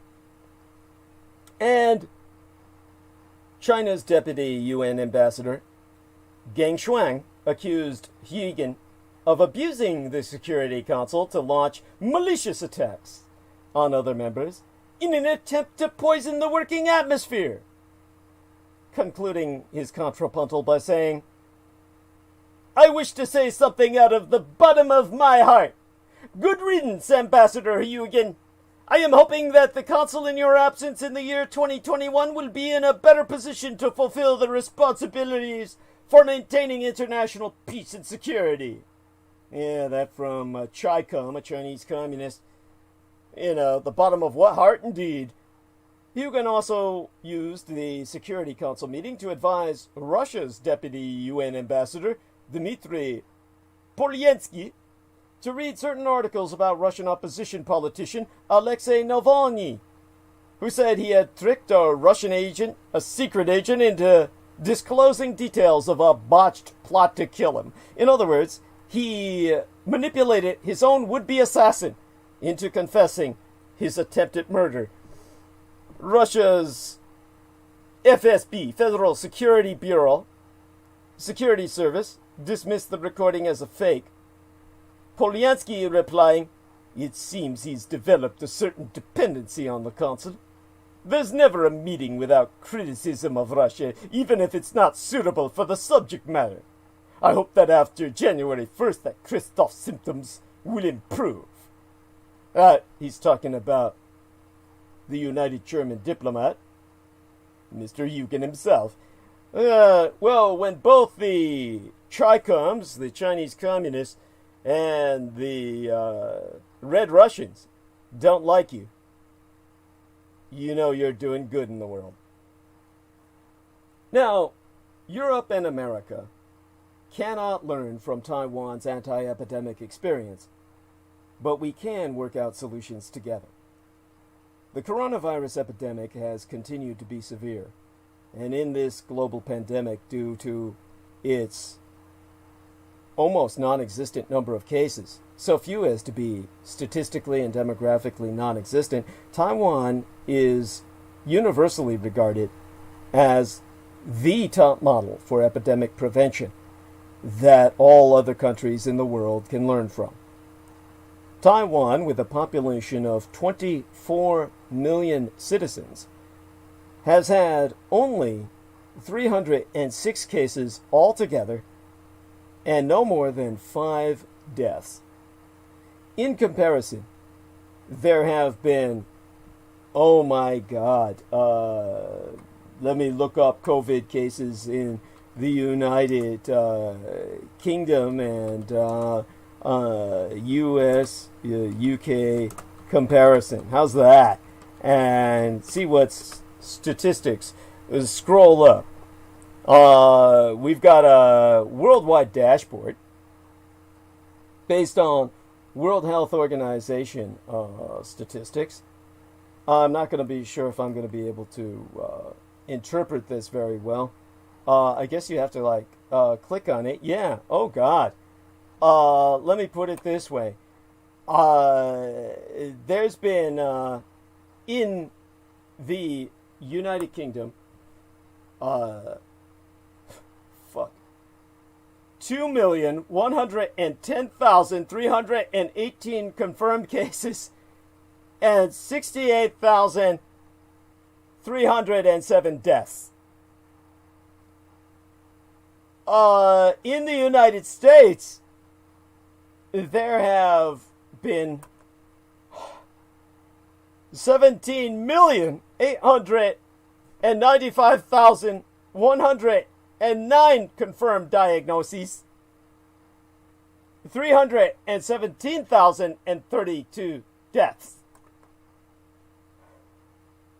Taiwan's comparatively non-existent figures. I'm sorry, there is no comparison. Have recently led to a slew of articles discussing how and why Taiwan can limit the spread so successfully. These discussions, however, mainly focus on the technical aspects of the Taiwanese government's policies. And although I myself concur with all of these reports, I think some essential elements have been overlooked, such as how Taiwan's unique geographic and historical experiences play a central role in explaining our relative success. Therefore, I am not certain about the possibility of effective international replication, as suggested in all previous reporting on the subject. Taiwan is the closest and most alienated in any special state-to-state relationship. It is undoubtedly the case that Taiwan must deal with the constant threat of war by its neighbor, the Communist Chinese Empire. However, paradoxically, China has remained Taiwan's closest trade and exchange partner, even after the cooling of relations over the last few years, which was triggered in response to the election of the DPP, the Democratic Progressive Party, of native Taiwanese, in the sense of people who identify themselves more as Taiwanese than as ethnic Chinese. Circa 2016, trade has remained robust. But yesteryear, the total value of imports and exports between Taiwan and Communist China was 199.6 billion United States dollars, accounting for 31% of Taiwan's total import and export figures. Since Taiwan is an export-oriented OEM, as our market is termed by economic standards, which be an acronym for original equipment manufacturer, that would be a corporatized nation state that produces parts and equipment that may be marketed by another manufacturer. One example is Foxconn, a Taiwanese electronics company that manufactures parts and equipment for other companies such as Apple, Dell, Google, Huawei, and Nintendo in Japan. Now, that means that an original equipment manufacturer like Taiwan is a fascist economy that manufactures and sells products or parts of a product that their buyer, another company, sells to its own customers while putting the products under its own branding. Brand equity can be positive or not. In the case of Taiwan, it's always in the plus. Now, OEMs most commonly operate in the automotive and computer industries. In the automotive sense, it would be Korean. In the computer industry, which is infinitely more important than transportation on the personal level, it's Taiwan. And should something happen to Taiwan, your computers have no replacement parts. In fact, there's no new parts at all to make new computers. So, because Taiwan is an export-oriented OEM and trading island, recent trade figures speak as volumes about my country's economic and political situation. And in December of yesteryear, but 1 year ago, the Communist Chinese Empire, inclusive Hong Kong and Macau, accounted for 41.5% of all trade to my nation, which is much higher than the United States in second place with 14.2%, and the Japanese Empire at third place with 6.7%. Furthermore, but yesteryear, Taiwan's resident working population in mainland China itself was about 400,000, accounting for nearly 4% of our labor force. Although it has fallen for 5 consecutive years, it still accounts for more than half of Taiwan's total overseas workers. For reasons such as studying and work, there were a combined 20 million flights and boat trips crossed the Taiwan Straits last year. Of the hundreds of busy routes in the world, many are located on the Taiwan Strait itself, which links Taiwan and China. This puts into some context the rapid response as depended on the early circulation of information. Those figures I've just cited are useful to highlight 2 key points. Firstly, Taiwan is very susceptible to the influence of Communist China, and it is not easy to block the virus. Secondly, because the relationship between Taiwan and Communist China is unique, the threat is still close. Thus, the circulation of information is easier, and the epidemic prevention system is much more alert. Even before the first official diagnosis was reported on December 18th of yesteryear, the Taiwanese government had gotten wind of the situation through information shared by Taiwanese businessmen and other Taiwanese communities in mainland China under the communist yoke. Hence, at the end of December, Taiwan began to implement its health quarantine policy on flights from Wuhan.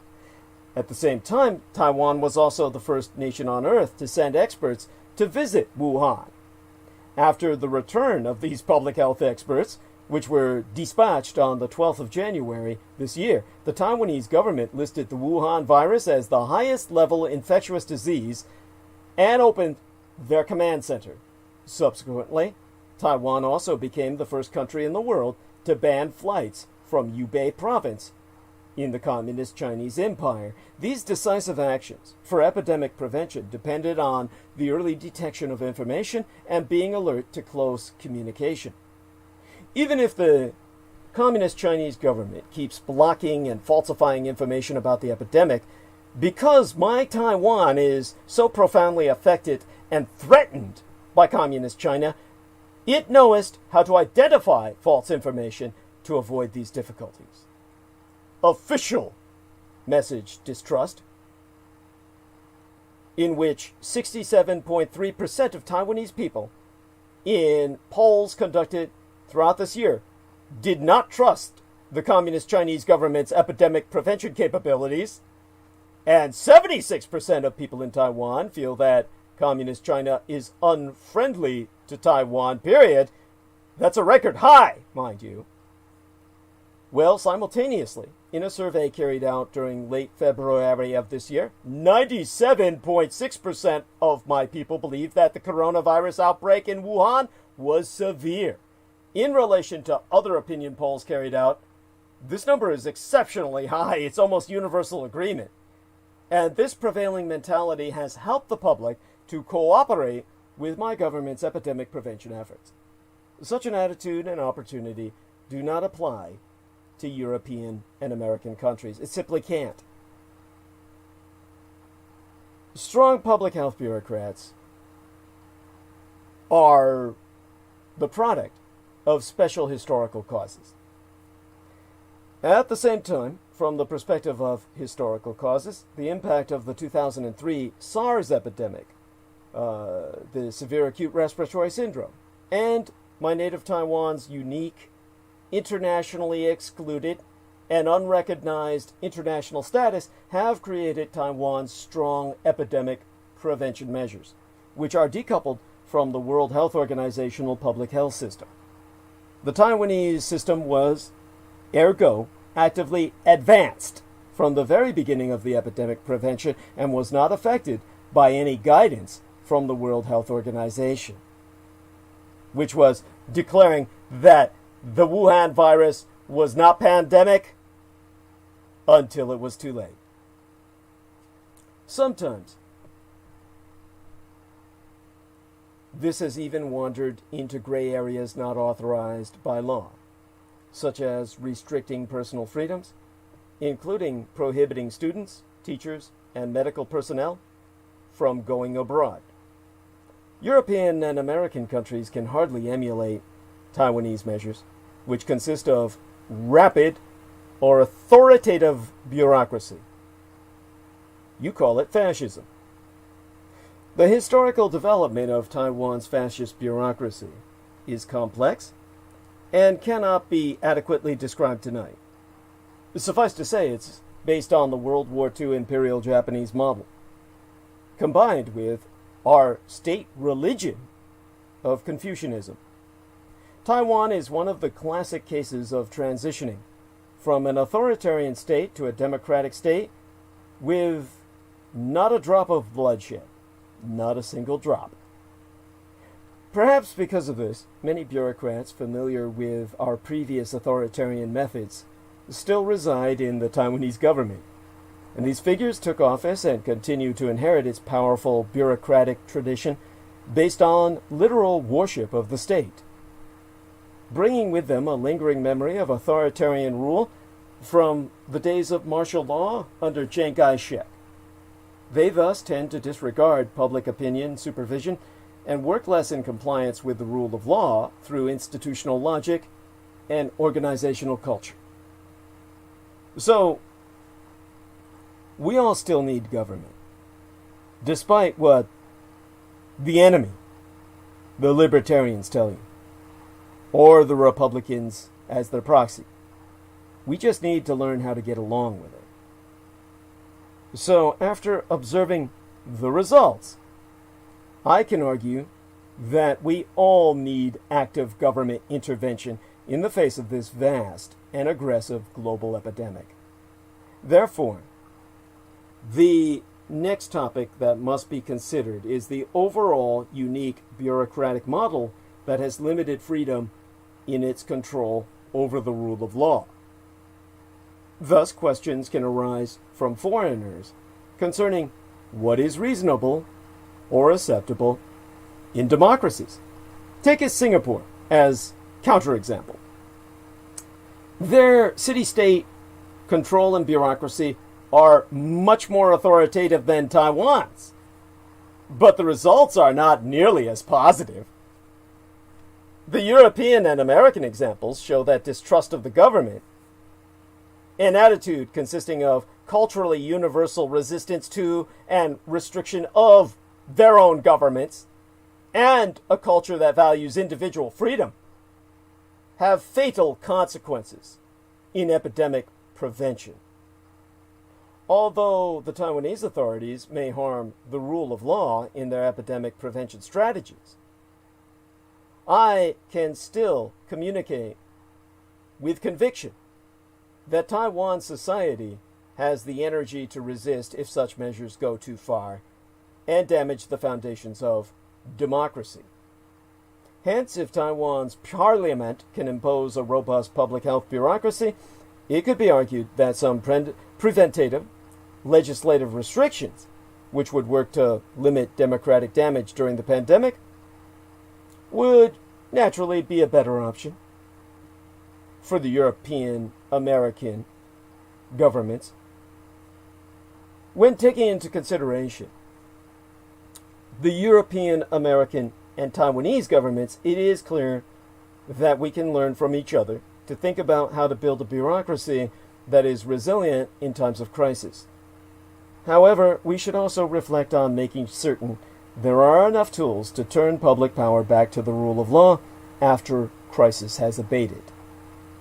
In short, my native Taiwan's epidemic-resistant experience is not a miracle, but it is not caused solely by the superposition of public health bureaucrats and medical staff.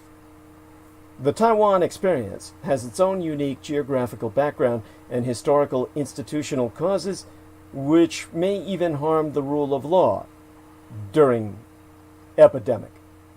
Yet in general, in the face of a global pandemic, it is evident that we all still need the government but we must also prevent it from becoming an uncontrolled Leviathan.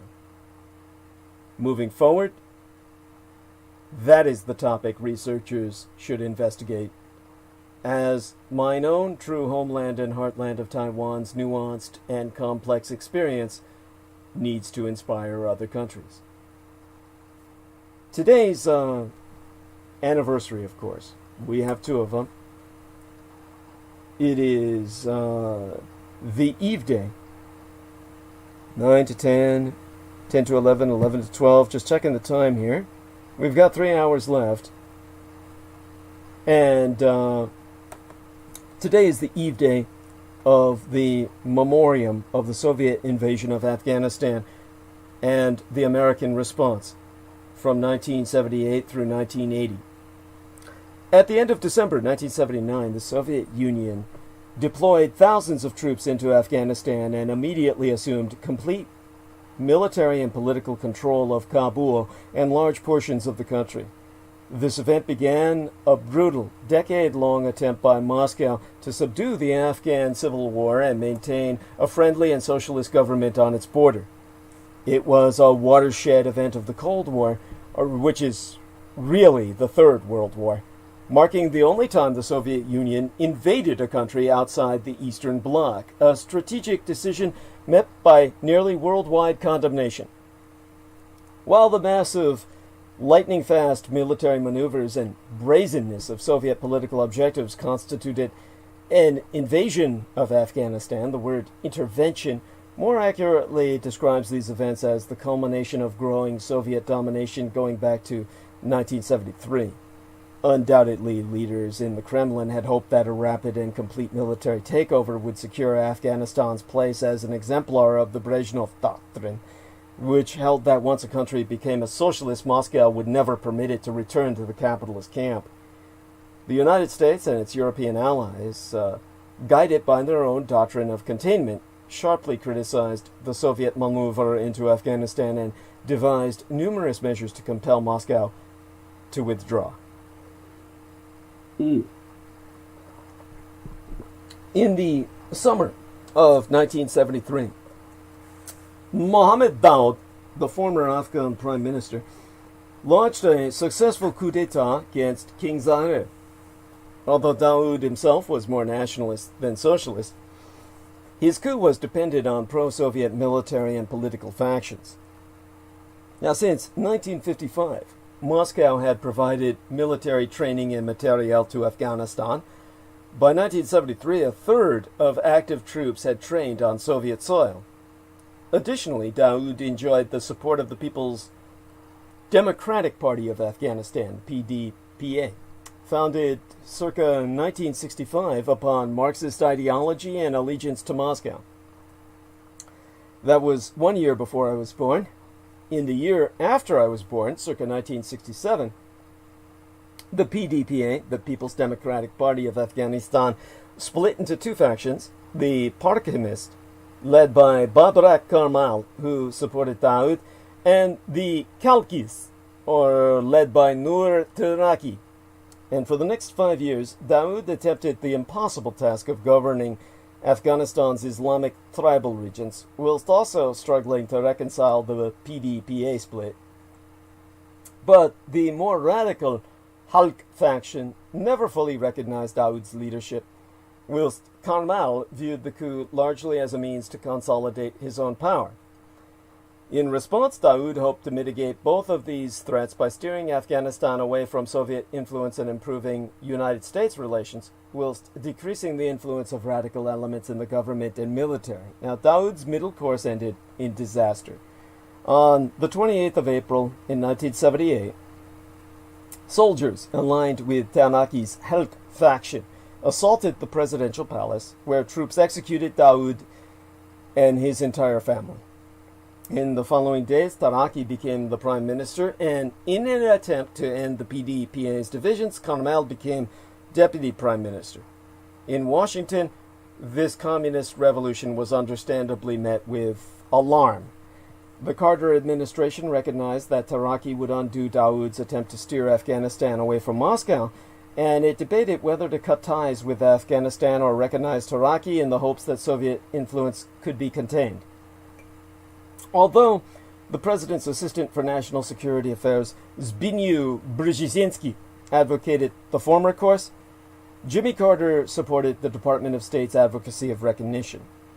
Shortly after the revolution, Washington recognized the new government and soon named Adolf Dubs its ambassador to Afghanistan, until his kidnapping and death at the hands of Afghan Shia dissidents in February of 1979. Dubs strongly pursued good relations with the Taraki regime in the hopes that the American empire support would keep Soviet influence at bay. But once again, the tumult of internal Afghan politics complicated both U.S. and Soviet jockeying.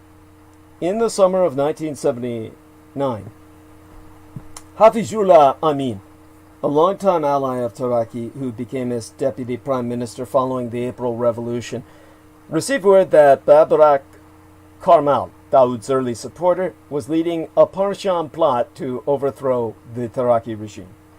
Amin took the opportunity to purge and execute many Parshamists and consolidate his own power. And complicating matters further, this internal strife damaged the Kabul government's major national program, namely to bring the communist revolution to the Islamic tribal areas beyond Kabul, the capital.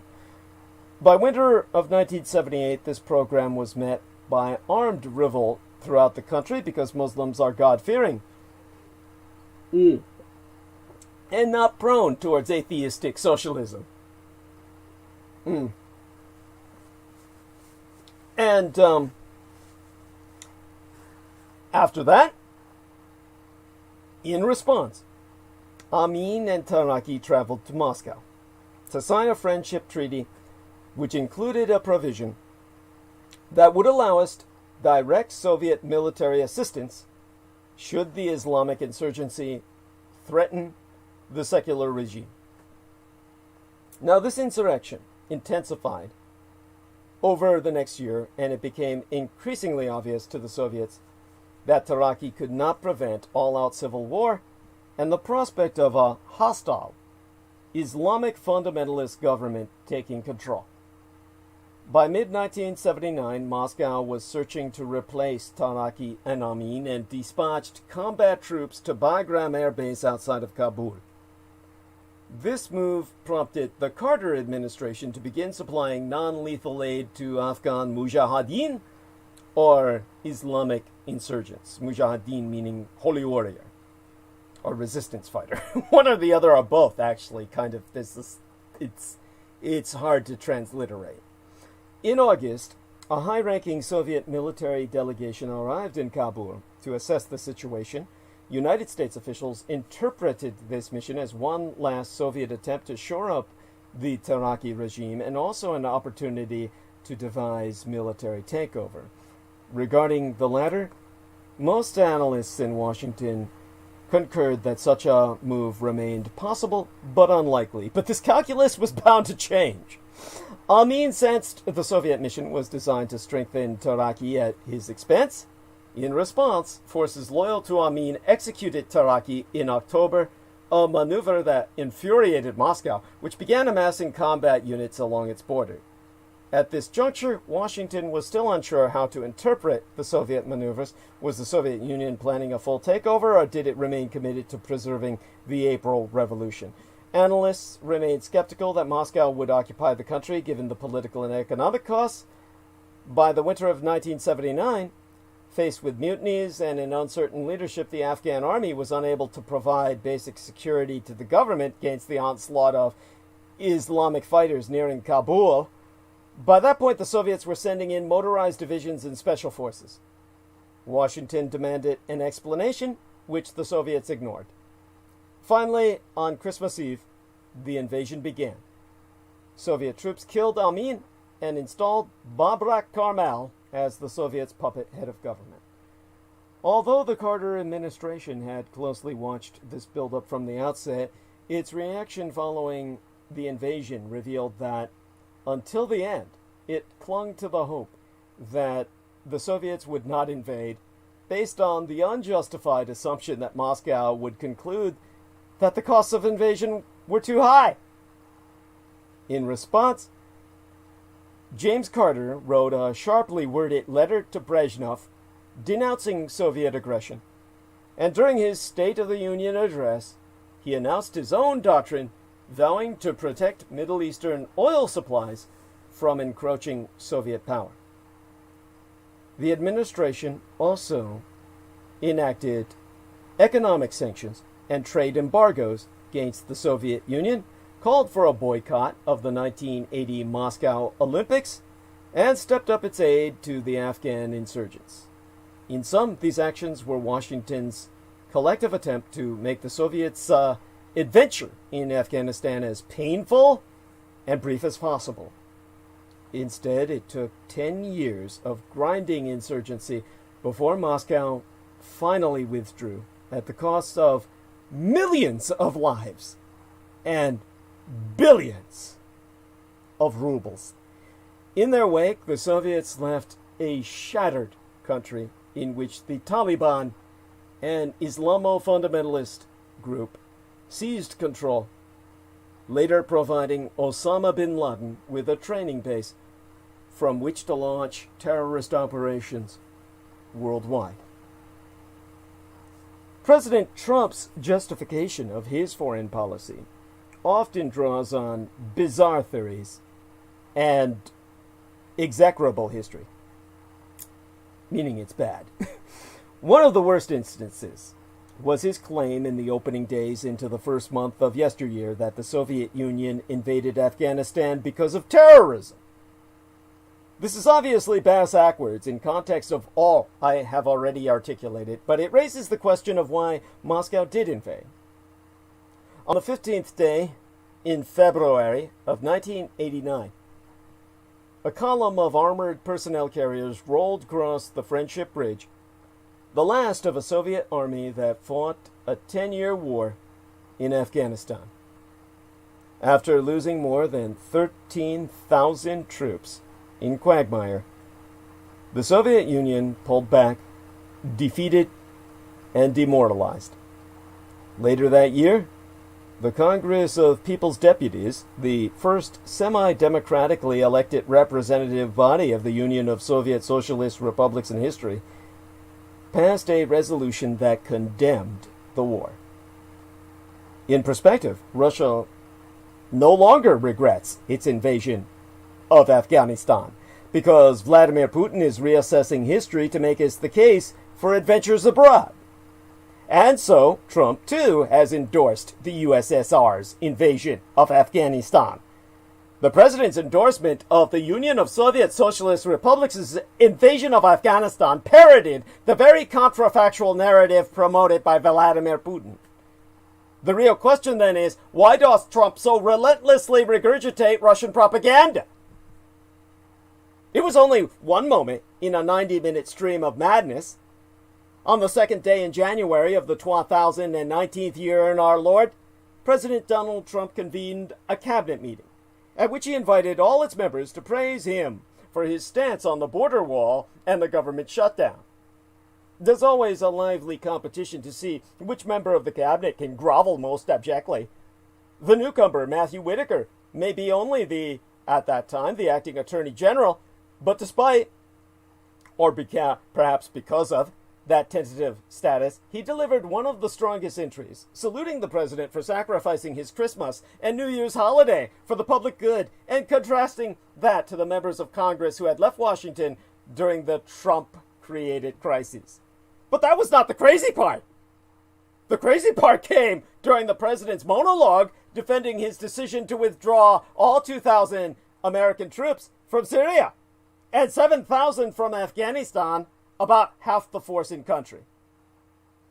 He's so saying, Russia used to be the Soviet Union. Afghanistan made it Russia because they went bankrupt fighting Afghanistan. The reason Russia was in Afghanistan was because terrorists were going into Russia. They were right to be there. The problem is, it was a tough fight. And literally, they went bankrupt. They went into being called Russia again, as opposed to the Soviet Union. You know, a lot of these places you're reading about now are no longer part of Russia because of Afghanistan. Let's go to the replay. The reason Russia was in Afghanistan was because terrorists were going into Russia. They were right to be there. To appreciate the shock value of Trump's words, it's necessary to dust off some old Third World War history from what has been propagandized as the so-called Cold War. Those of us who grew up in the last phases of the Third World War, the so-called Cold War, used to know it all by heart, but I admit I had to do a little excavation through my book mounds to refresh my fading memories. Through the 1970s, Afghanistan had been governed by a president who was friendly to the Soviet Union, but it was not reliably under Soviet control. That president, Mohammed Daoud Khan, became convinced that the local communists were plotting against him. He struck first, assassinating one communist leader in April of 1978 and arresting others. Instead of preventing the plot, this coup from above did trigger it. In April of 1978, the communists, enabled by their strong presence in Afghanistan's Soviet-trained military, seized power. The new regime launched an ambitious modernizing agenda: women's rights, land reform, secularization. That project went about as well as expected. While the communists appealed to a small, educated elite in Kabul, they offended the ultra-reactionary countryside. Violent guerrilla resistance gathered. The guerrillas called themselves Mujahideen, the Holy Warriors. The Kabul government dismissed them as bandit elements and terrorists. By the end of 1979, the Kabul-based communist government was teetering, nearing collapse. The Soviet authorities in Moscow blamed the incompetence, corruption, and internecine violence of their local allies.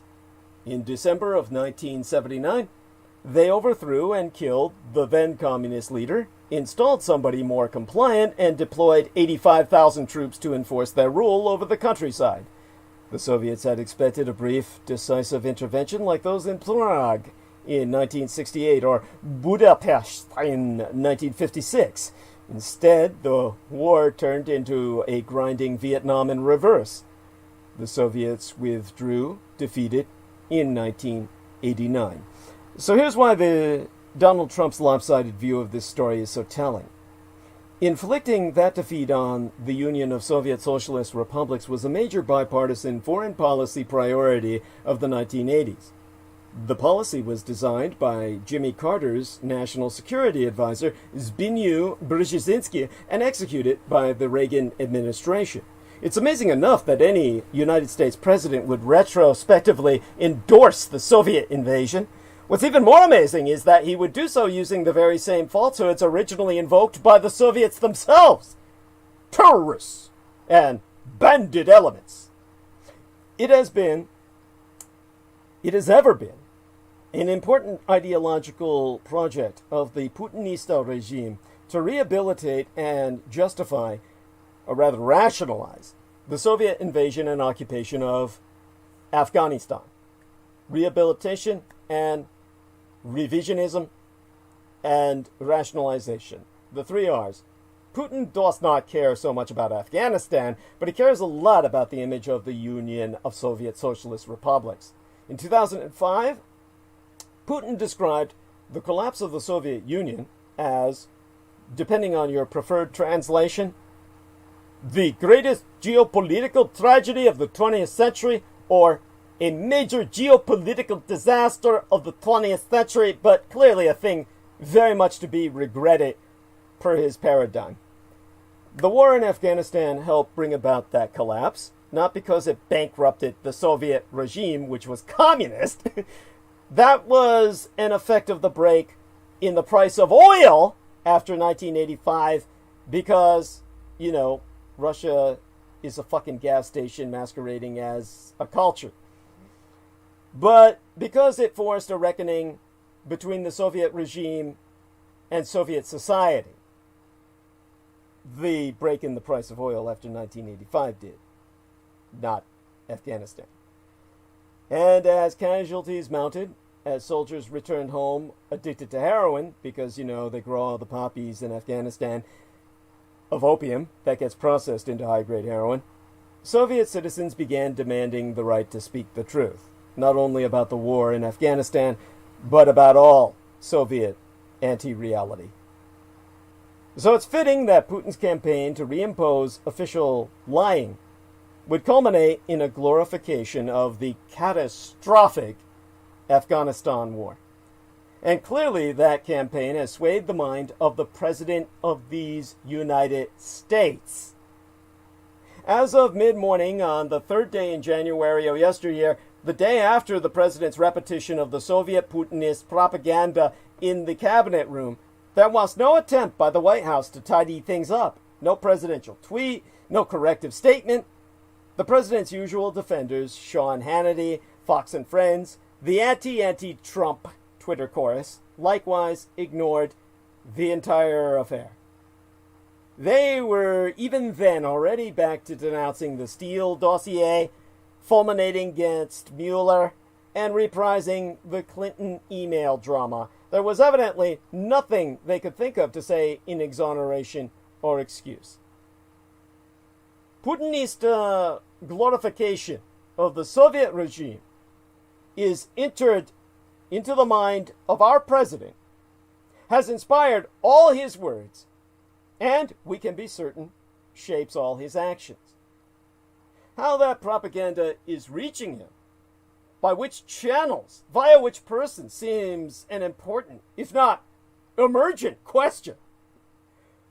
But what happened nigh 20 years agone by now did not really raise any questions. Rather, it inadvertently revealed answers. I must ergo dissect Trump's claim as a public service, and drawing on Soviet archives, which I was able to read in the original Russian at the Department of Defense, lay out the rationale behind Moscow's decisions. In discussing the withdrawal of U.S. forces from Afghanistan at a cabinet meeting on January 2nd of 2019, President Donald Trump drew a parallel between the United States war in Afghanistan and the Soviet Union during the Third World War, revised as the Cold War. He said, "The reason Russia was in Afghanistan was because terrorists were going into Russia. They were right to be there." And President Trump went on to say that the war in Afghanistan helped trigger the collapse of the Soviet Union. He, so saying, "The problem is it was a tough fight, and literally they went bankrupt. They went into being called Russia again, as opposed to the Soviet Union." Now, there was public outcry from those among us with any iota of conscious awareness, which was immediate and animated on our part. In terms of, I must protest. In fact, in an editorial titled, "Trump's Cracked Afghan History," the Wall Street Journal, which is usually the pro-Trump rag he wipes his ass on, responded caustically, "Right to be there? We cannot recall a more absurd misstatement of history by any American president. The Soviet invasion of Afghanistan was a defining event in the Cold War, making clear to all serious people the reality of the communist Kremlin's threat." So what are we to make of this debate, such as it was? Of course, the universal question would be, asked on the part of Russians themselves as well as you and I, why did the Soviets invade Afghanistan? Well, Soviet archives and other evidence indicate that the Soviet leaders were primarily motivated not by terrorism, but by balance of power politics, particularly concerns about growing United States influence in Afghanistan. In addition, the Soviets withdrew military forces primarily for domestic political reasons, not because they were bankrupt. Nor did the Soviet Union collapse because of the war in Afghanistan. When history helps guide policy, it is important to get the history right. To understand Soviet concerns about Afghanistan, it's helpful to go back to 1973, 6 years before the Soviet invasion. On the 16th of July in 1973, Mohammed Daoud Khan overthrew King Zahir Shah, who had ruled the country since 1933. He ascended to power, of course, the same year as my biological father became Reichskanzler of Germany, and Franklin Delano Roosevelt took over as President of the United States with unlimited dictatorial powers in state of emergency. And Mohammed Daoud Khan overthrew King Zahir Shah in a successful coup d'etat. Moscow, which had been providing military aid to Afghanistan since at least 1955, grew increasingly alarmed about the instability in Afghanistan thereafter. In April of 1978, Daoud was assassinated during a coup led by Nur Mohammad Taraki, further increasing Soviet fears about their southern flank. The next year, it was Washington's turn to become alarmed after its ambassador to Afghanistan, Adolf Dubs, was abducted by armed extremists posing as police. When Afghan security forces attempted to rescue him, Dubs was shot and killed. President Jimmy Carter's national security advisor, Zbigniew Brzezinski, blamed the incident on either Soviet ineptitude or collusion. Afghanistan headed toward the abyss. Demonstrations erupted in cities like Herat, and as one top-secret Soviet assessment concluded, key parts of the Afghan army essentially collapsed. In June of 1979, there was yet another coup, as Taraki was replaced by Hafizullah Amin. This was the last straw for Moscow. As the Soviet archives indicate, Moscow's leaders believed that Amin was growing too close to Washington. A top-secret report to the Soviet leader, Leonid Brezhnev, warned, "It is known in particular that representatives of the USA, on basis of their contacts with the Afghans, are coming to conclusion about the possibility of change in the political line of Afghanistan in direction which is pleasing to Washington." The KGB came to similar conclusions and assessed that Amin would likely turn to Washington for aid. And so on December 8th, 1979, Pearl Harbor Day in Japan, Brezhnev hosted a meeting with several trusted Politburo members, including ideologist Mikhail Shuzlov, KGB head Yuri Andropov, Defense Minister Dmitry Ustinov, and Foreign Minister Andrei Gromyko. Now, Andropov and Ustinov argued that Washington was trying to expand its influence in Afghanistan. The group tentatively agreed to direct the KGB to remove Amin and replace him with Babrak Karmal. They also deliberated about sending Soviet troops to Afghanistan, and on December 12th, Brezhnev, Shuzlov, Andropov, Ustinov, and Gromyko met again. The group assessing that the deteriorating situation in Afghanistan threatened the security of the Soviet Union's southern borders, which the United States and other countries could take advantage of by aiding the Afghan regime. In addition, Afghanistan could become a future United States forward operational base situated in the Soviet Union's soft underbelly in Central Asia.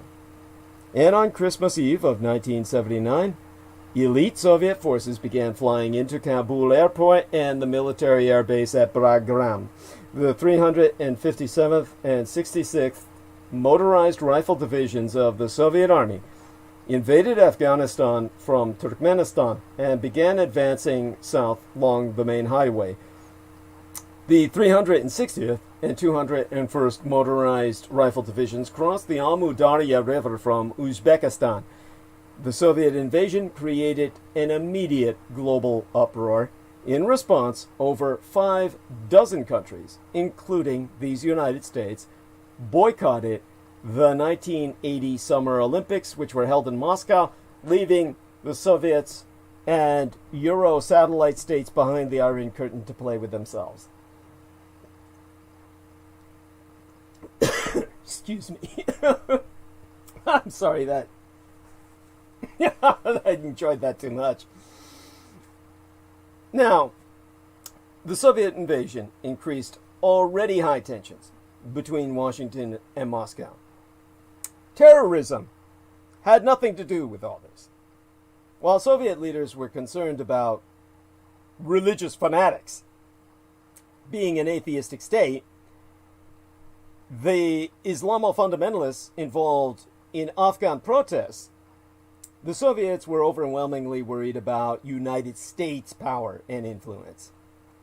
To argue that the Soviets were right to be there, as President Trump remarked, is either to misunderstand Third World War history, that is, revised as Cold War, or even worse, to legitimize Brezhnev's cold-blooded, anti-American strategic rationale for invading Afghanistan. In response to the Soviet invasion, the American empire conducted one of its most successful CAPs, or covert action programs, during the Third World War, revised as the Cold War. U.S. aid to the Afghan Mujahideen began at relatively low level under Carter, but then increased as the prospect of a Soviet defeat appeared more likely. The CIA provided about 60 million United States dollars per year to the Afghan Mujahideen between 1981 and 1983, which was matched by assistance from the Saudi government, of course. Beginning in 1985, the United States increased its support to the Afghans to 250 million United States dollars per year, thanks to U.S. Congressman Charlie Wilson, CIA Director William Casey, and growing support from within the United States. This shift culminated in National Security Directive 166, which was signed by President Ronald Reagan and set a clear American objective in Afghanistan: push the Soviets out. The CIA provided cash, weapons, technical advice on weapons and explosives, intelligence, and technology like wireless interception equipment. By the mid-1980s, the Soviet leaders had enough. The historical evidence proves that Moscow's decision to withdraw its forces came just over half a decade before the collapse of the Soviet Union and centered on domestic concerns. Whilst early Soviet assessments of the war in Afghanistan were hopeful, they eventually turned gloomy. At a Politburo meeting on the 17th of October in 1985, Mikhail Gorbachev read letters from Soviet citizens expressing growing dissatisfaction with the war in Afghanistan, including mothers' grief over the dead and the crippled, and heart-wrenching descriptions of funerals. For Gorbachev, the Soviet withdrawal was primarily about domestic politics, even humanitarian concerns. The downsides, including in blood, were too high and now outweighed any geostrategic benefits. Over the course of the war, nearly 15,000 Soviet soldiers were killed and another 35,000 critically injured for life. On the 14th of April in 1988, the Soviets signed the Geneva Accords, which were designed to promote good neighborliness and cooperation, as well as to strengthen international peace and security in the region. As part of the Accords, the Soviets promised to withdraw their forces from Afghanistan, and on the Ides of February, in the 1989th year on the Christian calendar, the last Red Army units crossed the Termez Bridge into the Soviet Union, ending what Gorbachev had referred to as a bleeding wound. Almost 2 years later, jumping ahead of myself, in December of 1991, And we're talking like, holy fucking shit. That was a bad year for me personally. That was after I was dishonorably discharged, of course. The Soviet Union collapsed, and the hammer and sickle flag was lowered for the last time over the Kremlin on Christmas Day, the 25th of December, in the 1991st year in our Lord, from 1919, the year of my father's birth, through to 1991, the evil empire of the Soviet Union crumbled because of a complex set of reasons that included political and ideological factors, including years of relentless suppression of political opposition followed by Gorbachev's policies of glasnost, or openness, and perestroika, restructuring, economic challenges from a state-run economy, military factors, including the country's exorbitant defense spending, and social factors like endemic corruption and the desire of ethnic communities in Central Asia, the Caucasus, the Western republics, and the Baltics to become independent. The war in Afghanistan was not a primary cause of the Soviet collapse, though it was an example of Moscow's military overreach. Nor will the United States suffer a similar fate today because of its involvement in Afghanistan. It is foolish to compare the two countries on this basis. As the United States weighs the costs and benefits of withdrawing from Afghanistan, it is important to examine the Soviet experience, including the many differences. The United States went into Afghanistan in 2001 following the terrorist attacks on September 11th of 2001. At the time, Al-Qaeda was headquartered in Afghanistan with the aid of the Taliban. There was substantial global support for the United States campaign. And the North Atlantic Treaty Organization invoked Article 5 of the Washington Treaty, meaning that when one member state of the North Atlantic Treaty Organization is attacked, then all member states are considered under attack, and therefore all respond to the attack, which means NATO sent forces into Afghanistan along with the United States, as surely as they would have done had the Soviets invaded Europe. So, today, terrorist groups like Al-Qaeda and the Islamic State operate in Afghanistan, making a complete American withdrawal risky without a viable political settlement or further weakening of terrorist and insurgent groups beforehand. The Soviet Union, on the other hand, invaded Afghanistan because of inflated concerns about American meddling. As Graham Fuller, the CIA's chief of station in the late 1970s, expressed, "I would have been thrilled to have those kinds of contacts with Amin, but they didn't exist." The Soviet Union's 1979 invasion was roundly condemned by world leaders. Instead of countering American influence in region, the Soviet invasion had the opposite effect. It led to an increase in American involvement. As Soviet leaders realized, by the mid-1980s, a Soviet withdrawal from Afghanistan would likely trigger an American withdrawal from the region, which it did. In addition, the war in Afghanistan did not cause the collapse of the Soviet Union. Instead, Moscow's ideology and system failed.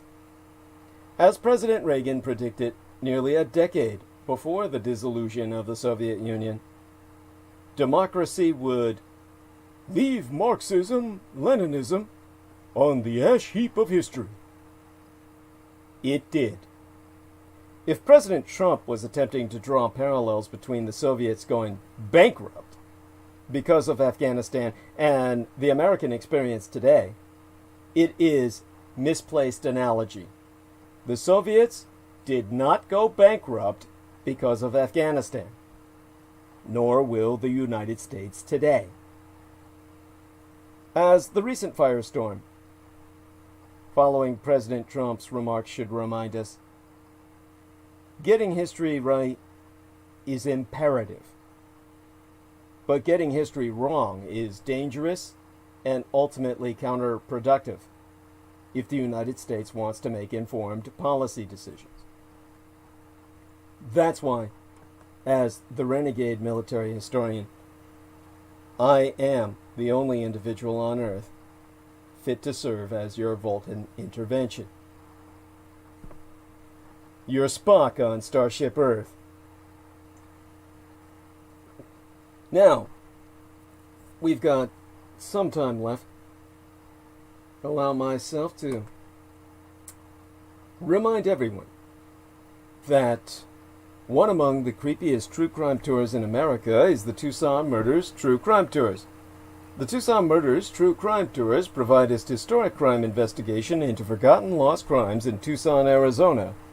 These small private tours are hosted by the Mr. Ben Baron Astenius, a true crime researcher and enthusiast who will personally take his thee to real historic crime locations related to these crimes in Tucson. Relive these events and hear the untold stories behind the stories. The Baron Ben specializes in the seemingly ever-developing case of the late serial rape killer Charles Howard Smitty Schmid Jr., alias the Pied Piper of Tucson, an aftermath tour. See theunfinishedman.com for excerpts from his yet-to-be-published book, The Unfinished Man, and, of course, scenes from his cinematic documentaries in production.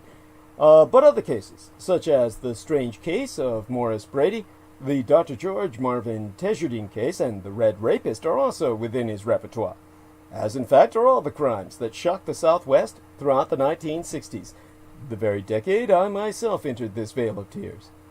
These devastating crimes stained the city so deeply they may never be removed. For tour information, contact thetucsonmurders.com. Spell Tucson as Tucson, Tucson. Put the word "the" in front of it, thetucsonmurders.com, or telephone the Baron Ben Astenius personally to privately guide your tour at 1-520/323-3406. That's 1520-323-3406. And of course, forget not to subscribe to the Man of the Soil YouTube channel. You'll know you're at the right Man of the Soil when you see the young blonde white girl with big tits in the green Ace Hardware t-shirt, after which you can regale yourself with footage of the Baron Ben Astenius in his one-piece, what the fuck do they call those racing suits? There's got to be a special name for them, but he's piloting his sprint car over AstroTurf, which helps you understand just how smooth AstroTurf is, the lawn you never have to water or mow. And of course conclude by looking at aerial drone footage of the backyard work of the Man of the Soil organization as they bring the men in brown, yes, those people from behind the wall, from across that southern border, to do what white men cannot do, to provide you the greatest show on dirt if you're revitalizing your backyard or front yard or all the property you've got anywhere in the state of Arizona. So definitely call the Man of the Soil, and you'll see the kind of landscape architecture that he's pioneered, put into place in your own, on your own property, front yard, backyard, whatever you've got out there in the fucking desert and mesa and wasteland of the American Southwest. Okay, we've discussed history. A case in point where we all be made by history, where history is active now, even more so than what I've described. The United States military is pouring hundreds of millions of dollars into tiny Wake Island. The United States is building Wake Island into a key airfield in the case of Pacific conflict, because Guam could be knocked out by Chinese ballistic missiles. Understand that this is the memorial date, or certainly was yesterday, the memorial date of the fall of Wake Island Command in World War II. And that I will get into now. If the United States would have to pull back its armed forces out of the western half of the Pacific during a military conflict, it would choose Wake Island between the Japanese Empire and the United States occupied Kingdom of Atui, or Hawaii, as its major fallback center. However, in the other direction, the island of Wake could also function as a staging ground in a crisis for air combat missions heading west. Potential targets for missions using Wake Island include red, revisionist, revanchist Russia, but especially recognize the threat projection of the Communist Chinese Empire. This restricted access island, which is one of the most remote on Earth, is an unincorporated territory of these United States that is also claimed by the Marshall Islands. In 1946, when the U.S. government chose Bikini Atoll as a nuclear testing site, the military governor of the Marshall Islands persuaded islanders to leave their homeland on the grounds that scientists were experimenting with nuclear technology for the good of all mankind and to end all wars. This rhetorical sleight of hand holds a bitterly ironic significance, given that although the Bikini Islanders believed their exile would be temporary, the resulting environmental damage from various nuclear tests has rendered the atoll uninhabitable for an estimated 30,000 years. Although the dominant discourses surrounding nuclear testing have been consistently downplayed by a United States government anxious to project a narrative in which the Bikini Islanders willingly left their ancestral lands, Marshallese are still dying as a result of corporeal and environmental irradiation, diseases resulting from a forced dependency on imported Western foods, and the threat of further displacement due to rising sea levels through global warming. Now, more than 40 years ago, United States authorities buried plutonium and other waste from nuclear testing in an unlined bomb crater on Rumoured Island and encapsulated it with concrete. This so-called tomb, which is in Inuitak Atoll, now bobs with the tide, sucking in and flushing out radioactive water into nearby coral reefs, contaminating all marine life. Underneath that dome, more than 3.1 million cubic feet of radioactive material lie within a bomb crater that was capped with an 18-inch thick cover on Rumoured Island. Rising seas are unsealing this toxic tomb.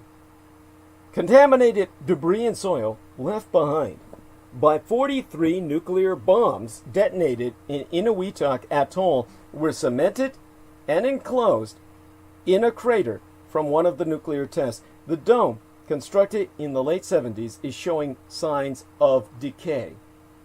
As it crumbles, its radioactive contents are being released into the lagoon and will ultimately destroy the Pacific Ocean.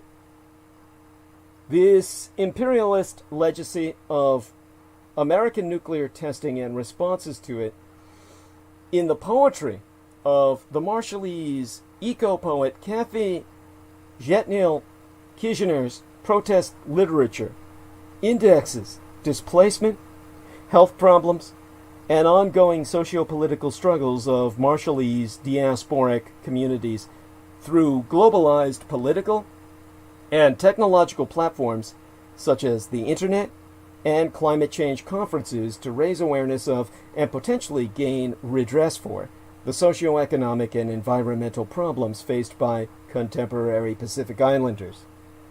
The impact of globalization in the Pacific within the context of United States military imperialism in Micronesia be best understood by focusing on the legacy of American Third World War, or Cold War nuclear testing, as explored in the work of this Marshallese poet-activist Kathy Jetnell-Kirchner that I have learned so much from. And in a range of poems published in her debut collection entitled Yep, Jaltok, IEP space JALTOK, published in 2017, and in various discursive interventions disseminated via the internet, Jetnell-Kirchner has communicated to a global audience the historical circumstances and enduring human and environmental costs of U.S. military imperialism in the Marshall Islands, chosen as the United States' nuclear laboratory in the immediate aftermath of the Second World War. Between 1946 and 1958, 67 atmospheric and underwater nuclear tests were undertaken on the northern atolls of Bikini and Enewetak. And in 1959, shortly after President Eisenhower announced his commitment to signing a partial nuclear test ban treaty, Kwajalein Atoll was then selected as the site of a long-range ballistic missile testing range that remains in use to this day. By the way, I've gotten a question about spelling that young lady's name. Her first name is Kathy. Surname is spelled Jetnil, Jetnil, dash, it's a hyphenated name, Kijiner, Kijiner, Jetnell-Kirchner. Now, in terms of getting back to her soon enough, American military imperialism has imbricated, as in an overlapping of edges in sequence, as of tiles or scales or shingles on a roof, the Marshall Islanders in two interrelated processes of globalization. As the Marshall Islands became the locus of the United States' quest for world military dominance, the nuclear experiments triggered the dispersal of indigenous Marshall Islanders away from the testing sites, generating internal processes of migration from the northern to southern Marshall Islands, but also, in the longer term, precipitating Marshall Islanders into the large-scale international migrant flows of the late 20th century and beyond. Now, I myself have found that Jetnell-Kirchner's work in particular exposes the long-term legacies of nuclear testing from the Third World War / Cold War era to the present day by exploring the intergenerational medical and socioeconomic problems experienced by Marshall Islanders both within the archipelago and further afield in the United States-occupied Polynesian kingdom of Atui, which in statehood is known as Hawaii, and the continental United States itself, where increasing members of Marshall Islanders have migrated, many in search of better health care, educational and employment opportunities, since the 1986 Compact of Free Association granted Marshall Islanders the right to work and settle in these United States. Now, that compact, whilst appearing to grant certain benefits to Micronesians, needs to be understood within the broader context of ongoing U.S. military imperialism in the Pacific. Compact nations comprise Micronesian territories captured by the United States from the Empire of Japan during the Second World War and incorporated into a unique United Nations mandated United States Strategic Trust Territory circa 1947. The Trusteeship Agreement specified that the American Empire should promote social, economic, and political development within these islands with a view to their eventual independence. However, the unique strategic status of the agreement allowed the American Empire to transform its Micronesian territories into military colonies and to create conditions of economic dependency that ensured islanders would have to agree to a continuing United States military presence under the compact. Now, various other islands in the Pacific are incorporated to varying degrees within the United States' military empire. Exempli Gratiae, Guam, acquired at the conclusion of the Spanish-American War in 1898, and American Samoa, which was under U.S. naval administration from 1900 to 1951. The U.S. Navy was its fucking government. They're both U.S. unincorporated territories. Guam and American Samoa, meaning that the islands have some degree of self-governance, but indigenous residents, though U.S. citizens, are denied constitutional rights available to white mainland Americans. And full independence has been forestalled through a combination of strategic legislation and the perpetuation of economic dependency, with a very high proportion of islanders reliant on the U.S. military establishment for their employment, usually through prostitution.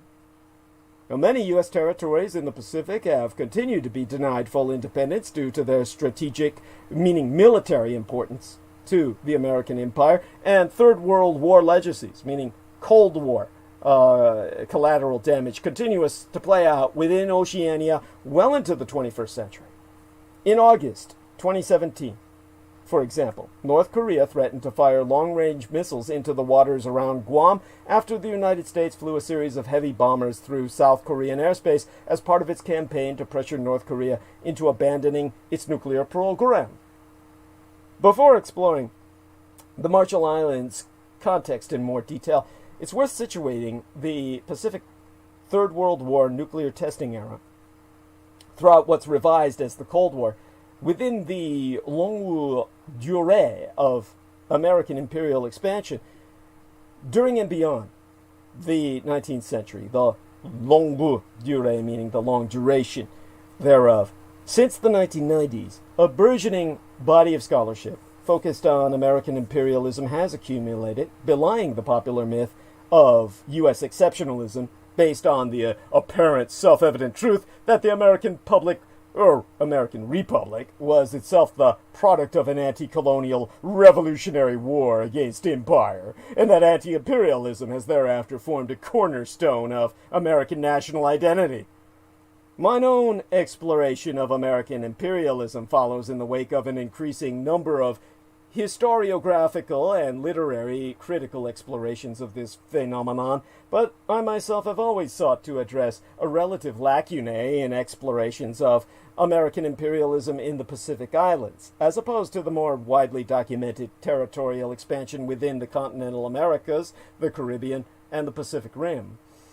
Now, although many historical overviews of American imperialism in Oceania take us as a starting point, the American acquisition of Spain's colonies at the close of the Spanish-American War in 1898, the United States established maritime and commercial interests in the Pacific from the early 19th century, as it began to expand its territorial and trade frontiers after declaring its independence from the Greater British Empire. Initial incursions centered on whaling and fur seal industry, but traders soon followed, dealing in commodities such as sandalwoods, copra, pearls, and pearl shells, and biche de mer, which be a sea slug, sold as a delicacy in China. American missionaries followed in the wake of these agents of economic expansion, arriving in the Hawaiian Islands in 1820 and enlisting native converts to spread American influence and trade to other islands, particularly the Marshall, Western Caroline, and Gilbert Island groups. These various commercial endeavors necessitated access to a string of ports across the Pacific for naval vessels protecting shipping lanes and for coaling stations and access to other supplies. And an entire supporting bureaucratic system was established by the time of the American Civil War between the states. Rather than being the last frontier of westward American expansion, the Pacific was imbricated in American territorial growth throughout the 19th century, with Honolulu functioning as the business hub of Oceania long before my Golden Gate at San Francisco became a commercial center, or mine own Golden, California, a state and union. Thus, the Pacific Islanders were drawn into processes of economic globalization long before the United States' rise to world military dominance. And whilst many scholars have documented the ways in which this contributed to the erosion of indigenous Pacific lifeways and left islanders vulnerable to annexation by Europeans, others, including the Tongan scholar Epeli Hau'ofa, have interpreted these dynamics as a continuity are a continuation of patterns of world enlargement and inter-island trade and travel that existed in Oceania well before the arrival of European colonists. The establishment of these capitalist networks during the 19th century inevitably generated an expanding American military presence in Oceania, both in order to protect trading posts and settlements and, to utilize strategically located islands as transit points or buffers between the continental United States and other powerful Pacific nations. Since the days of the early American Republic, Pacific Islands have been envisioned as stepping stones, provisioning and refueling stations, actually, colonial outposts, communication centers, military bases, and passages. It as shipping lane protectors toward the wealth of the Orient and the Indies, valued primarily for the quality and location of their harbors, pearl, apia, pago, and natural resources, to be traded in Asia. Where 19th century endeavors focused primarily on the expansion of trade, the 20th century witnessed an increasingly military-focused foreign policy. The Second World War was a crucial moment in the transition to U.S. military dominance in the Pacific, in that region of Oceania. The Japanese people's preemptive strategic surgical strike on Pearl Harbor in December of 1941 was mounted directly resultant the American Empire's conspiracy of worldwide conquest, which in and of itself generated an opportunity for the United States not just to capture the Micronesian territories Japan had taken from the Kaiser's Reich of Germany during the First World War, and fortified thereafter in preparation for Japan's planned expansion further into the Pacific, but also to develop and test the American Empire's fledgling nuclear technology, first on the home islands of Japan itself, and then on the Micronesian islands America had captured from Japanese military forces. Though early U.S. atomic discourse, and particularly rhetoric surrounding the nuclear program in Micronesia, was permeated with Christian allusions that elided the destructive power of the bomb in favor of foregrounding its putatively redemptive potential as a vehicle for world peace, the American development of nuclear technology was designed to safeguard national rather than any global security interests. Throughout the 20th century, the United States' Pacific Island colonies became critical nodes in the global projection of American military power, deployed to establish global reach for U.S. bombers and bases to protect trade areas, to test missile defense systems, and to provide as training grounds for soldiers and Marines and sailors and airmen garrisoned overseas. And Coast Guardsmen as well. Can't forget that. Now, with the advent of the Cold War, the Micronesian islands the United States had captured from the Japanese gained additional importance as strategic sites protecting the U.S. mainland from potential attacks from the Soviet Union, and the United States chose the Marshall Islands as the locus of its attempts to become the world leader in nuclear technology through the impetus of the ongoing Third World War conflict across the globe. The Marshall Islands became a nuclear laboratory. Following the Trinity test in New Mexico and the atomic bombs dropped on Hiroshima and Nagasaki in 1945, Bikini and Eniwetok atolls in the northern Marshall Islands were selected as ideal sites for further tests, given that they were under U.S. military control, distant from heavily populated areas, and at least 1,000 miles away from all major sea and air routes.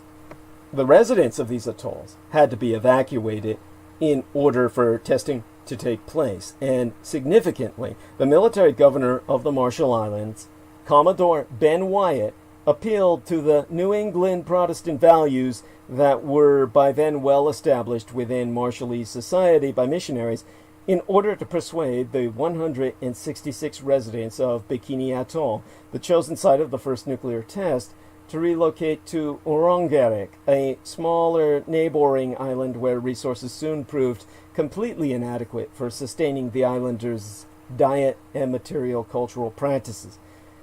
When he met with the Bikinians on the 10th of February in 1946, following their Sunday morning church service, Wyatt explained that scientists were experimenting with nuclear technology for the good of mankind and to end all world wars.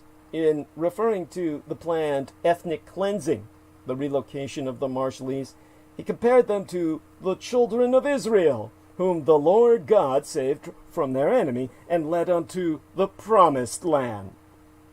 In retrospect, there is particular resonance and pathos attached to the analogy with the Israelites in exile, because to this day the radiation levels on Bikini are still so high that resettlement is deemed unsafe, and Bikinians are currently dispersed throughout the various other islands in the Marshall Archipelago, particularly the islands of Kili and Egit in the south, as well as within various locations in the United States, including Hawaii, Arkansas, Oregon, and Washington. At the time the Bikinians were persuaded to leave their atoll, the United States was anxious to project to a global audience the impression that the islanders willingly agreed to their displacement. Although the Bikinians had a limited grasp of English and the services of a translator were required, Wyatt later reported that Bikini's paramount chief, Judah, had told him, "My people will be pleased to go elsewhere in order to allow the United States government and the scientists of the world to use our island and atoll for furthering development, which with God's blessing will result in kindness and benefit to all mankind." Now Wyatt's summary oversimplifies the complexities of the decision Judah was forced to make.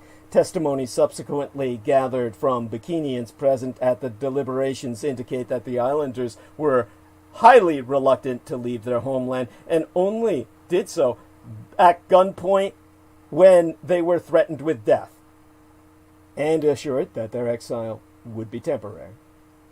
The final month the Bikinians spent living on their island was turned into a media circus that helped cement the idea in the world's imagination that the Bikini Islanders were primitive, Christianized, loyal American subjects, sacrificing themselves to the greater good of the United States.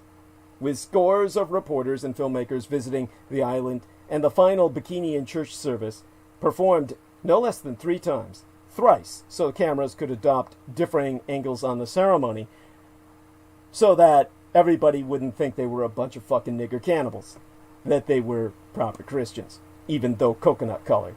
And media reports misrepresented the islanders forced to leave their ancestral lands by military force as primitive nomadic peoples, gratefully leaving environments deficient in resources. Further, U.S. Secretary of State Henry Kissinger's comment, he being a privileged Jew, took a look at them and said, "There are only 90,000 people out there, who gives a damn?" Which points towards well-established colonial stereotypes of the Pacific as a backward, comparatively empty space inviting Western incursion and occupation. Talk about Israelite. Oh yeah. I mean, there's no one out there in the fucking Judah desert, right? So why not kick them out then? Take it for ourselves. You can take that any way you want. But international media played a significant role in deflecting public attention from the destructive consequences of the bomb tests, partly via a commercial sleight of hand in which bikini, which means beach in the Marshallese language, became as thereafter most readily associated with the two-piece bathing suit invented by French designer Louis Reard in 1946. Reard's creation was posited as a celebration of the triumph of Allied military forces during the Second World War, but it also effected a discursive slippage by preferring the sexual allure of the scantily clad female body as a replacement signifier for a site of extreme military violence. Though the bikini bathing suit was initially designed for Western women, its semi-nudity also reflects a conjunction between conceptions of the neoclassical and the South Sea noble savage. That was a quote from its marketers. That has its origins in the 18th century European colonial discourse, thereby exoticizing generic female bodies by constructing them as references to a Grecian Golden Age and a South Seas paradise. Talk about hybrid. The term militourism, which refers to the context in which military or paramilitary force ensures the smooth running of a tourist industry, and that same tourist industry masking the military force behind it, applies to bikini, alongside a number of comparable sites within Oceania. That brings us to the Day of Two Sons, the Bravo nuclear disaster. My father was at, which probably sterilized him, among the other tests. In 1954, U.S. military operations in the Marshall Islands were again brought to the world's attention with the detonation of the 15-megaton Bravo bomb, the largest and dirtiest hydrogen bomb ever tested by the United States. Almost 1,000 times more powerful than the Hiroshima bomb, the Bravo shot, which created much greater devastation than atomic bomb technology by fusing rather than splitting atoms, vaporized 3 entire islands on Bikini Atoll, left a mile-wide crater through the reef, and spread radioactive fallout across the inhabited northern Marshall Islands, particularly Rongelap and Dietrich. Widely considered the world's first nuclear disaster, the Bravo bomb created much greater environmental and human damage than the United States had anticipated and generated negative global publicity after a number of visiting Japanese fishing crew, inadvertently exposed to fallout, died of radiation poisoning, prompting the Japanese government to demand an inquiry. And since they had won the fucking war, the Americans had to provide. The large numbers of Marshall Islanders exposed to fallout, as the Americans then admitted to the Japanese, escaped the attention of the global press in the West and were treated with complete indifference by United States military personnel. No one informed the islanders of the impending test, and the massive fireball that appeared in the sky after the detonation was mistaken for a second sunrise by terrified witnesses. A few hours after the blast, fallout began to descend on the islands to the east of the testing site, mistaken for snow by islanders whose children played in the contaminated debris that fell from the sky until the flesh melted from their bones. Those ships of the U.S. Joint Task Force passed near Rongelap a few hours after the blast. They failed to evacuate the island's inhabitants. The following day, RadSafe, radiation monitoring crews, landed in Rongelap Lagoon and ran Geiger counters over sand, soil, and plants, telling islanders not to drink the water, but no further intervention was made until the morning of the third day after the detonation, when the Rongelap people were evacuated to Kwajalein for medical examinations and treatment. My father was one of their evacuating sailors. The people of Dietrich were not evacuated until the fourth day after the blast.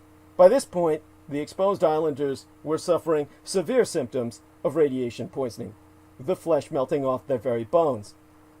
The official U.S. explanation was that the wind direction had changed unexpectedly, and that they had not anticipated that islanders would be exposed to fallout, but many Marshallese know they were deliberately exposed so that the United States could study the effects of radiation on the human body.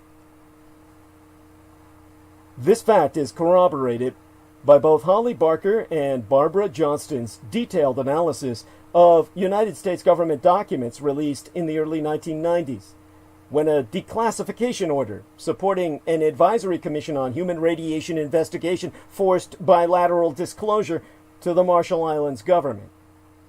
The documents reveal that just 6 hours prior to the Bravo test, the military was informed by government meteorologists that the wind was blowing in the direction of the inhabited islands of Rongelap and Rongelap, but chose to detonate the bomb without evacuating the islanders, even though evacuations had taken place for previous and smaller atomic bomb tests.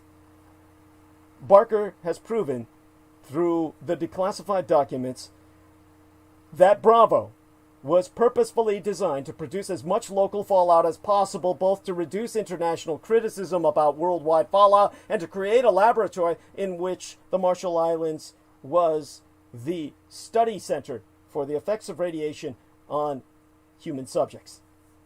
The extensive symptoms of radiation poisoning manifested by the islanders were carefully documented by American researchers on Kwajalein Atoll, which my father personally witnessed. And although the United States claimed officially that the health of Marshallese exposed to fallout was restored within a few months, a range of longer-term serious health problems for those who survived, such as cancers, total bodily paralysis, thyroid problems, and monstrous birth defects, afflict the Marshallese to this day. After medical evidence of long-term health problems in irradiated Marshallese came to light in the 1960s, the decade I was born, the U.S. government acknowledged that a very small range of these, such as thyroid problems and one leukemia case, had resulted from nuclear testing, but has only monitored the health of Marshallese from 4 northern groups officially recognized as affected by fallout: Bikini, Eniwetok, Dietrich, and Longalap. Even though the spread of fallout and attendant health problems to other areas of the Marshall Islands has been documented, the U.S. government refuses to cite them. The people of the officially recognized radiation atolls have suffered additional health problems such as obesity and diabetes as a result of dependence on imported Western foods their bodies were never meant to digest, necessitated by the contamination of all traditional food sources by radioactive isotopes, or through enforced relocations to islands deficient in any natural resources. Even water they drink bottled, brought to them with its plastic melted in the sun, even before they put it to their lips. Radiation poisoning has been described by eco-critic Rob Nixon as a form of slow violence, a delayed destruction that is dispersed across time and space through generations. In discussing the long dyings that result from war's toxic aftermaths or climate change, he notes the staggered and staggeringly discounted casualties, both human and ecological, are underrepresented in strategic planning as well as in human memory, and observes that such forms of slow violence are disproportionately evident in poor communities of the global south, such as those Pacific Island nations suffering the consequences of American nuclear colonialism. In an age that venerates instant spectacle, slow violence is deficient in the recognizable special effects that fill movie theaters and boost ratings on TV. With chemical and radiological violence, particularly in the bodies of the colored poor, remaining completely unobserved, undiagnosed, and untreated because it's simply unacknowledged. All my observations are borne out in the fact that the disastrous effects of nuclear testing upon the health of the Marshallese people across generations have been completely ignored and indeed suppressed by the American Empire and other Western nuclear powers such as the French. As aforenoted, there was a flurry of international media attention at the time of Bravo bomb due to the radiation exposure of the Japanese fishing crew, which told the Americans, get your fucking act together. But the long-term effects of radiation and displacement upon the Marshallese have never been registered outside of the indigenous community. This in spite of robust public protests on the part of the Marshallese, who unsuccessfully petitioned the United Nations for a halt to nuclear testing immediately after the Bravo bomb, and have filed multiple claims with very limited success in terms of reparations against the United States government for the environmental and physical damage wreaked by years of nuclear testing.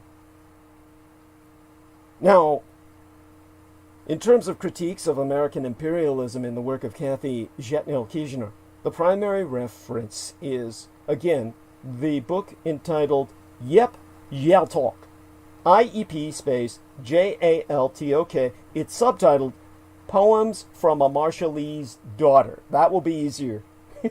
Marshallese, of course, MARSHALLESE. And that's published by Tucson, the University of Arizona Press. It was published 2017. Now, following in the wake of various Marshallese female activists, including Darlene Keju Johnson and Lijon Eknilan, who have brought the Marshallese struggle for nuclear justice to global attention via petitions to The Hague and other international organizations. Performance poet Kathy Zhetnel-Kishner has raised international awareness of American military imperialism in Micronesia via a range of media. And like many young contemporary Pacific creative practitioners, Zhetnel-Kishner has utilized the internet as a means by which to reach a globally dispersed audience of Pacific Islanders as well as non-Oceanians, and her status as a member of the Marshallese international diaspora, having grown up in Hawaii, has meant that her work is attuned to multiple modalities of American imperialism, both within and beyond the Marshall Islands. And as is the case with the work of many other indigenous Pacific authors and authoresses, Zhetnel-Kishner's work is closely attuned to the environmental damage wreaked upon the Pacific as a result of nuclear testing and other Western geopolitical maneuvers. She has become as widely known as a climate change poet, since being selected to speak at the opening ceremony of the United Nations Climate Summit in New York in September of 2014, where she offered an impassioned commentary on the dangers global warming presents for Pacific Islanders, accompanied by the performance poem addressed to her baby daughter, entitled Dear Matafeli Peinem. The poem outlines the catastrophic consequences of global warming for the Marshalls and other low-lying Pacific islands, which will disappear below sea level if global temperatures rise by the 2 degrees Celsius limit widely advocated by governments committed to mitigating global warming. And Zhetnel-Kishner attended the COP21, which was the global conference on climate change, held in Paris in December of 2015, where she advocated a lower target of 1.5 degrees Celsius in order to preserve her homeland, which, if the temperatures go above that, there will be no more Marshall Islands. The COP acronym, I actually forget what that stands for. I believe it is a French acronym for the, it's the Conference of the Parties, is what that's an acronym for. The Conference of the Parties, which serves as a meeting of the parties of the Kyoto Protocol, which took place on the 30th of November through to the 11th of December in the year 2015 in Paris, France. Significantly, the 1.5 degrees Celsius recommended by Zhetnel-Kishner was the target eventually negotiated in the Paris Agreement, formalized in November of 2016.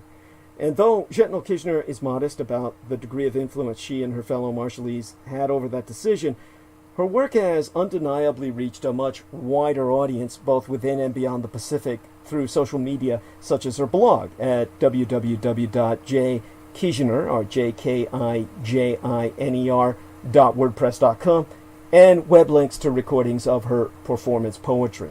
And aside from millions of international viewers who have accessed Zhetnel-Kishner's 2014 address and poem on the United Nations Web TV site, which is at www.webtv.un.org, or through shared links on YouTube, Facebook, and other sites, hundreds of thousands more have viewed recordings of her performance poems, interviews, and lectures on the internet. Zhetnel-Kishner also featured, along with 11 other female climate change activists, in an issue of Vogue magazine, published to coincide with the Conference of Parties 21 conference. And in YouTube interviews about her work, Zhetnel-Kishner has argued that she selected performance poetry as her favorite genre because poetry brings humanity, touches people, and conveys stories we remember, in a way that bald facts and statistics cannot. She also reveals that she began experimenting with the genre while living in My California as a means by which to address the lack of awareness among Americans about the history of nuclear testing and other facets of American imperialism in the Marshall Islands. Now, many contemporary indigenous Pacific performance poets draw inspiration from Black American and Caribbean antecedents, including slam, spoken word, and dub poetry. The Barbadian poet, scholar Ikamau Braithwaite's claim that performance poetry is all about relationships as a useful point of departure for analyzing Pacific material emphasizes that much of which privileges intersubjective relationships between artists, audience, and entire communities can be discovered through this art. Such dynamics are also rooted in indigenous oral traditions throughout the Pacific, evident in speech-making, church sermons, prayer, dance, and drama, in which artists and performers establish an actively dialogical relationship with the audience, members of which will frequently offer vocal interjections and other audible responses throughout a performance. And these intersubjective relationships can involve the dead as well as the living. In Samoan Faleaito, or Falietu, the comic theater, for example, actors are customarily taken as embodiments of ancestors. And in Maori oratory of New Zealand, speakers begin with a symbolic calling forth of ancestors and those present into a relationship, into a conversation. And these details offer an illuminating framework within which to consider the content and performative context of Jetno Kirchner's History Project, a performance poem that dramatizes her childhood struggle to break free of the depersonalizing rhetoric of atomic discourse and offer an embodied indigenous articulation of the material history of nuclear violence in the Marshall Islands. The poem, recordings of which are posted on Jetno Kirchner's blog site, as well as on various websites associated with her participation in the Poetry Parnassus event held during the 2012 Olympics, begins with the lyric, "I," a version of the poet's younger self, working independently on a self-selected school history project on nuclear testing in the Marshall Islands.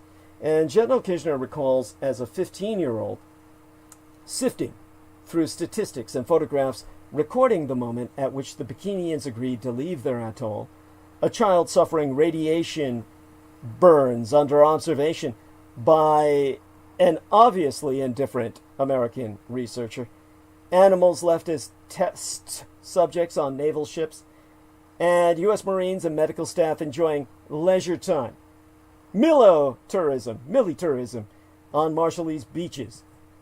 The so-called official record of this American archive is juxtaposed with the testimonies of irradiated Marshallese women describing giving birth to jolly babies, severely deformed, completely boneless infants who died within hours, while the American doctors who watched their painful delivery laughed. And suffering multiple miscarriages, which the women were too ashamed to reveal to their husbands, not least because, per testimony of Lijan Eknilang to the International Court of Justice in The Hague, as delivered on the 14th of November in 1995, within Marshallese culture, reproductive problems are widely believed to result from women being unfaithful to their husbands. In the published version of her poem, Jetno Kirchner switches into italics to render the voices of these women in the first person. For example, in the lines, "I thought there must be something wrong inside me." In her recorded performance, she embodies the suffering of these women, creating a community of presence by ventriloquizing the voices of multiple compatriots. At the point at which Jetno Kirchner reflects on the disingenuous American claim that the testing was for the good of all mankind, and the spurious reassurance that God will thank you, the intensity and horror in her voice escalates as she transmutes from a 15-year-old researcher encountering this historic material to a present-day embodiment of that community of exiled Bikinians, remarking with bitter irony, yea, as if God himself ordained these powdered flakes fall out to drift onto our skin, hair, eyes, to burn out our eyes, to burn the flesh off our bones, to seep into our very bones, and render us the living dead. She turns Christian rhetoric to anti-colonial purposes, figuring the Marshallese as sacrificial victims punished for all humanity's sins, which they vomit onto Bikini's impeccable white shores. Here, Christian and nuclear metaphors of purity and light are oxymoronically reconfigured as a gleaming cross burned into the palms of the irradiated islanders, forming stigmata which they carry to the present day in the form of cancers, birth defects, and other illnesses too innumerable to count or even diagnose. The poem reaches its climax at the point at which General Kirchner reveals that while thousands of U.S. citizens wrote letters to protest against the abuse of the animals exposed to radiation, no one cared about the devastation wreaked upon the Marshallese people. Certainly, the lack of awareness among the American public about the effects of nuclear testing on Marshallese was in no small part due to the U.S. government's withholding of all information from everyone but a carefully selected range of politicians, scientists, and military staff closely involved with the human testing program. In light of the Atomic Energy Commission's documents declassified during the 1990s, General Kirchner's incredulity about Americans putting animals above human beings has terrible resonance. Exempli gratiae. At an international AEC, Atomic Energy Commission meeting of the agency's Biology and Medicine Committee held in January of 1956 during a discussion of Project 4.1. Now, Project 4.1 was a classified program monitoring the effects of radiation on Marshallese health that Michael Aquino took an interest in because that, of course, was satanic, and every doctor who participated in it knew Dr. Michael Aquino personally as their spiritual overseer, and they considered all the Marshallese human sacrifices that were to die slowly over generations so that the sacrifice would be constant and unending, and that the diabolic could feed off the pain forever.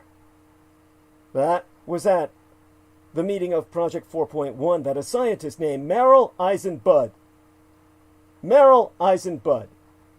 a Jewish Mengele, far more evil than Mengele himself because he had no schizophrenic compassion side, spracketh under the authority vested in his person via his position as a United States official with the Atomic Energy Commission when identifying recently resettled Utrecht as an ideal research site, remarked, and I quote St. "Now that island is by far the most contaminated place in the world, and it will be very interesting to go back and get good environmental data, so as to get a measure of the human uptake when people live in a contaminated environment. Now, data of this type has never been available. While it is true that these people do not live, I would say, the way that Westerners do, civilized people, it is none nevertheless also true that these people are more like us than the mice we used to test on till we had people to play with." That's the records of the Atomic Energy Commission circa 1956, which I myself was ordered to destroy, but released to the general public at risk of imprisonment for the rest of my life. Those comments accord the Marshallese a subhuman status by a Jewish doctor of American nationality, positing them as biologically similar to Westerners, but culturally so inferior that treating them therefore as the equivalent to animals selected for vivisection was entirely justifiable. That these Christianized people be compared to the people of Israel to be tormented by a Jewish medical doctor, the convoluted irony is enough to drive one mad. Project 4.1 was instituted under the guise of humanitarian aid, without the knowledge or consent of the Marshallese test subjects.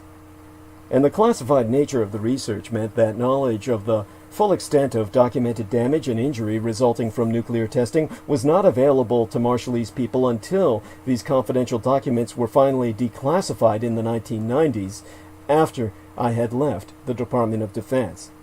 General Kirchner explained that as a 15-year-old, she could only express her rage and horror in a 3D project presentation for an inter-school history competition ironically labeled "For the Good of Mankind," the significance of which is misunderstood by 3 white judges who are assessing the entries and who refuse to award young Zhetno Kirchner a prize.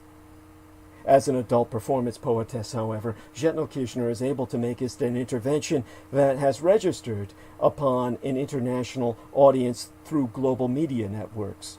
Her poem is not simply personal testimony, but an embodied history from below, recording the voices and experiences of multiple generations of Marshallese. Her approach eschews the oft uncritical enlistment of abstraction and metaphor that critics such as Rob Wilson and Elizabeth DeLowry identify as a dominant strand of atomic discourse.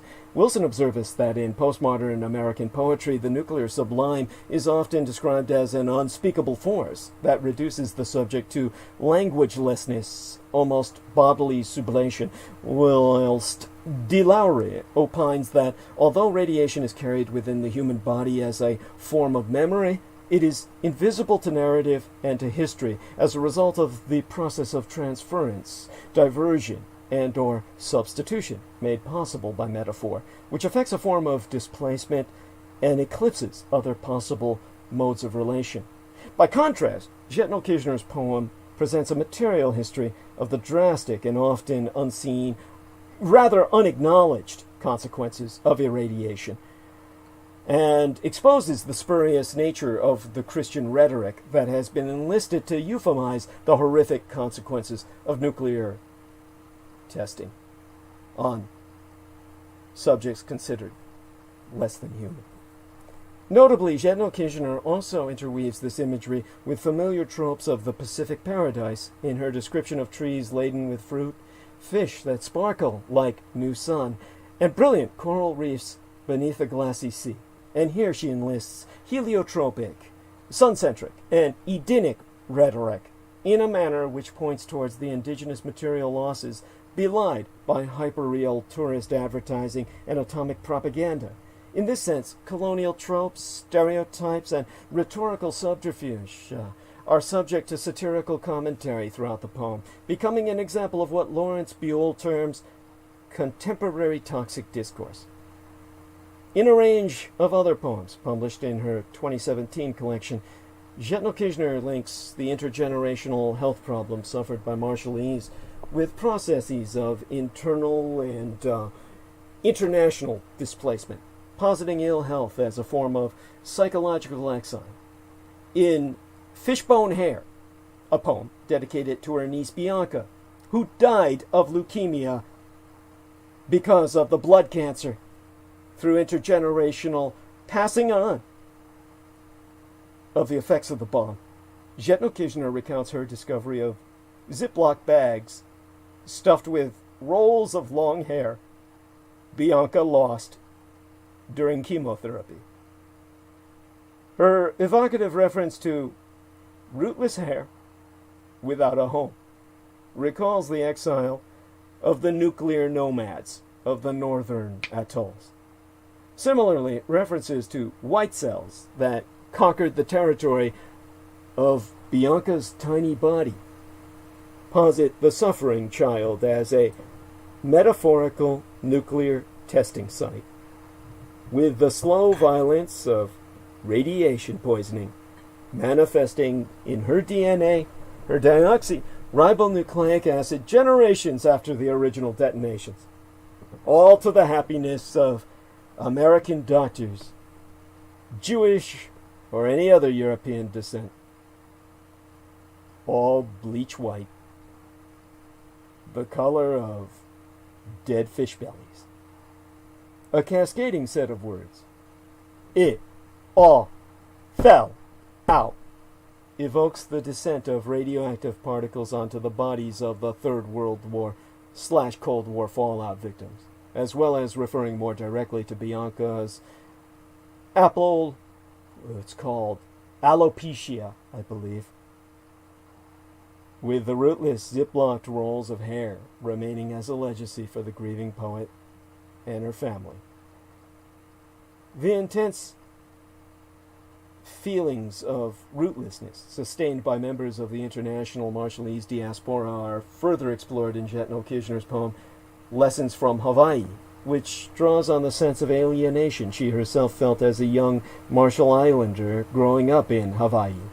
As one of the most recent diasporic communities to establish a significant presence in the United States, the COFA, or that Compact of Free Association Migrants of the Pacific, have been subjected to widespread racial discrimination, perceived as low-skilled supplicants who drain the social welfare system and make no attempt to assimilate to American culture. Zhitno-Kirchner notes the ways in which local ignorance of the histories and cultures of the United States' former trust territories results in Marshall Islanders being lumped together with the many other COFA, C-O-F-A, or Compact of Free Association migrants as Micronesian, as in small, tiny chromes of islands that no one cares about. Resentment and xenophobia motivate callous comments like, "We should have just nuked their islands when we had the chance," and generates social Darwinist jokes comparing Micronesian women to monkeys.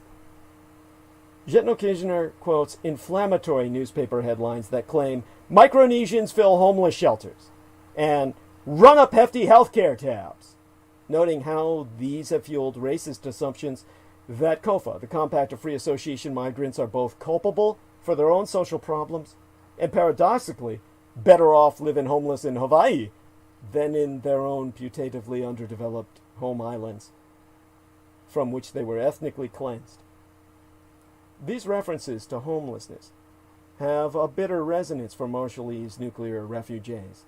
Exiled Bikinians, for example, face the prospect of permanent exile from their ancestral lands, as well as the threat of further displacement from their new environments due to rising sea levels and other global effects of climate change.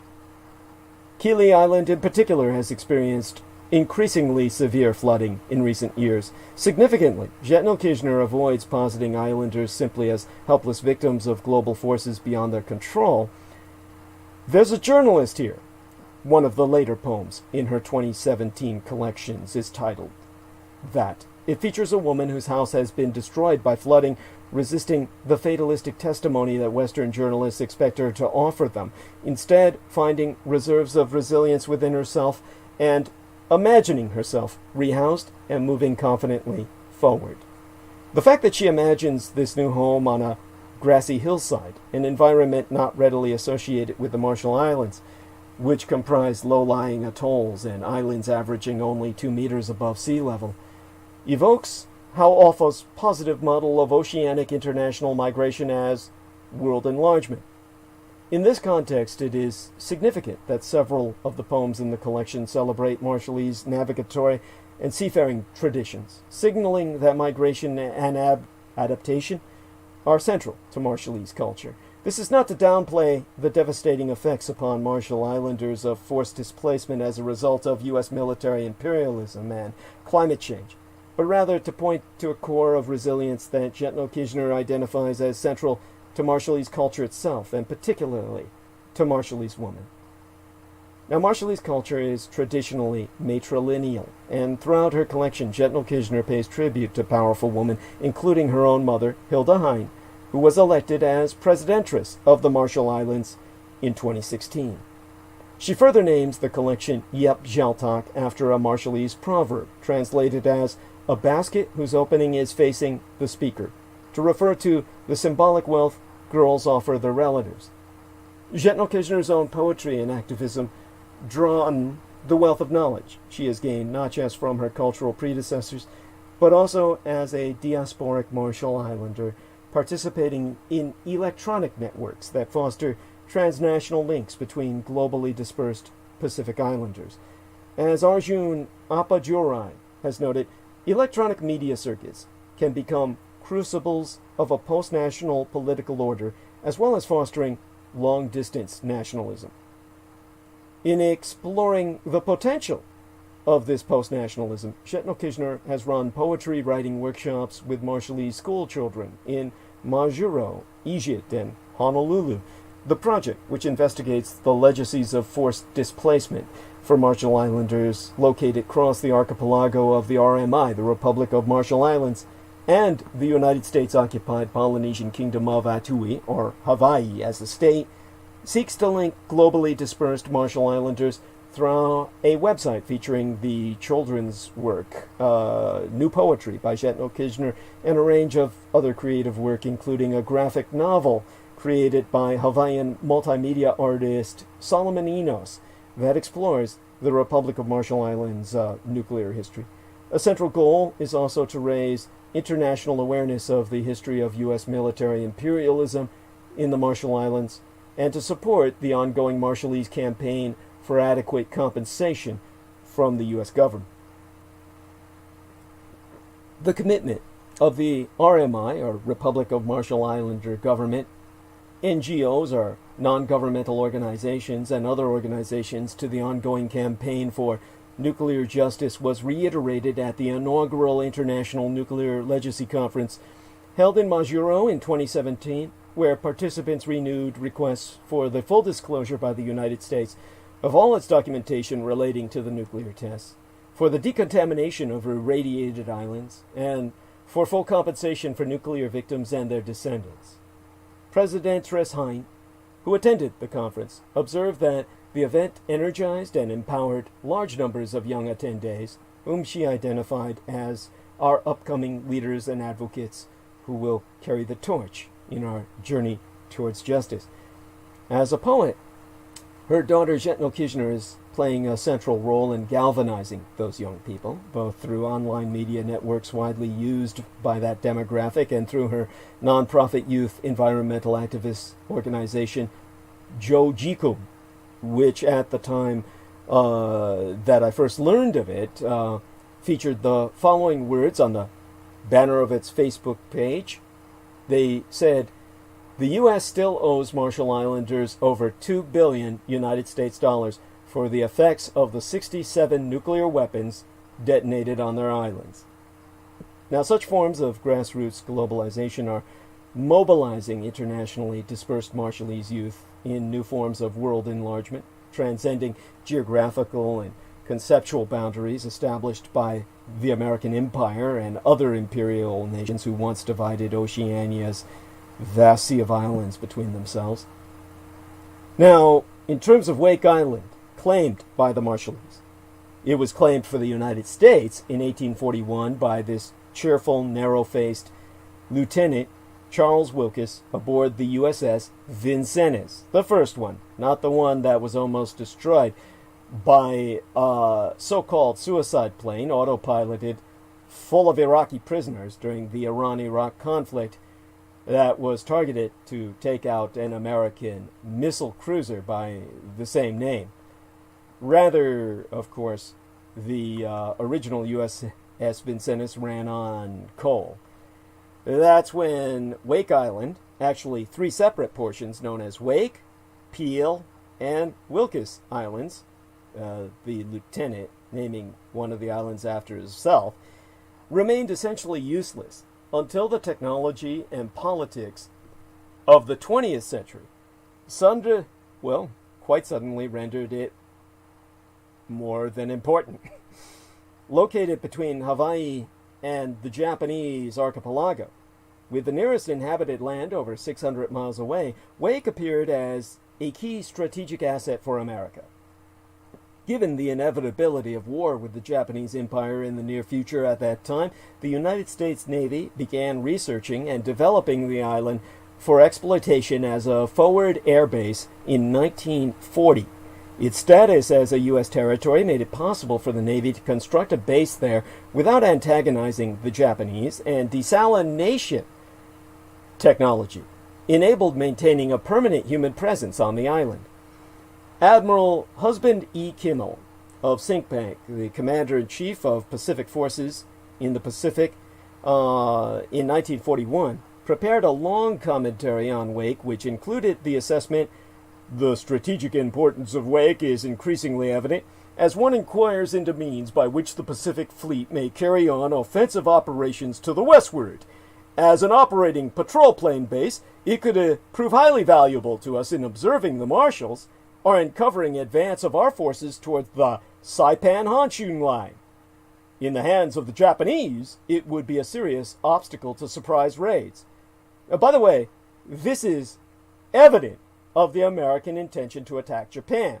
The fucker is saying, by which the Pacific Fleet may carry on offensive operations to the westward, as an operating patrol plane base, valuable in observing the marshals, which they later ethnically cleansed, or in covering advance of our forces towards the Saipan-Honshu line, the Japanese archipelago. Now, Wake Island itself is linked together in history with Pearl Harbor because both were hit by successful Japanese surprise attacks during a 24-hour period in December of 1941. Indeed, the Battle of Wake Island was the Japanese invasion launched in conjunction with the attack on Pearl Harbor. Now, all Americans are familiar with the day what will live in infamy. At 9:30 a.m. on Sunday, December 7th, 1941, this side of the international date line, Pearl Harbor, the advanced base of the United States Navy's Pacific Fleet, was ablaze.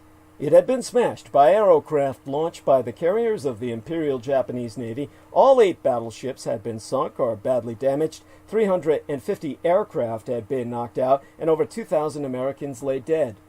Indelible images of the USS Arizona exploding and the USS Oklahoma capsizing and floating upside down have been ingrained in the American conscience ever since.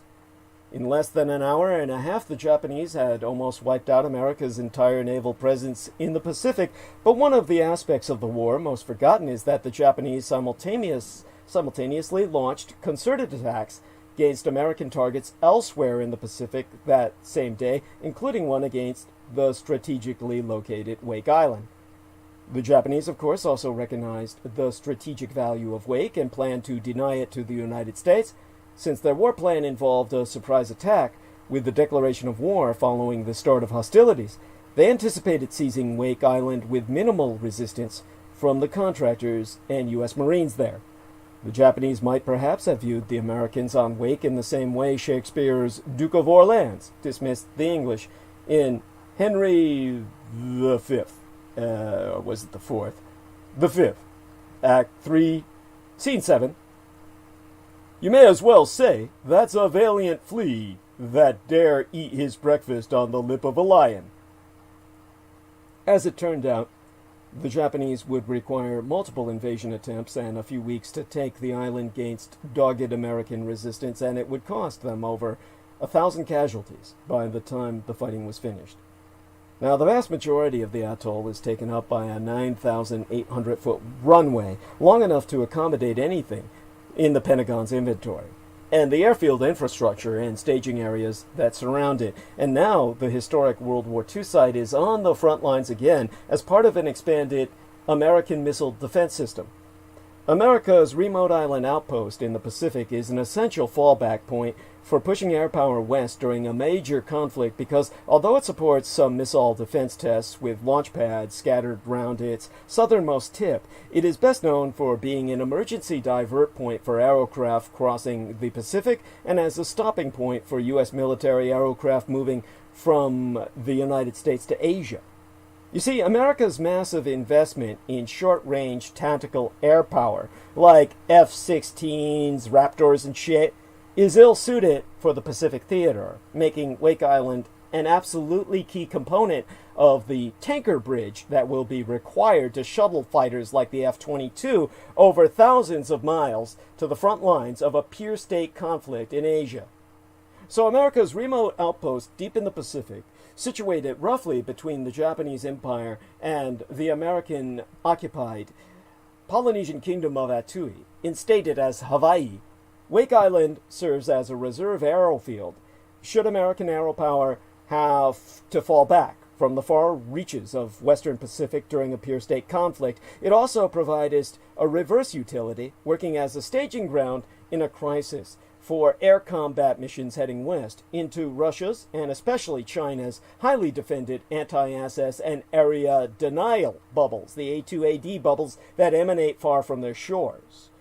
With the ongoing pivot towards the Pacific, and with adversary A2AD, or anti-SS and area denial capabilities creeping ever farther east, Wake Island is more important than it has been in decades, possibly since World War II. Amid mounting tensions in the Pacific, the U.S. government is investing a lot of money on infrastructure at an isolated atoll, Wake Island, best known as the site of the heroic World War II battle, propagandized as the Alamo of the Pacific. Now, little information is otherwise publicly available about Wake, a secretive military base on a cluster of 3 small islands far out into the Pacific Ocean, about halfway between the Hawaiian Islands chain and the Japanese archipelago. According to satellite photos, the United States has completely rebuilt and significantly expanded its airfield on the island, one of the most remote atolls in the world. The runway is 9,800 feet long enough to accommodate anything in the Pentagon's inventory, as I said, and the facility also includes launch pads for missile tests, but has mostly been used as a landing point for military flights between the United States and Asia. So access to the unincorporated U.S. territory is completely restricted, whilst the Marshall Islands claim sovereignty over the atoll. Now, how the United States betrayed the Marshall Islands, kindling the next nuclear disaster that will destroy the Pacific Ocean, cannot be overemphasized. 5,000 miles west of Los Angeles and half a thousand miles north of the equator, on a far-flung spit of white coral sand in the Central Pacific, a massive, aging, and weathered concrete dome bobs up and down with the tide. And there, in the Marshall Islands, Rumoured Dome holds more than 3.1 million cubic feet, or 35 Olympic-sized swimming pools of American-produced radioactive soil and debris, including lethal amounts of plutonium. Nowhere else has the United States saddled another nation with so much of its nuclear waste, a product of its Third World War / Cold War atomic testing program. And between 1946 and 1958, the United States detonated those 67 nuclear bombs on, in, and above the Marshall Islands, vaporizing entire islands, carving craters into its shallow lagoons, and exiling hundreds of people from their homes forever. U.S. authorities later cleaned up contaminated soil on Eniwetok Atoll, there where the United States not only detonated the bulk of its weapons tests, but, as the Los Angeles Times has learned, also conducted a dozen biological weapons tests and dumped 130 tons of soil from an irradiated Nevada testing site.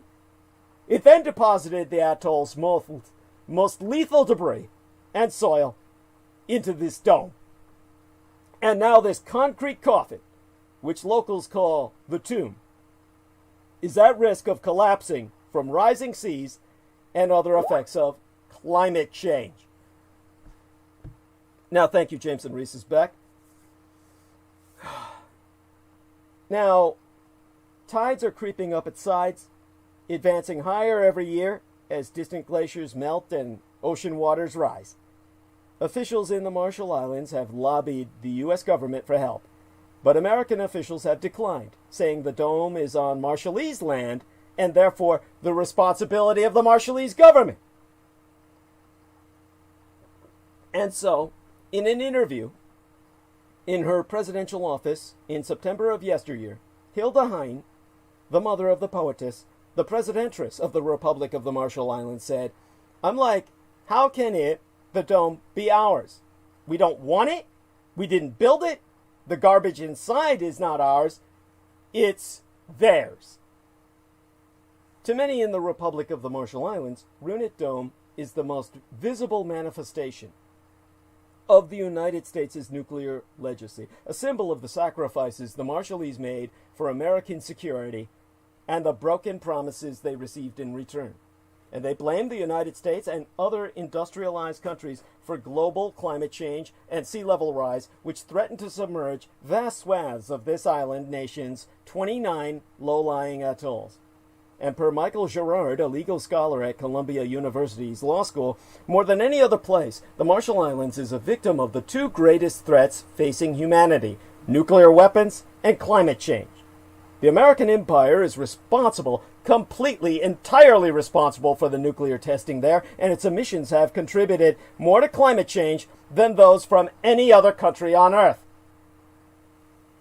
Over the last 2 years, a reporting team from the Los Angeles Times and Columbia University's Graduate School of Journalism made 5 trips to the Marshall Islands I personally know of, where they documented extensive coral bleaching, fish kills, and algae blooms, as well as major disease outbreaks, including the nation's largest recorded epidemic of dengue fever. They interviewed folk singers who lost their voices to thyroid cancers and spent time in Arkansas, Washington, and Oregon, where tens of thousands of Marshallese have migrated to escape poverty and an uncertain future. All Marshallese leaders concur that the United States has failed to take ownership of the environmental catastrophe it left behind, and they have proven that U.S. authorities have repeatedly deceived them about the magnitude and extent of that devastation.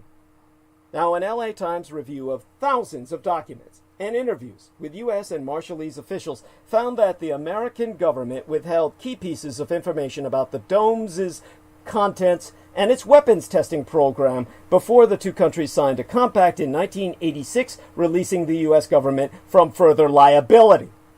One example, the United States did not tell the Marshallese that in 1958 it shipped 130 tons of soil from its atomic testing grounds in Nevada to the Marshall Islands. U.S. authorities also never informed people in Eniwetok, where the waste site is located, that they'd conducted a dozen biological weapons tests in the atoll, including experiments with aerosolized bacteria designed to kill enemy troops tested on the Marshallese. U.S. Department of Energy experts are encouraging the Marshallese to move back to other parts of Eniwetok, where 650 now live after being relocated during the U.S. nuclear tests during the Cold War because they want them off American welfare. But many Marshallese leaders no longer trust American assurances of safety.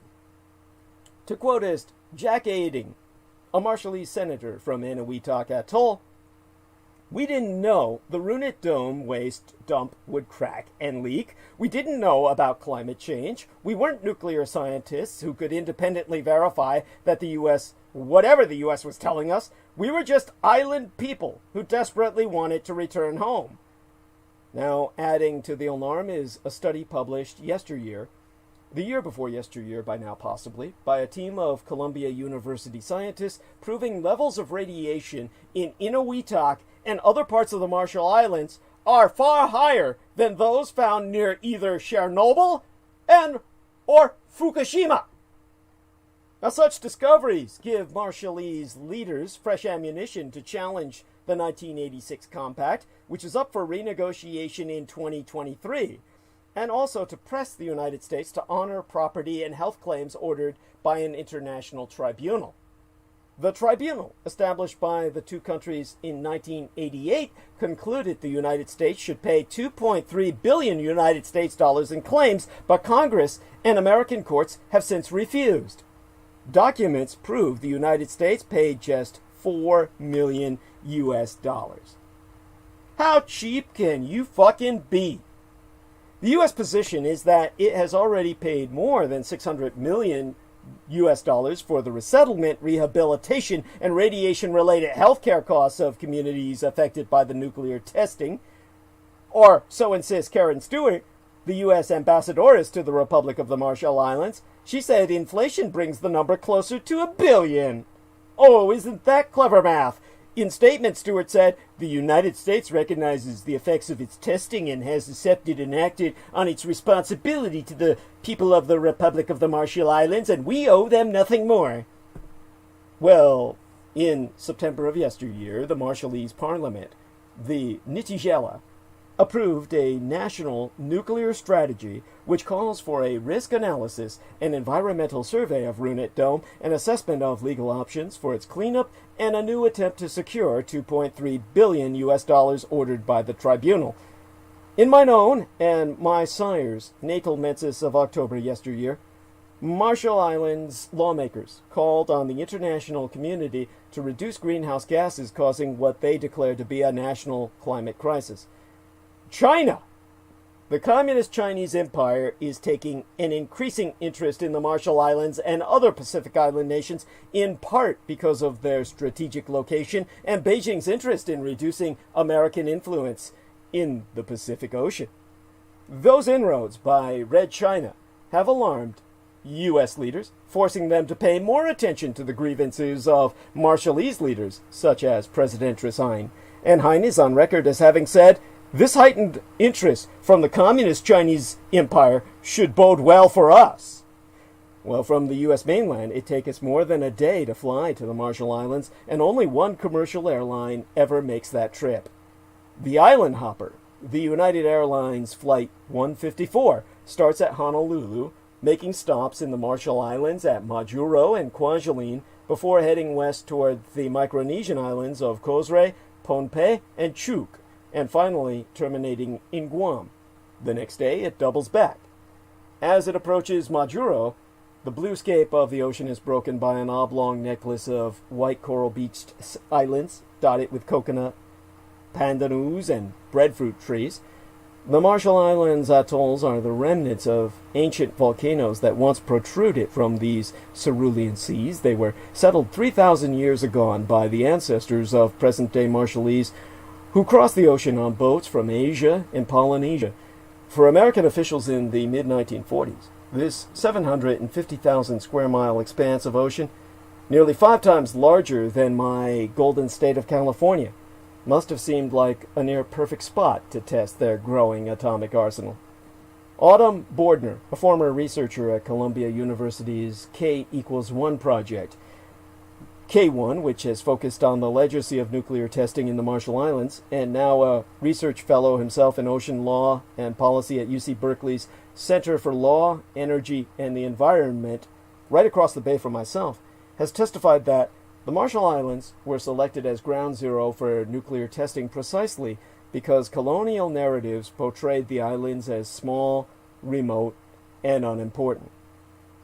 Now, 72-year-old Nurje Joseph was a witness to the largest thermonuclear bomb tested by the United States, the Castle Bravo detonation. She was 7 years old at the time, living with her family on Rongelap Atoll, 100 miles east of Bikini Atoll, a tropical lagoon commandeered for nuclear testing. And on the 1st of March in 1954, she recalled waking up and seeing 2 suns rising over Rongelap. First there was the usual sun, topping the horizon in the east and bringing light and warmth to the tropical lagoon near her home. Then there was another sun, rising from the western sky. It lighted up the horizon, shining orange at first, then turning pink, then disappearing as if it had never been there at all.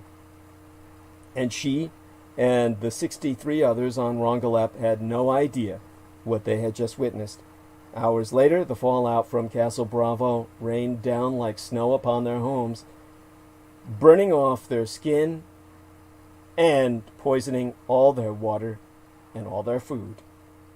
And according to herself and government documents, U.S. authorities came to evacuate the Rongelapese, or the Rongelapese, 2 days later. By that time, the islanders were suffering from acute radiation poisoning. All their hair fell out in clumps. Their skin was burned to their very bones, and they were vomiting blood so profusely that some died vomiting out their own intestines. The Castle Bravo test and others in the Marshall Islands helped the U.S. establish the credibility of its nuclear arsenal as it raced against its Third World War adversary, the Soviet Union, to develop new atomic weapons, but the testing came at a horrible price, with the Marshallese becoming human guinea pigs for American radiation research. And 3 years after Castle Bravo, U.S. authorities encouraged all Marshallese families to return to Rongelap.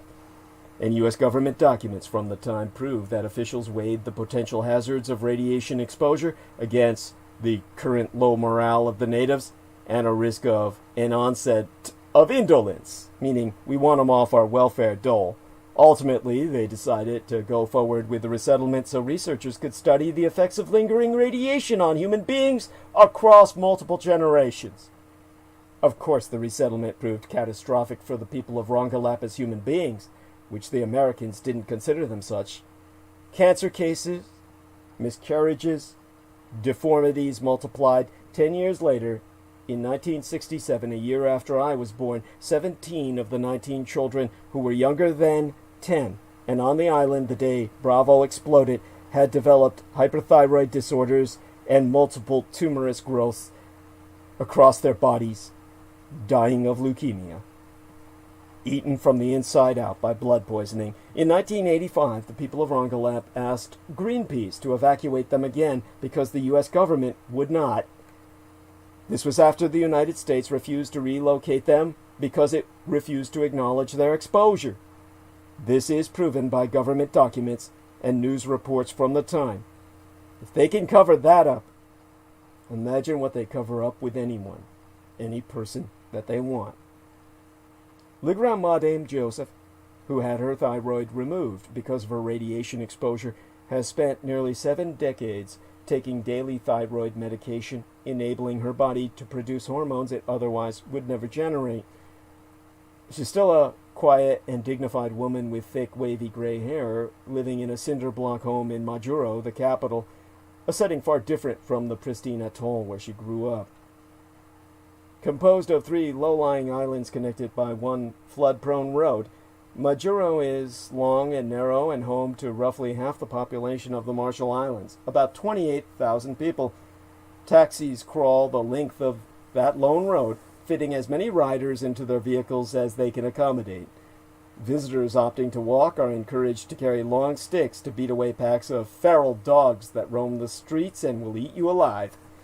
Joseph says she misses her home, but she knows she will never go back. Of her childhood, she has said, "We had a oneness when we lived in Rongelap. We worked together, we ate together, we played together. That has all been lost." The legacy of the testing program is most evident at Eniwetok, that atoll that took the brunt of the United States' late-stage nuclear detonations before an international ban on atmospheric testing, circa 1963, the year mine own late sister was born into this world.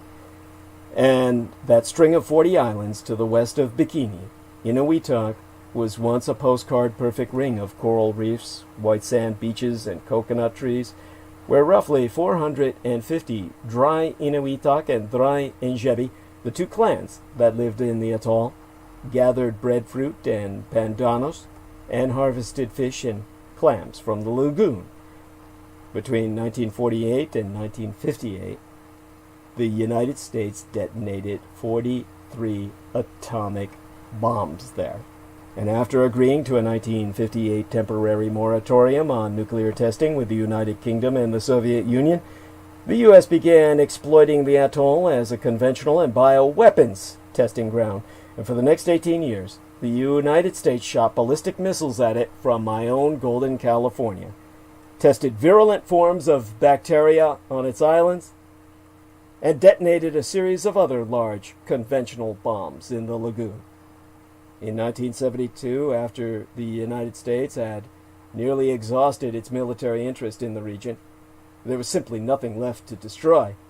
It invited the leaders of Eniwetok back to see the atoll for the first time since 1946. And according to a Department of Energy report of the event, the Eniwetok leaders were deeply gratified to be able to visit their ancestral homeland, but they were mortified by what they saw. The islands were completely denuded. Photographs show an apocalyptic scene of windswept, deforested islands with only the occasional coconut tree jutting up from the ground. Elsewhere, crumbling concrete structures, warped tarmac roads, and abandoned construction and military equipment dotted the barren landscape. The damage they saw on that visit was the result of nearly 30 years of U.S. military testing. The United States had detonated 35 bombs in the Marshall Islands in 112 days in 1958, 9 of these were on Eniwetak's Rumoured Island. With names such as Butternut, Holly, and Magnolia, the bombs were detonated in the sky, underwater, and on top of the islands. From 1946 through 1951, the U.S. began the first of 67 nuclear tests on Bikini and Eniwetak atolls, while still legally at war with Japan under conditions of ceasefire, forcing hundreds of islanders to evacuate. 9 bombs were detonated, ranging in size from 23 to 225 kilotons. In 1952, when the peace agreement went effective between the Japanese and American empires, the government shifted to testing larger weapons. Over the next 4 years, 250 bombs were detonated, inclusive Castle Bravo, then the largest artificial explosion ever in the human experience. Its radioactive fallout spread hundreds of miles and contaminated both Rongelap and Utrik atolls. In 1958, U.S. authorities grew concerned about a possible ban on above-ground nuclear experiments and accelerated their testing. A final 33 bombs were detonated between April 28th and August 18th. One test shot, Quince, misfired on the 6th of August in 1958 and sprayed plutonium fuel across Rumoured Island. The Department of Defense and the Lawrence Livermore National Laboratory, which was sponsoring the test, ordered soldiers into the contaminated Ground Zero to prepare the site for the next bomb 12 days later. And soldiers swarmed in with bulldozers and earth-moving equipment, pushing the radioactive soil into big debris piles that they shoved into the lagoon, the ocean, or possibly left alone. Government reports completely differ on these details. I know because I reviewed them myself. What is clear, and which has never been reported before, is that 130 tons of soil transported 5,300 miles from an atomic test site in Nevada was dumped into a 30-foot wide, 8-foot deep conical plug, where the next bomb, Fig, was detonated. Archive documents suggest the soil was used as part of an experiment to help scientists understand how soil types contribute to different blast impacts and crater sizes.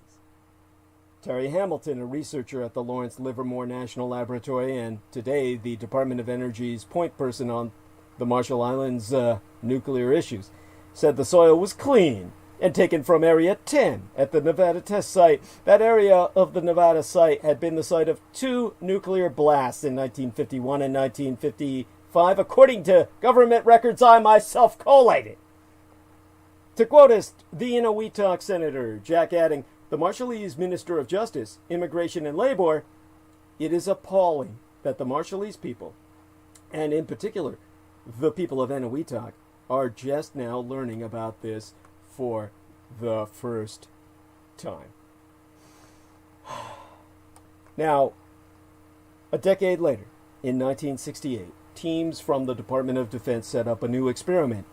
This time they were testing biological weapons, bombs and missiles filled with bacteria, designed to wipe out entire enemy populations.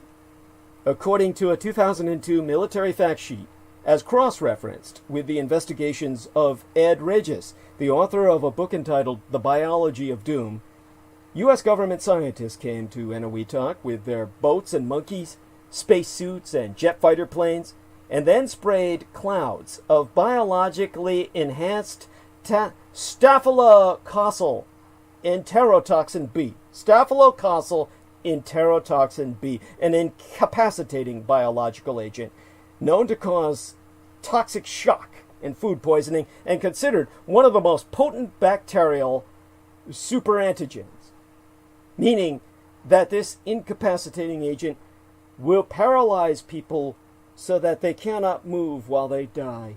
The bacteria were sprayed over much of the atoll, with Ground Zero at Laujoa Island, where U.S. troops were stationed 10 years later for the cleanup of the atoll. According to military documents, the weapons testers concluded a single weapon could cover 926.5 square miles, roughly twice the size of modern-day Los Angeles, and produce a 30% casualty rate. They want the rest to survive to go on to infect the others. Now, records of the test, including a 2-volume, 244-page account of Operation Speckled Start, as it was called, are still classified, according to the Defense Technical Information Center that I consulted, which is a branch of the Department of Defense I used to work with in terms of records collation. The Rumoured Dome shows no, well, it's basically, by all evidence, aging and weathering. Trapezoidal sections of the concrete cap are completely cracked. Vines and foliage snake up its sides, which further erode it. At its base, pools of brown, brackish water are filled with chunks of concrete that have chipped off over the years. Today, 40 years after it was constructed, the tomb resembles an aged, neglected, and slightly diminutive cousin of the Houston Astrodome. Spiderweb cracks whipsaw across its cap, and chunks of missing concrete pockets facade. Pools of brown, brackish water surround its base, and vines and foliage snake up its sides.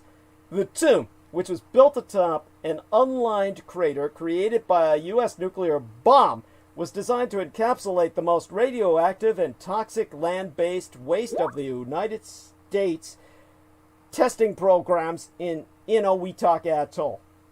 This included irradiated military and construction equipment, contaminated soil, and plutonium-laced chunks of metal pulverized by the 43 bombs detonated in this 2.26 square mile lagoon, according to U.S. government documents. It took 4,000 American servicemen 3 years to scoop up 33 Olympic-sized swimming pools worth of irradiated soil and 2 Olympic swimming pools worth of contaminated debris from islands across the atoll and dump it into the crater on Rumoured Island. Much of it was mixed in a slurry of concrete and poured into the pit, which was eventually capped with a concrete dome. 6 men died during the cleanup. Hundreds of others developed radiation-induced cancers and maladies that the United States government has simply refused to acknowledge. All of them dead by now. Department of Defense Lawrence Livermore National Laboratory consultant Bob Rettmeyer, a retired Huntington Beach-based electrician who did 2 6-month tours of duty at the dome in 1977 and 1978, testified that it's like they say in the Army. They treat us like mushrooms, feed us a lot of shit, and keep us in the dark. Now, Rettmeyer, who was in Enowetak with Company C, 84th Engineer Battalion out of Schofield Barracks, Hawaii, said he did not know he had been working in a radioactive landscape until he read about the dome in the Los Angeles Times last year. He said they had us mixing that soil into cement. We had no masks, no respirators, no bug suits for that matter. My uniform was a pair of combat boots, shorts, and a hat. That was it. No shirt, no glasses. It was too hot and humid to wear anything else. And according to unclassified military documents, the completion of the dome fulfilled a moral obligation incurred by the American Empire. Marshallese officials say they were never told that the U.S. authorities had doubts about the long-term integrity of the dome to safely store waste. According to a 1981 military document chronicling the construction of this dome, U.S. government officials met on February 25th of 1975 to discuss various cleanup options, and including ocean dumping and transporting the waste back to the U.S. mainland. And said document reported that any of those present seemed to realize that radioactive material was leaking out of the crater even then and would continue to do so. But because the other options were so expensive, they settled on the dome and relied on military personnel to do the cleaning instead of the contractors. At that meeting, a top Pentagon official was asked what would happen if the dome failed and who would be responsible.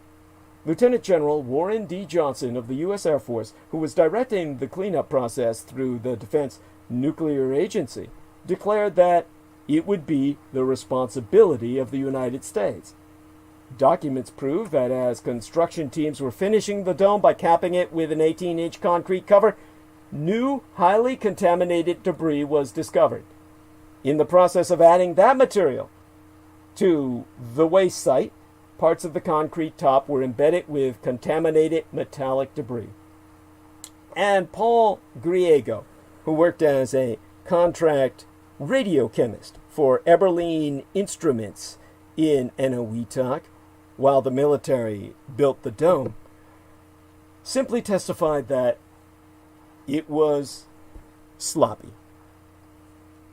The authors of that report noted that because the dome was designed to contain material and prevent erosion rather than act as any radiation shield, the radioactive material in the dome cover was no cause for concern. Today, U.S. officials maintain that the dome has served its intended purpose to hold garbage, not necessarily to be a radiation shield, because they didn't feel that the people deserved to be shielded. That distinction is not well understood in the Marshall Islands, where many assumed the United States had built the dome to protect them. Ho ho ho! Okay, there is some Darwinian selection here. Maybe these people are too stupid to live. I'm sorry. To quote his senator adding, "My understanding from day one is that the dome was to shield the radiation from leaking out." Well, soon after that dome was completed, the winter tides washed more than 120 cubic yards of radioactive debris onto Runit's shores, prompting American authorities to build a small antechamber adjacent to the dome to hold the new red-level debris.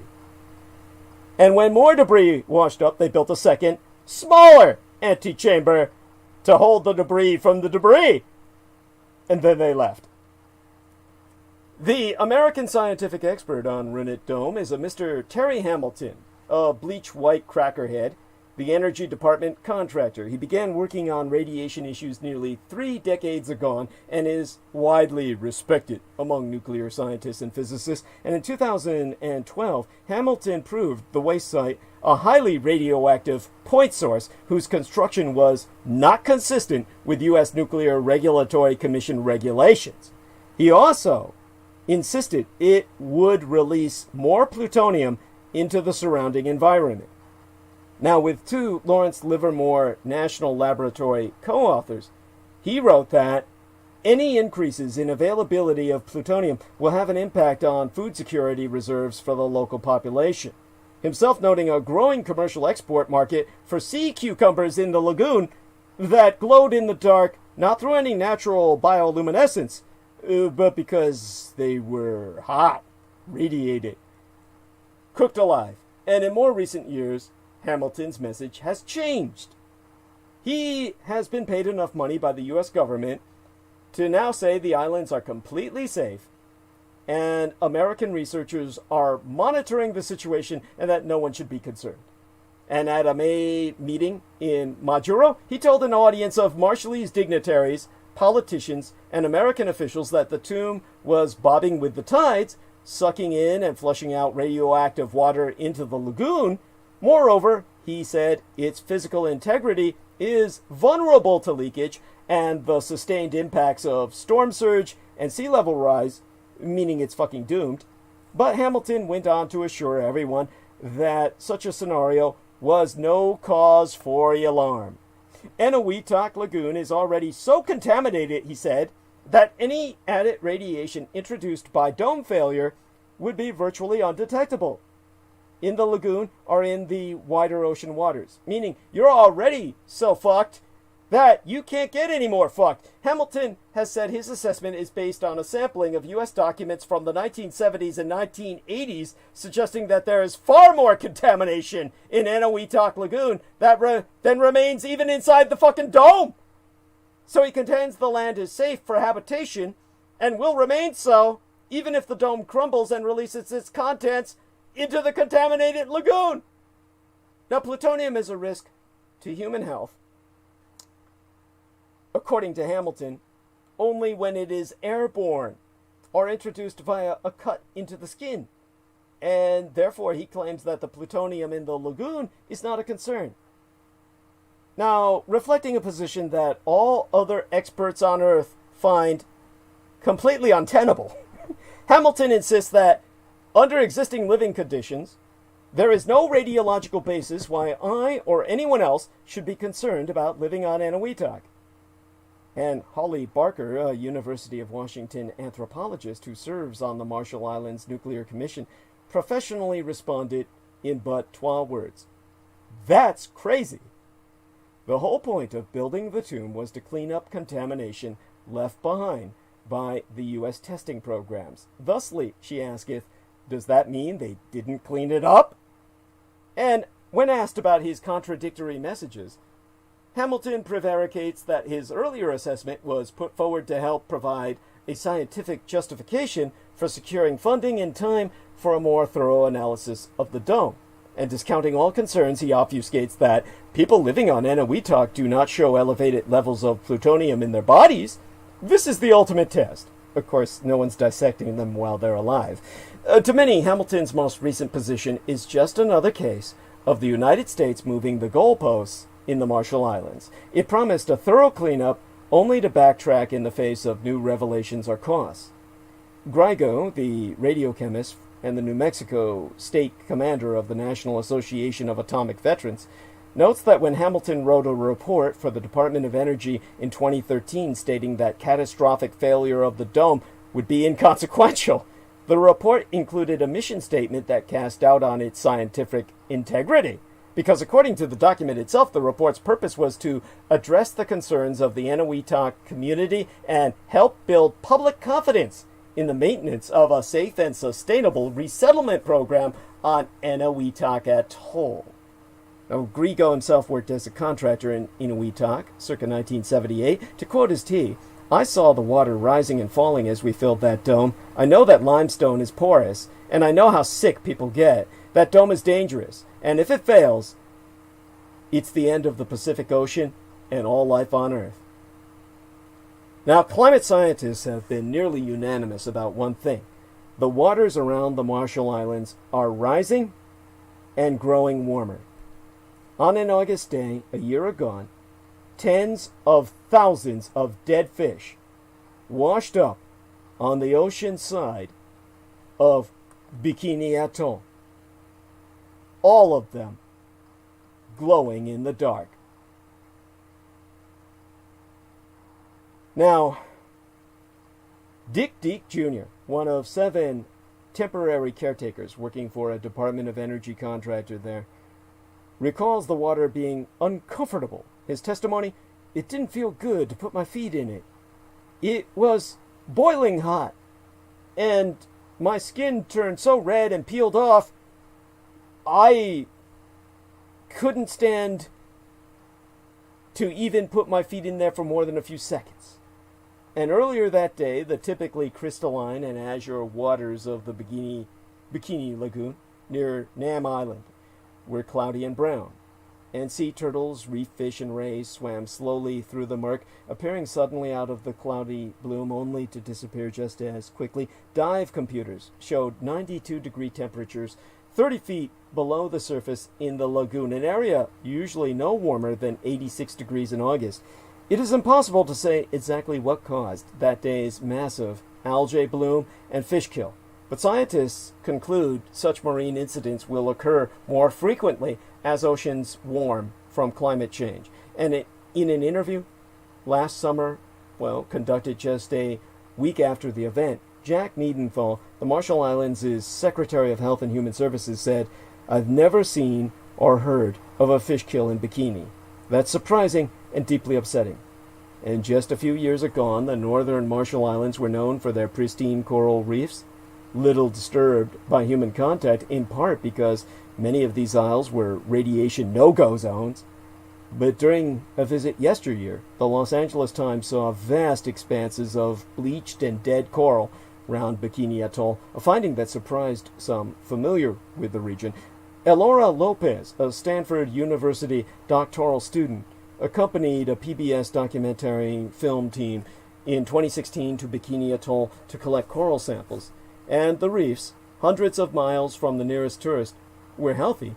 But when she returned in 2018, using geosynchronous positioning satellite coordinates to find the same location, all the corals were dead.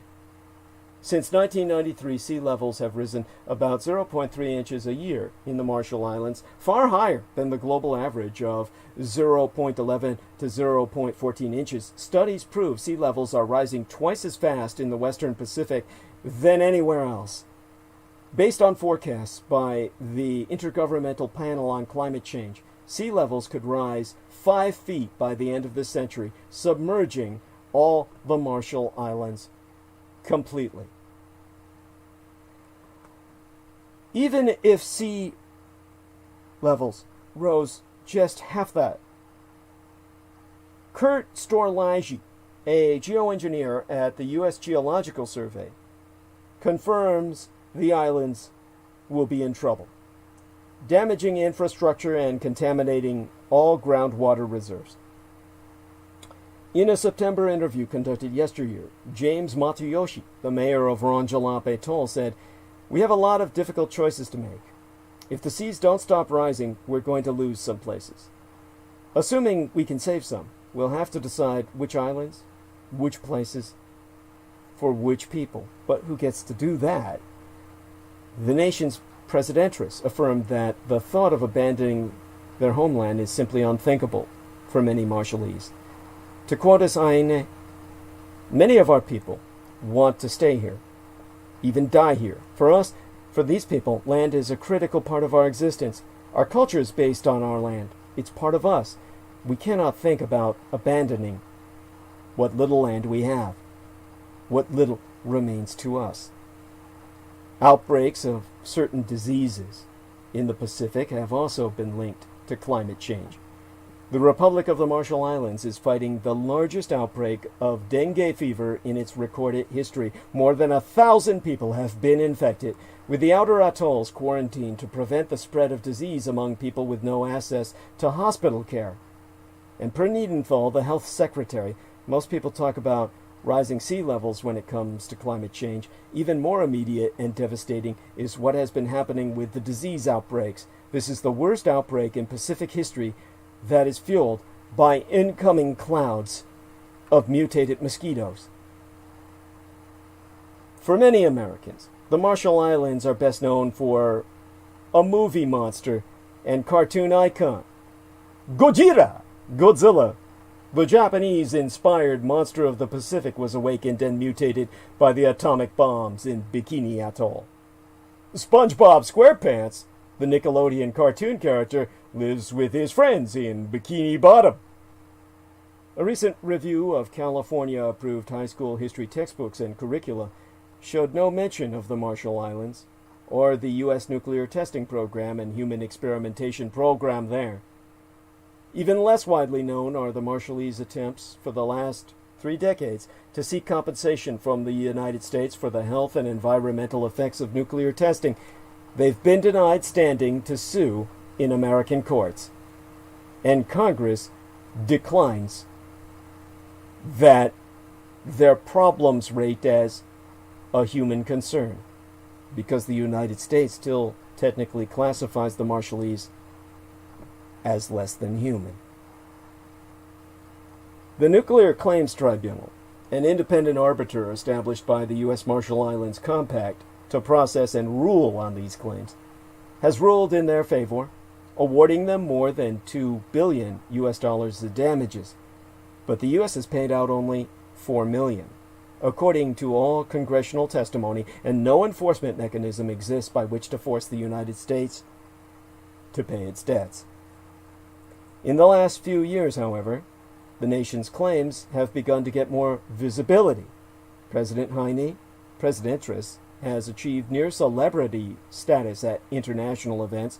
The Marshall Islands recently secured a seat on the United Nations Human Rights Council, giving the nation another forum in which to raise its concerns.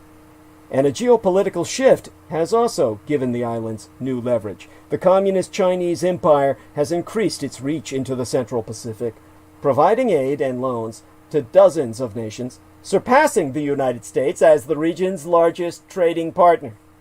And according to a 2018 Congressional Committee report from the Sino-American Economic and Security Review Commission, Communist China is attempting to erode all American influence in the region to weaken the U.S. military presence and create an opening for Chinese communist military access. In September, two of the United States' staunchest allies in the Pacific, Kiribati and the Solomon Islands, September of yesteryear, severed diplomatic ties with my native homeland and heartland of Taiwan, embracing the communist Chinese empire instead. Washington has quite rightly greeted these developments with concern. In August, Secretary of State Michael R. Pompeo flew to Micronesia to meet with the leaders of several Pacific Island nations, including the Marshall Islands, and he announced the United States' intention to extend the compact with the Marshall Islands, providing aid in exchange for a secure military presence and working rights for the Marshallese in the United States, where they would finally be recognized as human status. And that announcement came as a surprise to the Marshallese, who were anticipating the expiration in 2023 of their compact, which includes annual grants from the U.S. that total about $30 million a year. Marshallese officials read that as a sign that the islands have new negotiating power. Aiding the Anahuac senator has gone so far as to say, these are matters of life and death for us. We can't afford to rely exclusively on reassurances from one source. We need neutral experts from the international community to weigh in, to confirm or challenge previous American findings. Now, many Marshallese say they don't want American money or apologies, but just a home in the Marshall Islands that is safe and secure. Nurja Yosef holds out hope for a day when her children, grandchildren, and great-grandchildren can return to her ancestral homeland in Rangalap, and she can be buried in the sands of her youth, alongside her ancestors, under the coconut trees she remembers so well. To quote a she, in Los Angeles, you make movies about the Titanic, about people who lost everything. Why don't you ever make any movies about us? Well, you see, they think they do when they make the Planet of the fucking Apes, because that's what they think you are. Now, meanwhile, satellite images betray that major construction work has been going on for months atop Wake Island, and was still continuing in late June. Because while Guam lies within range of China's and North Korea's medium-range ballistic missiles, Wake Island, 1,500 miles east of Guam, sits outside that range, and almost at the end of the range of their intermediate-range ballistic missiles. A military conflict with China would commence as incredibly violent and fast-moving, with U.S. bases in Okinawa, Guam, and the Marianas too vulnerable to an immense number of missiles likely to be fired from mainland China, making Wake Island the ideal fallback position. Wake is operated by the U.S. Air Force through Joint Base Elmendorf-Richardson in Alaska, and is located within the Pacific Remote Islands Marine National Monument. Now that is what brings me to what the Grand Madam Judith Eger taught me about. And because of our limits on time tonight, I'll probably continue talking about that on Sunday night. Maybe I can get into it tonight, but this is something that I should really educate people into as part of an arc of narrative, which I could not finish tonight. There's simply too much to cover. Try and understand all of the crimes which I've related unto you tonight. Put that into context of Wake Island, which fell on this date today, or that was the date when I started this transmission. It is now yesterday, and we're now into the remembrance date of the Soviet invasion of Afghanistan. Think about the incredible crimes in context of what the Americans say was the great defense of Wake Island. If Trump can say the Soviets were right to invade Afghanistan, the Japanese were doing the work of the angels and God himself in wiping out the Americans from Wake Island.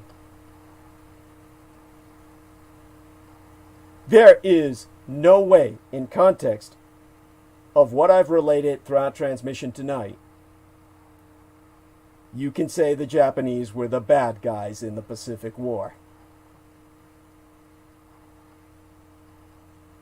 Now, I'll re-emphasize this again in my next transmission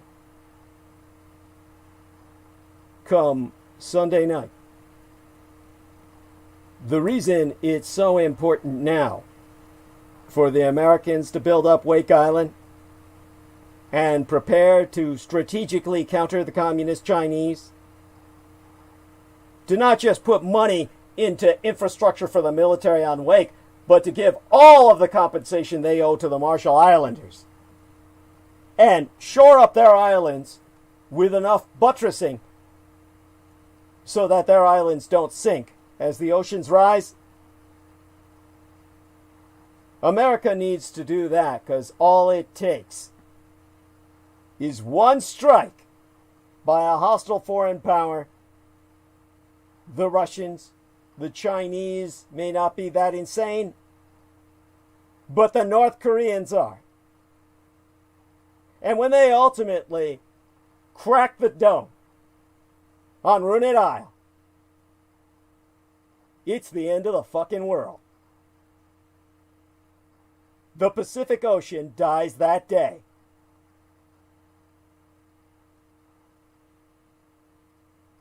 And all you motherfuckers who think the U.S. did good in World War II, eat shit, die, and burn in hell eternal.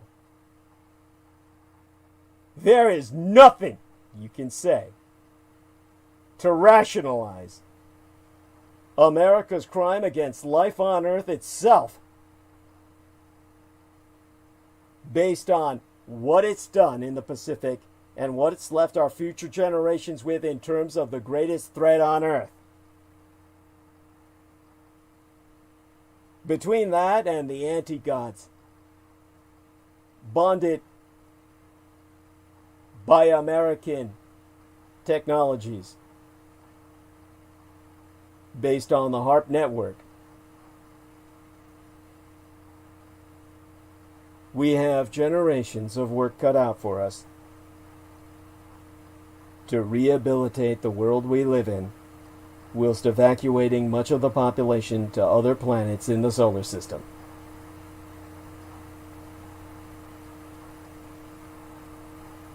What the American Empire has done, the world can never recover from.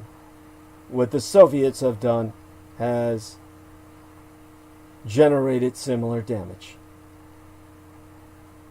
We can rehabilitate the Earth to a degree, but we must begin evacuating population off. There are too many toxic pits and obstacles towards recovery of any normal environment at this point to rely on the totality of the human race remaining on this world in an environment of such toxicity.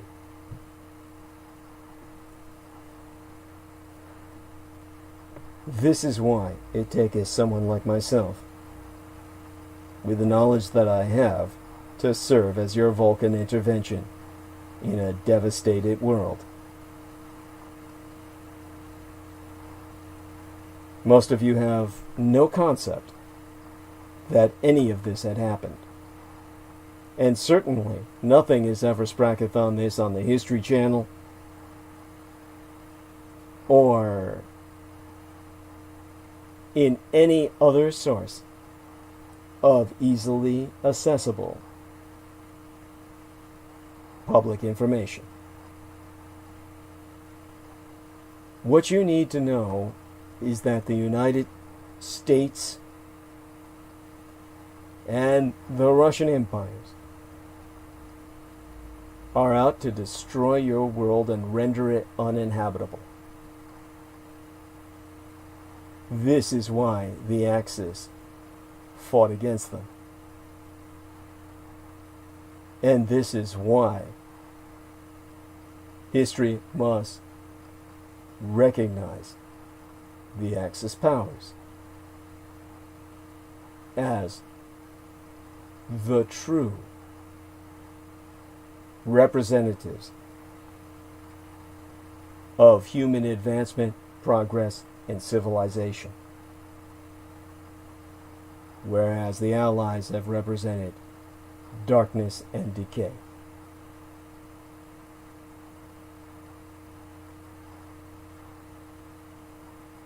Now, again, this is a subject that is so profound that it serves as its own theme for Christmastide. And on Sunday, certainly the subject will be returned to. And with that, we will provide you a better perspective on where we go from here.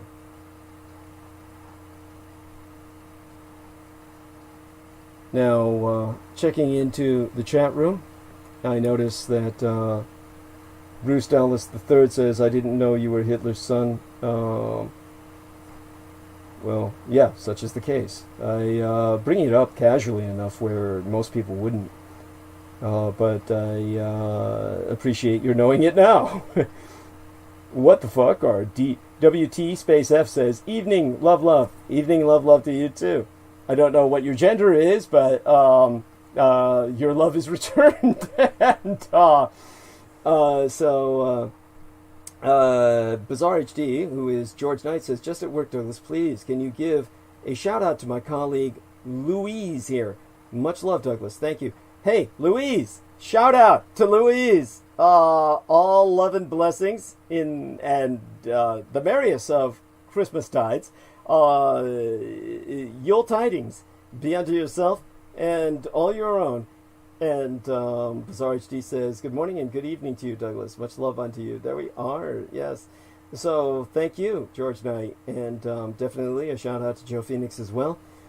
And along with that, I guess what I'll do is, final thing I need to emphasize, it's only how many minutes we got left, but a few.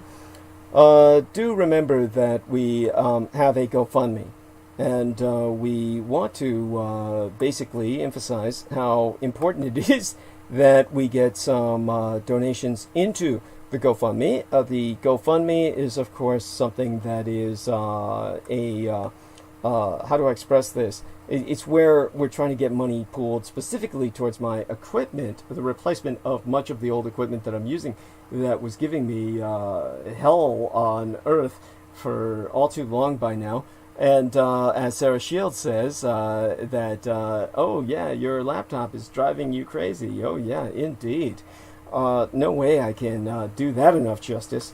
So let me see if I can find the script written for me by the lovely Selena Khan, and I'm going to check out, of course, my GoFundMe as pinned onto my Facebook timeline here, and that will take me, of course, to where I can find the link that takes me to the GoFundMe itself, where I can basically relate the cause for people to get a better grasp. Remember, this is the GoFundMe that's listed or titled, whatever you call it, as Urgent Contribution, and it's subtitled something about the necessity of equipment or something like that, you know, I have to replace this equipment sooner or later, you know, as soon as possible. So definitely want everyone to appreciate the dire need for supplies of fiscal support into the GoFundMe, and get into the details here as soon as I can find the bloody link that will take me there.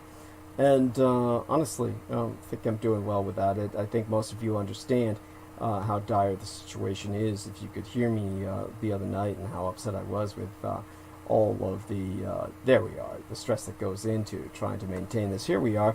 Urgent contribution, professional studio supplies. And it says now this fundraiser is located near you, or maybe we got $90 out of a $5,750 goal, which is beneath microscopic.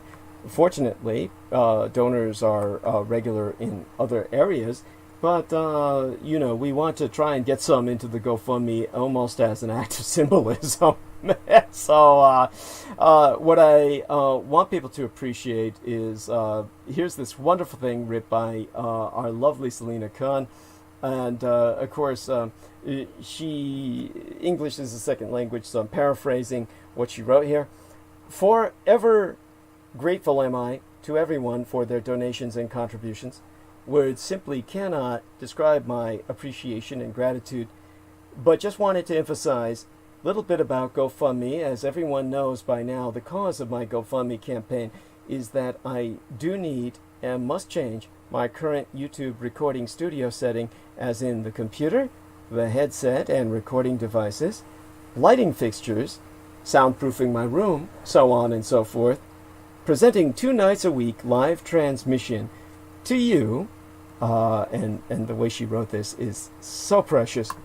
She wrote, to you, all my beautiful lovers out there, from my city to all around the world, is the only life that I have.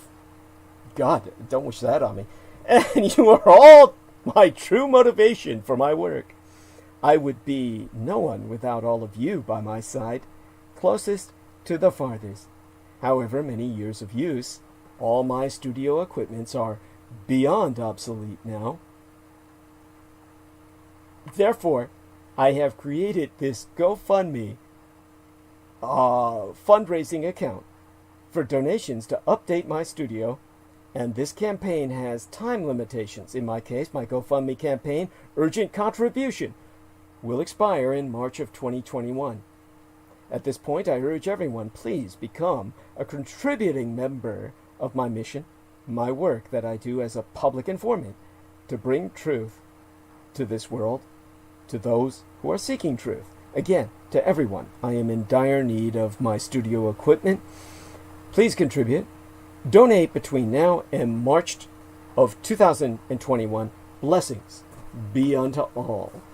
And, oh shit, in the few minutes we got left, understand, of course, that I myself must work by law. I'm required to work until the age of 65, and that's because I'm on Medicare and Medi-Cal, and I am on both of these programs by dint of my being enrolled in the 250% Working Disabled program, where disabled individuals are required by law to work so long as our income is maintained at less than 250% of the federal poverty level, to thereby become eligible via paying our monthly premiums based on net countable income. Now, this enables myself to receive the constant medical care I conditionally need to functionally survive, as impacted as I am by both mechanical and psychological injuries. Post-traumatic stress disorder, or in my case, complex post-traumatic stress disorder, being a psychological injury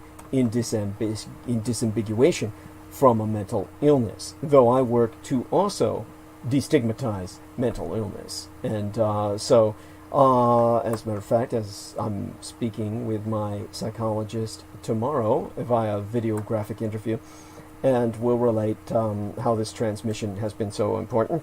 So, to continue my work, by which to literally maintain my very life, I must establish a professional-grade in-home studio with the latest equipment to meet technological quality standards that will be adaptable to emergent systems technologies as they come online. You can help there, and you do so by going to GoFundMe and pressing the donate button at the GoFundMe titled Urgent Contribution and subtitled Professional Studio Supplies. And with that, all my love be unto all of those who support myself, and my best wishes be unto everyone, and my encouragement that you join us on Sunday night, where I'll continue with the story of the historical battle for Wake Island within context of the geopolitics of the Sino-American hostilities and the former Japano-American hostilities. And with that, of course, I want to emphasize that it was important to bring up the human aspect of this conflict, which no one has ever done for you before, I would safely presume. And with that as well, I will be enjoying my Christmastide. My best be unto all of you at this Christmas time. And we haven't been too theological this year. We might be on Sunday after I finalize my narrative started tonight. Hopefully the narrative encourages you to come back so that I can